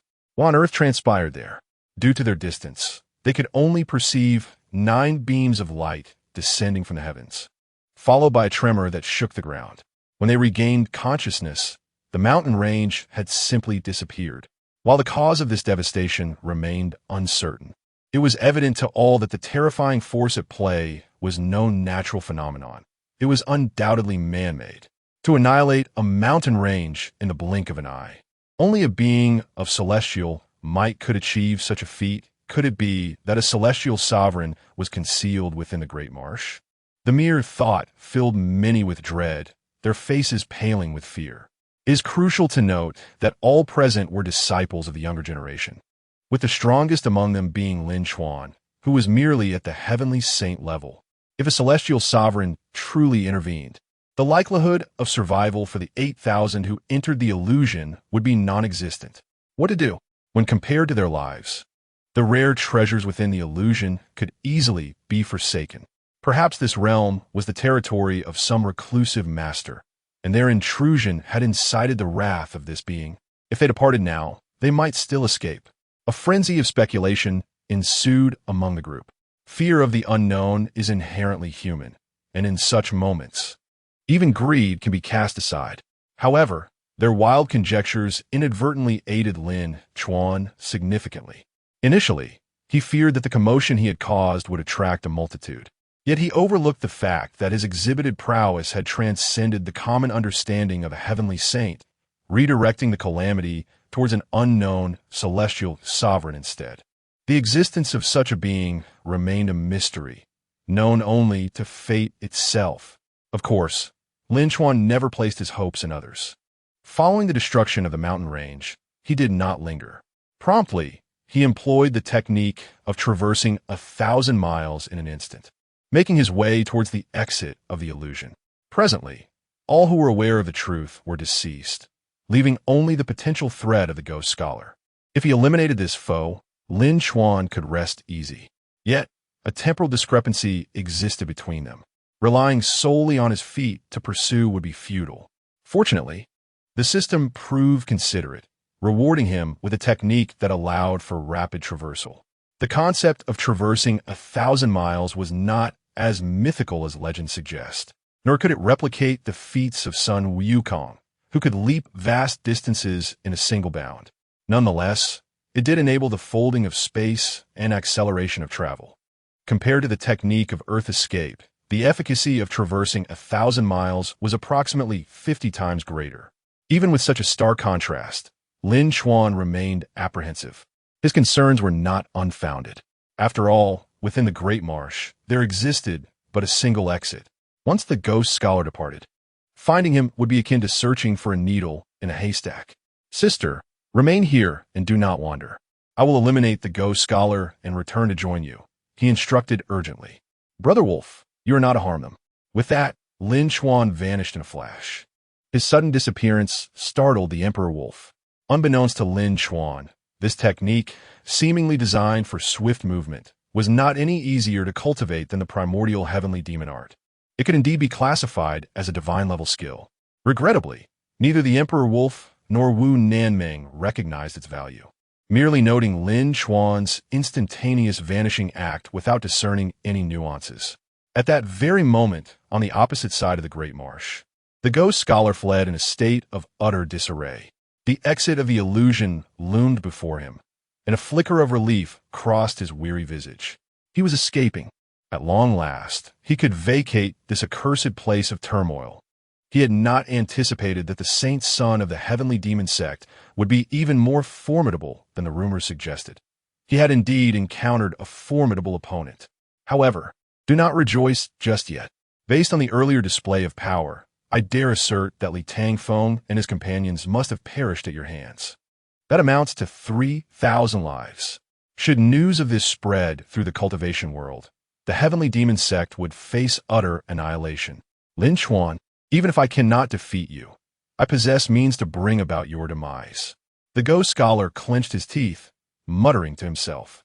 His animosity towards Lin Chuan was palpable. Disciples of the 100 Ghost sect were known for their vengeful nature, and the ghost scholar was no exception. Furthermore, he had always been treated like a star among the 100 Ghost sect, enjoying a smooth path. He had never before faced such a crushing defeat. This time, he had nearly lost his life. As fellow disciples of the younger generation, how could the disparity be so vast? He felt indignant, yet indignation alone would not suffice. He understood all too well that with Lin Chuan's extraordinary talent, even if he devoted his entire life, surpassing him would be a daunting task. Nevertheless, he refused to resign himself to a life burdened by demonic thoughts. Thus, he resolved to do whatever it took to eliminate Lin Chuan. Suddenly, a chilling wind swept through. Before the Go scholar could comprehend his surroundings, he felt a piercing pain in his chest, causing him to be hurled uncontrollably through the air. In the haze, he caught a glimpse of a shadow racing towards him like a bolt of lightning. Lin Chuan, he screamed in terror, a primal reaction that inadvertently provoked Lin Chuan's wrath. Curse it! I should have sealed your mouth. Lin Chuan shook his head in disappointment.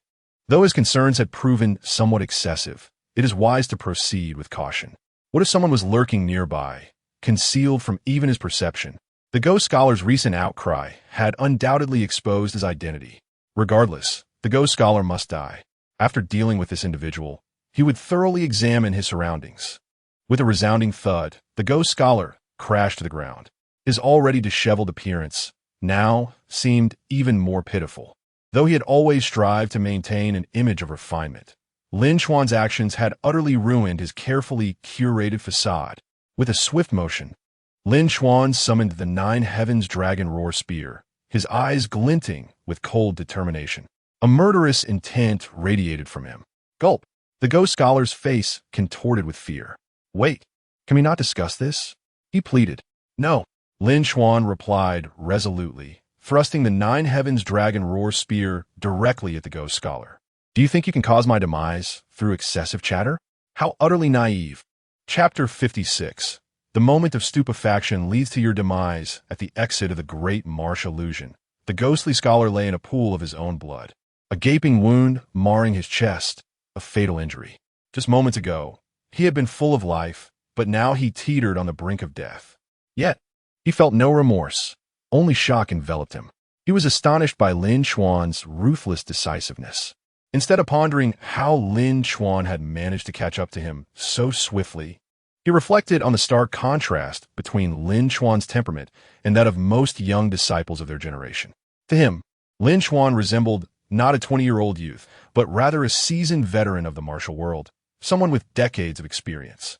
Provoking such an individual, forcing him into the role of an adversary, was the ghostly scholar's lament. If given another chance, he would never have dared to antagonize Lin Chuan. Regrettably, there exists no remedy for regrets, and his life was rapidly ebbing away with each drop of blood. Coughing up several mouthfuls of blood, he gasped weakly. Dying by your hand is not unjust. I only wish to know the fate of Li Tangfeng and the 3,000 disciples of other sections. They havened tea. His words trailed off as realization dawned upon him, and he offered a bitter smile, unwilling to continue. In truth, the moment the distant mountains had vanished from sight, he had comprehended the grim reality. The 3,000 souls could not possibly have survived. He simply could not fathom how a mere heavenly sage could achieve such a feat. He preferred to believe that Lin Chuan had merely surpassed the average heavenly sage's strength, rather than acknowledge that Lin Chuan had concealed his true power and ascended to the level of a heavenly emperor. After all, accepting this conclusion would only deepen his sense of defeat. Indeed, they're all dead, and you are the last one left, Lin Chuan bluntly stated. I did not expect that even invoking the 9 Heavens Dragon Roar Spear would fail to slay you immediately. Are the lives of the 100 Ghost Gate disciples so resilient? He candidly expressed the truth, lamenting the wasted time it had taken not to eliminate the ghostly scholar in one fell swoop. If others were lurking nearby, the situation could escalate drastically. Regardless, the ghostly scholar was destined to die. It would be wiser to focus on assessing the surroundings. As the ghostly scholar concluded his futile chatter, Lin Chuan had nearly surveyed the area entirely. Fortunately, there was not a soul in sight. Phew, what good fortune. Once I deal with you, I can finally relax. Lin Chuan exhaled, a faint smile gracing his lips. Despite the day's trials, the outcome seemed satisfactory. However, to err on the side of caution, it was best to dispose of the ghostly scholar swiftly. Sword Chi, Lin Chuan murmured, channeling his inner strength into a blade. With a sudden flourish, he created a deep pit the size of a person in the ground. Lin Hua's sword. He called out again, summoning a top-tier fire element spirit treasure. As the weapon struck the pit, flames began to roar to life. Satisfied with his handiwork, Lin Chuan turned his gaze toward the ghostly scholar, who remained utterly bewildered, uncertain of the purpose behind Lin Chuan's elaborate preparations. Brother Ghost, I respect your spirit. Since you are on the verge of death, I shall not further torment you. This fire pit is my farewell gift to you. Feel free to jump in. Lin Chuan gestured invitingly, leaning back in indifference. Were it not for his concern over the ghostly scholar potentially leaking information, he would not have pursued him so far. Yet, even at the crucial moment of eradicating a threat, he retained his inclination for ease. Laziness had become deeply ingrained in his very being. There was no saving him now. Ding! While pursuing enemies, the host is slacking off. Reward: carefree skill, divine level. Rewards have been fully dispensed. The host has automatically begun cultivating the technique.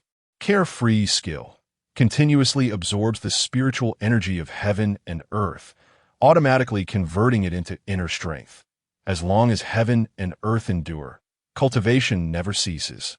Although the system could accurately discern when Lin Chuan was genuinely slacking off, the sensation of being seen through was irksome.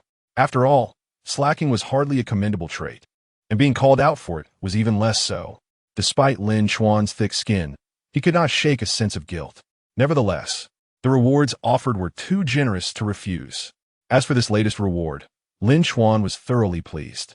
He had always been rather lazy, disinclined to expend energy on deliberate training. The carefree skill allowed for self-cultivation without Lin Chuan's conscious effort. Was this not the ultimate technique for the indolent? As long as heaven and earth exist, my cultivation shall endure. How splendid! Henceforth, I can openly indulge in my slothful inclinations. Should anyone dare disturb my peace, I shall brandish this technique before them.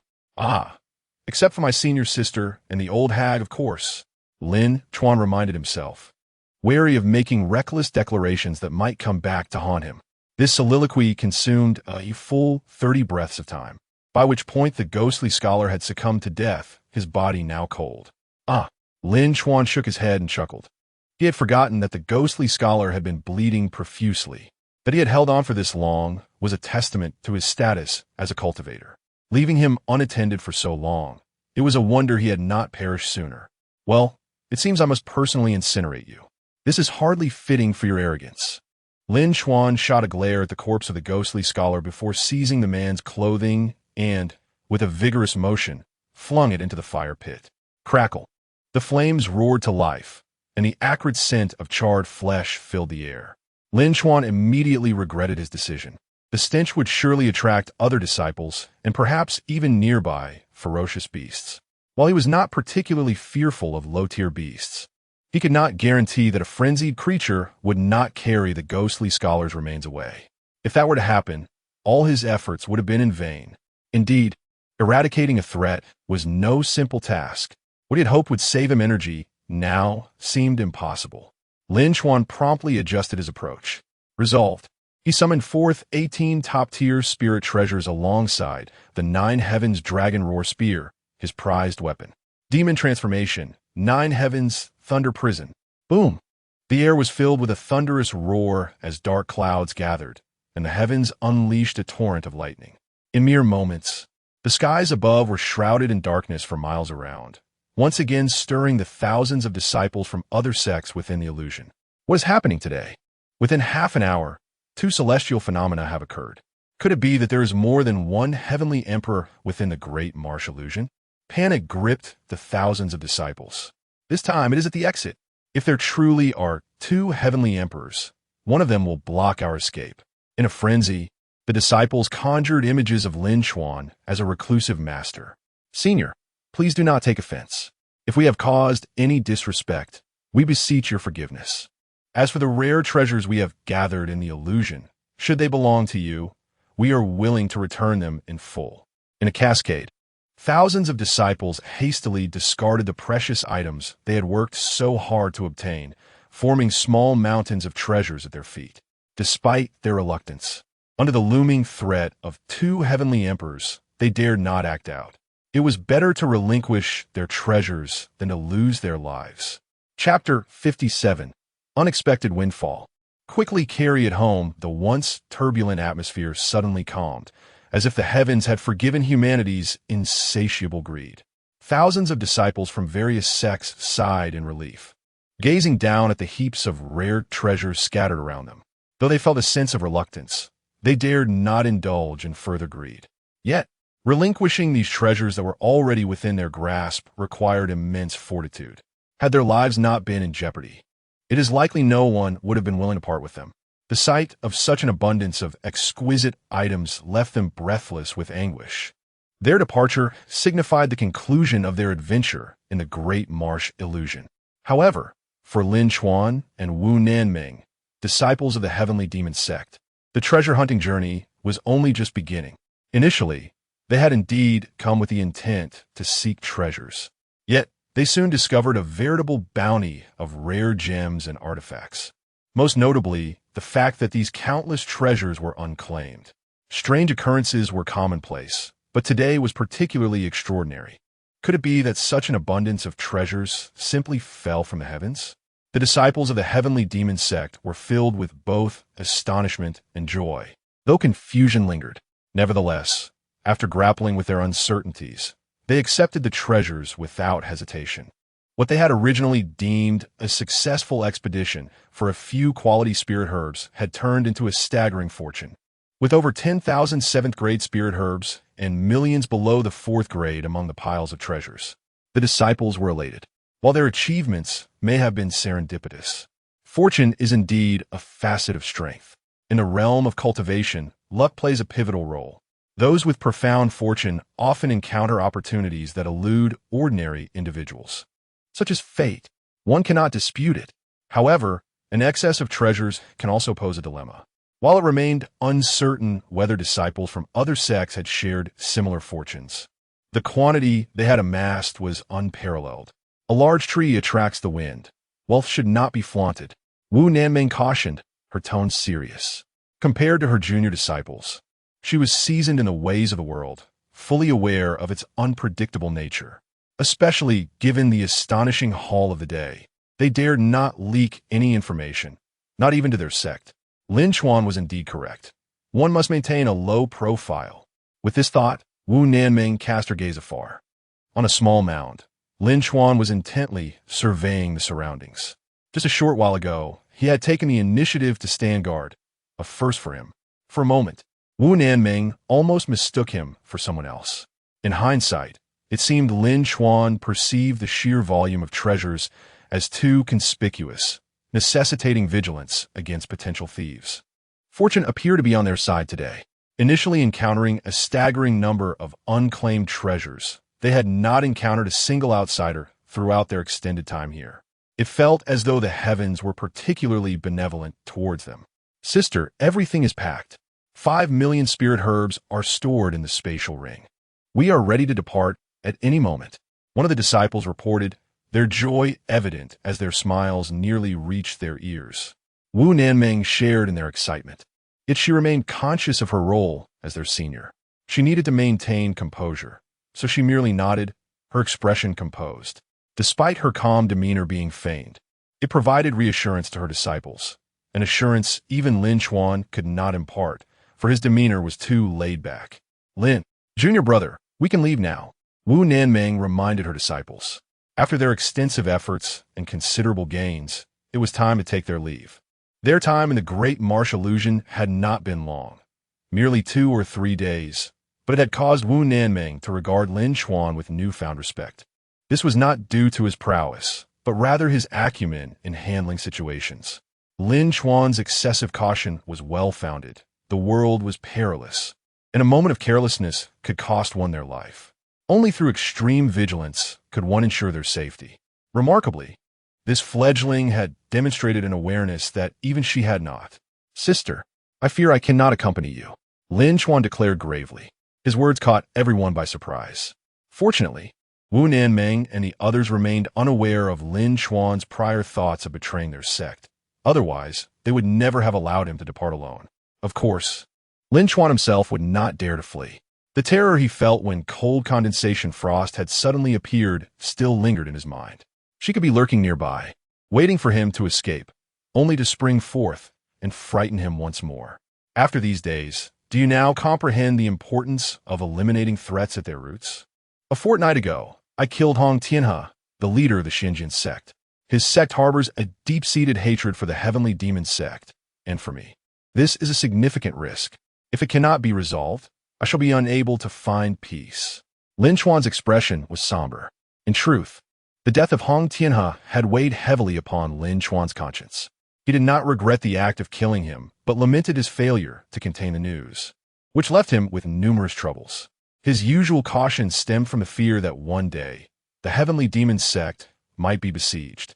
With cold condensation frost's formidable reputation and her reckless disposition, provoking calamity was only a matter of time. Should old grudges and new enmities converge, the heavenly demon sect would surely face annihilation. Regrettably, he found himself unable to escape from a sect. Even if he were to defy his fate, he must do everything possible to eliminate the looming threat. Only then could he sleep soundly. Of course, if cold condensation frost were to oppose him, she would undoubtedly obstruct his path. If she did not hinder him, it would signify her tacit approval, allowing Lin Chuan to proceed without fear. Very well, junior brother. Your cautious nature is commendable. Though this is your first foray into the world, you possess a deeper understanding of it than I. There is nothing for me to be concerned about. However, you are the holy son of the heavenly demon sect, and your identity is unique. In all endeavors, you must act within your means, Wu Nanming acknowledged, nodding. Although her expression was grave, she did not prevent Lin Chuan from leaving. This gentle side of her was a novelty for Lin Chuan, leaving him momentarily taken aback. Conversely, the other disciples were unperturbed. To them, Wu Nanming had always been kind. Was he the only one being treated differently? Did she intentionally tease him to garner his attention, fueled by her affection? Lin Chuan gazed at Wu Nanming, his heart racing with astonishment. Could it be that even the senior sister harbored feelings for him? Chapter 58. Undeniably strong, yet exceedingly cautious. The last time I received a confession was from Leng Ningshuang. Even now, Lin Chuan remains perplexed as to why. After he took the initiative, he was met with a beating. Now, it is Wu Nanming's turn. Despite Lin Chuan's awareness that with his captivating and handsome visage, amassing a harem of beauties would be but a trifling matter, he hesitates to accept Wu Nanming's affections. The reason is simple. Wu Nanming holds an unparalleled status among the male disciples of the heavenly demon sect. If one were to inquire who possesses the highest popularity among the female disciples of the sect, it would undoubtedly be Wu Nanming. Apart from Lin Chuan, she embodies gentleness, stability, and understanding in the hearts of all male disciples. It is no exaggeration to assert that she is the goddess of all male disciples within the heavenly demon sect. Should this goddess be claimed by another man, the 70,000 male disciples of the sect would surely erupt in fury. Lin Chuan is the holy son. He must continue to reside within the heavenly demon sect. Just imagine the dread of being scrutinized by a multitude of resentful eyes wherever he goes. The sensation would be utterly terrifying. Moreover, as someone who values discretion, how could he live so brazenly? Sigh. To directly reject his senior sister's affections might foster ill will.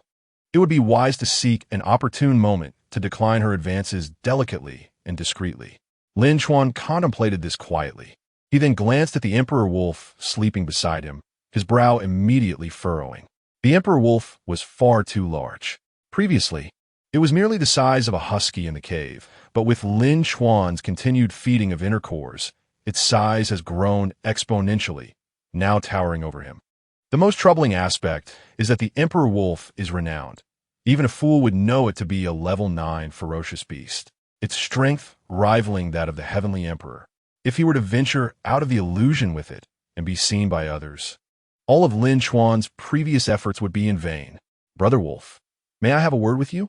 Many novels suggest that ferocious beasts can alter their size at will. Surely, you can do so as well. Do not misunderstand. I do not wish to treat you as a pet. I merely wish to caution you. The outside world is fraught with peril. Do you not understand the adage that tall trees attract the wind? Though you are formidable, there exist many who surpass you in strength. As the saying goes, beyond the mountains are more mountains, and beyond wolves are more wolves. Caution is the key to longevity. You surely do not wish to be felled at the very threshold of your departure. Lin Chuan spared no effort in persuading the Emperor Wolf. With his silver tongue, dealing with a novice in the martial world was a piece of cake. It was evident that the Emperor Wolf, who initially exuded dominance, gradually curled up, trembling in response. Lin Chuan knew his persuasive tactics had succeeded. Brother Wolf, if you can comprehend my earnest intentions, it would be splendid. For your safety, please endeavor to shrink as much as possible, so I may carry you out. He patiently elaborated further. With a whimper, the Emperor Wolf nodded, seemingly understanding. It swiftly diminished in size until it resembled a palm-sized creature. How adorable! The female disciples of the heavenly demon sect were overwhelmed by maternal instincts and could not resist gathering around the miniature Emperor Wolf. Fortunately, they did not forget that this level 9 ferocious beast had just slain 3,000 people. Now that everything was prepared, it was time to hasten their departure from this land of turmoil. Lin Chuan scooped up the Emperor Wolf and tucked it into his embrace. Thus, the journey through the great marsh illusion came to an end. However, the group remained unaware that, aside from the heavenly demon sect reaping immense rewards, other sects had not dared to take even a single hair away. Thankfully, Lin Chuan was cautious enough to adhere to the principle of keeping wealth concealed. Thus, even when encountering others, he would not easily reveal any discrepancies. Approximately half an hour later, the group finally emerged from the great marsh illusion. Yet, upon standing at the exit, they were bewildered by the scene before them. Outside the illusion sat nearly 5,000 despondent and even dejected cultivators. Without a doubt, these nearly 5,000 cultivators were disciples from other sects who had exited the great marsh illusion. For reasons unknown, the atmosphere had turned unusually somber, as if a dark cloud loomed over their heads, creating a distinctly oppressive ambience. The disciples of the heavenly demon sect. You were the last to leave the illusion? Someone recognized Lin Chuan and his companions, yet his inquiry attracted numerous gazes. Previously, these disciples from other sects had chased after Lin Chuan and his group. However, Lin Chuan's sword had opened the heavens, intimidating most of them. Subsequently, only Li Tangfeng and Gue Rusheng led 3,000 to pursue them, while the others remained within the illusion to scour for treasures. Then, the mountains collapsed, and the illusion vanished completely. The exit had also triggered a celestial phenomenon, scaring the 5,000 disciples from other sects into a state of terror. However, as Lin Chuan and his group exited the illusion and its seal behind them, Li Tangfeng and Gue Rusheng's 3,000 disciples were nowhere to be seen. A bold and terrifying notion instantly took root in everyone's minds. Those 3,000 disciples must have perished. The previously oppressive atmosphere suddenly became vibrant. Everyone fervently discussed this topic. It is important to note that the disciples who entered the great marsh illusion were all young talents selected from their respective sections. Particularly, Li Tangfeng and Gue Rusheng, both rising stars, were not to be underestimated compared to many seasoned cultivators. In their respective sects, they were jewels in the eyes of their sect leaders. It is easy to imagine the uproar that would ensue when the Blood Fiend sect and the 100 Ghost sect learned of their demise. It wouldn't be long before the cultivation world experienced a significant upheaval. Who could have anticipated that a mere illusion could inflict such horrific casualties? We are fortunate to have escaped with our lives. The crowd sighed in unison. They still believed that 2 or more heavenly emperors existed within the great marsh illusion, and that Li Tangfeng and the others had fallen to the hands of these heavenly emperors. Of course, the reason they did not suspect Lin Chuan was that he had executed his actions with exceptional cleanliness. Moreover, on the surface, he was merely a heavenly saint, while his true strength, surpassing that of a heavenly saint, remained undiscovered by others. Once again, Lin Chuan savored the sweetness of discretion. At the same time, Wen Meng and the others vowed to remember this operation and to learn from Lin Chuan in the future. Regardless of the task at hand, they would exercise caution to an almost outrageous degree. But could they truly reach Lin Chuan's level? Senior sister, let us not rest along the way. Though it may be tiring, it will minimize danger to the utmost extent. I have matters to attend to, so I must take my leave. Lin Chuan clasped his fists to the group, his solemn demeanor making them feel quite uncomfortable. He was aware that the seeds of hostility had already been sown. Thus, he decided to eradicate all potential threats in one fell swoop. In this manner, even if he could not leave the heavenly demon sect, he would not have to live in constant fear. Chapter 59. The Revenge of the Xinjian Sect. Has Lin Chuan's prophecy come true? Xinjian Mountain, atop this renowned peak, lies the illustrious sect of the cultivation world, the Xinjian Sect. The unfortunate demise of its former leader, Hong Tianhe, has reverberated throughout the cultivation realm, stirring a cacophony of reactions among numerous sections. In recent days, the Xinjian sect has draped its halls in white cloth, with all members mourning and expressing their deep sorrow, as well as their vehement hatred for the perpetrator. The clamor for vengeance against the Tianma sect has intensified, drawing in many sects with grievances against them. The Hall of Mourning has transformed into a council chamber for avengers, with as many as 20 representatives from various sects convened to discuss the eradication of the Tianma sect. This underscores the numerous enmities the Tianma sect has accrued over the years. Should these sects unite in their assault, the calamity foretold by Lin Chuan will inevitably descend upon them. The death of our former leader is a grim warning for the cultivation world. Since its inception, the Tianma sect has branded itself as a demonic cult, standing as a profound adversary to righteous cultivators.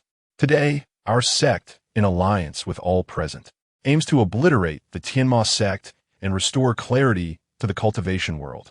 The Grand Elder, Zhanning, sat at the center, his expression resolute. As a representative of righteousness, he emanated an aura of integrity, essential for persuading the other sects to join in the crusade against the Tianma sect. Yet, despite the number of attendees, few shared his sentiments. The primary cause of this hesitation was the formidable Leng Ningshuang. Her ascension to the rank of Heavenly Emperor signified the Tianma sect's emergence as a super sect. It is no exaggeration to assert that a Heavenly Emperor possesses the power to rival countless foes. Even the combined might of various sects' heavenly saints might falter against her singular strength. This explains the underlying trepidation among the 20 sect leaders gathered, each harboring their own ulterior motives. Moreover, the long-standing grievances between the Xinjian sect and Leng Ningshuang had long plagued the disciples of the sect. Now, with the unexpected rise of the Tianma sect's heavenly saint, who reportedly dispatched Hong Tianhe with a single strike, the stakes have escalated dramatically. Should the Tianma sect be allowed to flourish unchecked, not only would revenge remain unfulfilled, but the Xinjian sect itself may face annihilation. Thus, even for the sake of self-preservation, the Tianma sect must be vanquished. Alas, what Zhanning has said is not lost on us. Yet, we are but second-rate sects. Even if we mobilized all our forces, we would struggle against a heavenly emperor. An ill-fated attempt to unite against the Tianma sect could very well lead to our demise. A collective sigh of apprehension swept through the assembly, followed by a chorus of murmurs echoing similar sentiments. The individuals gathered here are of comparable status and standing to the Xinjian sect. Absent the support of a super sect, they would never dare provoke the Tianma sect. Is it possible that the plan to encircle the Tianma sect has already faced an untimely end? I anticipated your concerns. Indeed, Leng Ningshuang's ascension to a heavenly emperor has instilled a profound fear among you. However, she is not the sole heavenly emperor within the cultivation world, and many others share distaste for the Tianma sect. I must confess, I have already established communications with the Blood Fiend sect and Hunter Ghost sect. The Blade Sovereign and the Elder Gui Ku have both pledged their assistance in leveling the Tianma sect. All we need to do is raise our arms in unity, and the Sacred Maiden of the Forbidden Army shall send forth powerful allies to proclaim the eradication of the demonic cult. Zhanning rose, his voice booming with fervor. Yet this impassioned declaration failed to elicit the expected response. Most attendees gazed at him wide-eyed, their astonishment evident. The Blade Sovereign and Elder Gui Ku? Is the Grand Elder unaware that both the Blood Fiend sect and the Hunter Ghost sect are themselves demonic cults? The notion of aligning with one demonic sect to eliminate another is indeed peculiar. Forgive our confusion. The speaker wore a disgruntled expression. Even their gesture of respect was half-hearted. They harbored significant reservations about Zheng Ying's plan to ally with the demonic sections. Many shared similar sentiments. After all, the crusade against the Tianma sect is ostensibly a righteous endeavor, lending legitimacy to their cause. However, should they accept assistance from demonic sects, the carefully crafted banner of justice would lose its significance, potentially inviting scorn from future generations. Enough! Suddenly, Zheng Ying's commanding voice pierced the air. A rush of energy radiating outward like a tidal wave. A scream resonated among the crowd as they turned to witness the individual who had opposed Zheng Ying collapsing in a pool of blood. Though he remained alive, he bore numerous wounds, unmistakably inflicted by sword energy. Zheng Ying, what is the meaning of this? Panic and fear gripped the assembly. They had come to the Xinjiang sect under the impression of negotiating collaboration and had not anticipated such treachery. Should hostilities erupt, none would emerge unscathed. Nevertheless, it is a necessary reminder that the Tianma sect's threat is now undeniable. If we continue to harbor individual agendas and cannot unite in our opposition, we shall only await our own demise at the hands of the demonic cult. The assault on the Tianma sect is an inevitable tide. All forces embroiled in this conflict are akin to blades, whether righteous or demonic. As long as we can eradicate the Tianma sect, I care not who stands with us. I implore you all to comply, lest I be forced to take more drastic measures. Zheng Ying's expression darkened, his tone ominous. This was no mere negotiation, but an overt threat. Even if the Xinjiang sect were a pirate ship, it was too late for them to abandon ship. At this moment, the leaders of various sects weighed their options. In truth, their hesitation stemmed from a desire for face-saving. They insisted on a righteous pretext before engaging in a battle against the Tianma sect. However, if they relinquished their vanity and permitted the Blood Fiend sect and the Hundred Ghost sect to join, the outcome would be all but assured. But should they cling stubbornly to their principles, they would inevitably find themselves at odds with the Xinjiang sect. If enmity were to erupt, the consequences would be dire. Boom! A thunderous noise shattered the stillness. Zheng Ying furrowed his brow, gazing beyond the hall. A blaze illuminated the Xinjiang sect and the entirety of Xinjiang Mountain. A natural disaster?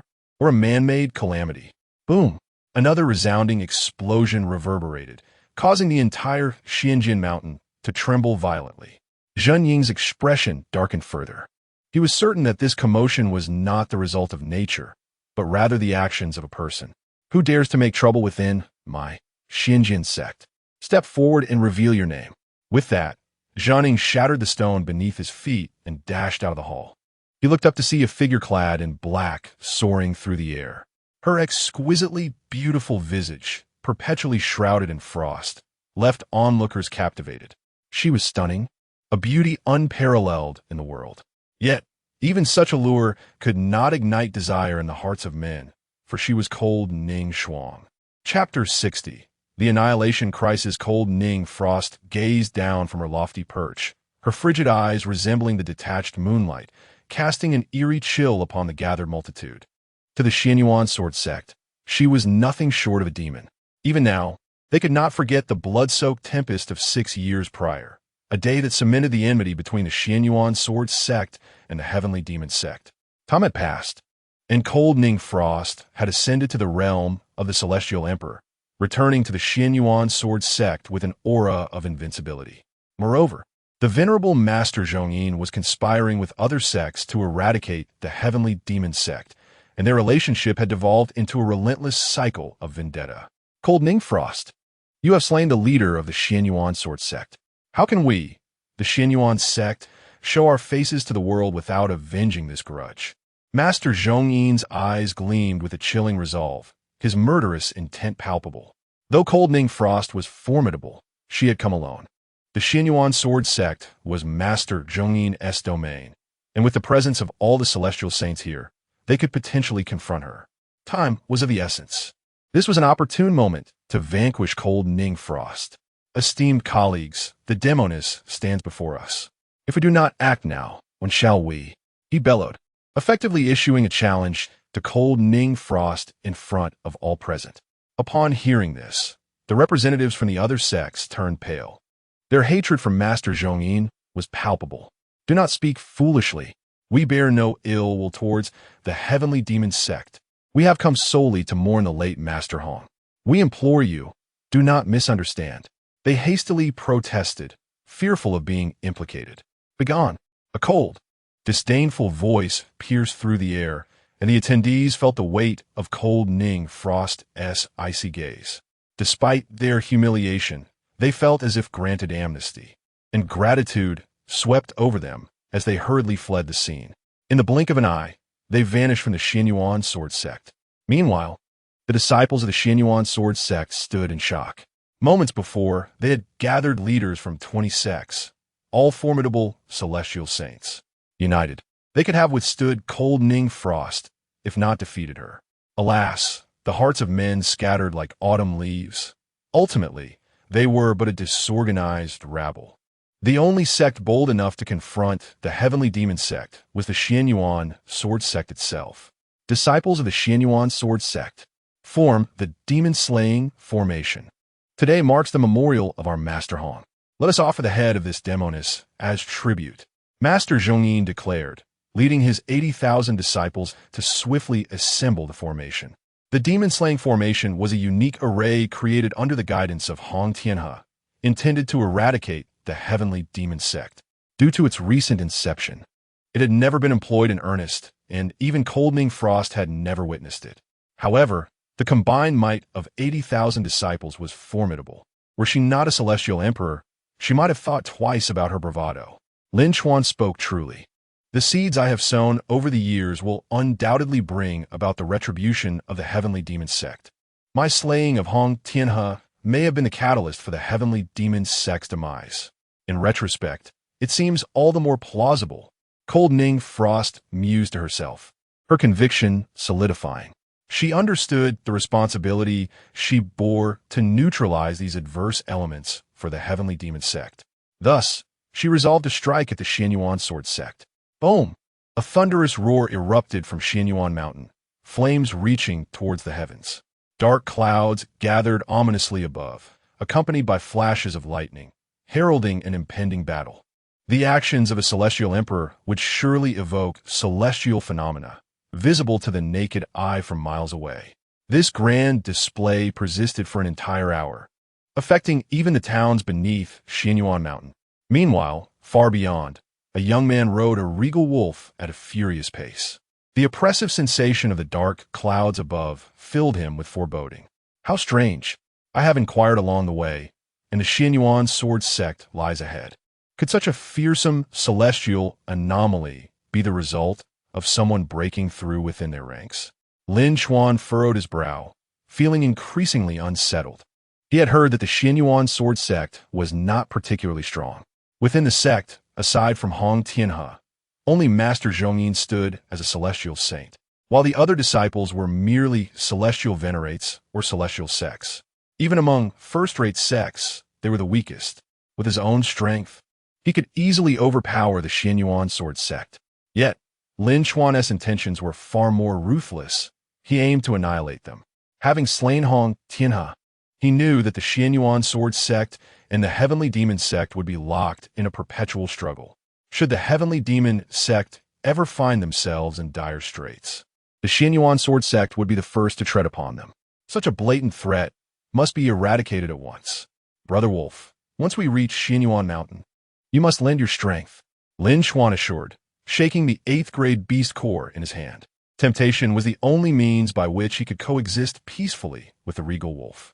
Fortunately, he had managed to preserve sufficient sustenance over the past 5 years. Otherwise, he would have been unable to satisfy the creature's voracious appetite. Help! Help! Suddenly, cries for aid caught Lin Chuan's attention. He startled and swiftly dismounted. Brother Wolf, he called softly. The regal wolf, without hesitation, shrank down, transforming into a miniature version and leaping into Lin Chuan's hands to hide. His movements were so practiced that it tugged at the heartstrings.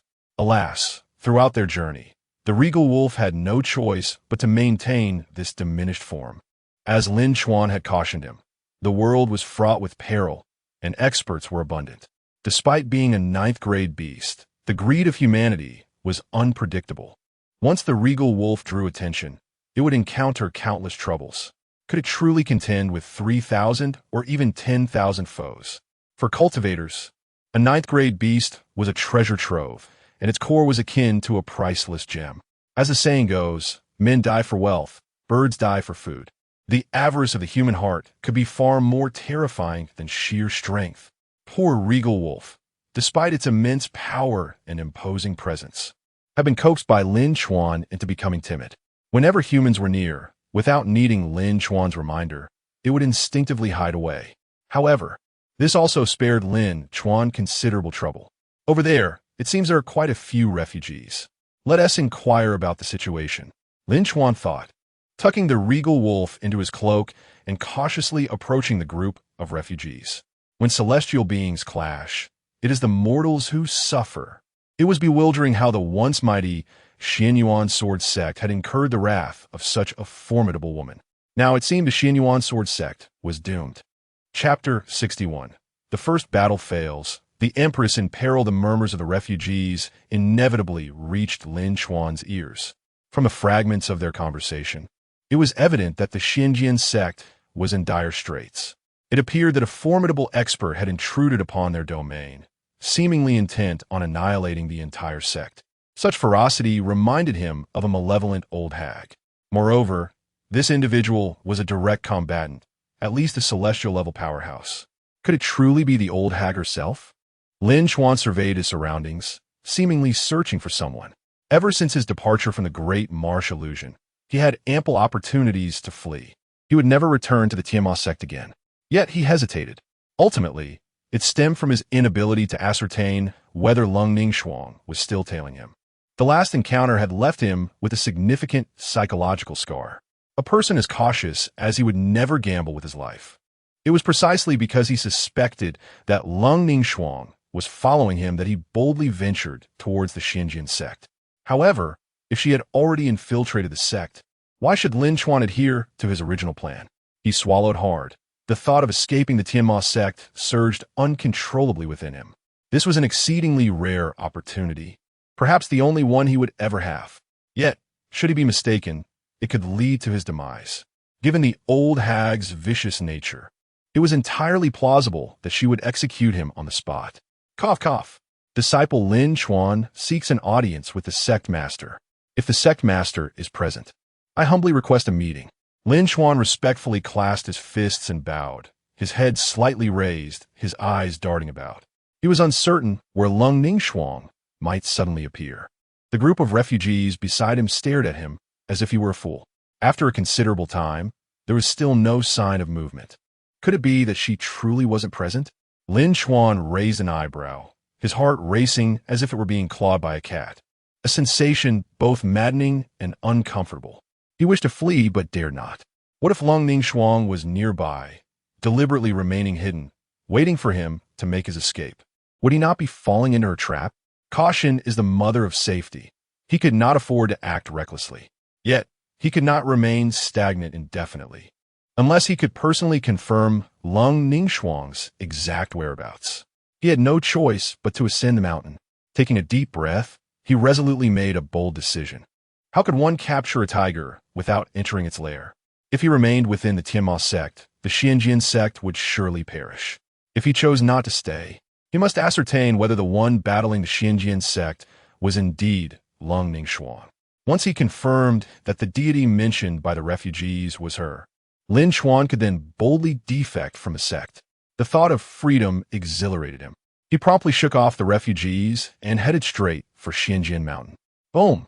Thunderous roars echoed as the sky darkened with ominous clouds, resembling a collapse of the heavens, poised to strike the summit of Xinjian Mountain. Among the swirling black clouds, several thunder dragons coiled, familiar to Lin Chuan. It seemed to be the nine heavens thunder prison of the Tianma sect. Boom! A terrifying bolt of lightning struck the Xinjian sect, igniting blinding flames that soared into the sky. The overwhelming shockwave caused Xinjian Mountain to tremble violently, sending tremors for miles around, a sight truly reminiscent of a divine battle. For their survival, the common folk had no choice but to evacuate. In the eyes of cultivators, mortals were as insignificant as ants. Moreover, Leng Ningshuang was a reckless female demon. Should it be confirmed that she was the source of the chaos, the reputation of the Tianma sect would be irreparably tarnished. Alas, with such a sect master, how could I feel secure within the sect? Although the reputation of demonic sects was already poor, there was no need to be so brazen. I beseech you to learn from the Bloodfiend sect and the Hundred Ghost sect. They too are demonic sects, yet they maintain a low profile. Lin Chuan sighed heavily. With limited understanding of the world of cultivation, he often felt that the lives of others were superior and their sects better. His demands were modest. Even as a demonic sect, a touch of subtlety would suffice.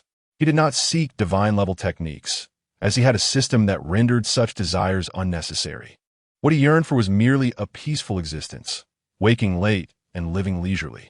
He wished to stroll through the mountains, fish by the riverside, and embrace a life of tranquility, achieving strength by simply lying flat. That was all he desired. Yet, the trees wish for calm, but the winds do not cease. He longed for discretion, yet found himself entangled with Leng Ningshuang. Was it a debt from his past life, or merely his ill fate? Never mind, he thought. He would ascend a mountain and investigate. If he confirmed that the individual was indeed the old hag, he would depart without a second thought, never to cross paths again. He would embrace his blissful life. Lin Chuan exhaled a breath of stale air, his thoughts clarifying. There was no need for him to be troubled. His future choices would be revealed upon reaching the mountaintop. Meanwhile, atop Xinjian Mountain, a figure clad in black was besieged by 80,000 disciples of the Xinjian sect. The demon-slaying formation gathered the full strength of the sect to confront her, its power surpassing that of celestial-level experts. Huff! Leng Ningshuang sat cross-legged, her expression slightly fatigued. She had just expelled a breath of stale air to alleviate her discomfort. Indeed, she found herself at a disadvantage in the battle against the Xinjian sect, a development she had not anticipated. Although she had slain nearly 100 individuals during the fray, it had drained most of her internal energy. It was worth noting that over 90% of the sect disciples were below the celestial rank. Under normal circumstances, they would be as easy to crush as ants. Yet, when swarmed, even ants could bring down an elephant. Furthermore, the demon-slaying formation consolidated the strength of these 80,000 ants to an extraordinary level. Leng Ningshuang, you never anticipated that the Xinjian sect possessed a trump card against you. Before your demise, allow me to inform you. The demon-slaying formation was devised by our former sect master, Hong Tianhe, specifically to combat your demonic sect. It is regrettable that that little rascal Lin Chuan did not accompany you to your doom. Otherwise, we could have seized this opportunity to avenge sect master Hong's blood feud. The expression of real person Chong Ying twisted in rage as he ground his teeth.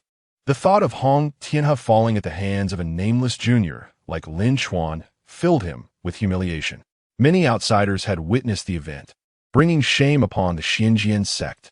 Fortunately, under the pressure of Leng Ningshuang, the news had not spread widely. However, the truth could not be concealed forever. To this day, the animosity towards Lin Chuan within the Xinjian sect had even surpassed that towards Leng Ningshuang herself. Rest assured, once you perish, the Xinjian sect will rally other sects to jointly eradicate the Tianma sect. I will also use this demon-slaying formation to sever Lin Chuan's head, allowing you and your disciple to reunite in hell. Chapter 62. A losing deal. The peril faced by Leng Ningshuang was not solely due to her overconfidence. The key lay in the demon-slaying array. Over the years, the Xinyuan sword sect had concealed itself too deeply. All 80,000 disciples within the sect had participated in the practice of the formation, and not a single soul had leaked information. Consequently, Leng Ningshuang's understanding of the Xinyuan sword sect was fundamentally flawed. Now, she found herself alone within the enemy's ranks, completely suppressed by the demon-slaying array. Even if she exerted every ounce of her strength to break the formation, the outcome would likely cost the lives of thousands of Xinyuan disciples for her own survival. At this moment, barring unforeseen circumstances, Leng Ningshuang had no choice but to walk this path to its bitter end. What a calculation! The The sect leader acknowledged that the demon-slaying array was indeed formidable. However, to slay him, the Xianyuan sword sect would undoubtedly pay a grave price. Would the esteemed Zhenren Zhongying truly be willing to exchange the lives of thousands of disciples for his own? Leng Ningshuang exhaled a breath of frustration, her icy visage betraying no emotion. Such was her nature. Even at the brink of life and death, one should not expect to witness a flicker of weakness from her. Upon hearing her words, Zhenren Zhongying's expression darkened. Even with the demon-slaying array as a support, slaying a heavenly emperor would demand a heavy toll. Was it truly worth sacrificing tens of thousands of Xianyuan disciples for the sake of pride? A moment of hesitation flashed through his mind, yet he quickly steeled himself. The heart demon. Though I am loath to admit it, you, Leng Ningshuang, and the heavenly demon sect have already become the heart demon of my Xianyuan sword sect. All 80,000 disciples are ensnared by your influence. If this heart demon remains unresolved, future progress will be nearly impossible. Moreover, our righteous sect is sworn enemies of the demonic cult. In this battle, I aim to demonstrate to the world that righteousness endures and the spirit of justice cannot be extinguished. With a booming voice, Zhenren Zhongying rallied the Xianyuan sword sect, igniting a collective resolve among the 80,000 disciples. In an instant, their gazes transformed, filled with unwavering determination. It seemed as if slaying Leng Ningshuang was a noble cause for the sake of all humanity. Even if it meant death, they would die with purpose. Thus, once battle commenced, many would charge forth, undaunted by the specter of death. How audacious! Leng Ningshuang remained expressionless, although she was indeed shaken by the fearless eyes of the Xianyuan disciples. As the leader of the heavenly demon sect, she could not falter. Even in death, she would make it clear that any assault on the heavenly demon sect would demand a blood price. Heavenly demon technique. 9 heavens, thunder prison. Kill. A cold command rang out. Above the clouds, the thunder dragon that had lingered for so long emitted a deafening roar. Then massive thunder dragons descended like mountains. The first thunder dragon struck the rear mountain in an instant. Boom! Blinding lightning erupted, and a searing shockwave, accompanied by raging flames, mercilessly engulfed Xianyuan Mountain. And this was merely the first thunder dragon. Kill! Zhenren Zhongying, face filled with urgency, decisively issued the order to attack. He understood all too well that the strength of a heavenly emperor was overwhelming. While the demon-slaying array could confine Leng Ningshuang, if allowed to unleash her full power, even 80,000 Xianyuan disciples would struggle to contend. In essence, the greatest function of the demon-slaying array was merely to trap the opponent. The so-called killing move was simply a matter of waiting for the enemy to tire. Only then could they hope to vanquish her. Yet, he had underestimated the terrifying might of a heavenly emperor. Leng Ningshuang's explosive power could level Xianyuan Mountain in an instant. Once a gap appeared in the formation, confining her would become exceedingly difficult, unless lives were sacrificed to fill the void. A fierce wind swept through, and a seemingly endless surge of power converged towards the center. Various techniques clashed chaotically, yet the sheer volume coalesced into a formidable force. Thousands of Xianyuan disciples charged fearlessly forward. Behind them, even more were poised to join the fray. These dense ranks of Xianyuan disciples, like moths to a flame, recklessly advanced towards Leng Ningshuang. They had completely lost their minds. They had nearly forgotten the very reason they sought to confront her. Boom! The second thunder dragon arrived as expected. This time, it struck precisely among the throng. The chilling cries that followed sent shivers down one's spine. Flames, smoke, shattered stones, ruins, and a grim carpet of charred bodies transformed the Xianyuan sect into a hellish landscape in the blink of an eye. Those few Xianyuan disciples who survived stood frozen, suddenly awakening from their frenzy. A question flickered in their minds. Why am I fighting so desperately? Yet, before they could find an answer, more of their comrades charged forth, undeterred by the specter of death. Even the sacrifice of thousands paled in comparison to the 80,000 disciples. It was but a drop in the ocean. Subsequently, the third, fourth, and fifth thunder dragons fell in succession. The earth-shaking tremors threatened to collapse Xianyuan Mountain entirely. The sky was ablaze with fire. Even at the mountain's base, one could distinctly hear the battle cries and wails of the Xinyuan disciples. Glug, indeed, is the old hag. I have finally witnessed her most ruthless side. How terrifying. This is the consequence of provoking her. Well, if the Xinyuan sect is annihilated, these fools will have no chance to pin the blame for Hong Tianhe on me. Now is the perfect time to leave the heavenly demon sect and enjoy life. On the mountainside, Lin Chuan caught sight of the flowing black dress. Illuminated by the flames, Leng Ningshuang's exquisite face remained as cold as ever. Though thousands of Xinyuan disciples perished in each fleeting moment of the fierce battle, what concern was it of Lin Chuan's? Not long ago, he had also exterminated 3,000 disciples from another sect. In truth, he and Leng Ningshuang were both demons. The only distinction lying in their temperaments, one cautious, the other domineering. Given their conflicting ideologies, it was best to part ways. The world is vast. There would always be a place for Lin Chuan. With that, Lin Chuan turned, preparing to make his escape down the mountain. Boom! Another thunderclap resounded. The sixth thunder dragon, fully coalesced, was poised to descend. This was all within Lin Chuan's expectations. Boom! The thunder grew louder and clearer, signaling the thunder dragon's impending freedom. If all went according to plan, its target would remain the Xinyuan sect. However, just as this thought crossed his mind, Lin Chuan froze. He looked up at the clouds. The sixth thunder dragon roared, opening its abyssal maw. Suddenly, it surged directly towards the mountainside, meaning that the thunder dragon was coming for him. No way. Discovered yet again? Chapter 63. I truly do not wish to fight. It is uncertain whether it is the profound perceptiveness of the celestial Emperor's powerful beings or merely a fortuitous encounter for cold condensation frost. But the nine heavens thunder prison fortuitously descended upon Lin Chuan. The rumbling sound astonished Lin Chuan and shocked the disciples of the Xinjiang sect. The esteemed Zhenren Chongyin and his 80,000 disciples inexplicably evaded disaster. They could not help but suspect that cold condensation frost had overexerted herself, leading to a miscalculation. However, Lin Chuan was acutely aware that it was not cold condensation frost's error. Rather, he had been discovered. Impudent rascal. At this juncture, you still entertain thoughts of escape. Yet, your arrival is timely. With your presence, we can surely dismantle the demon-slaying formation.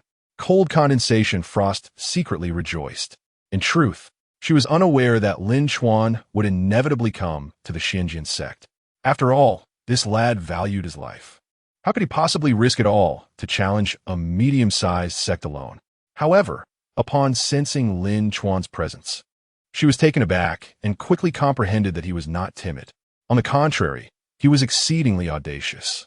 Out of caution, he could eradicate an entire sect merely to erase the consequences stemming from the slaying of Hong Tianhe. In Lin Chuan's eyes, even camaraderie and moral constraints were inconsequential. As long as he could preserve his own life, he would not hesitate to sacrifice anyone, even a medium-sized sect. This sentiment aligned perfectly with cold condensation frost's own. Since he arrived, why hide? Did he not desire to annihilate the Xinjiang sect and eliminate the threat? The sect leader would grant him this opportunity. This completely severed any thoughts Lin Chuan had of fleeing. The sect leader is exceptionally valiant. There is no need for disciples to intervene. My cultivation is insufficient. I shall merely cheer for the sect leader from the mountainside, Lin Chuan said with a grin. He had no desire to involve himself in the troublesome affair of fighting. If he could opt for an effortless victory, who would willingly expend energy? Enough chatter. If you do not take action, I shall dispose of you first. Cold condensation, Frost scolded. At this point, he still thought to slack off. It was utterly hopeless. No, I am coming now. Lin Chuan pouted, reluctantly moving his feet. Hurry up. Cold condensation Frost's reprimand followed closely. This mischievous boy truly had a knack for retreating while being urged forward. She suspected he must be akin to a stubborn donkey. Without a whip, he would hardly know how to walk. Her heart felt exceedingly weary. Lady Demon, what nonsense is this? Zhenren Chongyin's expression darkened considerably. They were engaged in fierce combat. Could they not take it more seriously? He was not concerned at all about who was descending from the mountain. All he desired within the Tiamat sect were the lives of Cold Condensation Frost and Lin Chuan. Surely, Lin Chuan would not come to his own demise. Achoo! A loud sneeze echoed within the sect. Outside the gates, a laid-back young man was rubbing his nose. When he lifted his head and beheld the multitude of heads on the mountain, he was struck dumb. What the heck? So many people. Lin Chuan was utterly astonished. Then, he turned and fled. You dare! You impudent rascal! Cold Condensation, Frost roared. Stop him! Jinren Chongyin decisively commanded. At that moment, it seemed as though Cold Condensation Frost and the Xinjiang sect had united as one, while Lin Chuan had become their common target. Swish! Swish! Swish! Dozens of figures landed before Lin Chuan, sealing off all his escape routes. In truth, had Lin Chuan truly wished to depart, these disciples of the Xinjiang sect would not have been able to stop him. However, Cold Condensation Frost's shout caused him to hesitate. Sect leader, are you not pushing me in a fire pit? I take one glance and see at least tens of thousands here. I do not possess such prowess. Lin Chuan said, his face contorted in a grimace as he pleaded. Old hag, you can meet your end alone. Why must you drag me into this? I have been cautious all my life, only to perish at the hands of a woman. How tragic. His inner thoughts were far from the gentility of his spoken words. This realization led Cold Condensation Frost to understand Lin Chuan's intentions in an instant. She recognized that the Xinjiang sect had indeed brought forth all their resources this time. Dismantling the demon-slaying formation would not be a simple task. Were it not for Lin Chuan's involvement, the other disciples of the Tiamat sect might not suffice. Even Wei Wuyang and the 9 elders would not be able to assist her in breaking the formation.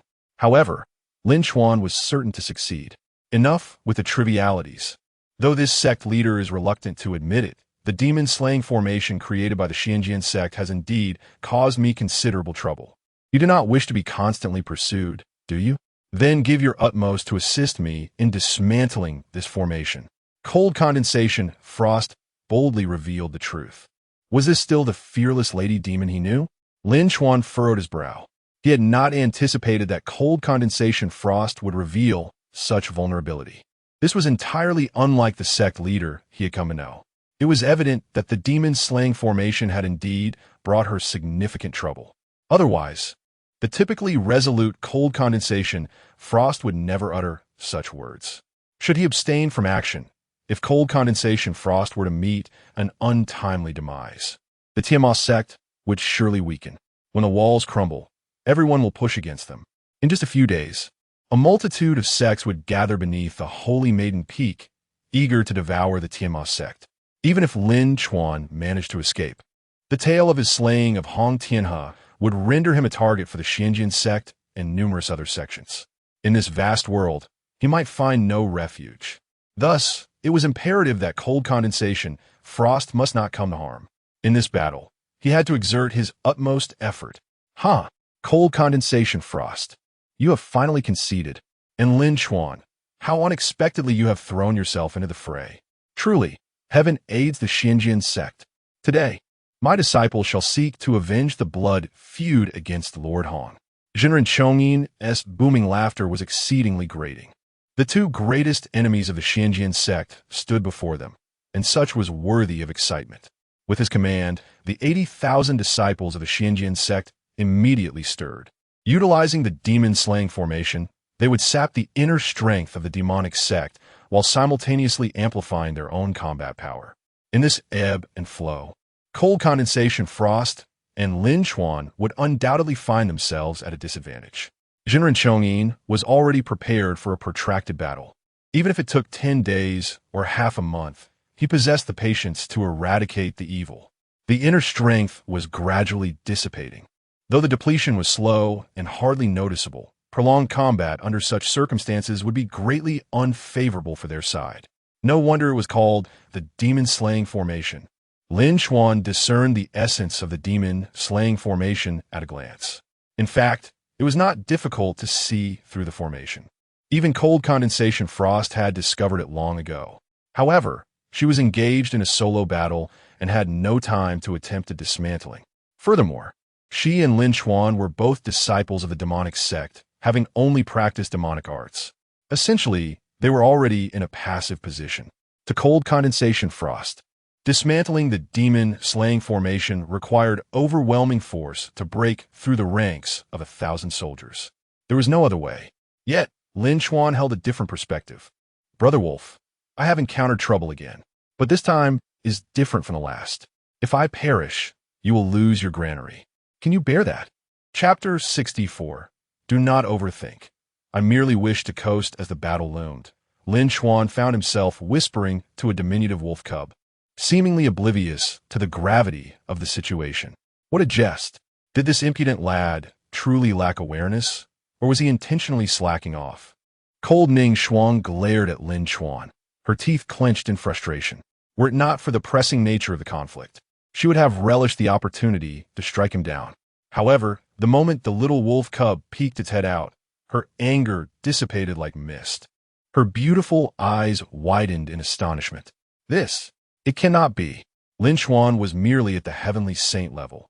How could he possibly tame such a formidable beast? Perhaps it was merely a case of mistaken identity. Cold Ningshuang shook her head slightly, resolutely dismissing her own thoughts. Yet, the emperor wolf did not cease to exist due to her doubts.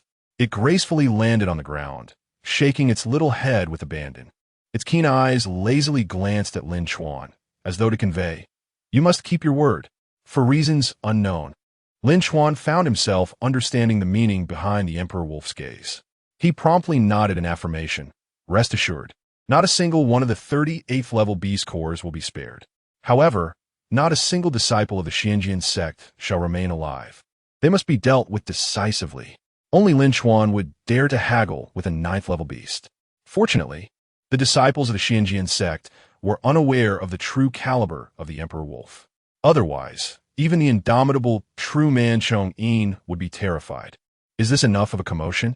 True Man Chong-yin seethed in anger. The battle was at a stalemate, with both sides brimming with pent-up frustration.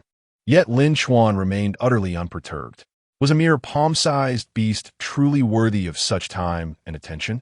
Since Lin Chuan placed such importance on this little wolf, it seemed prudent to make an example of it. With that, True Man Chong-yin directed a beam of sword energy straight towards the emperor wolf. The whistling sound pierced through the crowd, landing forcefully upon the emperor wolf's forehead. Umph. True Man Chong-yin smirked, anticipating the moment the emperor wolf would fall lifelessly to the ground, eager to see whether Lin Chuan would still be smiling then. Yet in the next instant, the onlookers were left astounded. The little wolf, far from succumbing, widened its vibrant green eyes and erupted into a furious display. With a deafening roar, the emperor wolf's form rapidly expanded, soon towering over 3 men. Its brilliant silver fur glimmered with majesty, exuding an overwhelming aura that instilled fear. Just moments ago, it had been a harmless little creature. Now, it transformed into a fearsome beast. The most terrifying aspect, however, was its cultivation level, which rivaled that of a heavenly emperor. Hey, a 9th level beast? True Man Chong-yin stammered, grappling with the realization of the emperor wolf's true strength. Regret washed over him. He lamented his inability to discern the beast's prowess. The sword energy he had unleashed had undoubtedly provoked this formidable creature. Is this truly happening? Cold Ningshuang's face mirrored disbelief. She simply could not fathom how Lin Chuan could coexist peacefully with a 9th level beast. It appeared that Lin Chuan could even command the emperor wolf to carry out tasks. While it was conceivable that a person's charm could sway both sexes, the notion that even a ferocious beast could be influenced was beyond Cold Ningshuang's comprehension. What a monster! This lad becomes increasingly inscrutable. However, with the emperor wolf's assistance, the situation became significantly more manageable. Cold Ningshuang released a breath of tension, her nerves easing slightly. If a heavenly emperor could not unravel the demon-slaying array, then perhaps the 2 heavenly emperors could. The tides of fortune had turned. This time, it was the Xianjian sect's turn to face adversity. With Lin Chuan's low command, the emperor wolf darted forward with astonishing speed, leaving behind an afterimage. Unlike cultivators, beasts could not practice techniques and lacked the finesse of utilizing internal power. Yet, their instinctual combat style was far more direct and imposing. The wolf's swift form surged into the crowd, instantly inciting chaos. The Emperor Wolf's speed surpassed all limits. Even cold Ningshuang, a fellow heavenly emperor, could not match such swiftness. Cries of despair echoed as, in an instant, the disciples of the Xinjiang sect suffered grievous losses. Those who fell prey to the wolf's jaws and claws met horrific ends, further amplifying the terror. Do not panic. Follow my orders. Form groups of 10 to guard each exit. Once the beast is spotted, everyone nearby must swarm to subdue it. Our Xinjiang sect boasts 80,000 disciples, sufficient to slay a 9th-level beast. True man Chong incessantly issued commands, attempting to restore order to the frenzied throng. Indeed, his strategy could temporarily restrain the Emperor Wolf's speed. However, to capture or kill the Emperor Wolf was a fanciful notion. Naive, a cold snort echoed from above. Hearing this, True man Chong looked up, his pupils quaking in realization. In his fixation on the Emperor Wolf, he had momentarily forgotten about cold Ningshuang. Could the Xinjiang sect truly withstand the combined might of 2 heavenly emperors? No. Wait, it was not just cold Ningshuang and the Emperor Wolf. There was also Lin Chuan. True man Chong snapped back to reality, glancing toward the mountain gate, only to see Lin Chuan seated on the ground, gnawing on half a roasted chicken. No wonder it was renowned as the 100 Fragrance Towers roast chicken. He must indulge there sometime. While Lin Chuan gorged himself, he mumbled trivialities, as if the world inside and outside the mountain gate were 2 entirely different realms. The brutal carnage within the Xinjiang sect seemed utterly unrelated to him. This lad, I truly cannot fathom him. True man Chong was in despair. Compared to straightforward individuals like cold Ningshuang, Lin Chuan was shrouded in mystery. His unpredictable nature made his thoughts nearly impossible to decipher. Except for cold Ningshuang, who could see through Lin Chuan's intentions, recognizing that he was simply slacking off.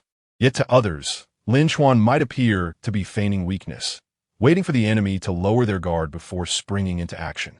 Because of such perceptions, even if Lin Chuan did nothing, True man Chong and the Xinjiang sect would still need to allocate at least 1/3 of their attention to guard against him. Ding! Cold Ningshuang and the Emperor Wolf are embroiled in a fierce battle, while the host is coasting. Reward: Hunyuan Overlord Blade, 4th on the treasure ranking. The reward was secured. Lin Chuan smiled in satisfaction. He had anticipated that the system would grant him a reward. The more perilous the situation in which one coasts, the more generous the reward. Clearly, being ensnared within the demon-slaying array, facing the onslaught of 80,000 disciples from the Xinjiang sect, presented no greater danger. Thus, the system's reward would undoubtedly be elevated. Nonetheless, Lin Chuan had not expected the system to bestow a treasure as a reward. What a tremendous windfall. Chapter 65, You've Provoked Me. Lin Chuan was joyfully savoring a roasted chicken, contemplating how to utilize the newfound treasure he had acquired. Meanwhile, the situation for Cold Condensation Frost and the Wolf King was far from relaxed. 80,000 disciples of the Xinjiang sect were heedfully following the orders of the real person Chong, not daring to be careless. Before them stood a formidable female demon of the heavenly emperor level, accompanied by a beast rivaling that power. A moment's inattention could lead to utter annihilation, leaving no trace behind. As a prestigious sect, the Xinjiang sect boasted disciples of varying strengths, yet many were indeed formidable. There were over 1,000 experts at the celestial venerable level. However, when confronted by 2 beings of the heavenly emperor caliber, they seemed insignificant. A mere flick of cold condensation, Frost's finger could summon a thunderous spell powerful enough to reduce them to nothingness. Yet, the imminent destruction of a Xinjiang sect left them with no choice. Moreover, there was another individual involved, a holy son of the heavenly saint level. Some disciples, under the command of real person Chong, were intently focused on Lin Chuan. Oddly enough, this holy son was indulging himself in the roasted chicken with great delight. This left not only real person Chong, but also the disciples of the Xinjiang sect in a state of disbelief. Was this young man devoid of sense? It was a life-and-death battle, and his master was fighting fiercely ahead, yet he chose to hide away, enjoying a meal. Nevertheless, no one dared to underestimate him. Lin Chuan possessed more than just heavenly saint-level power. The sect leader Hong Tianhe of the same level was swiftly dispatched. This seemingly foolish young man had the capability to effortlessly obliterate numerous opponents. At that moment, cold condensation frost unleashed a wave of palm energy, repelling over 1,000 disciples of the Xinjiang sect. Thunder rumbled ominously, and even before it struck, the sound alone awakened a deep-seated fear within the hearts of the disciples. This female demon was indeed of the heavenly emperor level. Damn it, my sword was nearly upon her, yet her palm energy, as formidable as she was. The 80,000 disciples of the Xinjiang sect were not to be trifled with. The disciples voiced their outrage, yet none dared approach. The ones who had been struck back by cold condensation, frost palm energy, had suffered grievous losses. At this juncture, cold condensation frost cast a glance towards Lin Chuan. This young man, while undoubtedly strong, could he withstand the onslaught of so many disciples from the Xinjiang sect?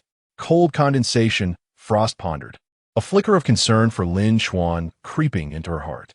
After all, she had intended to single-handedly annihilate the Xinjiang sect. To her surprise, even though Lin Chuan contemplated retreating from his sect, he still bore concern for it. He had the audacity to venture alone into the Xinjiang sect for the sake of its safety. However, in the next moment, her urge to curse rose. This young man was brazenly indulging in his roasted chicken at such a critical moment, in the face of life and death. How could he remain so nonchalant while feasting? Such tolerance was impossible. Lin Chuan, at this juncture, you dare to be idle. If you do not act soon, I shall ensure you enter the heavenly demon sect sideways.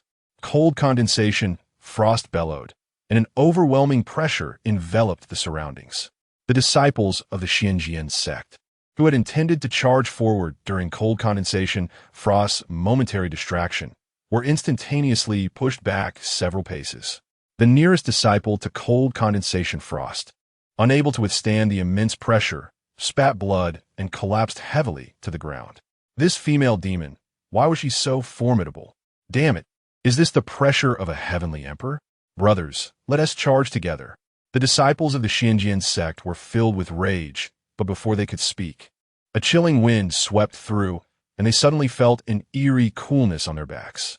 Turning to look, they were met with the fierce gaze of a monstrous green-eyed beast. The Emperor Wolf. Before they could react, the Emperor Wolf lunged into the crowd, having fully regarded the disciples of the Xinjiang sect as mere prey. Beneath its colossal form, despair washed over the disciples. They were utterly outmatched. Countless disciples from Xinjiang sect became nothing more than a meal for the Emperor Wolf. At that moment, Lin Chuan felt a jolt of awareness. Cold condensation Frost's voice had been thunderous. He was no fool and had heard every word. Rising with a serious expression, he fixed his gaze on the disciples of the Xinjiang sect. This was bad. The demon was about to strike. Fear not. The other two are of the heavenly emperor level. He is but a heavenly saint. Wait, how dare you, a mere celestial sect disciple, utter such words? Lin Chuan's actions left the surrounding disciples of the Xinjiang sect aghast.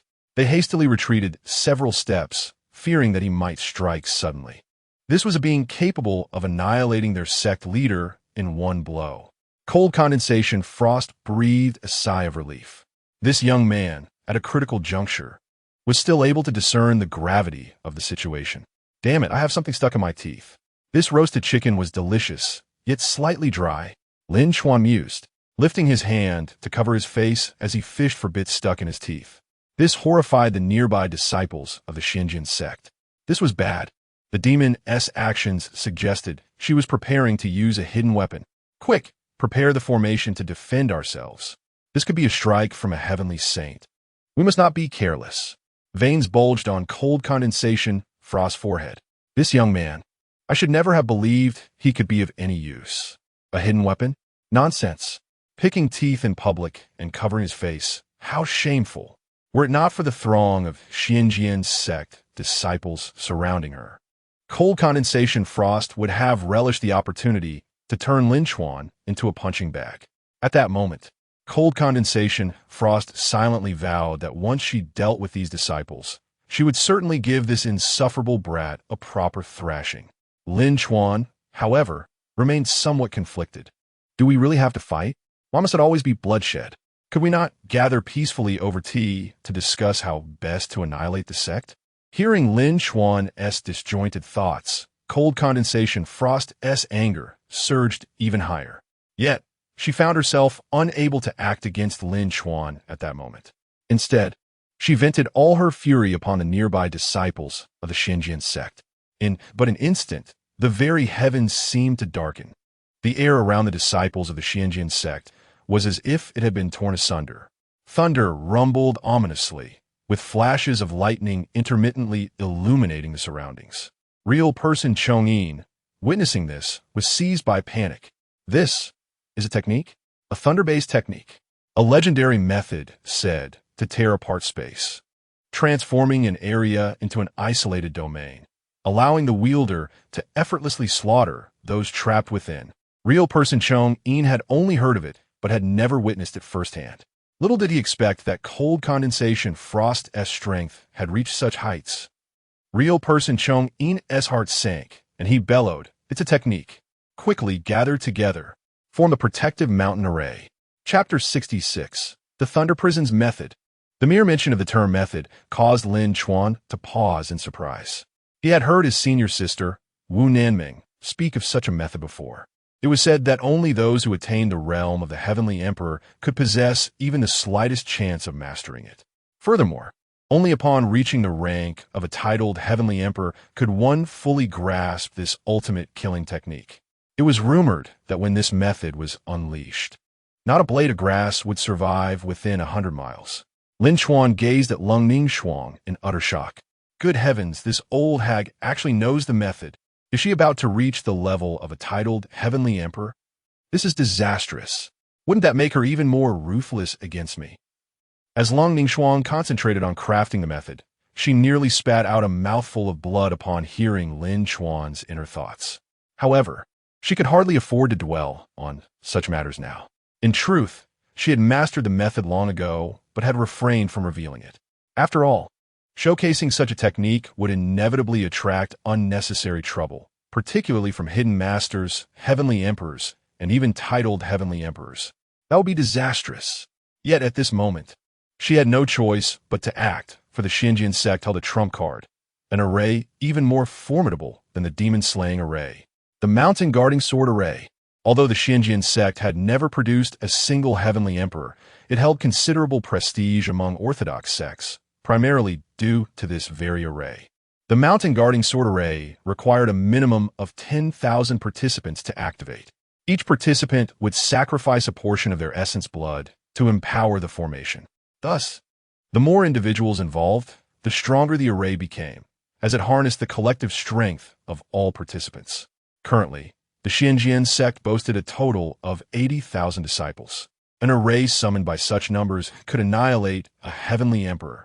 Even a titled heavenly emperor would find it difficult to withstand such a strike. However, the time required to activate this array was substantial, and it would inflict certain injuries on the participants.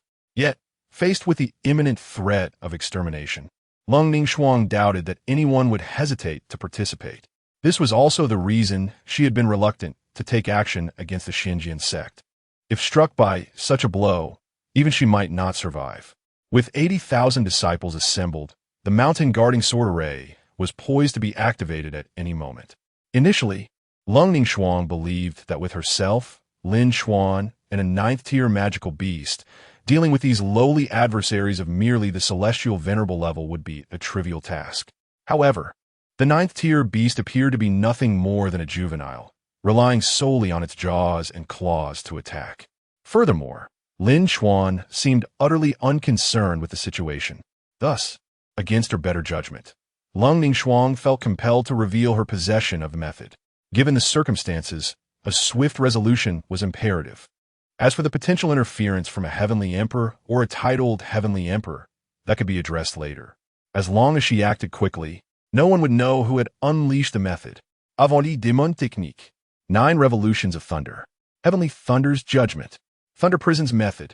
As Leng Ningshuang's crimson lips parted, a series of arcane incantations resounded. Soon, a chilling wind swept through, and the previously torn space echoed with the sound of countless thunders. The violent noise caused even the venerable Zhong Ying to gasp in astonishment. This female fiend had truly lost her mind. Not only they, but even the Emperor Wolf, who stood nearby with a fierce expression, instinctively took 2 steps back, fearful of the lightning emanating from the rift in space. It was gripped by an innate fear. Lin Chuan was utterly stunned, gazing at Leng Ningshuang in disbelief. This old hag had truly transformed into a formidable force. The terrifying aura radiating from her filled him with profound dread. It felt as though he would be instantly torn apart by lightning at any moment. Fortunately, the release of the method did not equate to Leng Ningshuang losing her consciousness. No matter how much she might desire to strike Lin Chuan down, she could not bring herself to do so. Such exceptional talent would undoubtedly bring glory to the heavenly demon sect in the future. Killing him would be a tremendous waste. Zhong Ying was now in a state of panic. The surrounding air began to warp and fracture, and the 80,000 disciples struggled to maintain even the most basic of breaths. Quick, sacrifice your essence blood and activate the mountain guarding sword array. Today, we must eradicate this female fiend. As Zhong Ying spoke, he bit his tongue, offering a drop of essence blood to the center of the formation. Yet at this point, it was nearly too late. The time required to unleash the method was nearly equivalent to that of the mountain guarding sword array. However, Leng Ningshuang had revealed her trump card prematurely. This meant that no matter how quickly they acted, Leng Ningshuang would annihilate the disciples of the Xianjian sect before the array could be activated. As they gazed upon Leng Ningshuang's icy visage, it seemed as though she was pronouncing the death sentence for the entire Xianjian sect. We will not allow this to happen. Zhong Ying shouted in fury, his eyes turning blood red. Leng Ningshuang, you have forced my hand. Today, I shall ensure you have no place to die. With that, Zhong Ying bit his tongue once more, unleashing a torrent of essence blood from his mouth. Leng Ningshuang immediately narrowed her eyes. What did this man intend to do? Such actions would surely drain him of all his essence blood. In that case, regardless of his strength, he would be left with no escape. Had he truly gone mad? At this moment, Zhong Ying wore a cold smile. With all his essence blood expended, his complexion became as pale as parchment, and his body swayed precariously, as if a single touch would cause him to collapse. Leng Ningshuang, you only know that our sect possesses the mountain guarding sword array, but you are unaware of the method to activate it swiftly. As long as we sacrifice the essence blood of any individual above the soul master level, we can rapidly activate the array. No matter if you're a heavenly emperor or a titled heavenly emperor, you will find only death before the mountain guarding sword array. Zhong Ying expended nearly all his strength to utter those final words. Ultimately, he was left drained, resembling nothing more than a skeleton, and he silently crumpled to the ground, shattered into pieces. Without his essence blood, his life flickered like a candle in the wind. Yet for the sake of the entire Xianjian sect, Zhong Ying had no choice but to act thus. What an eerie array! Is this truly the righteous path? Must one sacrifice an entire person's essence blood to power it? Is this array not exclusive to demonic sects? Leng Ningshuang once again heard Lin Chuan's exasperated remarks. However, at this moment, she could no longer afford to concern herself with such trivialities. It was too late. Chapter 67. It is decided, the Emperor Wolf. Cold Ningfrost, despite her numerous calculations, never anticipated that the true man of heavy Een possessed such a formidable tactic. The mountain guard sword formation could be activated with remarkable swiftness. No wonder so few from the demon sect dared to provoke the Xian sword sect. It was all due to this. A self-mocking smile involuntarily graced cold Ningfrost's face. She could hardly believe that she would meet her demise here. At this moment, 80,000 disciples of the Xian sword sect had assembled, forming a grand symbol of yin and yang that radiated a brilliant golden light at their center. Cold Ningfrost was acutely aware that the mountain guard sword formation was fully charged and ready to unleash its power. However, her own technique still required a bit more time. Beside her, Lin Chuan could no longer remain composed. Was this the end? How could the Xian Sword Sect hide such a trump card? If the Mountain Guard Sword formation were to be unleashed and strike directly, both Cold Ning Frost and he, along with the Emperor Wolf, would surely perish. Even someone as powerful as Cold Ning Frost felt utterly helpless. Flee. That thought surged into Lin Chuan's mind. With the ability to traverse vast distances underground, he was certain he could escape with all his might. Yet, Cold Ning Frost had already set up her technique. He simply could not break free from its confines. Old witch, you have put me in a dire predicament. Once this ordeal is over, you must compensate me. Lin Chuan seethed internally. Hearing this, Cold Ning Frost was momentarily taken aback. Why was Lin Chuan still uttering such peculiar words? Compensation? With their lives at stake, what was there to compensate? However, Lin Chuan finally sprang into action. Countless treasures poured forth from behind him in an instant. The dazzling golden light nearly blinded the disciples of the Xian Sword Sect. What? How could this fellow possess so many magical artifacts? These are not mere artifacts. They were treasures of the highest order. How could this young man be so affluent? No, the pressing question was, what did he intend to do with all these treasures? Whispers erupted among the disciples, but in their eyes, both Lin Chuan and Cold Ning Frost's actions seemed utterly futile. Yet, Lin Chuan furrowed his brow in distress. This was bad. He had an abundance of treasures, yet not a single one was suitable for the current situation. Ultimately, he fixed his gaze on the fourth-ranked innate treasure awarded by the system, the Hunyuan Overlord Blade. This blade was deemed an innate treasure for its remarkable ability to momentarily halt time and sever through it. Though only for an instant, it might prove useful against the Mountain Guard Sword formation. However, once utilized, the Hunyuan Overlord Blade would likely be lost.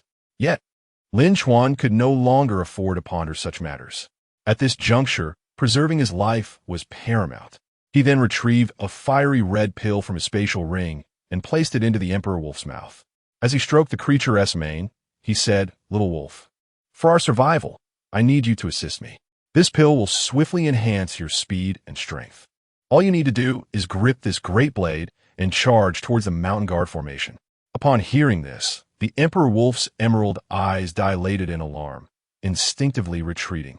How could it not understand that this was tantamount to courting death? Lin Chuan, with a smile, reassured, "You absolutely will not come to harm.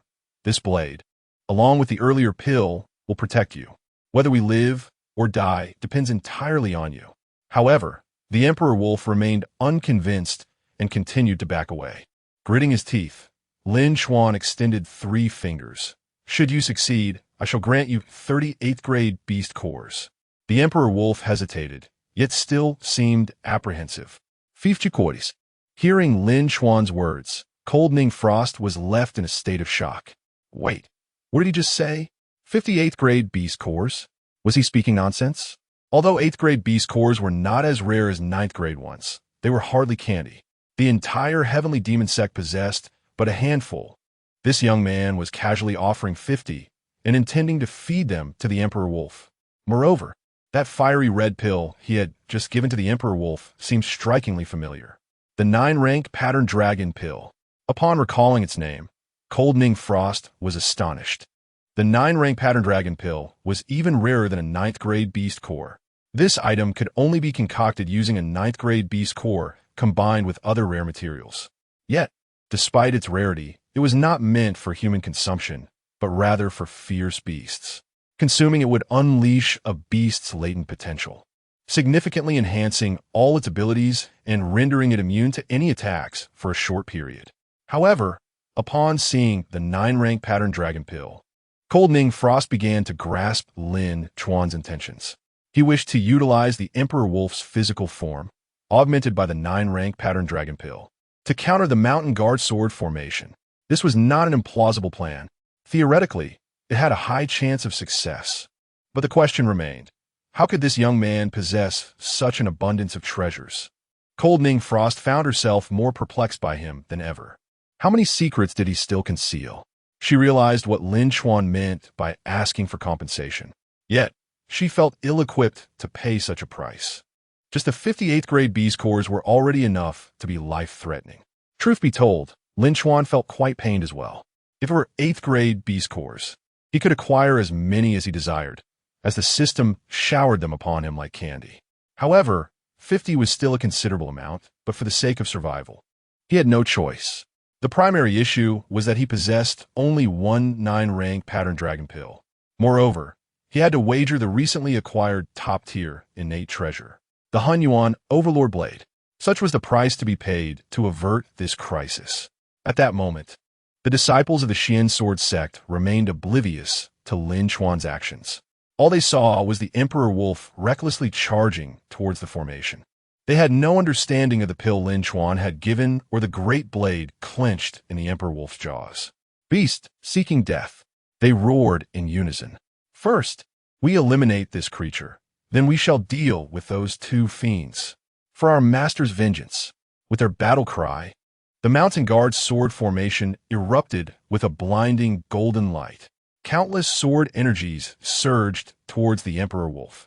Instantly, the creature was seized by terror, its green eyes tightly shut. After consuming the 9-rank pattern dragon pill, it felt an abundance of power coursing within, yet never anticipated the formation would be so formidable. 58th grade beast cores gone. Yet at that moment, the Hunyuan Overlord Blade in its mouth shone with a radiant brilliance. Chapter 68. Annihilation, the destruction of the Xianjian sect. At first, Leng Ningshuang paid little attention to the Hunyuan Overlord Blade presented by Lin Chuan, believing it to be merely an ordinary innate treasure. However, when the peculiar radiance unfurled and all visible sword energies abruptly froze mid-air, Leng Ningshuang instantly comprehended its significance. The Hunyuan Overlord Blade ranked 4th among innate treasures. It was said that in ages past, titled emperors had simultaneously sought this treasure, ultimately resulting in 2 fatalities and 2 severe injuries. Yet the Hunyuan Overlord Blade vanished without a trace. Who could have imagined it would end up in the hands of this young man, Lin Chuan? What had he been involved in to possess such treasures? If it were to be damaged, what could possibly compensate for it? Yet at this moment, she had no time for such thoughts. Under the influence of the Hunyuan Overlord Blade, all sword formations abruptly halted and were drawn towards it. Countless sword energies surged toward the Emperor Wolf's face. However, the 9th grade Wenlong Dan was also activated at this moment. The sword energies dissipated as though striking an invisible barrier, vanishing without a trace. The Hunyuan Overlord Blade not only could suspend time, but also accelerated it in the surrounding area. Within a brief period, these sword energies were being absorbed by the Emperor Wolf at an imperceptible speed. The disciples of the Xianjian sect were utterly astonished. What was transpiring? The Emperor Wolf before them, though indeed a 9th grade ferocious beast, had never been known to possess such capabilities. This fierce mountain-protecting sword formation had even summoned the full vitality of a celestial saint. How could it seem ineffective against it? The entire process persisted for a full minute. Within that minute, all the sword energies of the mountain-protecting formation were consumed by the Emperor Wolf. Subsequently, the light at the center of the formation gradually faded. The formation was broken. The disciples of the Xianjian sect were plunged into despair. Had the mountain-protecting formation truly been dismantled so easily? They gazed towards Lin Chuan and Leng Ningshuang, their faces filled with unwillingness. Meanwhile, amidst flashes of lightning and thunder, Leng Ningshuang's long-prepared thunder-killing method finally took form. At that moment, all disciples of the Xianjian sect present were enveloped in thunder and lightning. Crack! The sounds of electric strikes echoed. 80,000 disciples of the Xianjian sect were instantly consumed by the brilliance of the lightning. Lin Chuan felt as if he were surrounded by blinding light, rendering everything else indistinct. After an indeterminate time, Lin Chuan regained his senses. At this moment, Leng Ningshuang had already appeared beside him. Let us go. After unleashing her method, her strength was nearly depleted, but she understood the urgency of their escape. The earlier method would undoubtedly attract countless powerful beings. If that were to happen, they would truly be in dire straits. Just moments ago, the entire Xianjian sect had been completely annihilated. Under the overwhelming force of the method, none had escaped unscathed. They were all eradicated without a trace left behind. Although Lin Chuan did not fully comprehend the situation, he could see from Leng Ningshuang's expression that they could not linger any longer. "Brother Wolf, come quickly," Lin Chuan shouted urgently. The Emperor Wolf hurried over. Without needing Lin Chuan's prompting, it transformed back into the adorable little wolf cub, burrowing into Lin Chuan's embrace. Having just faced a life-and-death moment, the Emperor Wolf was now preoccupied with thoughts of the ninth-grade ferocious beast core that Lin Chuan had promised. After tasting its potency, the Emperor Wolf had come to realize its immense benefits. Just one could significantly enhance its strength. What if it had 5? However, as Leng Ningshuang led Lin Chuan away, darkness suddenly enveloped them, nearly causing her to faint. Realizing the gravity of the situation, Lin Chuan knew he had to act. Fighting was not an option. But when it came to fleeing, Lin Chuan was indeed a specialist. Burrow into the earth for 1,000 miles. With a single thought, Lin Chuan and Leng Ningshuang's figures vanished without a trace. The expansive Xinjian mountain, just moments before, had been leveled to the ground, leaving only barren foothills behind. Who could have done this? Just now, I distinctly sensed the emergence of a method. At this moment, an elderly man with silver hair and a vigorous demeanor slowly descended from the sky, gazing at the desolate Xinjian sect, muttering to himself. Suddenly, another elder appeared from the side, stroking his beard, saying, "I never expected you, old fellow, to be drawn out as well." As the two elders exchanged sentiments, a mysterious figure clad in a dark robe, wielding a yin-yang fish sword, emerged, his face obscured by the robe. How intriguing, truly intriguing. I never anticipated that this thunder prison could forge a method. However, the distance is too great. I wonder to whom this method truly belongs. The vigorous elder replied with a cold smirk, "Ah, you old wretch, I genuinely thought you had perished. Who would have imagined you were still alive?" The dark-robed cultivator's voice remained devoid of emotion. "Since a method has appeared, I must come to observe it. Do you know who is responsible for this method?" Yet both elders shook their heads. The distance was too far, and they were caught off guard. By the time they arrived, the place was already in ruins. However, they cared little for the demise of the Xinjian sect. Their only concern was the identity of the method's creator. Although the mountain-protecting sword formation of the Xinjian sect was reputed to have the potential to injure a titled emperor, that was merely theoretical. In reality, had a titled emperor encountered it, they would have effortlessly eradicated all those who set the formation long ago. This world had never witnessed the emergence of a thunder prism method. Could it be that a lightning cultivator had appeared, achieving the strength of a titled emperor? The vigorous elder pondered. The elder with the long beard shook his head. Impossible. How could a lightning cultivator reach the strength of a titled emperor? Their power is at most that of an emperor. The dark-robed cultivator scoffed, "Oh? In that case, let us do this. Since we 3 have been drawn out, let's compete to see who can find the one responsible for this method first." The other 2 elders were momentarily taken aback, then nodded vigorously. "How amusing. I have been trapped in this realm for far too long. Once found, if it is a female cultivator, I shall certainly invite her to cultivate with me." The elder with the long beard narrowed his eyes and smiled. The vigorous elder spat. "After so many years, you remain as repulsive as ever. I will ensure that does not happen." The dark-robed cultivator let out a cold laugh, and in the blink of an eye, vanished from sight. The other 2 elders, seeing this, dared not lag behind and hurriedly followed. Chapter 69. The Beast Cultivation Plan. At this moment, Lin Chuan had been fleeing with Leng Ningshuang and the Emperor Wolf for quite some time. Finally, feeling somewhat exhausted, he sought refuge in a cavern nestled within a great mountain to catch his breath. Goodness, who knew that fleeing could be so taxing? Just a moment ago, Lin Chuan had distinctly sensed several formidable pressures converging upon him. If he hadn't hastened his escape, he might have lost his life. Fortunately, thanks to his remarkable ability to traverse the earth, he had narrowly evaded disaster.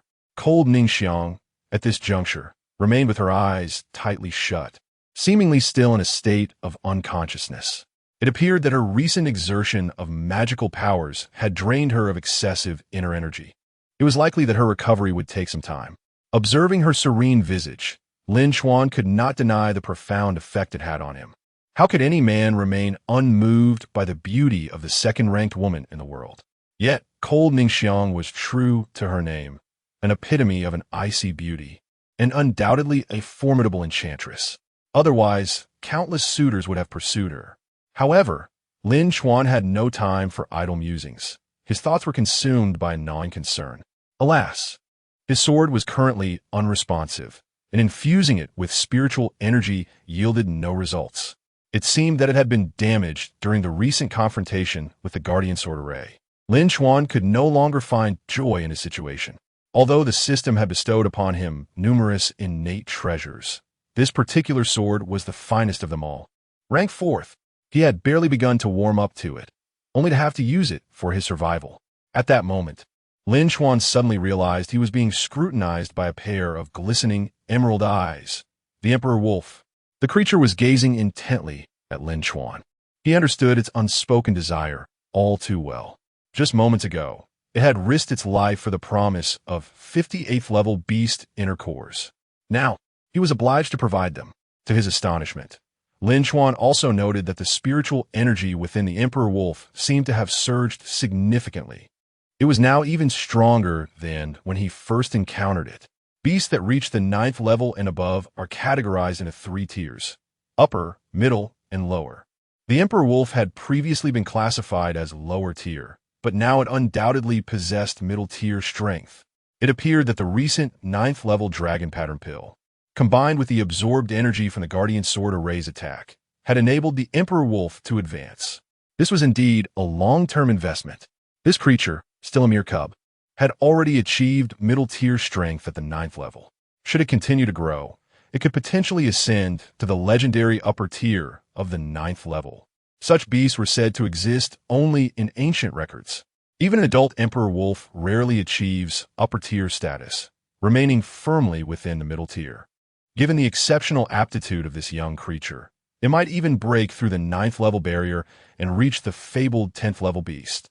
Thus, Lin Chuan resolved to nurture it from a young age. He regarded the 58th level beast inner cores as an investment.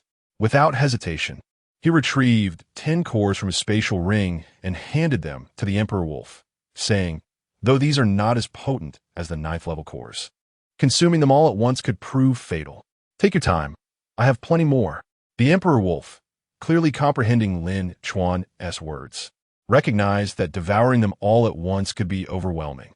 It eagerly crushed the first inner core.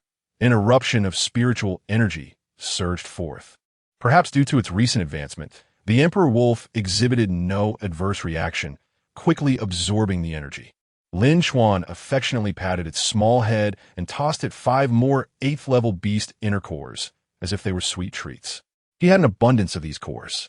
If he could successfully invest in this creature, he might not need to engage in battles himself in the future. The thought of overpowering adversaries without lifting a finger filled Lin Chuan with delight. After handling the Emperor Wolf, Lin Chuan cast another glance at cold Ningshuang. She appeared to still be in deep slumber. Suddenly, a brilliant idea struck him. Isn't this the perfect opportunity to escape? The old hag is currently unconscious, and the Xian Sword Sect has been annihilated. If I leave now, she will undoubtedly be unaware. She might even think I perished alongside the disciples of the Xian Sword Sect. If not now, when? With this thought, Lin Chuan felt the exhilarating call of freedom. At last, I can break free from the old hag's clutches. Given her furious demeanor earlier, she will surely want to punish me upon awakening. I must take the Emperor Wolf and make my escape swiftly. Just as Lin Chuan prepared to make his move, a chilling voice pierced the air. "What do you intend to do?" Startled, Lin Chuan spun around to face cold Ningshuang. She was now gazing at him with her enchanting, watery eyes, though they seemed to harbor a hint of menace. "Damn it! How did the old hag wake up? This is all the Emperor Wolf's fault. If it hadn't delayed me, I might have made my escape." Lin Chuan felt an overwhelming sense of regret, but it was too late. Cold Ningshuang was engulfed by a wave of anger. Had she not been so physically drained, she would have struck him down in an instant. This young man, with his incessant thoughts of escape, was infuriating. In truth, cold Ningshuang had regained consciousness long ago, but had remained with her eyes shut to conserve her energy. Little did she know that Lin Chuan was contemplating his escape. Goodness, this young man was filled with thoughts of fleeing. What was wrong with the heavenly demon sect? Moreover, he referred to her as the old hag. Suppressing her fury, Cold Ningshuang refrained from holding a grudge against Lin Chuan. Cough, cough, esteemed sect master. I see you are exhausted, likely due to the exertion of your magical powers. I intended to fetch some water, thinking it would help you recover. My intentions are sincere, as the heavens bear witness. Lin Chuan awkwardly cleared his throat, attempting to sound earnest and impassioned. Yet with his words, Cold Ningshuang felt an overwhelming urge to kick him. If I hadn't been able to hear your thoughts, I might have almost believed you. Struggling to her feet, Cold Ningshuang continued, my recent use of magical powers has drawn considerable attention. If we are discovered, the heavenly demon sect will undoubtedly face grave danger. Since we cannot locate the one who unleashed the powers, we must distance ourselves from the site of the incident, lest we fall into peril. Otherwise, if they target us, we may both meet our demise here. Chapter 70. Go, Emperor Wolf. Listening to Leng Ningshuang, Lin Chuan responded intermittently. Although her words held some truth, he did not believe that the long-hidden titled Heavenly Emperor would embark on a grand search due to such trivial matters. Their choice to remain concealed surely stemmed from significant reasons. Instead, Lin Chuan was more concerned about the aftermath of the Xianjian sect's demise, feeling that they had not handled the situation adequately. Master, you have completely misunderstood me. I believe that while the Xianjian sect has been eradicated, there are still areas that require attention. Therefore, I intend to take the Emperor Wolf to investigate, ideally to create some diversions, Lin Chuan said with a calm smile. Perfect. This incident can serve as a cover for my escape plan. This old hag is far too cautious. Heavens, when will I be able to leave the Tianma sect? Upon hearing this, Leng Ningshuang's beautiful eyes narrowed slightly. This boy, even now, he still thinks about escaping? What could possibly be wrong with the Tianma sect? Nonetheless, she did not display her thoughts outwardly, but instead cleared her throat and said, no need for that. My methods have never been revealed. They will not discover anything. In truth, Leng Ningshuang wished to deny Lin Chuan even the slightest chance of fleeing. She could sense how agile he would be should he attempt to escape. Even the titled Heavenly Emperor had not noticed. Master, do you still not comprehend the gravity of the situation? Lin Chuan said as he moved closer to Leng Ningshuang, his expression grave. Her eyes narrowed even further at his proximity. Wait, could this guy be trying to take advantage of her weakened state after just releasing her technique? As this thought crossed her mind, a glimmer of coldness flashed in her gaze, and she gathered strength in her hand. Should Lin Chuan come any closer, she vowed that her strike would surely bring him to his senses. However, Lin Chuan suddenly halted and said in a low voice, Master, even if they have not detected the aura of the Tianma sect, it is still the prime suspect among these righteous factions. Consider this. The Xianjian sect had prior grievances with us, and I killed their sect leader. It is only logical that the demise of the Xianjian sect is inexorably linked to the Tianma sect. Even without evidence, they have ample reason to suspect us. Hearing Lin Chuan's words, Leng Ningshuang let out a cold laugh, releasing the tension in her hand. And what of it? When the time comes, I will simply claim that the Xianjian sect was eradicated by me alone. What can they do about it? One person acts, one person bears the consequences, and there is no need to implicate the sect. Lin Chuan was momentarily at a loss for words. Oh, you old hag, are you foolish? You are the leader of the Tianma sect, and you annihilated the Xianjian sect. How could the other righteous factions possibly focus solely on you? They will undoubtedly target the entire Tianma sect, wishing for its swift extinction. Isn't this the perfect opportunity for them to attack the Tianma sect? Have all these years in the demonic path been for naught? Can you not understand this basic reasoning? Truly, it feels as if a donkey has kicked my brain. No, I must find a more tactful way to convey this to her. Otherwise, I fear that before I escape the sect, it may very well be destroyed. I am still young and handsome. I cannot let this old hag ruin me. Leng Ningshuang nearly struck Lin Chuan in frustration. What was a donkey? She had no idea, but she could clearly sense that it was not a compliment. If it were not for her currently chaotic energy, she would have certainly taken the time to teach this holy son a lesson. However, upon reflection, Lin Chuan's argument did hold merit. As the leader of the Tianma sect, being discovered would undoubtedly bring harm to the sect, even if they could not harm her. A coalition of numerous sects targeting the Tianma sect would spell significant trouble. Given their tendencies, it was not beyond possibility that they would directly attack the disciples of the Tianma sect. Though the 9 elders were all at the heavenly saint level, facing such an overwhelming assault, they might not be able to protect the disciples adequately. Just as Lin Chuan was preparing to convey his message more delicately, Leng Ningshuang coughed lightly twice. I have thought this through carefully. If this matter leads back to me, the disciples of the Tianma sect will undoubtedly be affected. However, do you possess any viable solutions to mitigate this situation? Lin Chuan flashed a mysterious smile. The secrets of heaven are not to be divulged. Leave it to me. With that, he strode confidently toward the exit. Hooray! It seems this old hag is not entirely foolish. Her mind is capable of turning, but such matters cannot persist indefinitely.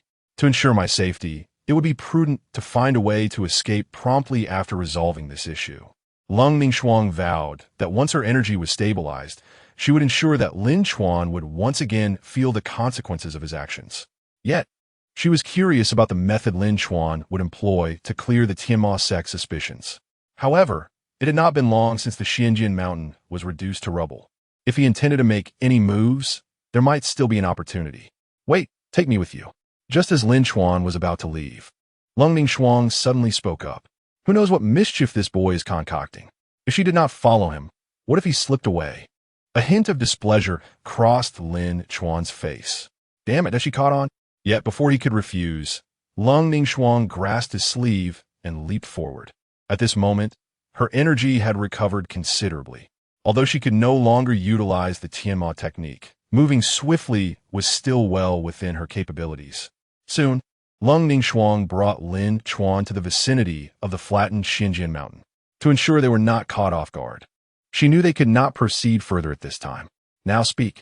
What method do you intend to employ? She said, casting a sidelong glance at Lin Chuan. This boy was indeed plotting to flee.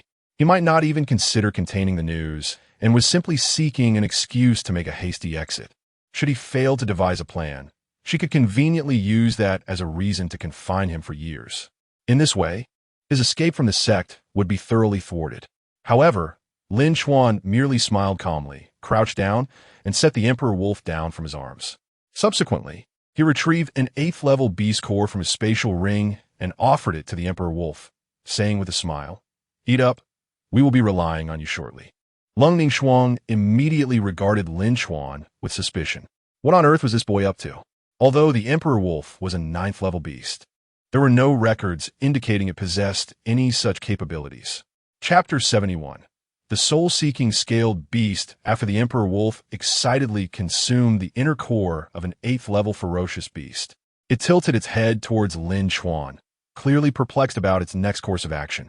Subsequently, Lin Chuan produced a pale violet pill and gently patted the Emperor Wolf's head, instructing, after consuming this, run forward and unleash as much of your spiritual energy as possible. Once you accomplish this task, I shall reward you with an additional 30 inner cores of 8th-level ferocious beasts. Upon hearing this, Leng Ningshuang nearly gasped in disbelief. 30 more inner cores of 8th-level ferocious beasts? Those were the essence of formidable creatures. Did this young man truly believe such treasures were as commonplace as candies? The Emperor Wolf, unfazed by these thoughts, eagerly swallowed the violet pill and, following Lin Chuan's instructions, dashed forward. As it ran, the Emperor Wolf's body began to expand, exuding an indescribable aroma. Leng Ningshuang inhaled softly, her heart racing. This scent, was it possible that the pill Lin Chuan had given to the Emperor Wolf was a beast-attracting pill? She was utterly baffled by the hidden treasures Lin Chuan possessed. The existence of such a pill was astonishing. As the name suggests, the beast-attracting pill could summon all nearby ferocious beasts. It could be consumed by both humans and ferocious beasts, emitting an aroma akin to the enticing scent of food to humans, while instilling a deep desire within ferocious beasts. Such a pill was typically utilized by those of the Heavenly Emperor level to attract a multitude of ferocious beasts for a decisive strike. Without the prowess of a Heavenly Emperor, Consuming this pill could lead to being devoured by the rushing, ferocious beasts. Acquiring this pill is exceptionally challenging, as the ingredients required for its concoction are rare and precious. Generally, only those of considerable wealth among the heavenly emperors could afford such a treasure. Leng Ningshuang, being a heavenly emperor herself, was well aware of its significance. However, how could Lin Chuan, a mere novice in the heavenly saint realm, possess such a remarkable item? Just as Leng Ningshuang was lost in her thoughts, the ground began to tremble violently. Countless indistinct auras surged around, rushing towards the direction the Emperor Wolf had taken. Even Leng Ningshuang felt overwhelmed by the sheer number of energies present. "Let us go," she urged, her instincts kicking in as she grasped Lin Chuan and fled. "Wait, my Emperor Wolf." Lin Chuan looked back longingly at the Emperor Wolf. "Oh, dear brother Wolf, do not hold it against me. The old hag is far too terrifying, and I cannot withstand her." He reassured himself. "After all, you are a 9th-level ferocious beast. The others should not dare to harm you." Upon hearing Lin Chuan's words, Leng Ningshuang hesitated. They had already reached a safe distance. To her surprise, Lin Chuan seemed to have a profound bond with the Emperor Wolf, revealing a side of him that was compassionate and loyal. Recognizing his sincerity, she considered that forcibly dragging him away might engender resentment. It would be wiser to grant him this favor and, once she regained her strength, retrieve the Emperor Wolf herself. Has the old hag lost her vigor? Why is she not flying?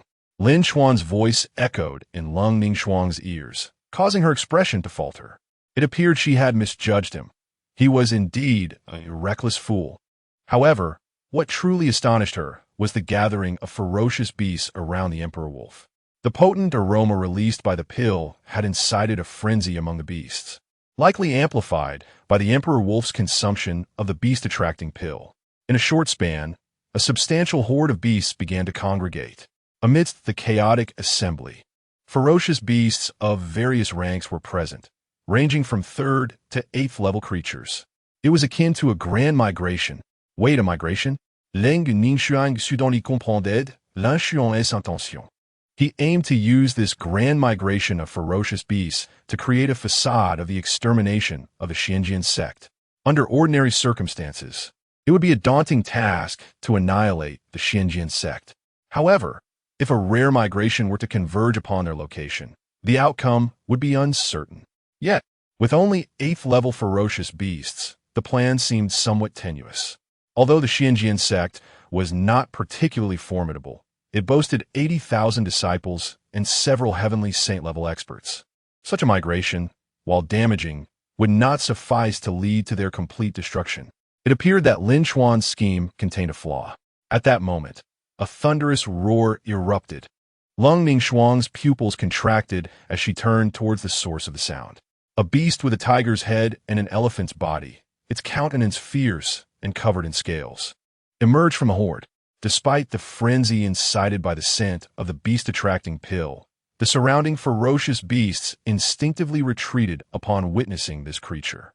Yet even so, countless 3rd and 4th level beasts were mercilessly trampled underfoot, their inner cores shattering from the aftermath of this beast's steps. This creature was a soul-seeking scale beast, a near 10th tier ferocious beast. Even Leng Ningshuang had only encountered it in ancient texts.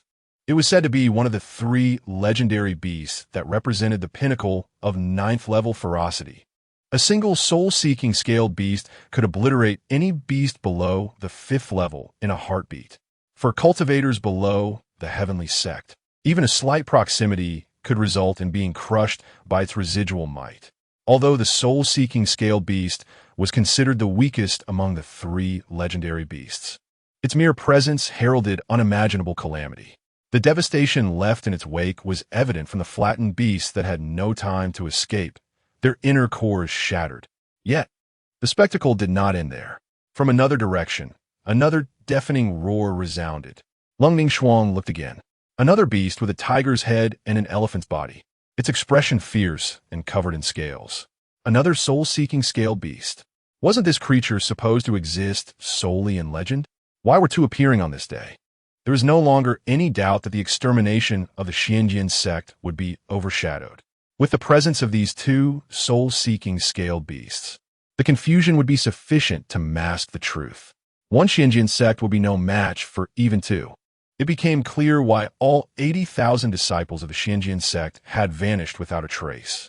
At this moment, Leng Ningshuang turned her gaze upon Lin Chuan, who stood in a grave demeanor, arms crossed, showing no signs of fear in the face of the two ferocious beasts. Did he already anticipate this outcome? Chapter 72. Shock Across the Land. Leng Ningshuang found herself increasingly unable to fathom Lin Chuan. Although she could hear his inner thoughts, she was still astounded by the multitude of secrets he possessed. When an ordinary person encounters a legendary beast, such as the soul-departing scale armor beast, fear is often etched upon their visage. She herself was no exception. After all, a peak-level 9th-grade beast is comparable to a pseudo-divine emperor. Moreover, even a typical divine emperor might find it challenging to subdue such a creature. My goodness, what on earth is this? By its appearance, it cannot be anything good. Brother Wolf, I am so sorry. These exclamations left Leng Ningshuang utterly flabbergasted. This young man was completely unaware of the situation. Never mind, we must flee. If the soul-departing scale armor beast sets its sights on us, we are doomed. With a fierce shout, Leng Ningshuang urgently attempted to lead Lin Chuan away. At that moment, she could no longer concern herself with the fate of the Emperor Wolf.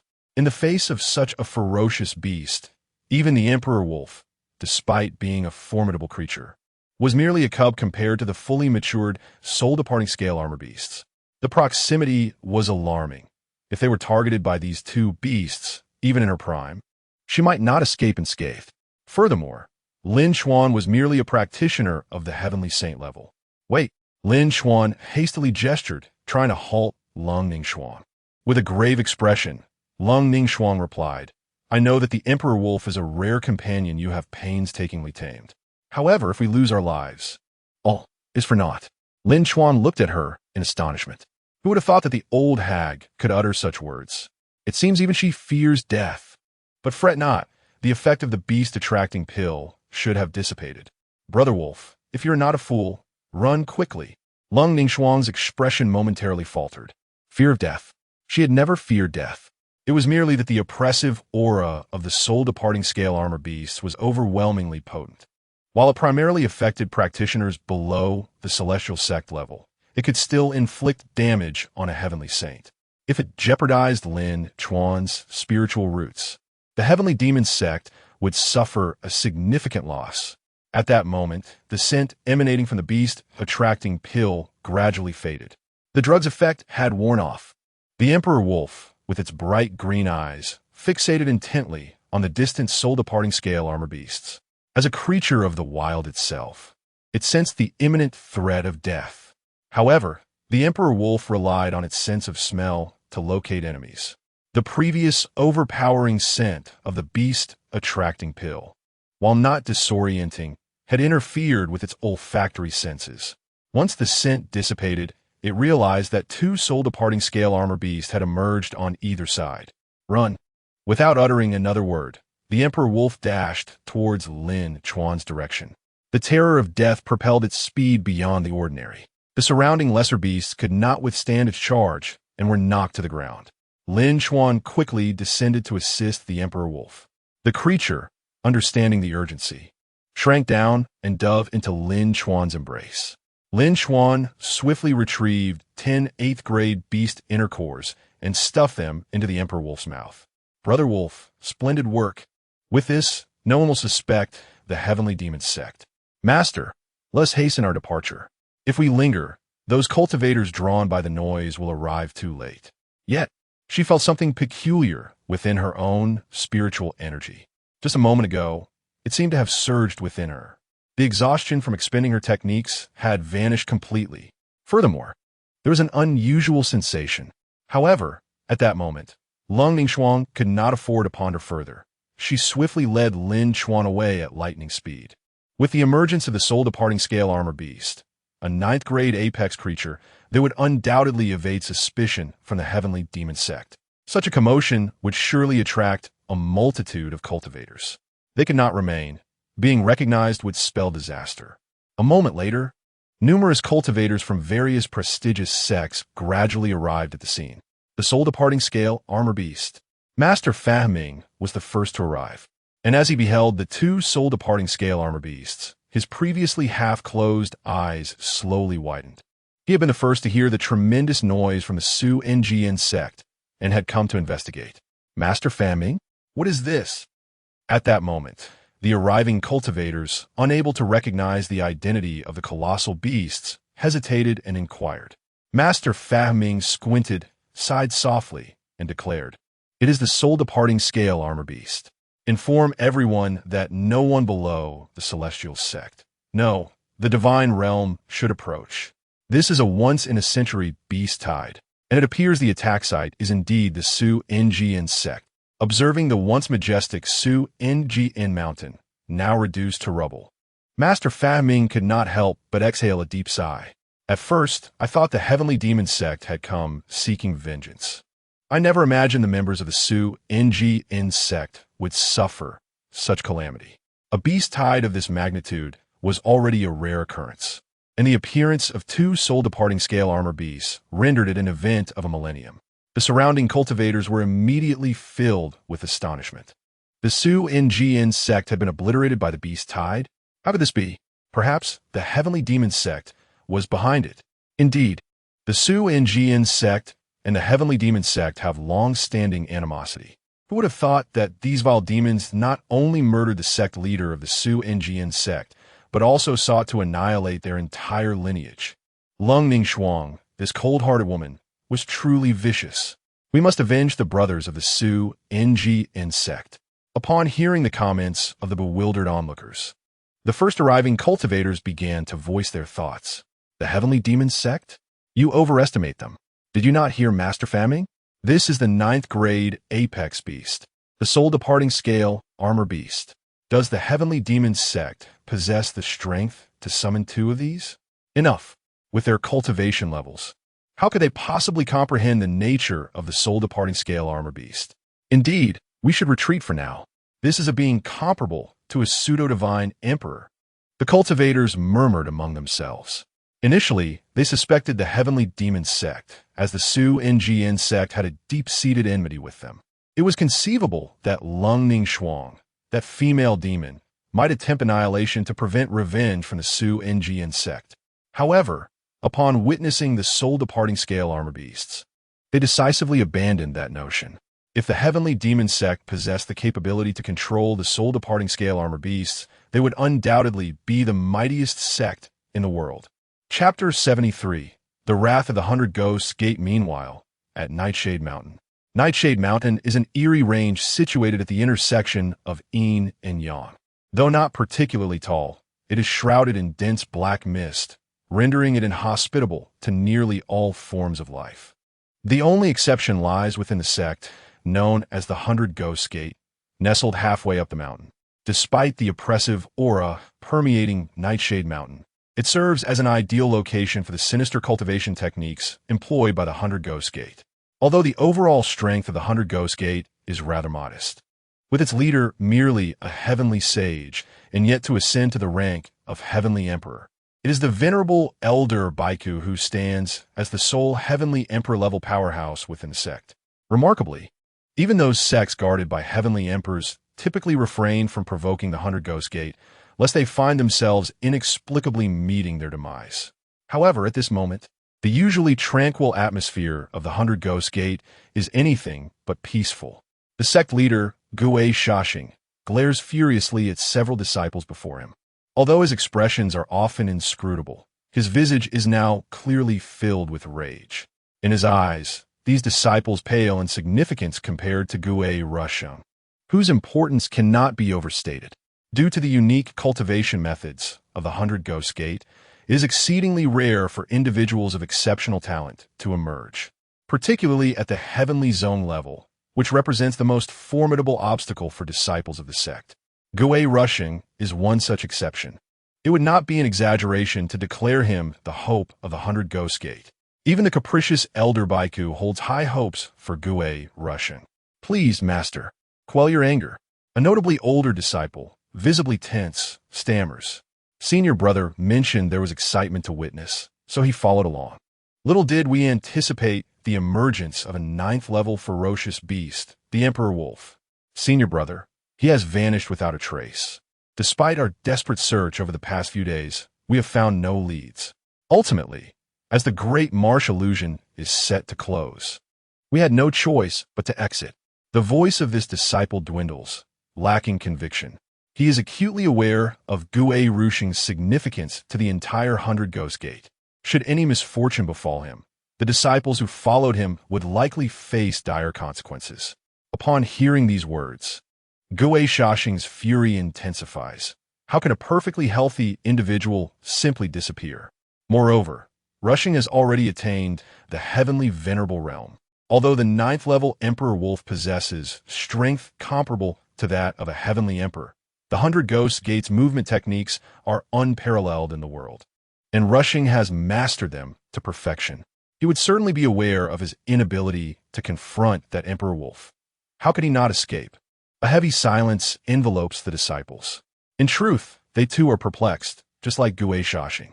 Gue Rushing's agility is unmatched among the Sect's disciples. Unless confronted by techniques specifically designed to counter the 100 Ghost Gates movements, he could effortlessly evade even those of lower heavenly emperor status. Yet the reality remains. Gue Rushing has indeed vanished without a trace. Why did so many of you not follow your senior brother? Now that he is missing, what punishment do you deserve? Gue Shashing's wrath reaches its zenith. With nowhere else to direct his fury, he prepares to unleash it upon the disciples before him. Master, please temper your anger. Kindly restrain your powers. The disciples suddenly feel an unprecedented wave of murderous intent as a thick black aura emanates from around Gue Shashing. This is the secret technique known as the 100 Ghost Decision, reserved solely for the Sect leader. They are acutely aware of the true nature of the 100 Ghost Decision. It can drain all spiritual energy from the body of the individual it targets, converting it into the power of the one wielding the technique. Those drained of their energy will perish due to depletion, leaving even their souls restless. Historically, only those who defected from the 100 Ghost Gate or violated grave Sect rules faced such a fate. Hence, upon witnessing the emergence of the 100 Ghost Decision, the disciples immediately kneel in unison, pleading for mercy. They understand all too well the dire consequences of having their spiritual energy siphoned away, an existence devoid of reincarnation, far more terrifying than mere death. At that moment, a surge of spiritual energy disrupts the black aura surrounding Gue Shashing. He blinks in surprise and turns towards the source of the energy. Elder? The one who intervenes is none other than the Grand Elder of the 100 Ghost Gate, the only heavenly emperor among them, Elder Baiku. Shashing, I too bear responsibility for Gue Rushing's disappearance. Do you intend to drain my energy as well? Elder Baiku states, his expression devoid of emotion. Gue Shashing hastily bows in deference. I dare not. Elder Baiku stands with his hands clasped behind his back, speaking calmly. Rushing's disappearance stems from his excessive arrogance. It is likely that his vanishing is not due to the Emperor Wolf, but rather the actions of others with ulterior motives. We must cling to hope that Rushing is still alive. Do you know that over 3,000 individuals have gone missing during this excursion to the Great Marsh Illusion? They were all members of various sects. Gue Shashing is momentarily taken aback. What? Such a number has gone missing during a mere excursion to the Great Marsh Illusion? Elder, have you discerned anything? Elder Baiku shakes his head slightly. There is a collapse of a mountain range within the Great Marsh Illusion. Perhaps that is where Rushing encountered trouble. Although the Emperor Wolf is formidable, it was merely a cub and lacks the capability to obliterate an entire mountain range. Moreover, the cubs are primarily scavengers and would not engage in such destructive behavior. This matter likely involves an entity of considerable power within the Great Marsh Illusion. Gue Shashing's heart remains unsettled after hearing this. An entity capable of devastating an entire mountain range within the Great Marsh Illusion? Chapter 74. The Revenge Plan? Could it be that only a celestial emperor could achieve such a feat? Otherwise, how could there be such formidable power?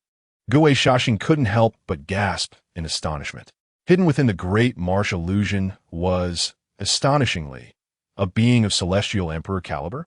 There There was a strong possibility.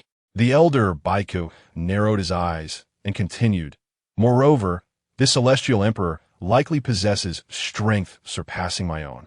To silently obliterate an entire mountain range and simultaneously render 3,000 people vanishing without a trace is no small feat. Even I, having surveyed the area multiple times, could find no lingering aura. This individual is indeed terrifying. Therefore, we cannot blame these disciples. Shashing, you ought to feel fortunate." Upon hearing this, Gue Shashing was momentarily bewildered. His most esteemed disciple had vanished, and he was supposed to feel fortunate? Fortunate for what? Seeing the confusion on Gue Shashing's face, Elder Baiku elaborated. Fortunate that these disciples did not accompany the scholar. Do you realize that many among those 3,000 were from the same sect? Not a single one who ventured into the great marsh illusion returned. Though these disciples may lack the talent of the scholar, they are still the cream of our sect. Had they accompanied him, our elite would have been utterly annihilated. Upon hearing this, Gue Shashing's anger diminished significantly. He glanced at the trembling disciples before him and waved his hand in displeasure. "Get lost." The disciples hastily responded, "Thank you, Sect Master." "Thank you, Elder." They pledged to intensify their cultivation and left the Sect Master's hall in a flurry. To them, this place felt like hell. Despite the outwardly carefree demeanor of the disciples of the 100 Ghosts sect, within the sect, each one of them was deferential and meek, except for the prodigy, Gue Rushing. "Elder, we cannot simply let the scholar's grievance go unaddressed. He is a once-in-a-century genius of our 100 Ghosts sect." Although Gue Shashing had grasped the situation, his heart still harbored resentment. The fate of Gue Rushing remained uncertain, and the collapse of the mountain was likely the work of a hidden celestial emperor within the Great Marsh. Thus, it was highly probable that Gue Rushing had perished. Elder Baiku coldly remarked, "Of course, we shall not let this matter rest. Even if the individual possesses greater strength than I shall seek vengeance for the scholar." Gue Shashing's eyes narrowed. "Elder, do you mean to venture into the Great Marsh illusion once more?" Elder Baiku nodded gravely.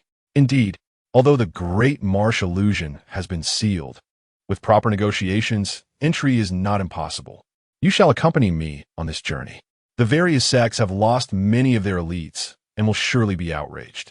Even Li Tangfeng from the Blood Fiend sect has vanished. That old coot will undoubtedly not let this go lightly. At that time, we can collaborate and investigate the matter together. Even a celestial emperor of the upper tier is not invincible." Gue Shashing was taken aback by Elder Baiku's words. The old coot from the Blood Fiend sect? There could only be one person. The elder of the Blood Fiend sect, Li Jintong. His strength had long reached the upper tier of celestial emperor, yet due to various reasons, he had struggled to break through to the rank of titled celestial emperor. Therefore, he had been in seclusion for over a century.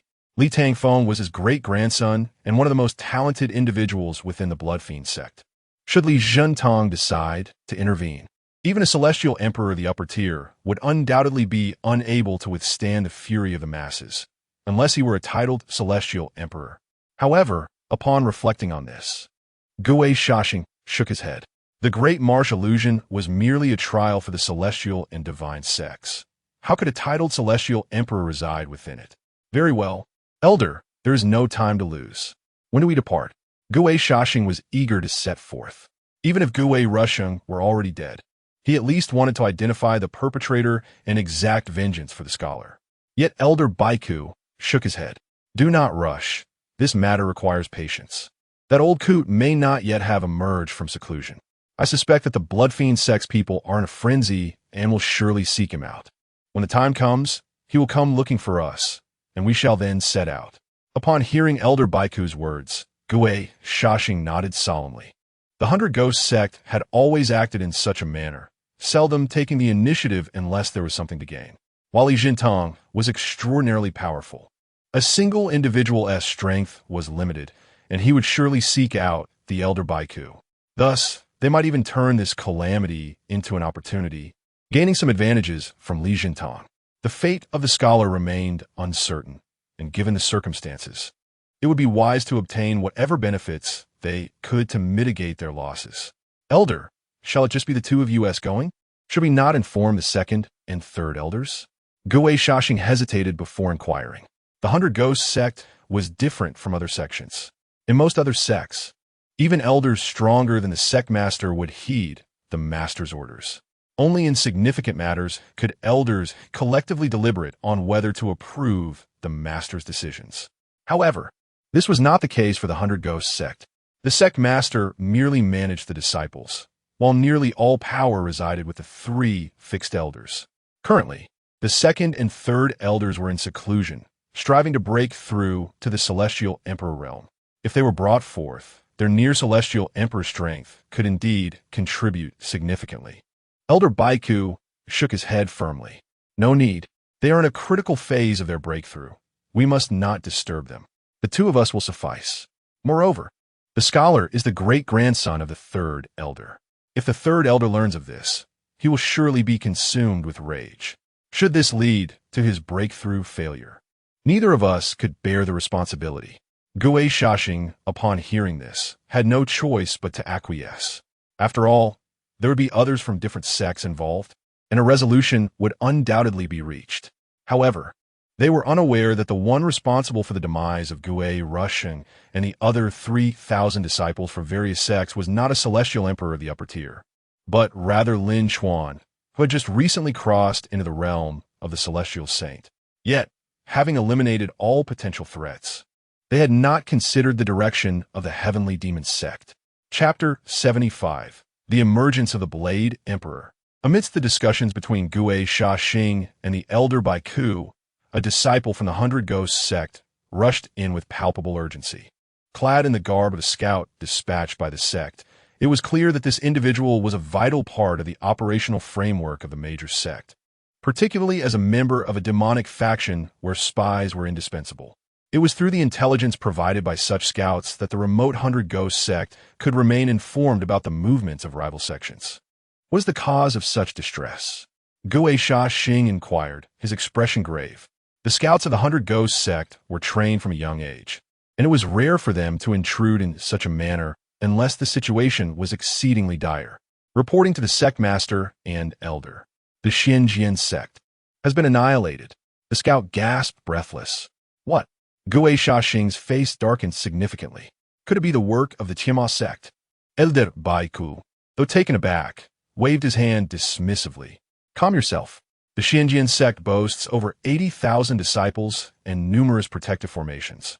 It is inconceivable that the Tianma sect could extinguish them at will. The scout, eager to convey further details, continued, It appears that a massive beast tide has occurred. Various righteous sects have dispatched their members, and even those from Tianyin Temple and Fanyin Temple have arrived. However, by the time they reached the Xinjian sect, it was a scene of bloodshed with no survivors in sight. Due to the sheer number of righteous sect members, they dared not venture too deeply. Upon hearing this news, Gue Shaxing's countenance turned ashen. Absurd. A beast tide is a rare phenomenon. How could it strike so suddenly? And right near the Xinjian sect? Surely, this is no mere coincidence. The scout fell silent, clearly intimidated. Elder Baiku gestured for him to withdraw and spoke solemnly. Do you suspect that this is the handiwork of the Tianma sect? Gue Shaxing scoffed. It must be. We had just established an agreement with the Xinjian sect to jointly eliminate the Tianma sect. What a coincidence that the Xinjian sect would be beset by a beast tide at this moment. This is undoubtedly the doing of the Tianma sect. However, Elder Baiku shook his head slightly. The Tianma sect's involvement? Even the celestial emperor cannot summon a beast tide, let alone the 9th level ferocious beasts. Do you truly believe that Leng Ningshuang possesses such formidable power? As for the Xinjian sect, they are merely a mid-tier sect. Their demise is inconsequential. Our primary focus should be on locating the Confucian scholar. After all these years, we have finally produced a talent in our 100 Ghosts sect. We must either see him alive or recover his remains. As for dealing with the Tianma sect, let us first ascertain the whereabouts of the scholar before we deliberate on that. Though Gue Shaxing felt a flicker of indignation, he acquiesced to Elder Baiku's perspective. Indeed, even a mighty as celestial emperor could not conjure a beast tide. The fall of the Xinjian sect could be attributed to their unfortunate fate, not to the machinations of others. Furthermore, with the Blood Slaughter Sect and the Hundred Ghosts Sect united against the Tianma Sect, the presence of the Xinjian Sect was superfluous. Even if Leng Ningshuang were a celestial emperor, she was but one individual.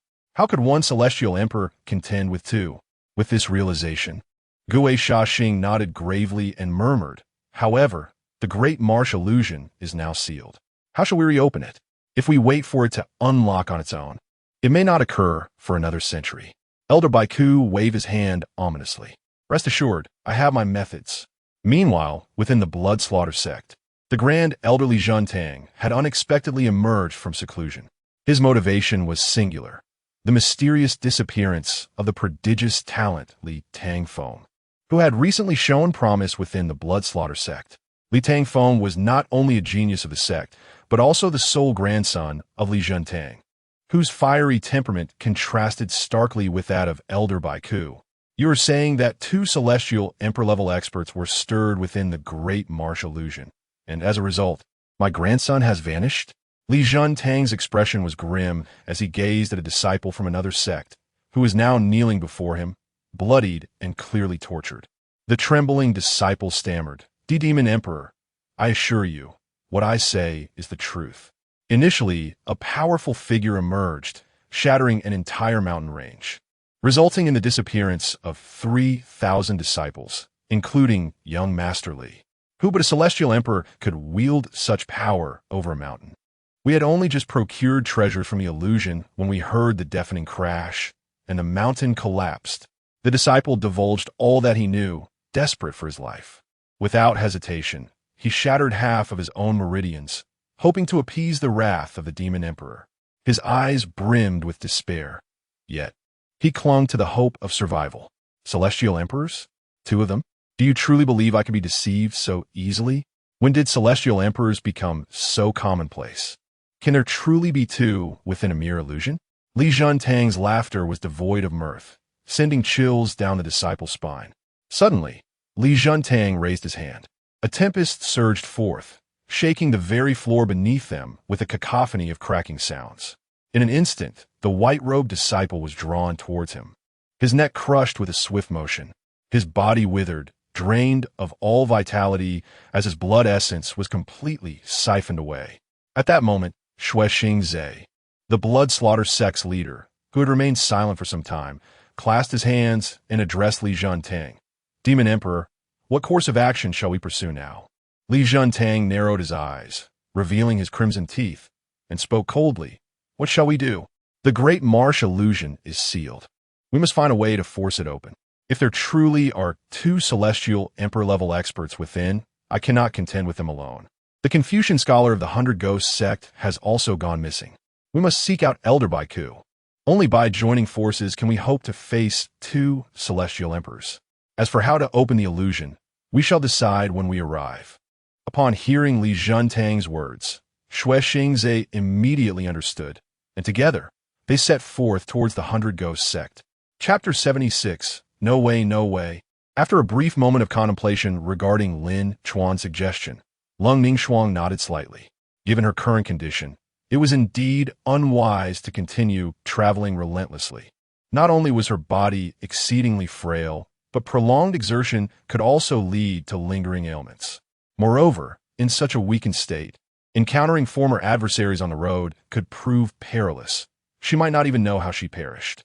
Seeing Leng Ningshuang's agreement, Lin Chuan promptly turned and led her toward the small town not far ahead. Although referred to as a small town, it was more aptly described as a modest settlement. The town was reasonably sized with an estimated several thousand households, thus offering a variety of inns, taverns, and shops. Esteemed guest, please come in. Are you seeking accommodation?"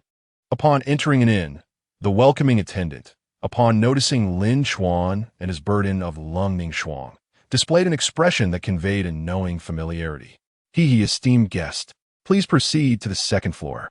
Our rooms boast top-notch soundproofing. You could set off firecrackers inside, and not a soul outside would hear a thing." As the attendant rambled on about the virtues of the rooms, Lin Chuan felt a twitch at the corner of his mouth, a nagging thought surfacing in his mind. Do I really appear that unsavory?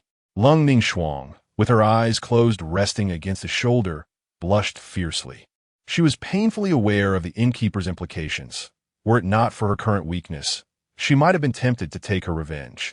However, immobilized as she was, she could only feign unconsciousness and silently endure this unprecedented humiliation.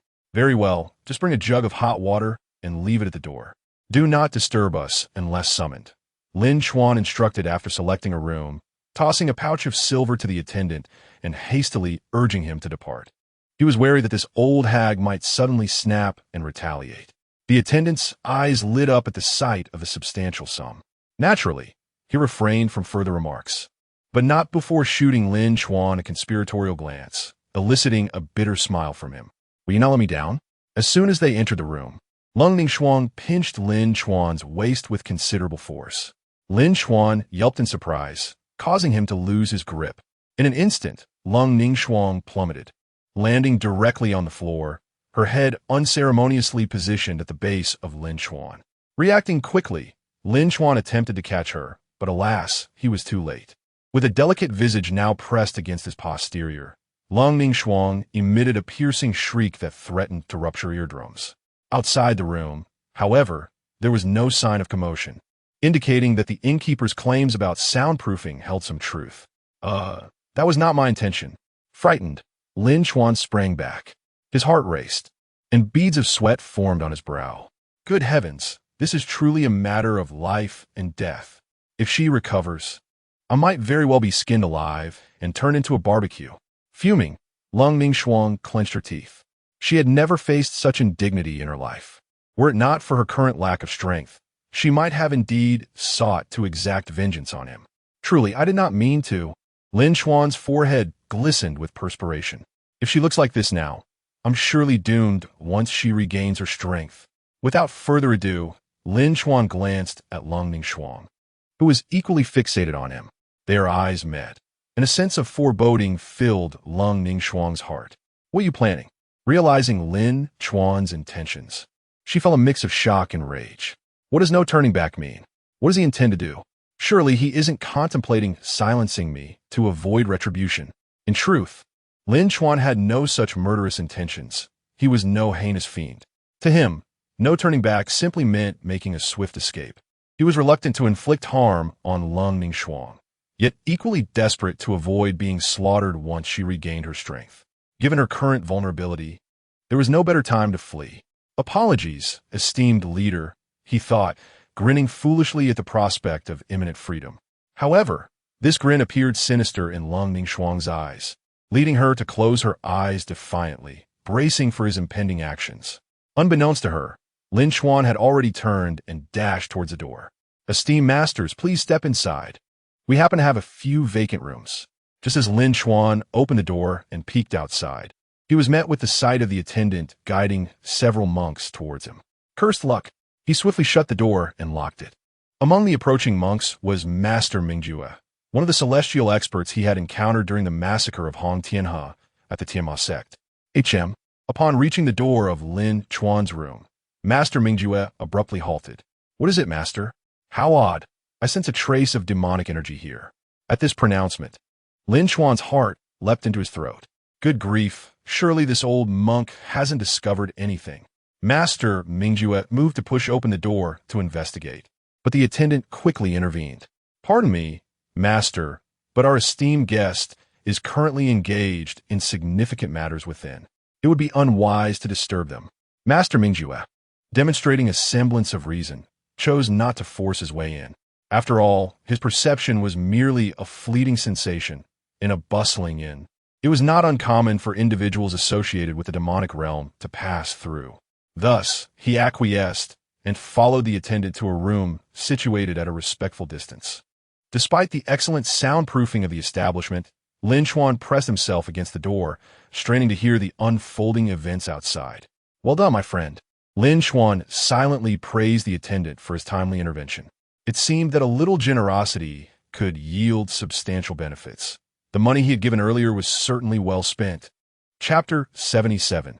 Help me wipe. Lin Chuan leaned against the door, exhaling a long sigh. On the other side, Leng Ningshuang, having closed her eyes for quite some time, opened them in confusion, wondering what he was doing. What is he up to? Observing the lingering dread on Lin Chuan's face filled her with questions. The soundproofing of the room was indeed effective, leaving her unaware of the events unfolding outside. "What are you doing?" She slumped on the floor, gazing at him. "Shh. Keep your voice down. Mingju, that old bald donkey, is outside." Lin Chuan jumped at her sudden inquiry, having forgotten the room's soundproofing capabilities. Mingju? The mere mention of his name startled Leng Ningshuang. In her current predicament, being discovered by Mingju would surely spell her doom. Yet, recalling that Lin Chuan was also intent on silencing her, she realized she was doomed regardless. Still, Lin Chuan had yet to make a move, which puzzled her. "Are you not going to kill me?" A tinge of bitterness crossed her face. Her character was not particularly amiable. It was Lin Chuan's own unfounded assumptions that had led to this misunderstanding. Now, she might very well be killed because of it. The thought of falling victim to this misunderstanding left her heart heavy. Who would have thought she would ultimately be done in by this nemesis? Closing her eyes once more, she thought, "Master, please do not speak recklessly. How could I dare to disrespect you?" Lin Chuan, perplexed, could only ponder. Is this old hag's injury so severe that it has affected her mind? When did I ever intend to kill her? Goodness, has she mistaken me for someone else? Noticing Lin Chuan's thoughts, Leng Ningshuang was momentarily taken aback. Could it be that she had misunderstood? Just moments ago, he had seemed intent on going to extremes. Suddenly, she realized, "Oh, Lin Chuan, even at this moment, you are still thinking of escaping. Help me up." Anger flushed her face, making her seem slightly red. How infuriating that she had misjudged him. It was obvious he wouldn't have defended her back at the sect if his intentions were sinister. Feeling shame for her malicious speculations, she found herself in a predicament. Unbeknownst to her, Lin Chuan was oblivious to her tumultuous thoughts, merely observing the myriad of expressions on her face and wondering if she truly had suffered a blow to her head. He assisted her to the bedside, her fragrant and soft form leaning against him, stirring a tumult of emotions within him. Damn, though this old hag has a bit of a temper. Her figure and skin, who could resist? Lin Chuan was unaware that Leng Ningshuang had heard his thoughts. Had it been anyone else, she might have fought to the death. But against Lin Chuan's lewd musings, she felt a mix of annoyance and a flicker of delight. This complex feeling made her feel slightly flushed, a sensation she had never encountered before, causing her heart to race. "Rest for a moment. I will fetch you some water." Concerned about losing control, Lin Chuan laid her down on the bed and hurried to the door. Calm down, calm down. Hold it together." As he stood at the doorway, eyes fixated on his own predicament, Leng Ningshuang suddenly chuckled, finding his discomfort amusing. However, regarding the thoughts in his mind, she blushed and silently cursed him.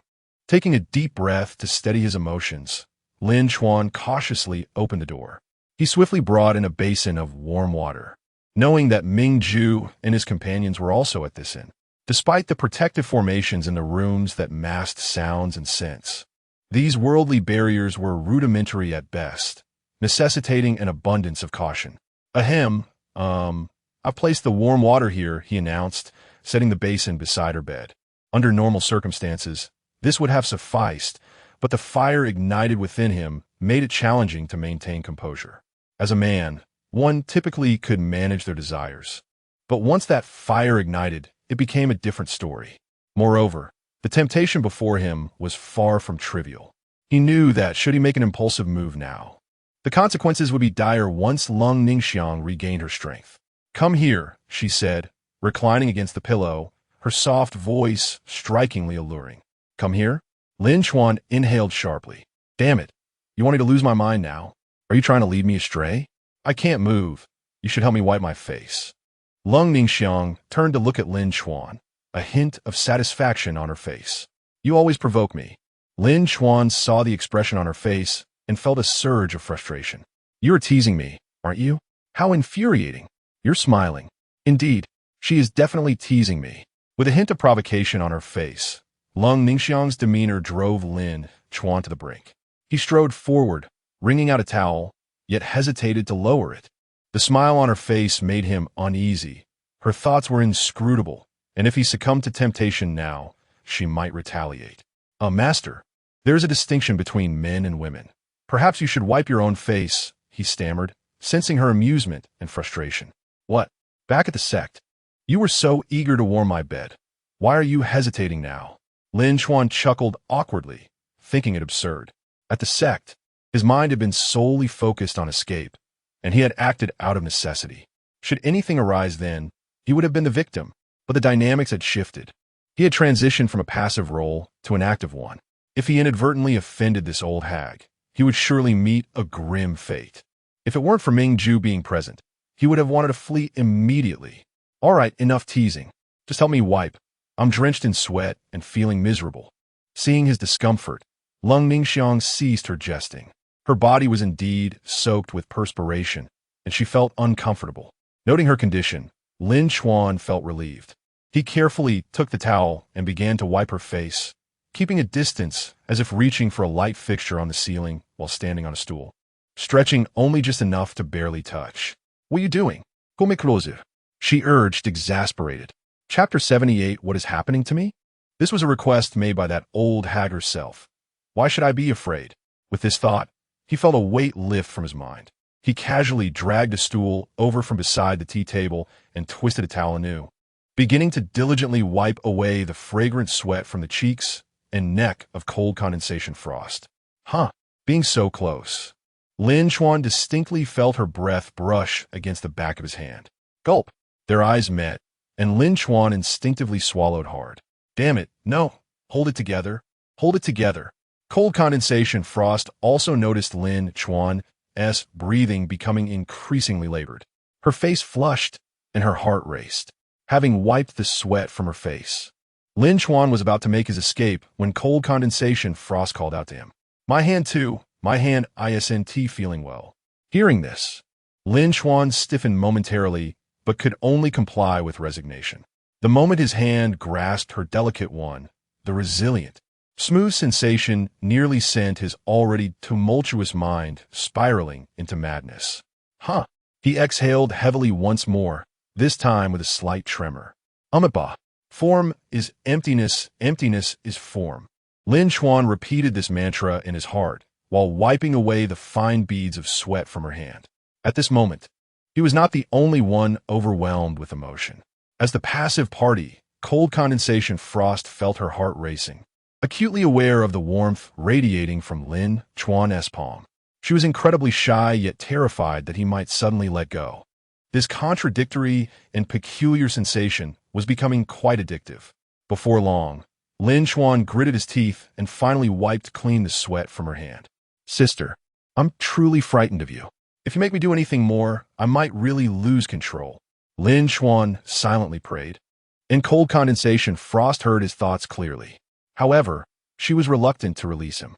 So, just as Lin Chuan prepared to withdraw his hand, cold condensation Frost, who had previously shown no strength, now clutched his hand tightly. Master? Cold condensation Frost had her eyes tightly shut, as if to convey to Lin Chuan that she had fallen asleep. Yet, the slight twitching of her brows betrayed her. Master? Lin Chuan called her name several times, but she did not respond. As the saying goes, you can never awaken someone pretending to be asleep. Quite literally, it was clear that Lin Chuan could not rouse cold condensation Frost. Left with no choice, Lin Chuan allowed her to hold onto his hand, enduring the torment. Not long after, Lin Chuan began to feel drowsy. After the intense battle earlier, although he had not exhausted himself to the brink like cold condensation Frost, he was still quite fatigued. As he relaxed, the weariness surged forth uncontrollably. In a daze, he ended up leaning against the headboard and fell into a deep slumber. In a secluded valley among the mountains, a surge of powerful spiritual energy rippled through the air. The ferocious beasts in the forest scattered in fear. The Grand Elder has emerged from seclusion. Outside the valley, several elders clad in crimson-black robes watched with astonishment and joy. What brings you to summon me? A figure enveloped in crimson mist soared from the valley. Wherever the blood shadow passed, the flora and fauna withered, losing all vitality. Grand Elder, have you broken through to the title of Celestial Emperor? Upon witnessing the aura surrounding the blood shadow, the elders were initially horrified, but quickly transformed into exhilaration. As the blood shadow landed before them, The crimson mist gradually dissipated, revealing an exceedingly emaciated figure. Were it not for his current activity, one might mistake him for a corpse. He was Li Zhentong, the Grand Elder of the Blood Fiend Sect. Achieving the title of Celestial Emperor is no simple feat. Li Zhentong sighed heavily, but then smiled slightly. However, I have indeed had some recent insights. Upon hearing Li Zhentong's words, the elders were filled with joy. It was well known that their Grand Elder had been on the brink of becoming a Celestial Emperor, and now he had gained new insights. This meant he had touched the threshold of the title, reaching the realm of a pseudo-celestial emperor. What a joyous occasion. In this era, becoming a celestial emperor had become legendary.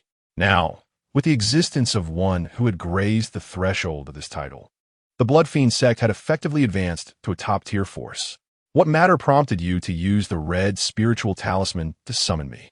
Given his recent breakthrough, Li Zhentong was in high spirits. However, he understood that the red talisman was only employed in the case of severe issues within the sect, hence his concern. Once prompted, the elders recalled their purpose for coming. However, as they thought of what they were about to say, their expressions turned grim. Grand Elder, it's Tang Feng. Tang Feng is in trouble. Their faces were heavy. Tang Feng was the Grand Elder's great-grandson, who had been favored by him before his seclusion. Now that Tang Feng was in trouble, the sect had no idea who the perpetrator was, making it difficult to explain. What did you say? Li Zhentong's aura suddenly surged, as he seized the elder who had spoken from afar. Who was responsible? The elders trembled in fear, quickly bowing their heads. Li Zhentong's gaze sharpened, and he hurled the elder away. As for the title of Celestial Emperor, he might have hesitated before, but now that he had grasped a hint of the threshold, he wondered who beneath that title could rival him. With a piercing glare, Li Zhentong swept his gaze over the group, then transformed into a mist of blood, vanishing from the mountain peaks.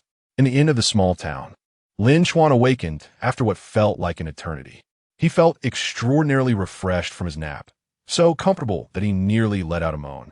However, just as he was about to stretch and emit a sound, he suddenly realized he was indeed lying in bed, and next to him lay Cold Condensation Frost. At this moment, Cold Condensation Frost was breathing evenly, appearing to be sound asleep. What in the world is happening? Lin Chuan jolted awake, the remnants of sleep dissipating instantly. He noticed that Cold Condensation Frost had a firm grip on his hand. As a soft moan escaped her lips, Cold Condensation Frost turned over to lay flat. Thankfully, she showed no signs of waking. Before Lin Chuan could breathe a sigh of relief, he was taken aback as she cuddled his arm and pulled it towards her chest, seemingly treating it as a makeshift pillow. No. Witnessing Cold Condensation Frost placing his arm against her chest, Lin Chuan could not help but emit a desperate cry within his heart. The size, the elasticity, the sensation, absolutely divine. Chapter 79. Once more at this moment, Lin Chuan's eyes brimmed with tears. His face was etched with profound sorrow, yet his hands betrayed him with unbidden movements. Just imagine, a bewitching beauty takes your hand and places it on her supple figure. Who could possibly withstand such temptation? If it were due to the fact that Leng Ningshuang was asleep and unaware, then let the heavens bear witness. Lin Chuan is entirely innocent. His hands, acting of their own accord, are not his fault. I swear. Despite the delightful predicament, Lin Chuan felt a twinge of guilt gnawing at him.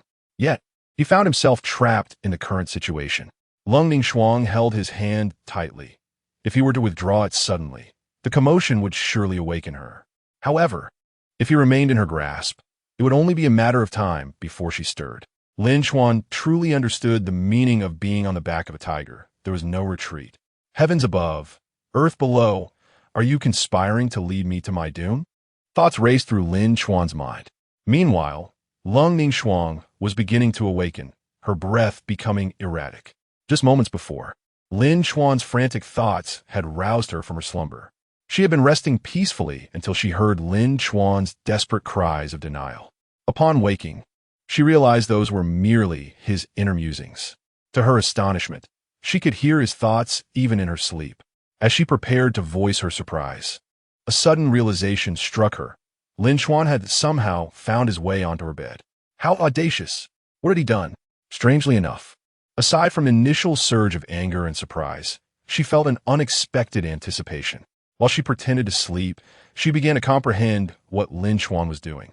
It was like the gentle caress of a breeze upon still waters, or the fierce grip of an eagle upon its prey. Such sensations were truly wondrous. Suddenly, unable to restrain herself, Leng Ningshuang let out a soft gasp. The sound startled Lin Chuan into full awareness, causing him to bite down on his tongue in shock. Damn, that was close. Startled back into rationality, Lin Chuan dared not move an inch. What a predicament! I am not a saint. Why must I be subjected to such tests? If this continues, once that old hag awakens, she will surely have my head. In a state of anxiety, Lin Chuan cautiously attempted to extricate his hand. However, Leng Ningshuang sensed his intention and was overwhelmed by a wave of resentment. How infuriating! Bad Lin Chuan! How dare he call her an old hag after taking such liberties? The more she thought about it, the angrier she became. With a swift motion, she seized Lin Chuan's hand and brought it to her lips, biting down hard. Ouch! Lin Chuan exclaimed in pain, hastily covering his mouth with his other hand. Oh no, has the old hag awakened? He stared wide-eyed at Leng Ningshuang, only to find her still with her eyes closed. Is she dreaming? Though she was furious, she dared not wake, knowing that if she did, it would be utterly embarrassing after what Lin Chuan had done. Caught in a tumult of emotions, Leng Ningshuang's grip loosened. Seizing the moment, she rolled out of bed, finally able to ease her anxious heart. Ha ha ha! I can't believe I survived. Indeed, it appears that fate does not wish for this handsome youth to perish at such a tender age. As Lin Chuan reveled in his relief, the seemingly slumbering Leng Ningshuang was gritting her teeth in frustration. Damn Lin Chuan, I let you off, not fate. Fool! The formidable Leng Ningshuang, a being of immense power, felt like a petulant child at this moment. If Lin Chuan had been aware of her thoughts, would he have dared to retreat? Surely, any man would have charged forward. Yet therein lay the issue. Lin Chuan was oblivious to Leng Ningshuang's feelings. In his mind, she was a tempestuous and inscrutable enigma. To act rashly around such a person would surely lead to dire consequences. Amidst their chaotic thoughts, a sudden howl pierced the air, startling both of them. What was happening? In an instant, Leng Ningshuang sprang from the bed, appearing considerably more alert. The earlier events had almost left her breathless. Another howl echoed, prompting both to locate its source. To their surprise, it was the imperial wolf that had accompanied Lin Chuan. Amidst all that had transpired, they had momentarily forgotten its presence. The imperial wolf looked at Lin Chuan and pointed at its mouth with its paw. Lin Chuan, bemused, realized this creature was merely hungry. He tossed it 2 inner cores from 8th-tier beasts, which it quickly devoured. Satisfied, the imperial wolf licked its lips and then meaningfully tilted its head towards Lin Chuan, casting a glance at Leng Ningshuang. Startled, Lin Chuan paused. What did that gesture mean? Suddenly, he realized, could it be that this creature was responsible for his predicament? The imperial wolf seemed to understand Lin Chuan's expression, its eyes sparkling with mischief, a smirk playing on its lips. Seeing the wolf's acknowledgement, Lin Chuan glared at it, raising his eyebrows as if to scold it. The two exchanged glances, leaving Leng Ningshuang utterly perplexed. What riddle were they sharing?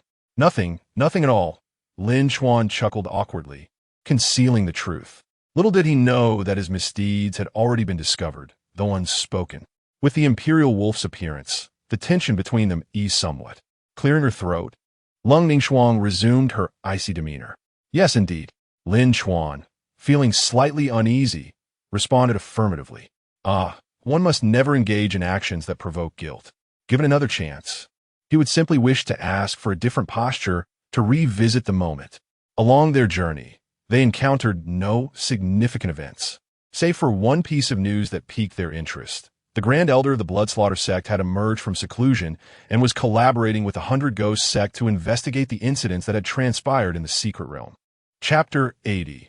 Without a trace of evidence, the Bloodslaughter Sect and the 100 Ghost Sect have joined forces to investigate the mysterious deaths of over 3,000 cultivators in the Great Marsh Illusion. The revelation of this collaboration has sparked considerable discussion within the cultivation community. However, The primary focus of speculation is not merely the alliance of these two sects, but rather the recent developments concerning the Grand Elder of the Bloodslaughter sect. Rumors have begun to circulate that the Grand Elder has approached the threshold of becoming a titled Heavenly Emperor, with some even claiming he has already attained such a status. Experienced and powerful practitioners are acutely aware that reaching the level of a titled Heavenly Emperor is no simple feat yet. Many are inclined to believe the rumors regarding his imminent breakthrough, and this has instilled a sense of wariness among them. While some are convinced, others remain skeptical. Regardless of whether they belong to reputable sects or various demonic factions, those who harbor doubts have already commenced their investigations. For those demonic sects that do not hold enmity towards the Bloodslaughter sect, it is customary to send envoys to express goodwill. In contrast, the major righteous sects are covertly observing, wary of the potential threat posed by this figure who might soon ascend to the rank of a titled Heavenly Emperor. Minju, this matter is of great significance. We must unite our strengths, said a solemn Mingjue, seated cross-legged in a resplendent hall atop the luminous peak, alongside the gravely contemplative Master Kongjue. The prospect of a malevolent force gaining enlightenment on the path to the Tao and successfully achieving it poses a grave danger to the world. Numerous monks within the hall nodded in agreement. Despite historical ideological differences with the Tianyin Temple, today's discussions hold unprecedented weight concerning the very order and safety of the world. Thus, both factions find it imperative to forge an alliance to preemptively address any extreme events that may arise. Masters, is this situation truly as dire as it seems? The matter regarding Li Jintong is merely external speculation, is it not? Ventured Sheng Lingfeng, the leader of the Tianyao sect. From the back of the hall, he had chanced upon Master Kongjue while passing by and decided to join the gathering, only to witness the unprecedented collaboration of two traditionally discordant righteous sections. Mingjue cast a glance at Sheng Lingfeng, clasped his hands in prayer, and replied, Amitba, sect leader Sheng, I have dispatched individuals to verify the situation, and it is indeed true that Li Jintong exudes a trace of the Tao's aura. The rumors may not be unfounded. Master Kongjue nodded in acknowledgement, but redirected his focus to Mingjue, stating, Indeed, yet we remain uncertain of the extent of his cultivation. Should his realm be excessively high, we may need to enlist additional sects to aid us. The gravity with which these two heavenly emperor-level masters approach the situation is enough to instill fear in Sheng Lingfeng. His sect is relatively modest, and as its leader, he possesses merely the strength of a heavenly saint. The thought of confronting a being so formidable that even two united heavenly emperor sects regard it with trepidation is indeed terrifying. Atop Chiyu Mountain, within the Bloodslaughter sect's main hall, Li Jintong sat in a position of authority, his piercing gaze surveying the assembly. I have emerged from seclusion for but one purpose, to ascertain the truth behind the events in the great marsh illusion. His beloved great-grandson's murder has ignited his fury. I, from the Seven Absolutes sect, pledge our cooperation with your sect, proclaimed a representative. We, from the Night Demon sect, also offer our assistance, echoed another voice. The Blood Demon sect stands ready to support your endeavors. Representatives from numerous demonic sects, who had suffered significant losses of elite disciples in the Great Marsh Illusion, expressed their readiness to assist. Upon hearing of Li Jintong's emergence and his potential nearing the threshold of a titled Heavenly Emperor, they could no longer contain their eagerness. Their motivations were threefold: to offer congratulations, to confirm the truth of the rumors, and to uncover the mysteries of the Great Marsh Illusion. Previously, many had dispatched individuals to investigate the site, but the devastation they encountered left them shaken. The sheer destructive force observed was beyond their comprehension, leading them to deduce that the perpetrator possessed at least the strength of a heavenly emperor. Being at such a level signifies unmatched power in an era devoid of titled heavenly emperors, an invincible existence. Thus, no sect would dare provoke such a being lightly.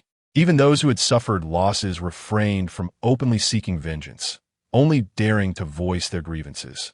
Upon realizing the veracity of the rumors, they hastily sought to align themselves with Li Jintong and join the pursuit of the true culprit.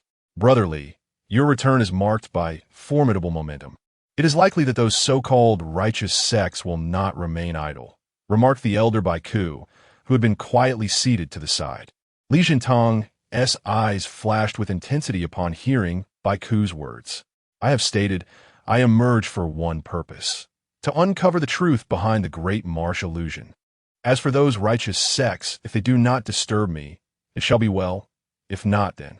His voice trailed off ominously, causing a palpable shiver to run through the hearts of all present, including the heavenly emperor-level masters. Was this the manifestation of the power associated with the titled level? Such terror was insurmountable. While the righteous and demonic sects hurriedly mobilized, they received news of external events. Upon learning of the righteous sects alliance, the demonic factions swiftly responded. Rumors began to spread, suggesting an impending clash between righteousness and malevolence. On Saint's Peak, Lin Chuan was leisurely strolling outside the hall when a sudden, urgent call shattered his tranquility. Junior brother. Junior brother. Only his senior sister, Wu Nanming, held the privilege to address him in such a manner. What is it, senior sister? Lin Chuan queried casually, resting his hands behind his head. What is it? Don't you know? We seem to have landed ourselves in a grave predicament. Wu Nanming exclaimed, her eyes wide with concern. Lin Chuan shrugged, adopting a nonchalant demeanor. Are you referring to the great marsh illusion incident? Don't worry, no one will uncover anything. Seeing him so dismissive of the severity of the situation only heightened Wu Nanming's anxiety. But Li Zhentang is investigating, and rumors suggest he is on the verge of ascending to a titled heavenly emperor. Lin Chuan remained unfazed, shrugging once more. No need to panic. Trust me. I have everything under control. There is not a single trace left behind. What will they even investigate? Chapter 81. I shall enter seclusion. No time to waste, he believed that by now the peculiar insects lurking underground had long since devoured the remains of that group entirely. Even if they were to turn over the entire mountain range, they would uncover nothing of consequence. Although uncertainty lingered in his heart, seeing Lin Chuan's calm confidence inexplicably reassured Wu Nanming. The feeling of trust was peculiar, as though every word that escaped his lips could be taken at face value. Suddenly, amidst their conversation, a series of bell tolls resonated from the main peak. It was the signal summoning all disciples to assemble. What could possibly have happened? Regardless, they decided to head over. Indeed, arriving late would surely incur the wrath of the Grand Elder. Upon hearing the bells, disciples of the Tianma sect hurried to the plaza beneath the main peak. In just a quarter of an hour, with the exception of those out on missions or in seclusion, nearly 100,000 disciples had gathered. All 9 Grand Elders were present. What could be so significant? The Saint Sun was also there, but what about the sect leader? Who could say? Perhaps he too was in seclusion. In the plaza, whispers of curiosity fluttered among the disciples, eager to learn what was unfolding. Silence. The Grand Elder, Wei Wuyang, bellowed sternly, and an immediate hush fell over the crowd. This assembly was called to announce 3 important matters. Upon hearing that 3 matters were to be announced, Lin Chuan, standing in a corner of the high platform, stifled a yawn. The Grand Elder always took ages to elaborate, wasting his precious rest time. Although he spent his days lounging, the nature of such gatherings felt quite restrictive. For instance, he wished to take a nap, but couldn't he very well bring his bed along? Ding! The Grand Elder is announcing important events. Host has chosen to slack off. Reward, illusionary transformation pill, can transform into any target for 1 day. Note, must be consumed alongside an item previously touched by the target. It can only assume an identical appearance, scent, and aura. Internal strength cannot be altered. Another reward? Hearing the system prompt, Lin Chuan felt even less inclined to pay attention to the Grand Elder's speech. Understanding the description of the illusionary transformation pill left him feeling somewhat bemused. This item seemed rather lackluster. While the ability to transform into another person appeared appealing, it was a consumable item that required prior contact with the target's belongings to be effective. This meant he would have to become a hoarder, uncertain of when he might need such a thing. Moreover, transforming into someone else merely allowed for a change of appearance. If it granted access to the powers of the transformed, then it would truly be a treasure, an opportunity to seek out ancient relics from bygone legends.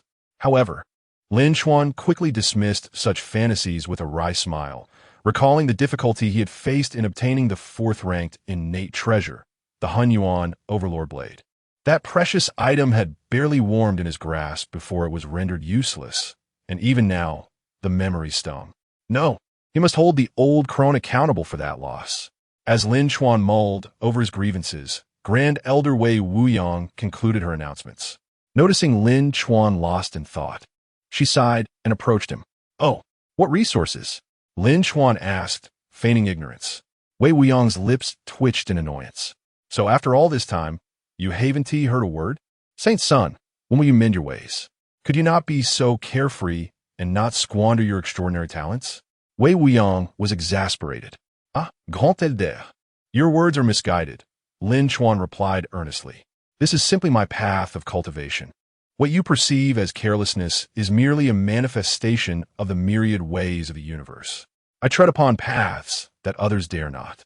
Hearing Lin Chuan's rationalizations, Wei Wuyang was left speechless. How could one argue with someone who had never truly exerted themselves in training? Yet, regardless of his nonchalance, his progress was astonishingly rapid, and now she could not even best him in combat. It was infuriating. Every cultivator had toiled through trials of life and death, dedicating a lifetime to attain their current level of mastery. In stark contrast, Lin Chuan spent his days idling and napping, living a life of ease. Their arduous journeys were stories that evoked sorrow in listeners.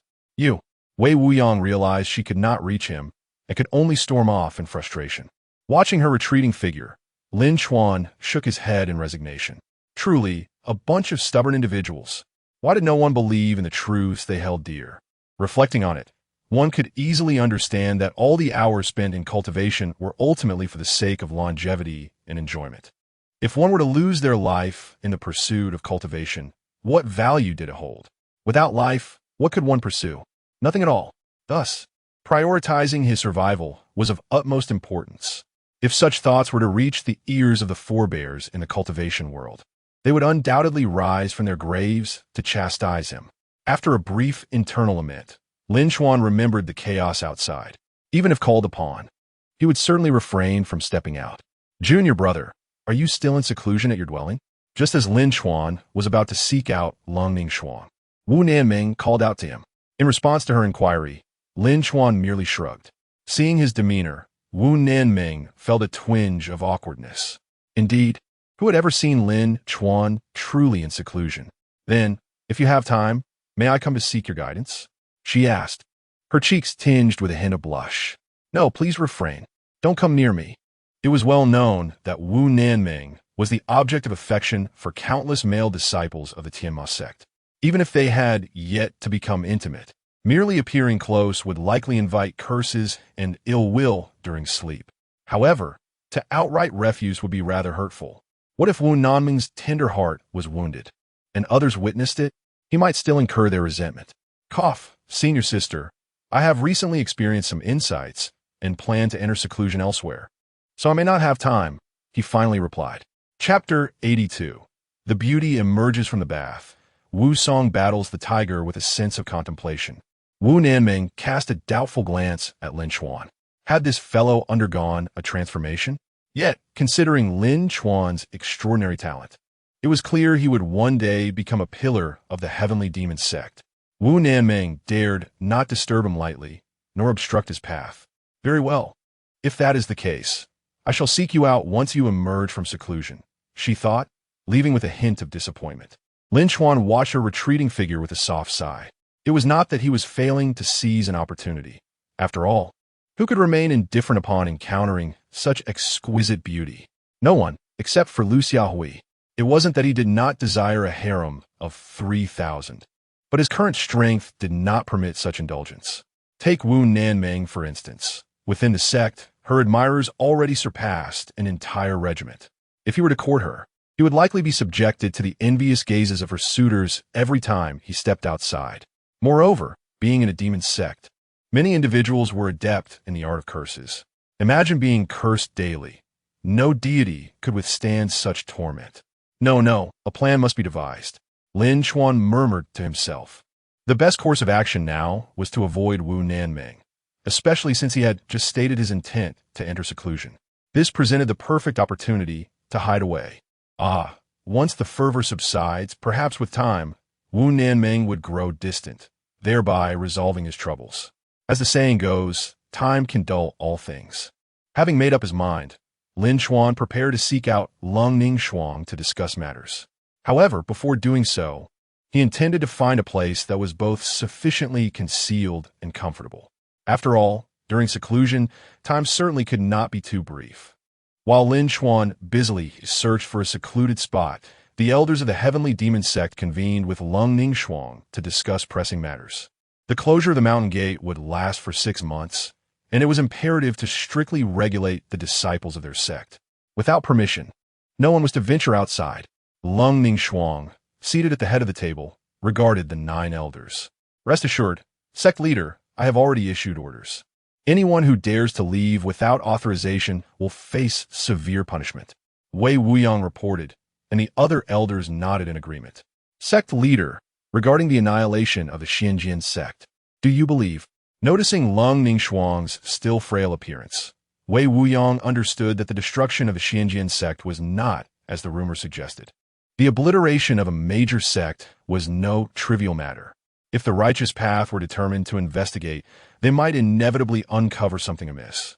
Should that occur, the Heavenly Demon Sect would find itself in peril. Leng Ningshuang was well aware of the concerns of the Grand Elder. With a calm smile, she replied, the demise of the Xianjian sect was a result of the beast tide that occurs every millennium. Even the righteous sects would not dare provoke those 2 beasts. Moreover, with Li Jintang emerging from seclusion, those so-called righteous sects would likely find it difficult to rest easy. The implication of Leng Ningshuang's words was clear. In the current chaotic climate, the Heavenly Demon Sect was merely a fledgling sect with a newly ascended celestial emperor. In the eyes of older, more established sects, they posed little threat. Furthermore, with the emergence of Li Jintang from the demonic path, the righteous cultivators would be preoccupied with him, leaving them little time to concern themselves with the affairs of the Heavenly Demon Sect. Naturally, the decision to close the mountain for 6 months was also a strategic move to evade the current turmoil. Both the righteous sects and the Bloodslaughter sect were not allies of the Heavenly Demon Sect, so it was best to avoid this turbulent situation altogether. As for whether Li Jintang's emergence would incite a war between the righteous and demonic paths, Leng Ningshuang deemed it unlikely.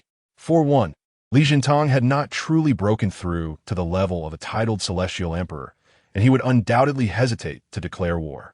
Additionally, the righteous sects lacked a capable leader to rise to the occasion. In the top echelons of the most powerful factions, none would yield to the others. If a conflict were to arise, who would assume the role of leader? Who would become the cannon fodder?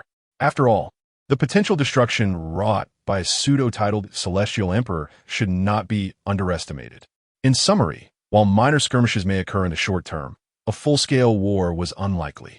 Thus, after much deliberation, the high-ranking members of the Heavenly Demon Sect resolved to seal the mountain.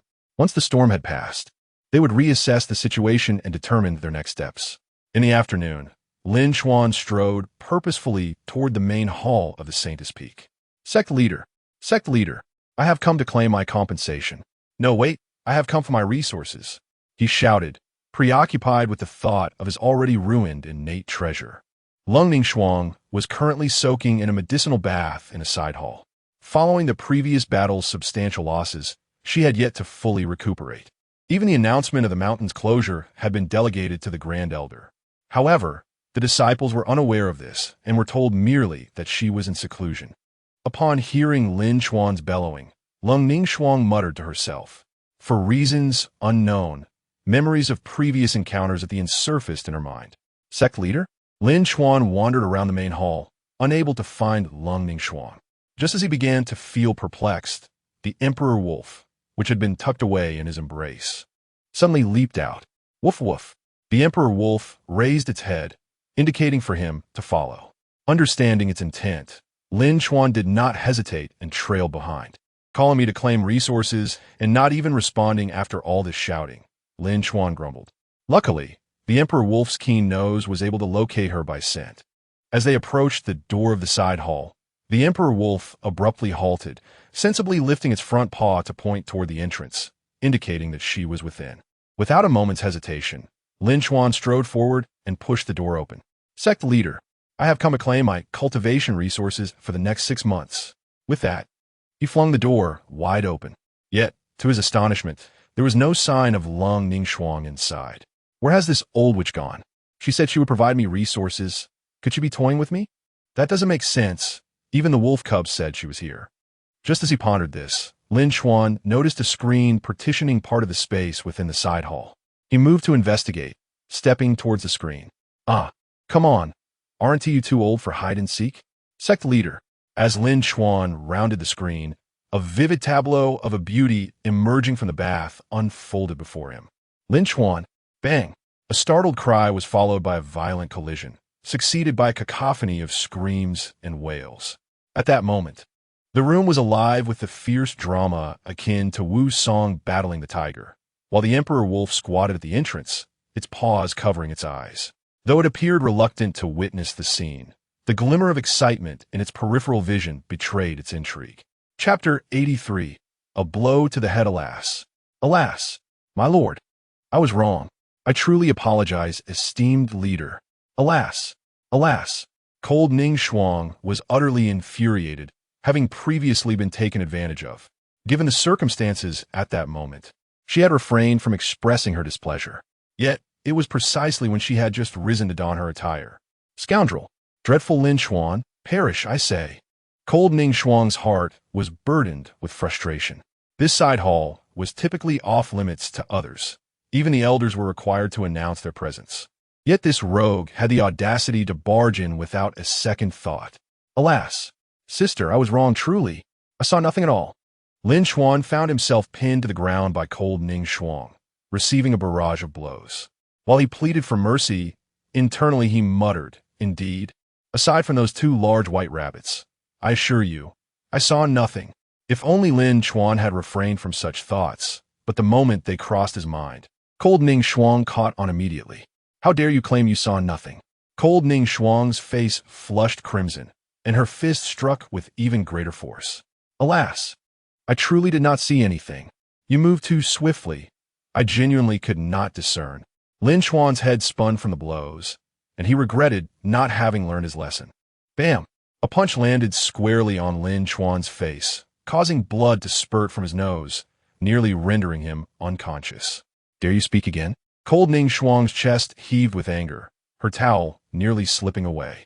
This fellow oscillated between claiming he saw nothing and asserting he could not see clearly, even suggesting she moved too quickly. Did he expect her not to block? Contemplating this, Cold Ningshuang's cheeks burned even hotter, and her thoughts grew increasingly chaotic. The events from the inn resurfaced in her mind. Lin Chuan, you lecherous fiend. With a sudden burst of fury, Cold Ningshuang seized Lin Chuan and slammed him against the wall. He finally succumbed to unconsciousness after this heavy blow. After dealing with Lin Chuan, Cold Ningshuang turned her gaze toward the door where the Imperial Wolf lingered. Earlier, Lin Chuan had mentioned the Imperial Wolf, suggesting they were in cahoots. Under Cold Ningshuang's scrutinizing gaze, the Imperial Wolf wasted no time and swiftly vanished from sight. It was not that it feared Cold Ningshuang. Rather, it regarded her as Lin Chuan's mate. After all, Lin Chuan was its steady source of sustenance. If it were to strike Cold Ningshuang, it would jeopardize its hard-won meal ticket. As for witnessing Lin Chuan's grievous state, the Imperial Wolf felt no concern. Among fierce beasts, it was entirely normal for mates to engage in brawls. The next morning, at the foot of Saintus Peak. Good morning, holy sun. Haha, good morning to you all. Lin Chuan greeted the disciples, yet each one who beheld his battered visage felt a jolt of shock. What on earth happened to the holy sun? Indeed, who could possibly have done this to him?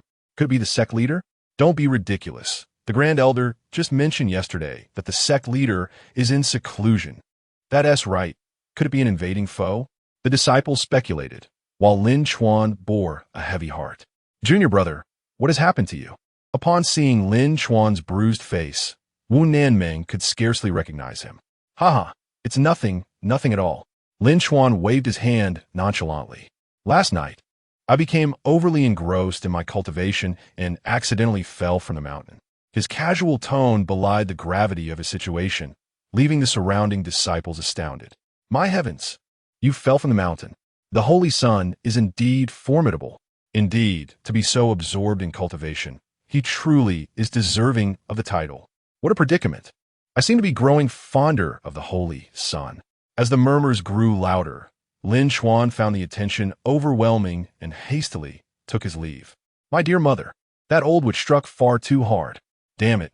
Not only did I fail to collect compensation, but now I will receive no resources for half a year.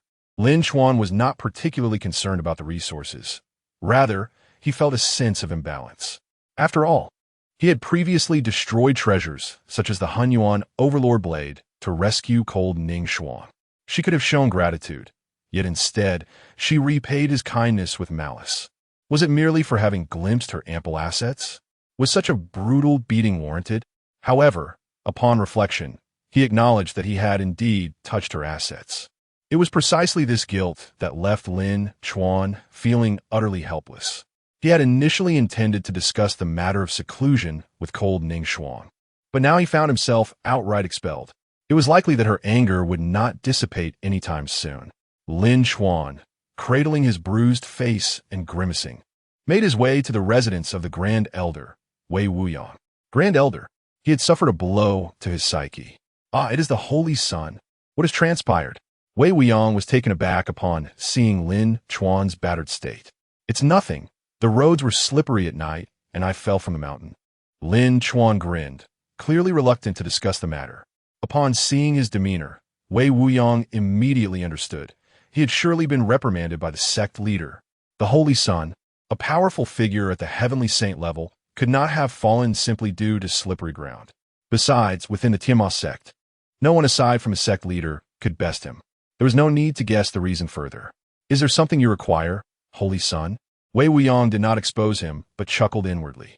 Yes, I intend to enter seclusion at the cliff behind the mountain. You? Seclude yourself. Upon hearing Lin Chuan's words, Wei Wuyang's eyes widened in disbelief, as if he had discovered a new world. Yes, please assist me in marking the area. I wish not to be disturbed. Lin Chuan nodded, a hint of embarrassment creeping into his cheeks. Everyone in the Tianma sect knew that while he could be sent to roam the streets, asking him to engage in rigorous cultivation was far less plausible than the sun rising in the west.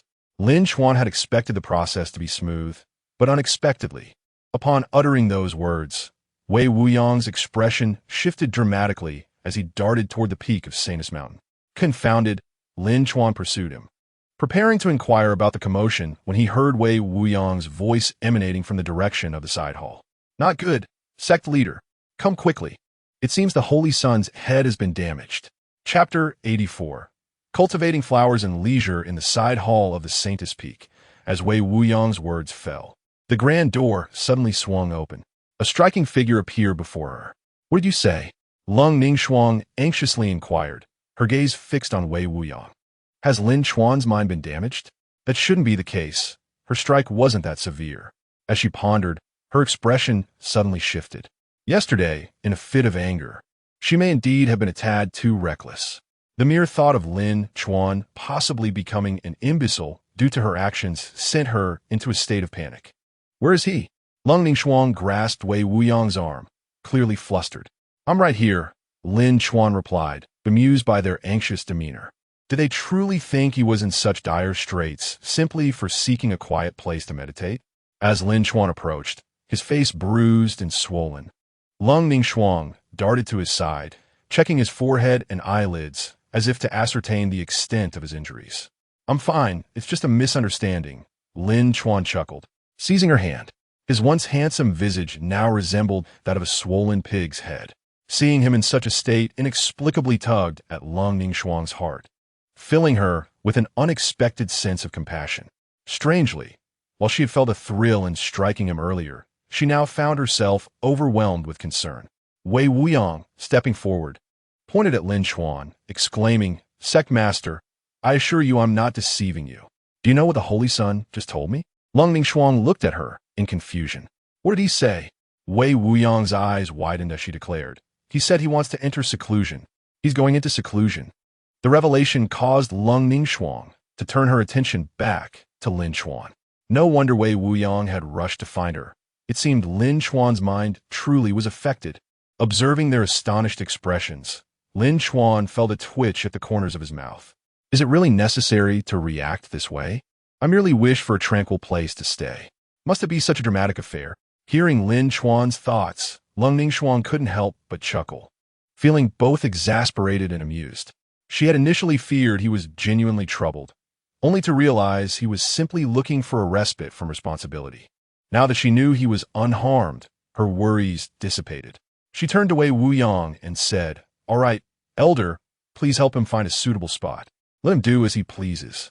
Witnessing the sect master, who had been astonished just moments before, swiftly accept Lin Chuan's decision to seclude himself, Wei Wuyong almost questioned if the sect master had also lost her senses.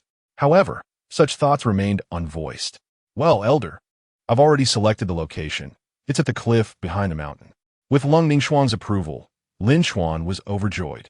Without waiting for a response from Wei Wuyong, he leaped towards the cliff, exclaiming, "Elder, please set up a sign to keep people from disturbing me." Upon hearing this, Wei Wuyong opened her mouth, only to shake her head in resignation. There was no choice but to comply, as the sect master had already given her consent.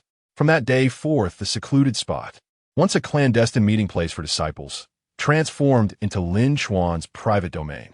However, with days passing in idleness, Lin Chuan felt as if he were fading into oblivion. It seemed that his previous overindulgence had left him in a state of lethargy, unable to fully awaken. As dawn broke once more, Lin Chuan stretched and pushed open the wooden door of his cabin. This languid existence was becoming rather tedious without any tasks to engage in. Yet, if he were to retreat into cultivation, he would prefer to slumber instead. The system had rewarded him with a plethora of peculiar items. Perhaps it was time to explore them. Settling down, Lin Chuan began to rummage through the items in his system space. Illusionary transformation pills, beast attraction pills, glazed grass, amber mushrooms, pristine spiritual treasures, pristine spiritual treasures, pristine spiritual treasures, and yet more pristine spiritual treasures. Oh, seeds of the 1,000 threads blood lotus? Seeds of a nightmare flower? As he organized the items, the unusual seeds immediately caught Lin Chuan's attention. How intriguing! He felt a surge of inspiration and decided to cultivate them here, eager to see what would emerge from the soil. Without further ado, he produced a premium spiritual treasure shaped like a hoe and began to dig in the open space.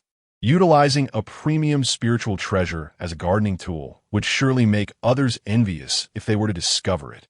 In just a quarter of an hour, Lin Chuan had cleared a plot of land measuring 2 to 300 square meters. He classified the seeds and designated specific areas for each type. After sowing them, he marked each section with signs for identification.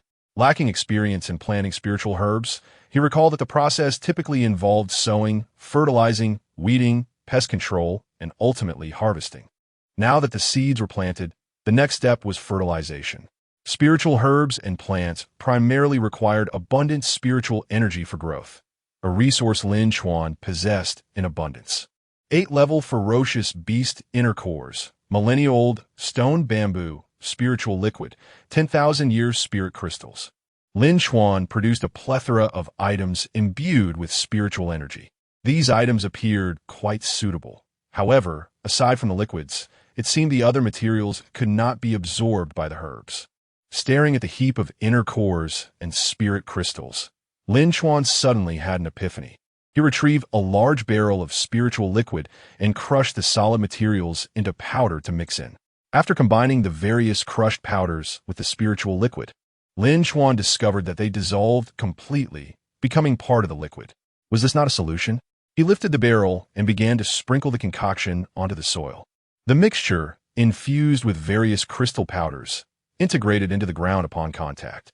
In mere moments, the seeds that had just been buried began to sprout in rapid succession. Wow! Is the effect really this remarkable? Lin Chuan marveled at the sight of the seeds visibly growing before his eyes. He had anticipated that applying more fertilizer would aid the growth of the seedlings. Yet he had not expected the assistance to be so profound.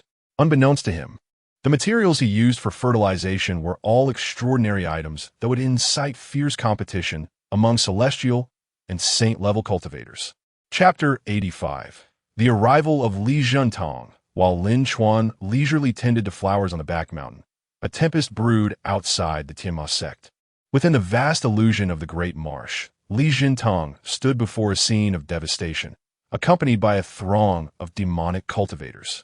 This was the valley where Lin Chuan had previously obliterated evidence. The entire valley lay exposed, littered with remnants and shattered artifacts, clothing scattered everywhere. Yet, despite a thorough search, no intact body could be found. Even among the demonic cultivators present, the sight evoked gasps of astonishment. Meanwhile, a multitude of righteous cultivators had gathered at the periphery. Many disciples involved in the Great Marsh incident belonged to righteous sections. "What is your perspective on this matter, brotherly?" Elder Baiku inquired, his expression grave. The meticulous manner in which the scene had been cleansed was beyond his capabilities. Li Zhentong furrowed his brow, his countenance darkening, for he sensed a faint aura reminiscent of the legendary title of Heavenly Emperor. However, it was not the true presence of a Heavenly Emperor, but rather something akin to his own situation. He had brushed against the threshold of that title. What did this imply? It suggested that the perpetrator behind this incident could very well be a formidable cultivator who had also grazed the limits of the Heavenly Emperor title. The existence of another who had touched upon such power was alarming, particularly as their identity remained shrouded in mystery, uncertain whether they belonged to the righteous or the demonic path. Faced with such an unknown adversary, Li Zhentong felt a growing sense of unease. Could it be that another pretender to the Heavenly Emperor title lurked nearby? This was inconceivable, as no one would anticipate such a possibility. The aura he sensed was merely a remnant left by Lin Chuan. Earlier, within the depths of the Tianma pool, Lin Chuan had absorbed the essence of a precious jewel, thus acquiring a trace of the Heavenly Emperor's power. Typically, this strength would remain concealed. However, in his efforts to leave no trace, Lin Chuan had unleashed his full power, inadvertently revealing that faint essence and leaving behind an imprint. This minuscule force could only be detected by those who had similarly grasped the Heavenly Emperor's might. Under normal circumstances, as long as Lin Chuan did not exert himself completely, this trace would remain undisclosed. The complexity of the situation was evidently far from straightforward. Li Zhentong's expression hardened like stone. Who else was privy to the events of that day? Unable to glean any insights from the scene, he decided to pivot his focus towards the individuals present on that day.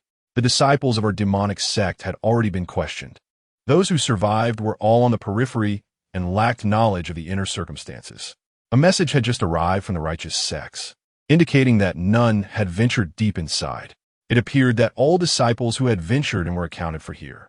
Elder Baiku regarded the numerous corpses scattered throughout the valley.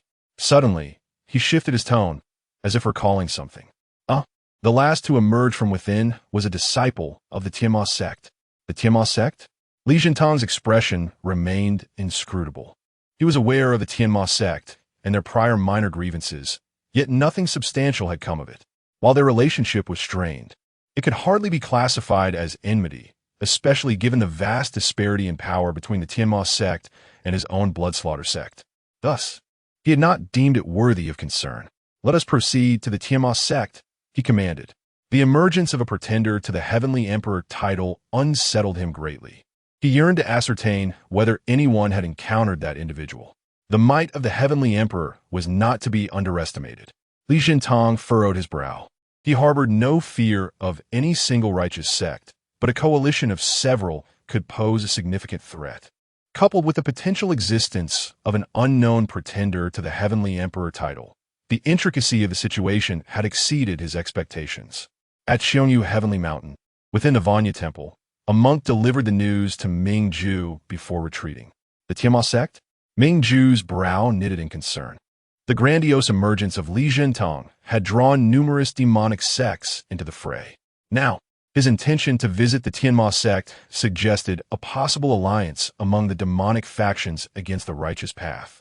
This matter is of utmost gravity.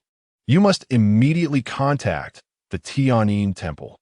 Ming Ju felt the weight of the situation pressing heavily upon him. Although Li Zhentong claimed his return was solely to investigate the Great Marsh incident, it was evident that he had brought others to the Tianma sect. If he sought to forge an alliance with them, it would be imperative to prevent him from taking the initiative. After all, the sects currently following him were merely interested in uncovering the truth about the Great Marsh. Should their relationship shift towards an alliance, a conflict between the righteous and demonic paths would become inevitable. On the summit of the dome, at Tianyin Temple, Kong Ju wore a similarly grave expression upon receiving Ming Ju's message. Given Li Zhentong's strength, uniting the demonic sects would be far easier than the righteous sects could manage. The righteous factions lacked a figure with absolute leadership, and thus none would yield to another. Establishing a reliable alliance under such circumstances would prove exceedingly difficult. Dispatch messengers to all major sects at once, instructing them to convene at Luyin sect. Kong Ju directed his disciples to extend the invitation. Luyin sect was the closest righteous sect to the Tianma sect and maintained an excellent rapport with Tianyin Temple. By gathering the major sects at Luyin sect, Kong Ju aimed to preemptively address any unforeseen developments, such as Li Zhentong's potential alliance with the Tianma sect. Such a scenario was one he wished to avoid at all costs. The downfall of Luyin sect would spell disaster for Tianyin Temple, as they were steadfast allies. The righteous sects were deeply unsettled by Li Zhentong's maneuvers, while the Tianma sect received word of his impending arrival. What?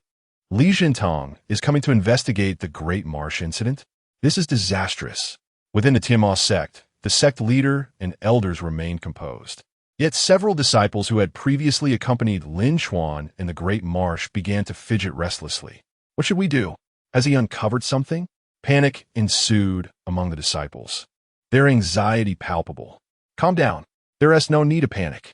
Just as they felt overwhelmed, Wu Nanming gracefully descended beside them. Senior sister, the disciples, seeing Wu Nanming approach, rushed forward with urgency. Senior sister, Li Zhentong is coming. What should we do? Chapter 86. The Herbal Garden. Seeing the anxious expressions on several faces, Wu Nanming recalled her previous visit to Lin Chuan, which bore a striking resemblance to this moment. However, Lin Chuan had already reassured her, and now it was her turn to comfort her junior disciples. He had executed his plans flawlessly, even if Li Zhentong was merely a pseudo-title Empyrean. Even a true Empyrean would not uncover anything amiss. Just be mindful of your words. As long as you do not let anything slip, there should be no problems. Wu Nanming spoke with utmost certainty, though internally, she harbored her own doubts. After all, he was a pseudo-title Empyrean. Lin Chuan was indeed formidable, but ultimately just a celestial saint. The disparity in strength was vast. How could he guarantee success? Yet, she dared not reveal her concerns. If the leader were to panic, how could they hope to keep this secret? Upon hearing Wu Nanming's words, her juniors seemed considerably more at ease. While they did not completely relax, their anxiety had notably diminished. Do not worry about this matter. Focus on your cultivation, she said before turning towards the back mountain. Although she had calmed her juniors, her own heart remained unsettled. As for what the future held, they could only leave it to fate. Moments later, Wu Nanming arrived at the back mountain. Approaching the cliff, she spotted a sign that read, "Currently in seclusion, please do not disturb." Under normal circumstances, Wu Nanming would never trespass. However, given the urgent situation, she felt compelled to break the rules, concerned that shouting might disrupt Lin Chuan's meditation and cause him unnecessary trouble. She opted for a quiet approach in her search for him. As she stepped into Lin Chuan's secluded area, an overwhelming aura of spiritual energy enveloped her. Wu Nanming's expression shifted to one of astonishment. What pure spiritual energy! Is it possible that our sect possesses such a treasure? Immersed in the potent energy, she felt invigorated, nearly overwhelmed with joy. She had never known their sect concealed such a remarkable place. No wonder Lin Chuan chose to meditate here. As she ventured deeper, she found herself utterly stunned before reaching the cliff. A gentle breeze swept by, carrying with it the palpable essence of spiritual energy that wafted past her. Pushing aside the nearby shrubs, she stood frozen, struck by an overwhelming sight. What in the world is this? Before her lay a verdant field rich with the fragrance of medicinal herbs. Most of the spiritual herbs were unfamiliar to her, yet the energy and aroma they exuded were unmistakably extraordinary. This is a 9th-grade spiritual herb, the blood lotus of 1,000 threads. And this is a 9th-grade spiritual herb, the nightmare flower. Wu Nanming recognized only 2 of the spiritual herbs, yet her astonishment was beyond words. My heavens! What place is this? Observing the surrounding herbs, she noted that many were no less impressive than the blood lotus and nightmare flower. Overwhelmed, she nearly lost her balance. Huh? Senior sister, what brings you here? Lin Chuan, who had been resting indoors, emerged upon hearing the commotion, only to find Wu Nanming with a dazed expression. Sister, these things are... Wu Nanming stammered, struggling to articulate her thoughts. Oh, these? Recently, I've found myself with some spare time. I've been stuck at a bottleneck during my seclusion, so I decided to grow some flowers and cultivate my spirit, Lin Chuan replied, nonchalantly, glancing at the herb garden. You mean you cultivated these? Wu Nanming's mouth fell open, doubting her own ears. Yes, is there a problem? Lin Chuan shrugged. Upon receiving confirmation, Wu Nanming felt her legs weaken. She could not discern whether it was the heady aroma or something else entirely. You grew these, she murmured softly, her eyes filled with disbelief and a hint of curiosity. But shouldn't the blood lotus grow in water? Is that so? Lin Chuan replied sheepishly. He was a novice in this area and genuinely did not know. But regardless, it had grown well, hadn't it? Sister, do you like this? Lin Chuan asked as he plucked a blood lotus and handed it to her. The sudden gesture startled Wu Nanming. My goodness, that is a 9th-grade spiritual herb. He just picked it.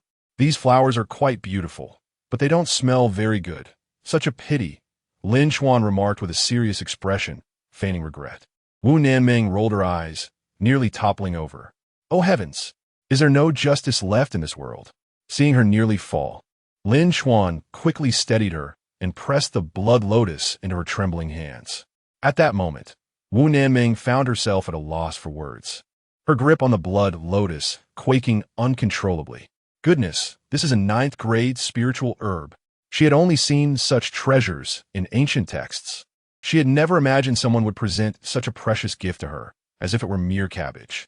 As she gazed at the lotus in her hands, a flush crept onto her cheeks. What does it mean when a boy gives a girl flowers? Especially such a valuable flower. In an instant, her gaze towards Lin Chuan transformed, tinged with shyness. Her body unconsciously leaned against him, resembling a tender embrace. Sensing the shift in Wu Nanming's demeanor, Lin Chuan's heart raced. Oh no, this seems to be crossing a line.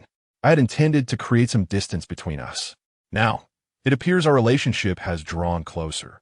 This development is precarious.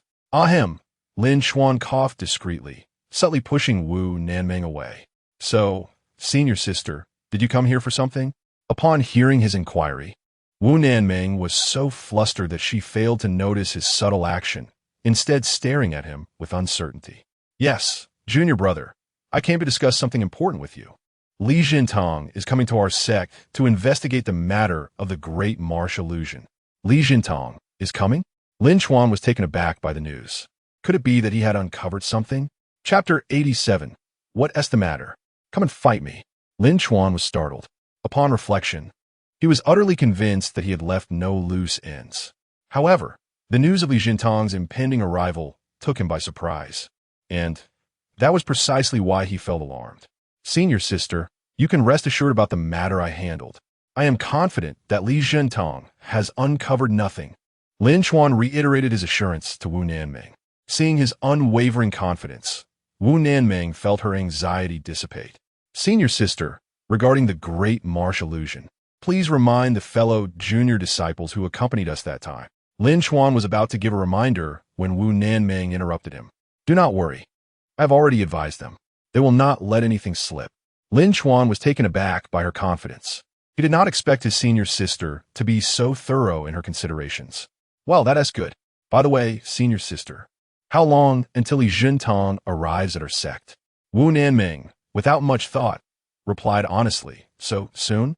Lin Chuan was somewhat surprised. Since Li Jintong came to inquire about the great marsh illusion, it was only reasonable that he would seek information from those who were the last to exit. However, his arrival was rather swift, and Lin Chuan needed to prepare adequately, particularly by concealing his medicinal garden. Although he simply found the flowers to be quite beautiful, it was evident that Wu Nanming was utterly amazed upon entering. It was obvious that the treasures here were of immense value to numerous cultivators. If Li Jintong happened to discover them and harbored any thoughts of murder or theft, Lin Chuan would be inviting disaster upon himself. "Senior sister, please do not speak of anything here after you leave," Lin Chuan urged as he pressed her to depart. "Rest assured, junior brother, I will not utter a word to anyone." Wu Nanming assured him with a firm nod. "Thank you, senior sister. After a few days, when these flowers bloom, I shall bring you some. Bring them to me after they bloom." What does he intend to convey? After sending Wu Nanming away, Lin Chuan hastily began to set up formation arrays to conceal the aura of the medicinal garden. As a pseudo-empowered emperor, Li Jintong's perception abilities would undoubtedly be formidable. In a concentrated gathering of rare herbs, if he did not take precautions, Li Jintong could likely sense it from 10 miles away. It seemed that preparations were essential for future endeavors. While he was busy, he mused on the matter. Indeed, once he completed the formations before noon, Elder Wei Wuyang arrived at the cliff to seek him out. Li Jintong truly lives up to the title of pseudo-empowered emperor. Even the emanating malevolence generates immense pressure upon me, Elder Wei Wuyang exclaimed upon seeing Lin Chuan. "Do not speak out of turn when you meet him." Lin Chuan nodded. Faced with such a powerful individual, he would naturally be as timid as possible. Angering him would be disastrous. "Do not worry, Elder. He is merely here to investigate the great marsh illusion. I will answer whatever he asks." Seeing Lin Chuan's understanding, Elder Wei Wuyang felt a twinge of discomfort. An outsider had come to their sect with an air of authority, inspecting them as if he were superior. This was indeed a source of unease for the senior members of the Tianma sect. Yet what could they do? After all, Li Jintong's strength surpassed theirs. Casting a glance at Lin Chuan, a smile broke upon Wei Wuyang's face. Fortunately, they had a son among them. With his talent, it was a certainty that he would eventually break through to become an empowered emperor. At that time, not even Li Jintong, a mere pseudo-empowered emperor, would pose a threat to them, let alone the entire righteous path united. Regarding the events that transpired within the great marsh illusion, apart from the 10 individuals who had been present, even the upper echelons of the Tianma sect were unaware of Lin Chuan's involvement in the silencing act. Otherwise, the higher-ups would undoubtedly be in a state of unease today. As he followed Elder Wei Wuyang, Lin Chuan noticed numerous disciples observing around the main hall of the sect. Upon entering the hall, an overwhelming sense of pressure suddenly enveloped him. Clearly, this was Li Jintong exerting his influence. He had no desire to resist. Instead, he plopped down on the ground, clinging to Elder Wei Wuyang's leg for dear life. "So, what kind of behavior is this?" Wei Wuyang was taken aback by this sudden turn of events. Li Jintong was indeed somewhat intimidating, but as the son of the Tianma sect, he possessed divine-level cultivation. How could he be reduced to such a state of fear? "Do you not care about your dignity? Does the Tianma sect not care for its reputation?" Yet, Lin Chuan was unconcerned with such matters. What was dignity? Could it be eaten? Could it save one's life? No. Then what was the point? Moreover, if the Tianma sect lost face today, it was entirely possible that the elders might grow furious and strip him of his title as son, subsequently expelling him from the sect for a minor error. Would that not be delightful? Seeing Lin Chuan's uncharacteristic loss of composure, the elders of the Tianma sect wore dark expressions, struggling to suppress their anger. Leng Ningshuang held her forehead in despair. "Please do not look at me. I do not know this individual. Elder, he is so terrifying. I am afraid." At this moment, Lin Chuan portrayed weakness and cowardice to perfection. Had it not been for the palpable aura of his true cultivation, anyone might have mistaken him for an ordinary coward. Ha ha! The rumors of the Tianma sect's son being remarkable and having slain the leader of the Xianjian sect are now merely the tales of a timid little mouse. Laughter erupted from the cultivators, accompanying Li Zhentong, further darkening the expressions of the elders of the Tianma sect. "Oh, elder, I am frightened." Lin Chuan continued to cling to Wei Wuyong's leg, tears streaming down his face, while inwardly he was in a frenzy of mockery. "Hey, I am indeed a coward. What is the matter? Come and strike me." Hearing his thoughts, Leng Ningshuang's delicate face involuntarily twitched. A dog cannot change its habit of eating excrement. How could this fellow be so shameless? If he had the courage, he should voice his thoughts before everyone. Chapter 88. The Grand Elder Saves Me. Confronted with Lin Chuan, who was grappling with conflicting thoughts about being expelled from the sect, Leng Ningshuang felt the urge to explode, but was helpless. There was no choice. That old wretch. Li Zhentong was still present. They could not afford to attract too much attention to Lin Chuan, for the consequences would be unbearable for the entire heavenly demon sect. Udisong. Wei Wuyong gritted her teeth, striving to suppress the indignation swelling within her. This was utterly embarrassing. She forcibly helped Lin Chuan to his feet, only for him to wipe his nose on the hem of her skirt. Witnessing this scene, Wei Wuyong trembled with rage. She discreetly concealed her hand within her sleeve, pinching his arm fiercely. After all, she was a woman. Even if Lin Chuan disregarded his own image, he ought to consider hers. "Ouch! Grand Elder, why are you pinching me?" Lin Chuan yelped in pain, leaping up in an exaggerated manner, reminiscent of a clown at a lively event. In the great hall, Li Zhentong, seated at the head, observed everything with a piercing gaze. Noticing his scrutiny, Lin Chuan immediately recoiled behind Wei Wuyong, peeking out with only one eye. "Damn it, I've already cowered this much, and you're still staring at me. Heaven help me, may this old fellow not take an interest in me." Li Zhentong remained inscrutable. Before arriving at the heavenly demon sect, he had already heard of the Holy Sun's feat of slaying the head of the Xinjian sect. Initially, he intended to ascertain the character of this Holy Sun, only to discover a timid and lewd individual. Regardless of his persona, Li Zhentong would not take him too seriously. After all, no matter how talented, he was merely a minor heavenly saint in the eyes of someone who had touched the threshold of the title of Heavenly Emperor. To him, a heavenly saint was little more than an ant. Was the great marsh illusion led by him? Li Zhentong's gaze fixed on Lin Chuan, who had completely hidden behind Wei Wuyong. Upon hearing his question, Leng Ningshuang responded, "That day, our sect's eldest disciple, Wu Nanming, led the team, and the Holy Sun merely accompanied us for experience." Understanding Lin Chuan's intent to conceal himself and avoid Li Zhentong's attention, Leng Ningshuang naturally stepped in to assist him at this moment. "Well done, old hag. You truly understand me." Lin Chuan thought to himself, feeling grateful. Detecting his thoughts, Leng Ningshuang felt a surge of irritation. Her beauty was renowned throughout the continent. How could this fellow still refer to her as an old hag? What about her displeased him? Nevertheless, she concealed her annoyance and turned to the hall exit, commanding, "Wu Nanming, summon the others who accompanied you that day." "Yes, sect master." Wu Nanming had long been prepared and soon brought the others from the great marsh illusion. With the necessary individuals gathered, Li Zhentong scanned the 10 people in the hall. However, since Lin Chuan was still clinging to Wei Wuyong, it would be more accurate to count 11.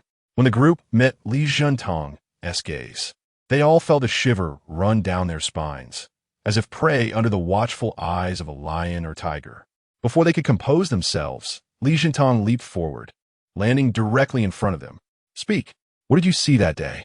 After posing his question, his gaze swept over the group, as if anyone who dared to lie or conceal the truth would face dire consequences. "On that day, we were active near the center, when we suddenly heard news of a level 9 ferocious beast, the Emperor Wolf, being spotted ahead. To ensure the Holy Sun's safety, we sought a place to hide. We only escaped when the illusion was about to close. As for what transpired inside, we are unaware." Li Zhentong was far more formidable than she had anticipated. "Oh." Li Zhentong turned his gaze toward her for a moment before shifting his attention to the others nearby. "Is that so?" The nearby disciples, under his intense scrutiny, did not dare to breathe. "Yes, that is correct. We intended to continue searching for spirit herbs, but the Holy Sun forbade us from leaving. Thus, we remained hidden until the illusion closed." Each disciple lowered their heads, too afraid to meet Li Jintong's gaze. Had it not been for Wu Nanming's prior coordination of their story and her repeated assurances of secrecy, some might have already cracked under pressure. Hiding, are we? Li Jintong's gaze turned sharper, his tone growing more menacing, his presence becoming increasingly formidable. Is there nothing you've omitted? The disciples, all of whom were merely heavenly sect cultivators, could not withstand such pressure and promptly fell to their knees. Thud! Oh, I'm so scared. Grand Elder, please save me. As the pressure overwhelmed them and they knelt, Lin Chuan suddenly collapsed to the ground as well, facing the kneeling disciples, his face turned sideways. Concealing himself behind Wei Wuyong's skirt, he began to wail, his eyes darting about, signaling the others. This abrupt turn of events startled everyone in the hall. The kneeling disciples, already petrified, nearly lost their composure entirely upon seeing Lin Chuan fall, but this shift of focus diverted their attention entirely to him. Upon observing Lin Chuan's exaggerated expressions, they realized that Li Jintong had certainly failed to uncover any leads. Otherwise, he would not be lingering here with them. Understanding this, the disciples felt a wave of relief wash over them.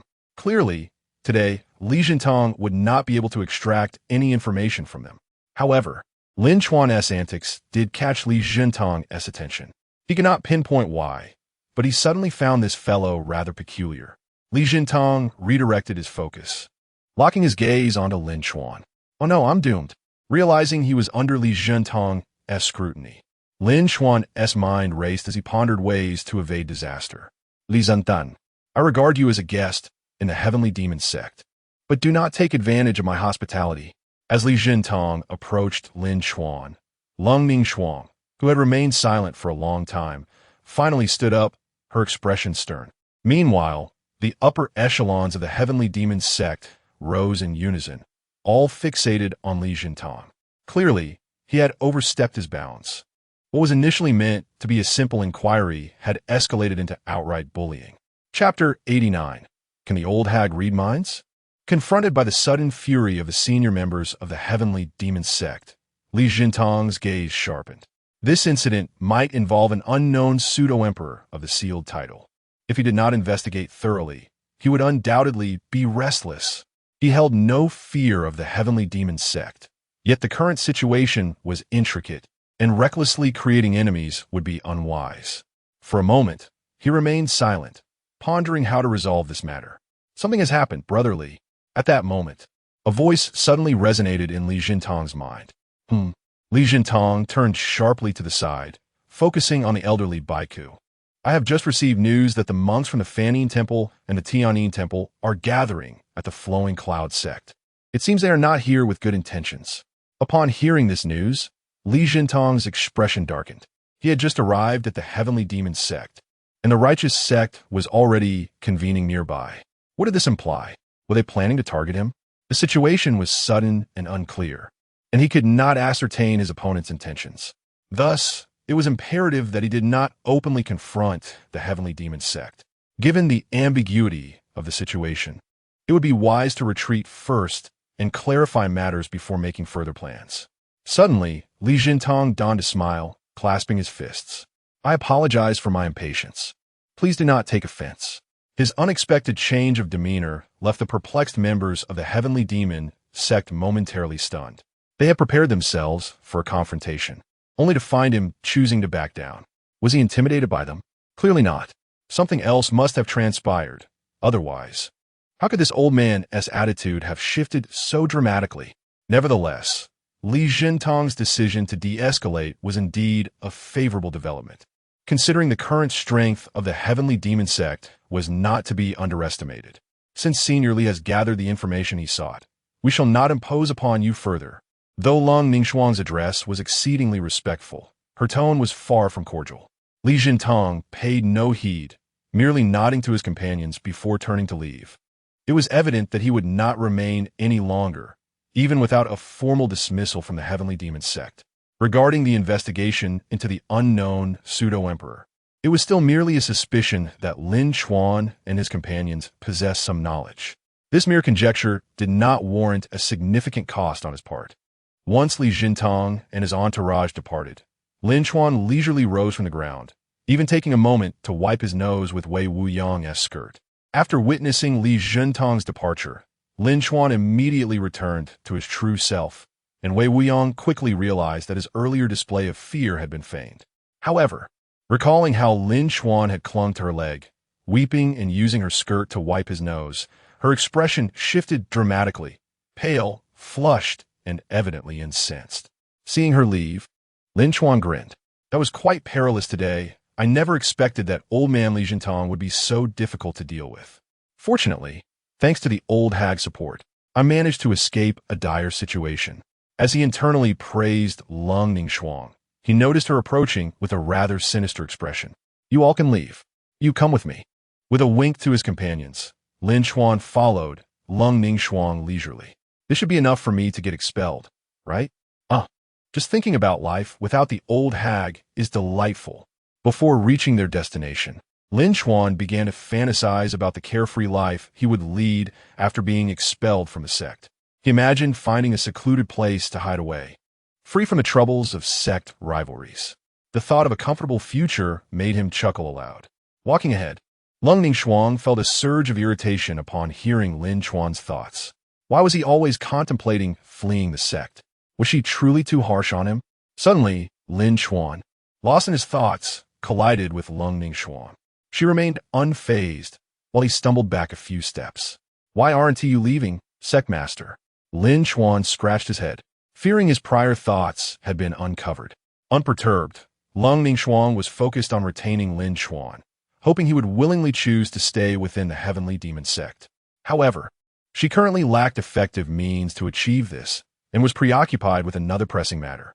When she questioned him, Lin Chuan assumed she was referring to why he had embarrassed the sect earlier, an issue pivotal to whether he would be expelled. He immediately began to speak fervently. Sect Master, you know me. I have always been timid and cannot withstand fright.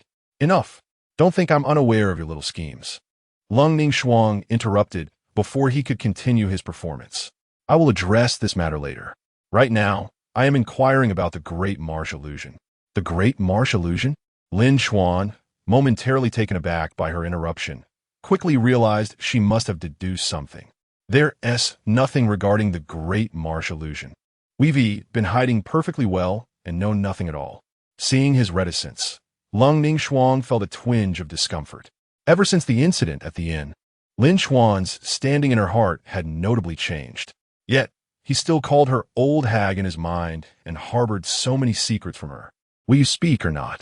As thoughts of these matters weighed on her, her tone grew increasingly severe.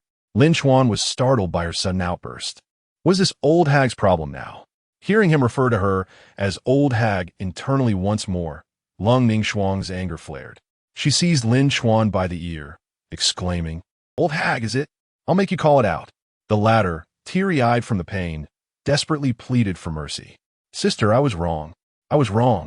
Though he acquiesced verbally, Lin Chuan's heart raced. It doesn't seem so, but how did this old hag hear that? Could it be she truly possesses the ability to read minds?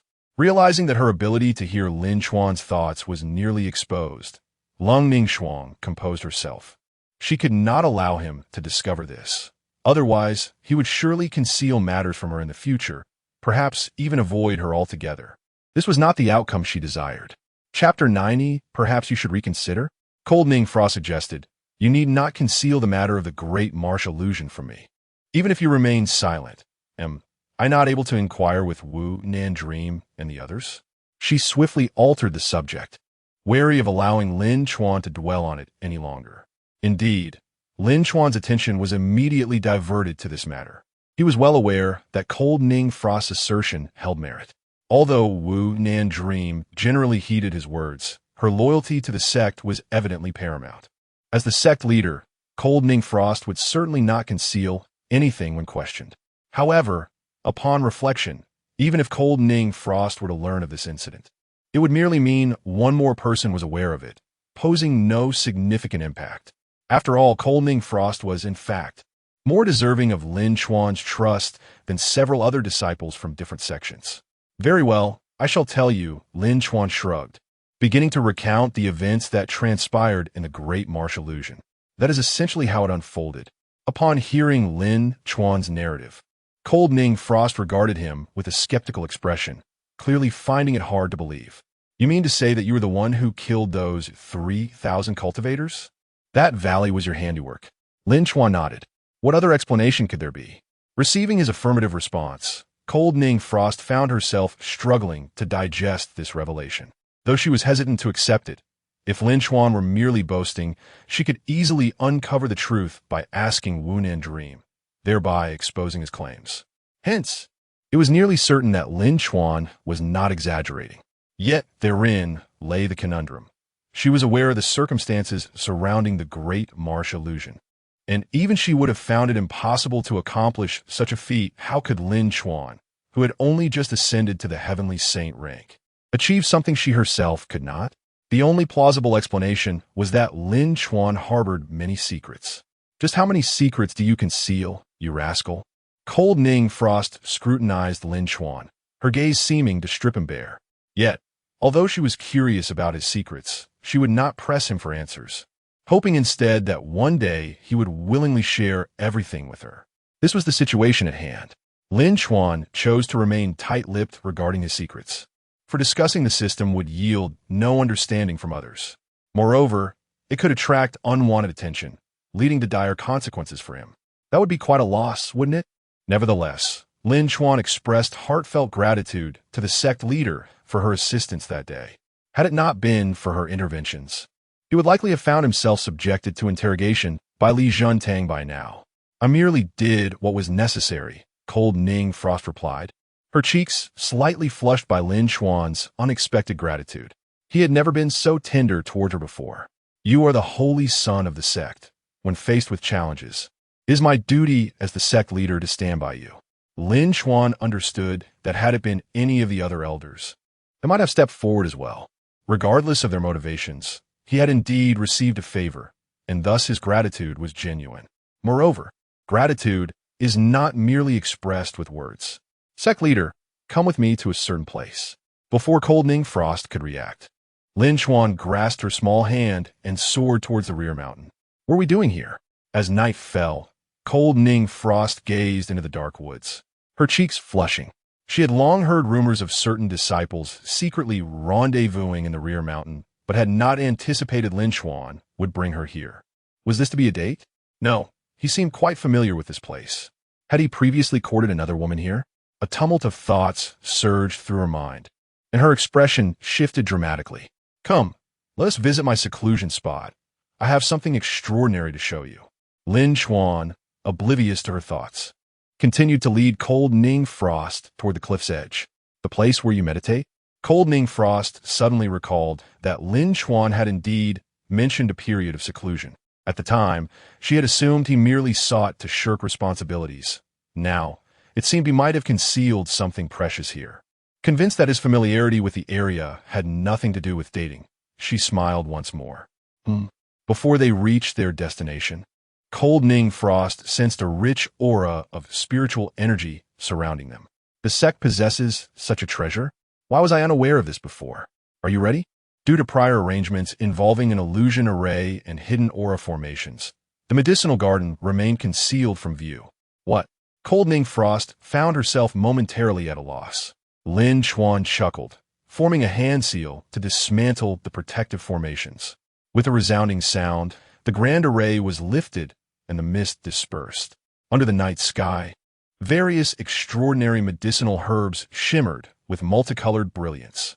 The potent fragrance of the herbs invigorated the senses, and merely inhaling it revitalized them. This is, Cold Ning Frost could hardly believe her eyes. After a brief moment of shock, she leaped into the center of the herb garden. Nightmare flower, thousand threads blood lotus, goji fruit, dragon trust grass. My heavens, these are all ninth-grade spiritual herbs. Compared to Wu Nan Dream, Cold Ning Frost evidently possessed a more extensive knowledge of such treasures. What do you think? Are these satisfactory? If the sect leader finds them acceptable, they are all yours. Yours to give? Cold Ning Frost had never been so flustered before. It was no wonder. Anyone encountering such treasures would likely be unable to maintain their composure.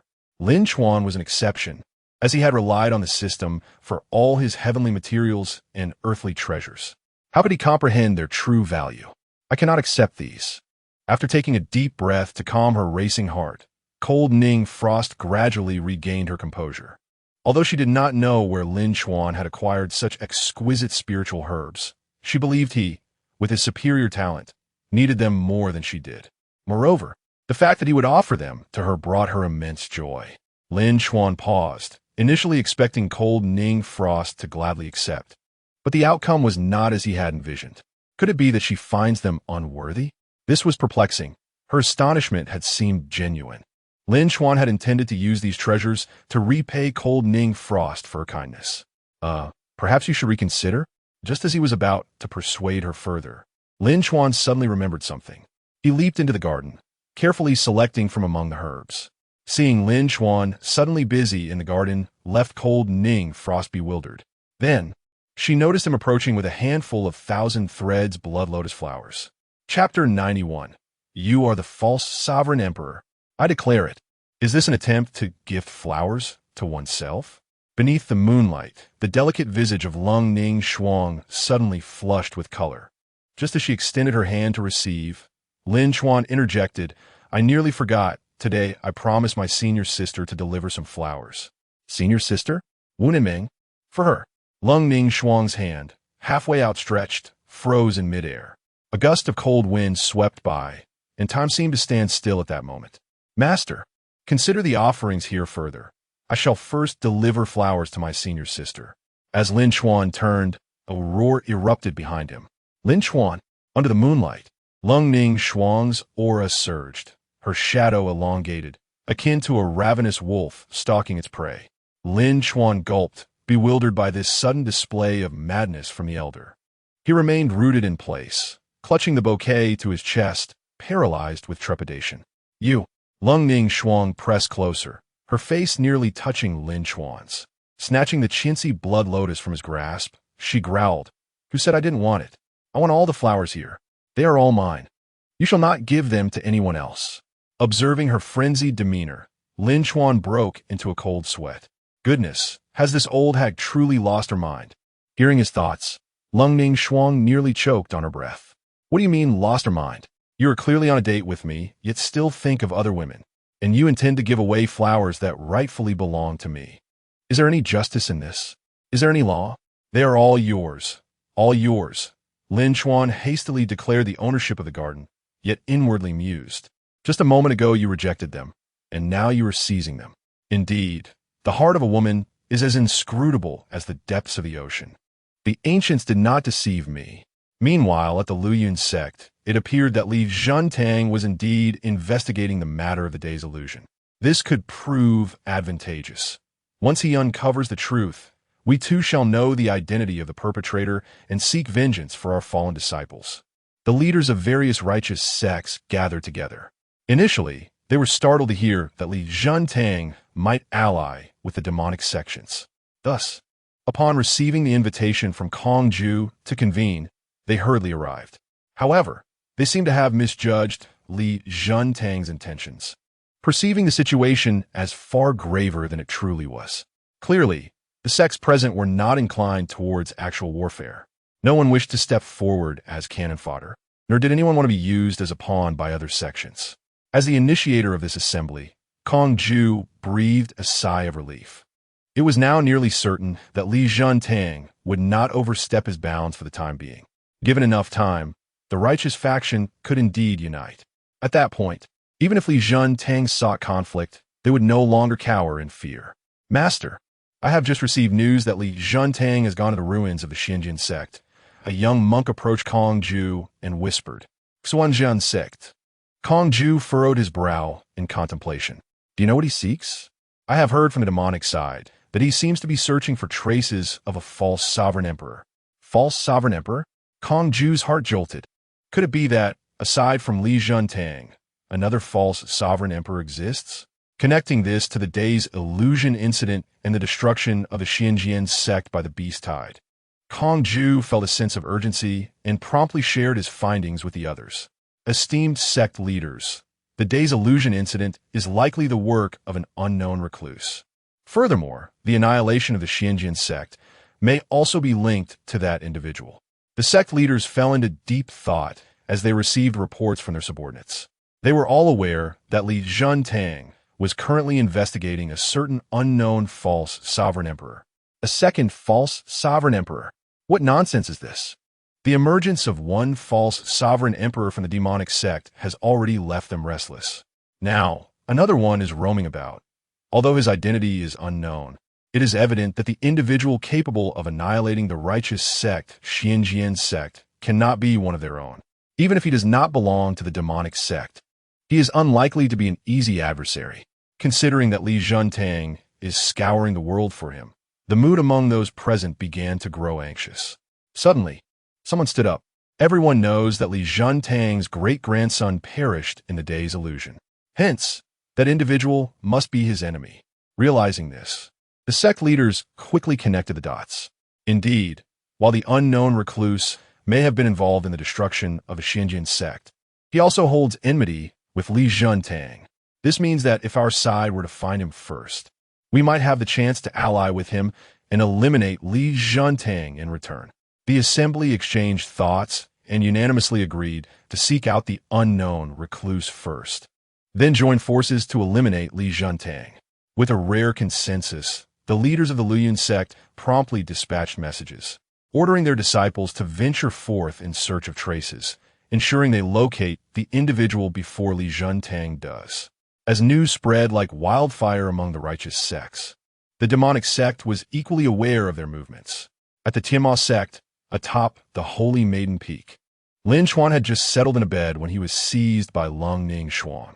Realizing that Li Zhentang was in search of an unknown false sovereign emperor, Leng Ningshuang began to doubt Lin Chuan's words. Why would I deceive you? Lin Chuan, having also received the news, was now bewildered. How did his own actions suddenly become attributed to some unknown false sovereign emperor? As it became evident that Lin Chuan was not lying, Leng Ningshuang grew even more perplexed. Setting aside the day's illusion for now, no one knows whether an unknown false sovereign emperor truly exists. However, she was well aware of the events surrounding the Xianjian sect. It was clearly they who instigated it. How could it possibly be tied to a false sovereign emperor? Suddenly, Leng Ningshuang's expression shifted as if recalling something. It is you. You are that false sovereign emperor. Faced with Leng Ningshuang's accusation, Lin Chuan was at a loss for words. Have you been drinking? If I possessed such power, could I still be bullied by Li Zhentang? No, no, no. Leng Ningshuang reorganized her thoughts and said, I didn't mean that. I meant the false sovereign emperor they think it is might just be you. Lin Chuan stood there, speechless, realizing that after all this time, they were still insinuating that he was the false sovereign emperor. I don't even know when I acquired such power. Chapter 92. Stirring up trouble, seeing that Lin Chuan still did not comprehend her meaning. Leng Ningshuang took a moment to calm her emotions and organize her thoughts before continuing. Do you recall the gem within the demon pool? Yes, what about it? Lin Chuan replied, somewhat perplexed as to why she had suddenly brought up that matter. The gem embodies the power of the title emperor. Previously, you absorbed and fused with it. Thus, you possess a trace of the title emperor's power within you. At this point, Lin Chuan began to understand her words. You mean to say that I left a mark of that title emperor's power during my time in the Great Marsh Illusion and with the Shin Sword sect? With this realization, Lin Chuan's heart raced. If that is the case, then Li Zhentang must have already discovered it when he saw me. Leng Ningshuang furrowed her brow and shook her head. That is precisely what I find puzzling. Lin Chuan nodded, not concealing the truth. Indeed, I exerted all my strength to ensure there were no traces left. Upon hearing this, Leng Ningshuang became even more convinced of her suspicions. It seems my thoughts were not unfounded. That trace of the title emperor's power would only be revealed when you unleash tremendous strength. This could explain why Li Zhentang did not notice anything amiss in your presence. Lin Chuan nodded slightly, stroking his chin as he fell into contemplation. Although Li Zhentang had been compelled to leave for certain reasons, he had already garnered Lin Chuan's attention. Even if he had not detected anything previously, who could guarantee he would not in the future? Perhaps I should make a hasty retreat, Lin Chuan mused, adhering to the philosophy that survival is victory. Meanwhile, Leng Ningshuang, upon realizing his thoughts, fell into deep contemplation. She indeed wished to keep Lin Chuan around, but this matter concerned his very life. Moreover, the adversary was someone she could not contend with. Forcing Lin Chuan to stay could only lead to his harm. Perhaps you should find somewhere to hide for the time being. What? Upon hearing Leng Ningshuang suggest he hide, Lin Chuan initially thought he had misheard. Just as he felt a surge of joy and was about to agree, a serious concern suddenly dawned on him. Li Jintang's determination to find me seems quite formidable. Besides, if I hide, would that not indicate my guilt? The prospect of being hunted down by the entire world sent a chill down Lin Chuan's spine. It seemed that hiding was not an option. He would have to devise another plan. Master, it appears there is no escaping this matter. However, I shall face it alone. I will not implicate the sect. Lin Chuan spoke with resolute clarity. In Leng Ningshuang's eyes, his words painted a picture of a gallant sacrifice. Her heart tightened, and her fists clenched tightly. Rest assured, as long as I draw breath, no one shall lay a finger on you. Leng Ningshuang gazed at Lin Chuan, her resolute gaze flashing with a fierce glimmer. Clearly, she had resolved to fight to the death. Seeing this, Lin Chuan's face flushed, and he quickly cleared his throat to mask his embarrassment. I never expected this old witch to care so much for me. Is it true that she covets my handsome visage? The previously serious atmosphere was disrupted by Lin Chuan's whimsical thoughts. What are you thinking? Leng Ningshuang kicked him playfully, her cheeks slightly flushed. Why can't you ever be serious? Cough, cough. It's nothing, really. I was merely contemplating that since hiding is futile, and remaining passive would only lead to demise, why shouldn't I take the initiative instead? At his words, Leng Ningshuang frowned. Don't be naive. Even if it's just you and me, our combined strength wouldn't be enough to confront Li Jintang. Lin Chuan felt a swell of emotion at her words. She had included herself alongside him, indicating that he was always on her mind. Though this old witch often bullies me, she consistently stands by me in times of trouble. If only her temper were a bit better, she would truly be a suitable wife. Realizing Lin Chuan's thoughts, Leng Ningshuang felt a mix of embarrassment and joy. She pounded her little fists against his chest. Who will want to be your wife? How annoying. Unprepared for this sudden flurry of playful punches, Lin Chuan nearly spat blood. Despite her not using much force, the power of a title emperor was not something he could easily withstand. What have I done to deserve this? Lin Chuan grimaced, mentally splashing cold water on himself. This old witch was indeed formidable. He had nearly been deceived by her appearance. If someone like her were to become a wife, it would truly be a stroke of misfortune. Realizing she had overreacted, Leng Ningshuang quickly turned away, unable to face Lin Chuan. Lin Chuan did not press the matter, as he had grown accustomed to her occasional fits of madness. Standing at a distance, he resumed expressing his thoughts. While we cannot defeat Li Jintang, he is not invincible. Is he? If that is the case, there must be a way to resolve this. With the matter at hand, Leng Ningshuang gathered her focus. How do you propose we resolve this? Even if he is not invincible, he cannot be dealt with by just one or two people. Lin Chuan smiled and replied, I am well aware of that. Thus, we shall certainly require assistance. Leng Ningshuang nodded slightly. Assistance? The sects that maintain good relations with our demon sect are few, and none possess title emperor-level experts. Moreover, even those allied with us would likely hesitate to offend a pseudo-title emperor. Lin Chuan's lips curled into a somewhat sinister smile. I certainly do not expect those fellows to lend their support. It is worth noting that I am not the only one with grievances against Li Jintang. If we are to stir up trouble, we cannot do without the righteous sects. Chapter 93. Preparations underway. Are you planning to divert the calamity towards the righteous sects? Cold Condensation frowned. But they are not fools. This endeavor is far from simple. As Lin Chuan conversed with Cold Condensation, his mind raced, already devising the plan. The righteous individuals were indeed not lacking in intelligence. However, they were currently in a state of panic. A formidable Li Jintang, coupled with an enigmatic pseudo-emperor. The righteous sects were undoubtedly restless, unable to find peace in their meals or sleep. Once they became flustered and disordered, an opportunity would arise to exploit. This task was undoubtedly challenging, yet the sage had his cunning strategies. It was still within my capabilities. Lin Chuan produced a pill from his pocket. He never imagined that the seemingly useless, illusory shape pill would prove invaluable at such a critical juncture. What is that? Cold condensation stared at the pill in his hand, somewhat perplexed. Time was of the essence, and there was no room for explanation. Lin Chuan gazed at cold condensation earnestly and said, "Sect Master, I must entrust you with something of utmost importance. It pertains to the success or failure of my entire plan." Seeing his grave demeanor, cold condensation felt compelled to take it seriously. "What do you need me to do?" "Immediately dispatch someone to disseminate the news to the major demonic sects, claiming that remnants of the soul-devouring codex have been discovered in the extreme north." The soul-devouring codex. Cold condensation was taken aback by the name. But upon seeing the mischievous smile on Lin Chuan's face, she quickly realized that this was likely a component of his scheme. The remnants had certainly not been genuinely unearthed. "You intend to lure the demonic cultivators there?" Cold condensation inquired uncertainly. "Precisely," Lin Chuan nodded. The soul-devouring codex was among the most powerful tomes in the demonic arts.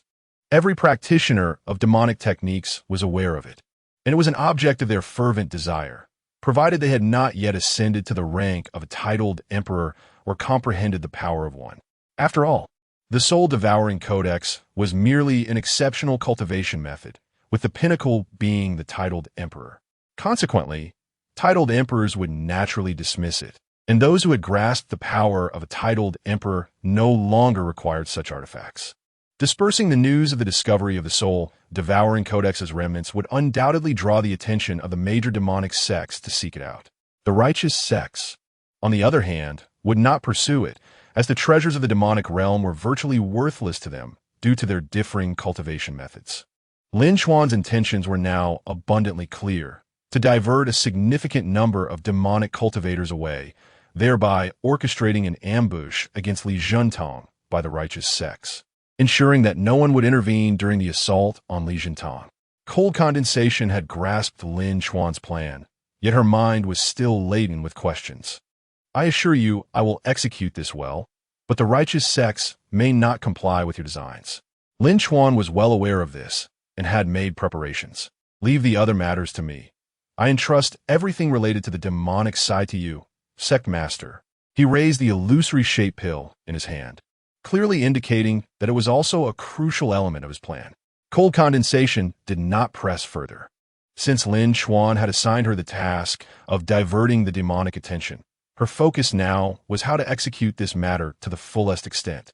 Spreading the word about the soul-devouring codex was not as simple as mere words. Ensuring its credibility was far more complex than anticipated. As cold condensation began arranging the rumors, Lin Chuan made his way to the main hall of the peak. He approached the principal seat, placing his hand upon the heavy wooden chair. "Damn, this illusory shape pill must be consumed in conjunction with something that has been touched by the target. Am I supposed to eat this chair?" After a moment of contemplation, he realized that merely having touched the chair would suffice. He decided to strip the leather from the armrest, which would serve just as well. With his task completed, Lin Chuan did not hasten to use the item just yet. This plan required not only cold condensation's assistance, but also the aid of the Imperial Wolf. Nearly all practitioners, both righteous and demonic, were aware of the Imperial Wolf that had appeared within the Great Marsh illusion. It had also been present during the annihilation of the Xinjiang sect. Now, all believed there existed an unknown pseudo-emperor who had also appeared alongside the Imperial Wolf in those two identical locations. It was easy to deduce that this unknown pseudo-emperor was likely connected to the Imperial Wolf. If the Imperial Wolf were to make an appearance, it would undoubtedly draw the attention of everyone. However, the majority of the attention would likely come from the righteous sects, as the demonic side would presumably be preoccupied with the elusive soul-devouring codex. Of course, there was another reason for soliciting the Imperial Wolf's assistance: to guard against the possibility of Li Zhentong pursuing the soul-devouring codex. Lin Chuan knew he would be left staring helplessly at the righteous cultivators if that were to happen. However, he was confident that once Li Zhentong became aware of the Imperial Wolf's presence, he would disregard the soul-devouring codex entirely, as the Imperial Wolf could potentially be linked to the unknown pseudo-emperor. It was evident which mattered more. By deploying the Imperial Wolf, Lin Chuan could not only keep Li Jintang occupied, but also attract countless righteous cultivators. Truly a double boon. Yet, even so, Lin Chuan remained concerned. As a pseudo-emperor, Li Jintang might not be able to contend with thousands of righteous cultivators. But if he wished to escape, it was likely no one could detain him. This was not the scenario Lin Chuan desired. As long as Li Jintang lived, he would never find peace. Thus, as the final piece of Lin Chuan's plan, he resorted to the illusory-shaped pill awarded by the system. In his estimation, relying solely on the righteous cultivators would undoubtedly be insufficient to resolve the issue with Li Jintang. At this juncture, he required additional allies. Completely disregarding the demonic realm, the only remaining options were the numerous ferocious beasts hidden deep within the mountains. The first that came to mind were the two soul-devouring armored beasts that had previously annihilated the Xinjiang sect. Lin Chuan had witnessed their ferocity firsthand. Against two pinnacle-level beasts, what could a pseudo-emperor possibly do? With such a lineup, Lin Chuan could hardly believe that Li Jintang could escape unscathed. "Brother Wolf, may I ask for your assistance?" Lin Chuan smiled as he stood beside the Imperial Wolf. The Imperial Wolf yawned and shook its head. It was clear that trouble was afoot. Upon seeing its reluctance, Lin Chuan produced two inner cores from 8th-level beasts, tossing them in the air with a feigned expression of regret. "Alas, my journey is fraught with uncertainties. It seems your future meals may be in jeopardy." The moment the Imperial Wolf heard that its meals were at stake, it could no longer maintain its composure. It snatched the inner cores from Lin Chuan's hand and placed a paw on his shoulder, its demeanor suggesting, "Brother, your affairs are now my affairs. The matter of meals is firmly in your hands." Chapter 94. The perfect grafting. Lin Chuan chuckled softly. "Rest assured, Brother Wolf, once the task is accomplished, the inner elixir will be plentiful." After sharing his plans with the Emperor Wolf, the two, a man and a wolf, sauntered side by side, appearing rather unsavory. The task assigned to the Emperor Wolf was quite straightforward: to make an appearance before the many righteous cultivators. Regardless of whether he could defeat them, as long as he drew their attention, he could make a swift escape. Once everyone was aware of the Emperor Wolf's presence, there would be no concern about Li Jintang's arrival. On the contrary, the Emperor Wolf would be tasked with luring Li Jintang to the predetermined location, with clearly defined roles. The man and wolf parted ways upon exiting the Heavenly Demon Sect, each heading towards their respective objectives. Along the way, Lin Chuan retrieved a phantom transformation pill and a piece of tree bark. With a wry smile, he stuffed it into his mouth. After all, who could say if eating less would yield any effect? He might as well consider it akin to consuming beef jerky. Crunch, crunch. The wooden bark cracked loudly between his teeth. Were it not for Lin Chuan's heavenly saint-level strength, he would likely be bleeding profusely by now. With great difficulty, he swallowed the tree bark and elixir, then steadied himself to sense the changes. A warm current flowed through him, and his heart raced momentarily. In just a few breaths, all unusual sensations dissipated. Was this it? He pulled out a mirror to examine himself and discovered, to his astonishment, that he had indeed transformed into Li Jintang. Furthermore, he radiated a potent aura of blood and slaughter, causing all living beings within 100 meters to retreat in fear. This was merely in a reined-in state, yet it exuded such terrifying might. Indeed, he truly embodied the guise of a pseudo-emperor. However, Lin Chuan was acutely aware that this was merely a fade. At best, he was a sheep draped in wolf's clothing. Should a real confrontation arise, it would offer no assistance whatsoever. Additionally, Lin Chuan noted that throughout the day, he could shift between the forms of Li Jintang and his original self at will, without any limitations. This was fortuitous news for Lin Chuan, as it greatly simplified his subsequent concealment process after completing his tasks. On the path to the territory of the soul-scale beast, Lin Chuan overheard several groups of demonic cultivators discussing the soul-devouring demon tome. It appeared that progress on cold condensation frost's end was quite promising. Simultaneously, he noticed that the righteous cultivators were all heading in the same direction. It seemed that the Emperor Wolf was also making good headway. Now, it was time for him to take center stage. Dashing into the Shifeng mountain range, Lin Chuan quickly pinpointed the territory of the two soul-scale beasts. He channeled his spiritual power and instantaneously transformed into Li Zhentong's likeness, exuding an identical aura. Taking a deep breath to adjust himself, he soared into the sky. You wretched beasts! Today, I shall execute divine justice and flatten your lair. To amplify his imposing presence, Lin Chuan infused his voice with spiritual energy. Waves of sound rippled outwards, causing the surrounding flora to sway. You wretched mongrels! Come forth and meet your demise. Lin Chuan continued to taunt. The ninth-level ferocious beast could understand human speech, and such crude insults would undoubtedly provoke any creature with a shred of pride. Seemingly unsatisfied with mere verbal abuse, Lin Chuan conjured a dozen exquisite spiritual weapons, unleashing a furious bombardment upon the serene mountains. Roar! Roar! In mere moments, the landscape within dozens of miles was utterly ravaged. It was then that two terrifying roars echoed from afar. Boom! The ground trembled, and birds and beasts scattered in panic, their fear eclipsing the havoc Lin Chuan had wrought. By the heavens, they are truly enraged. Observing the two crimson-eyed soul-scale beasts racing towards him, Lin Chuan dared not hesitate. He swiftly turned and bolted down the agreed-upon route with the Emperor Wolf.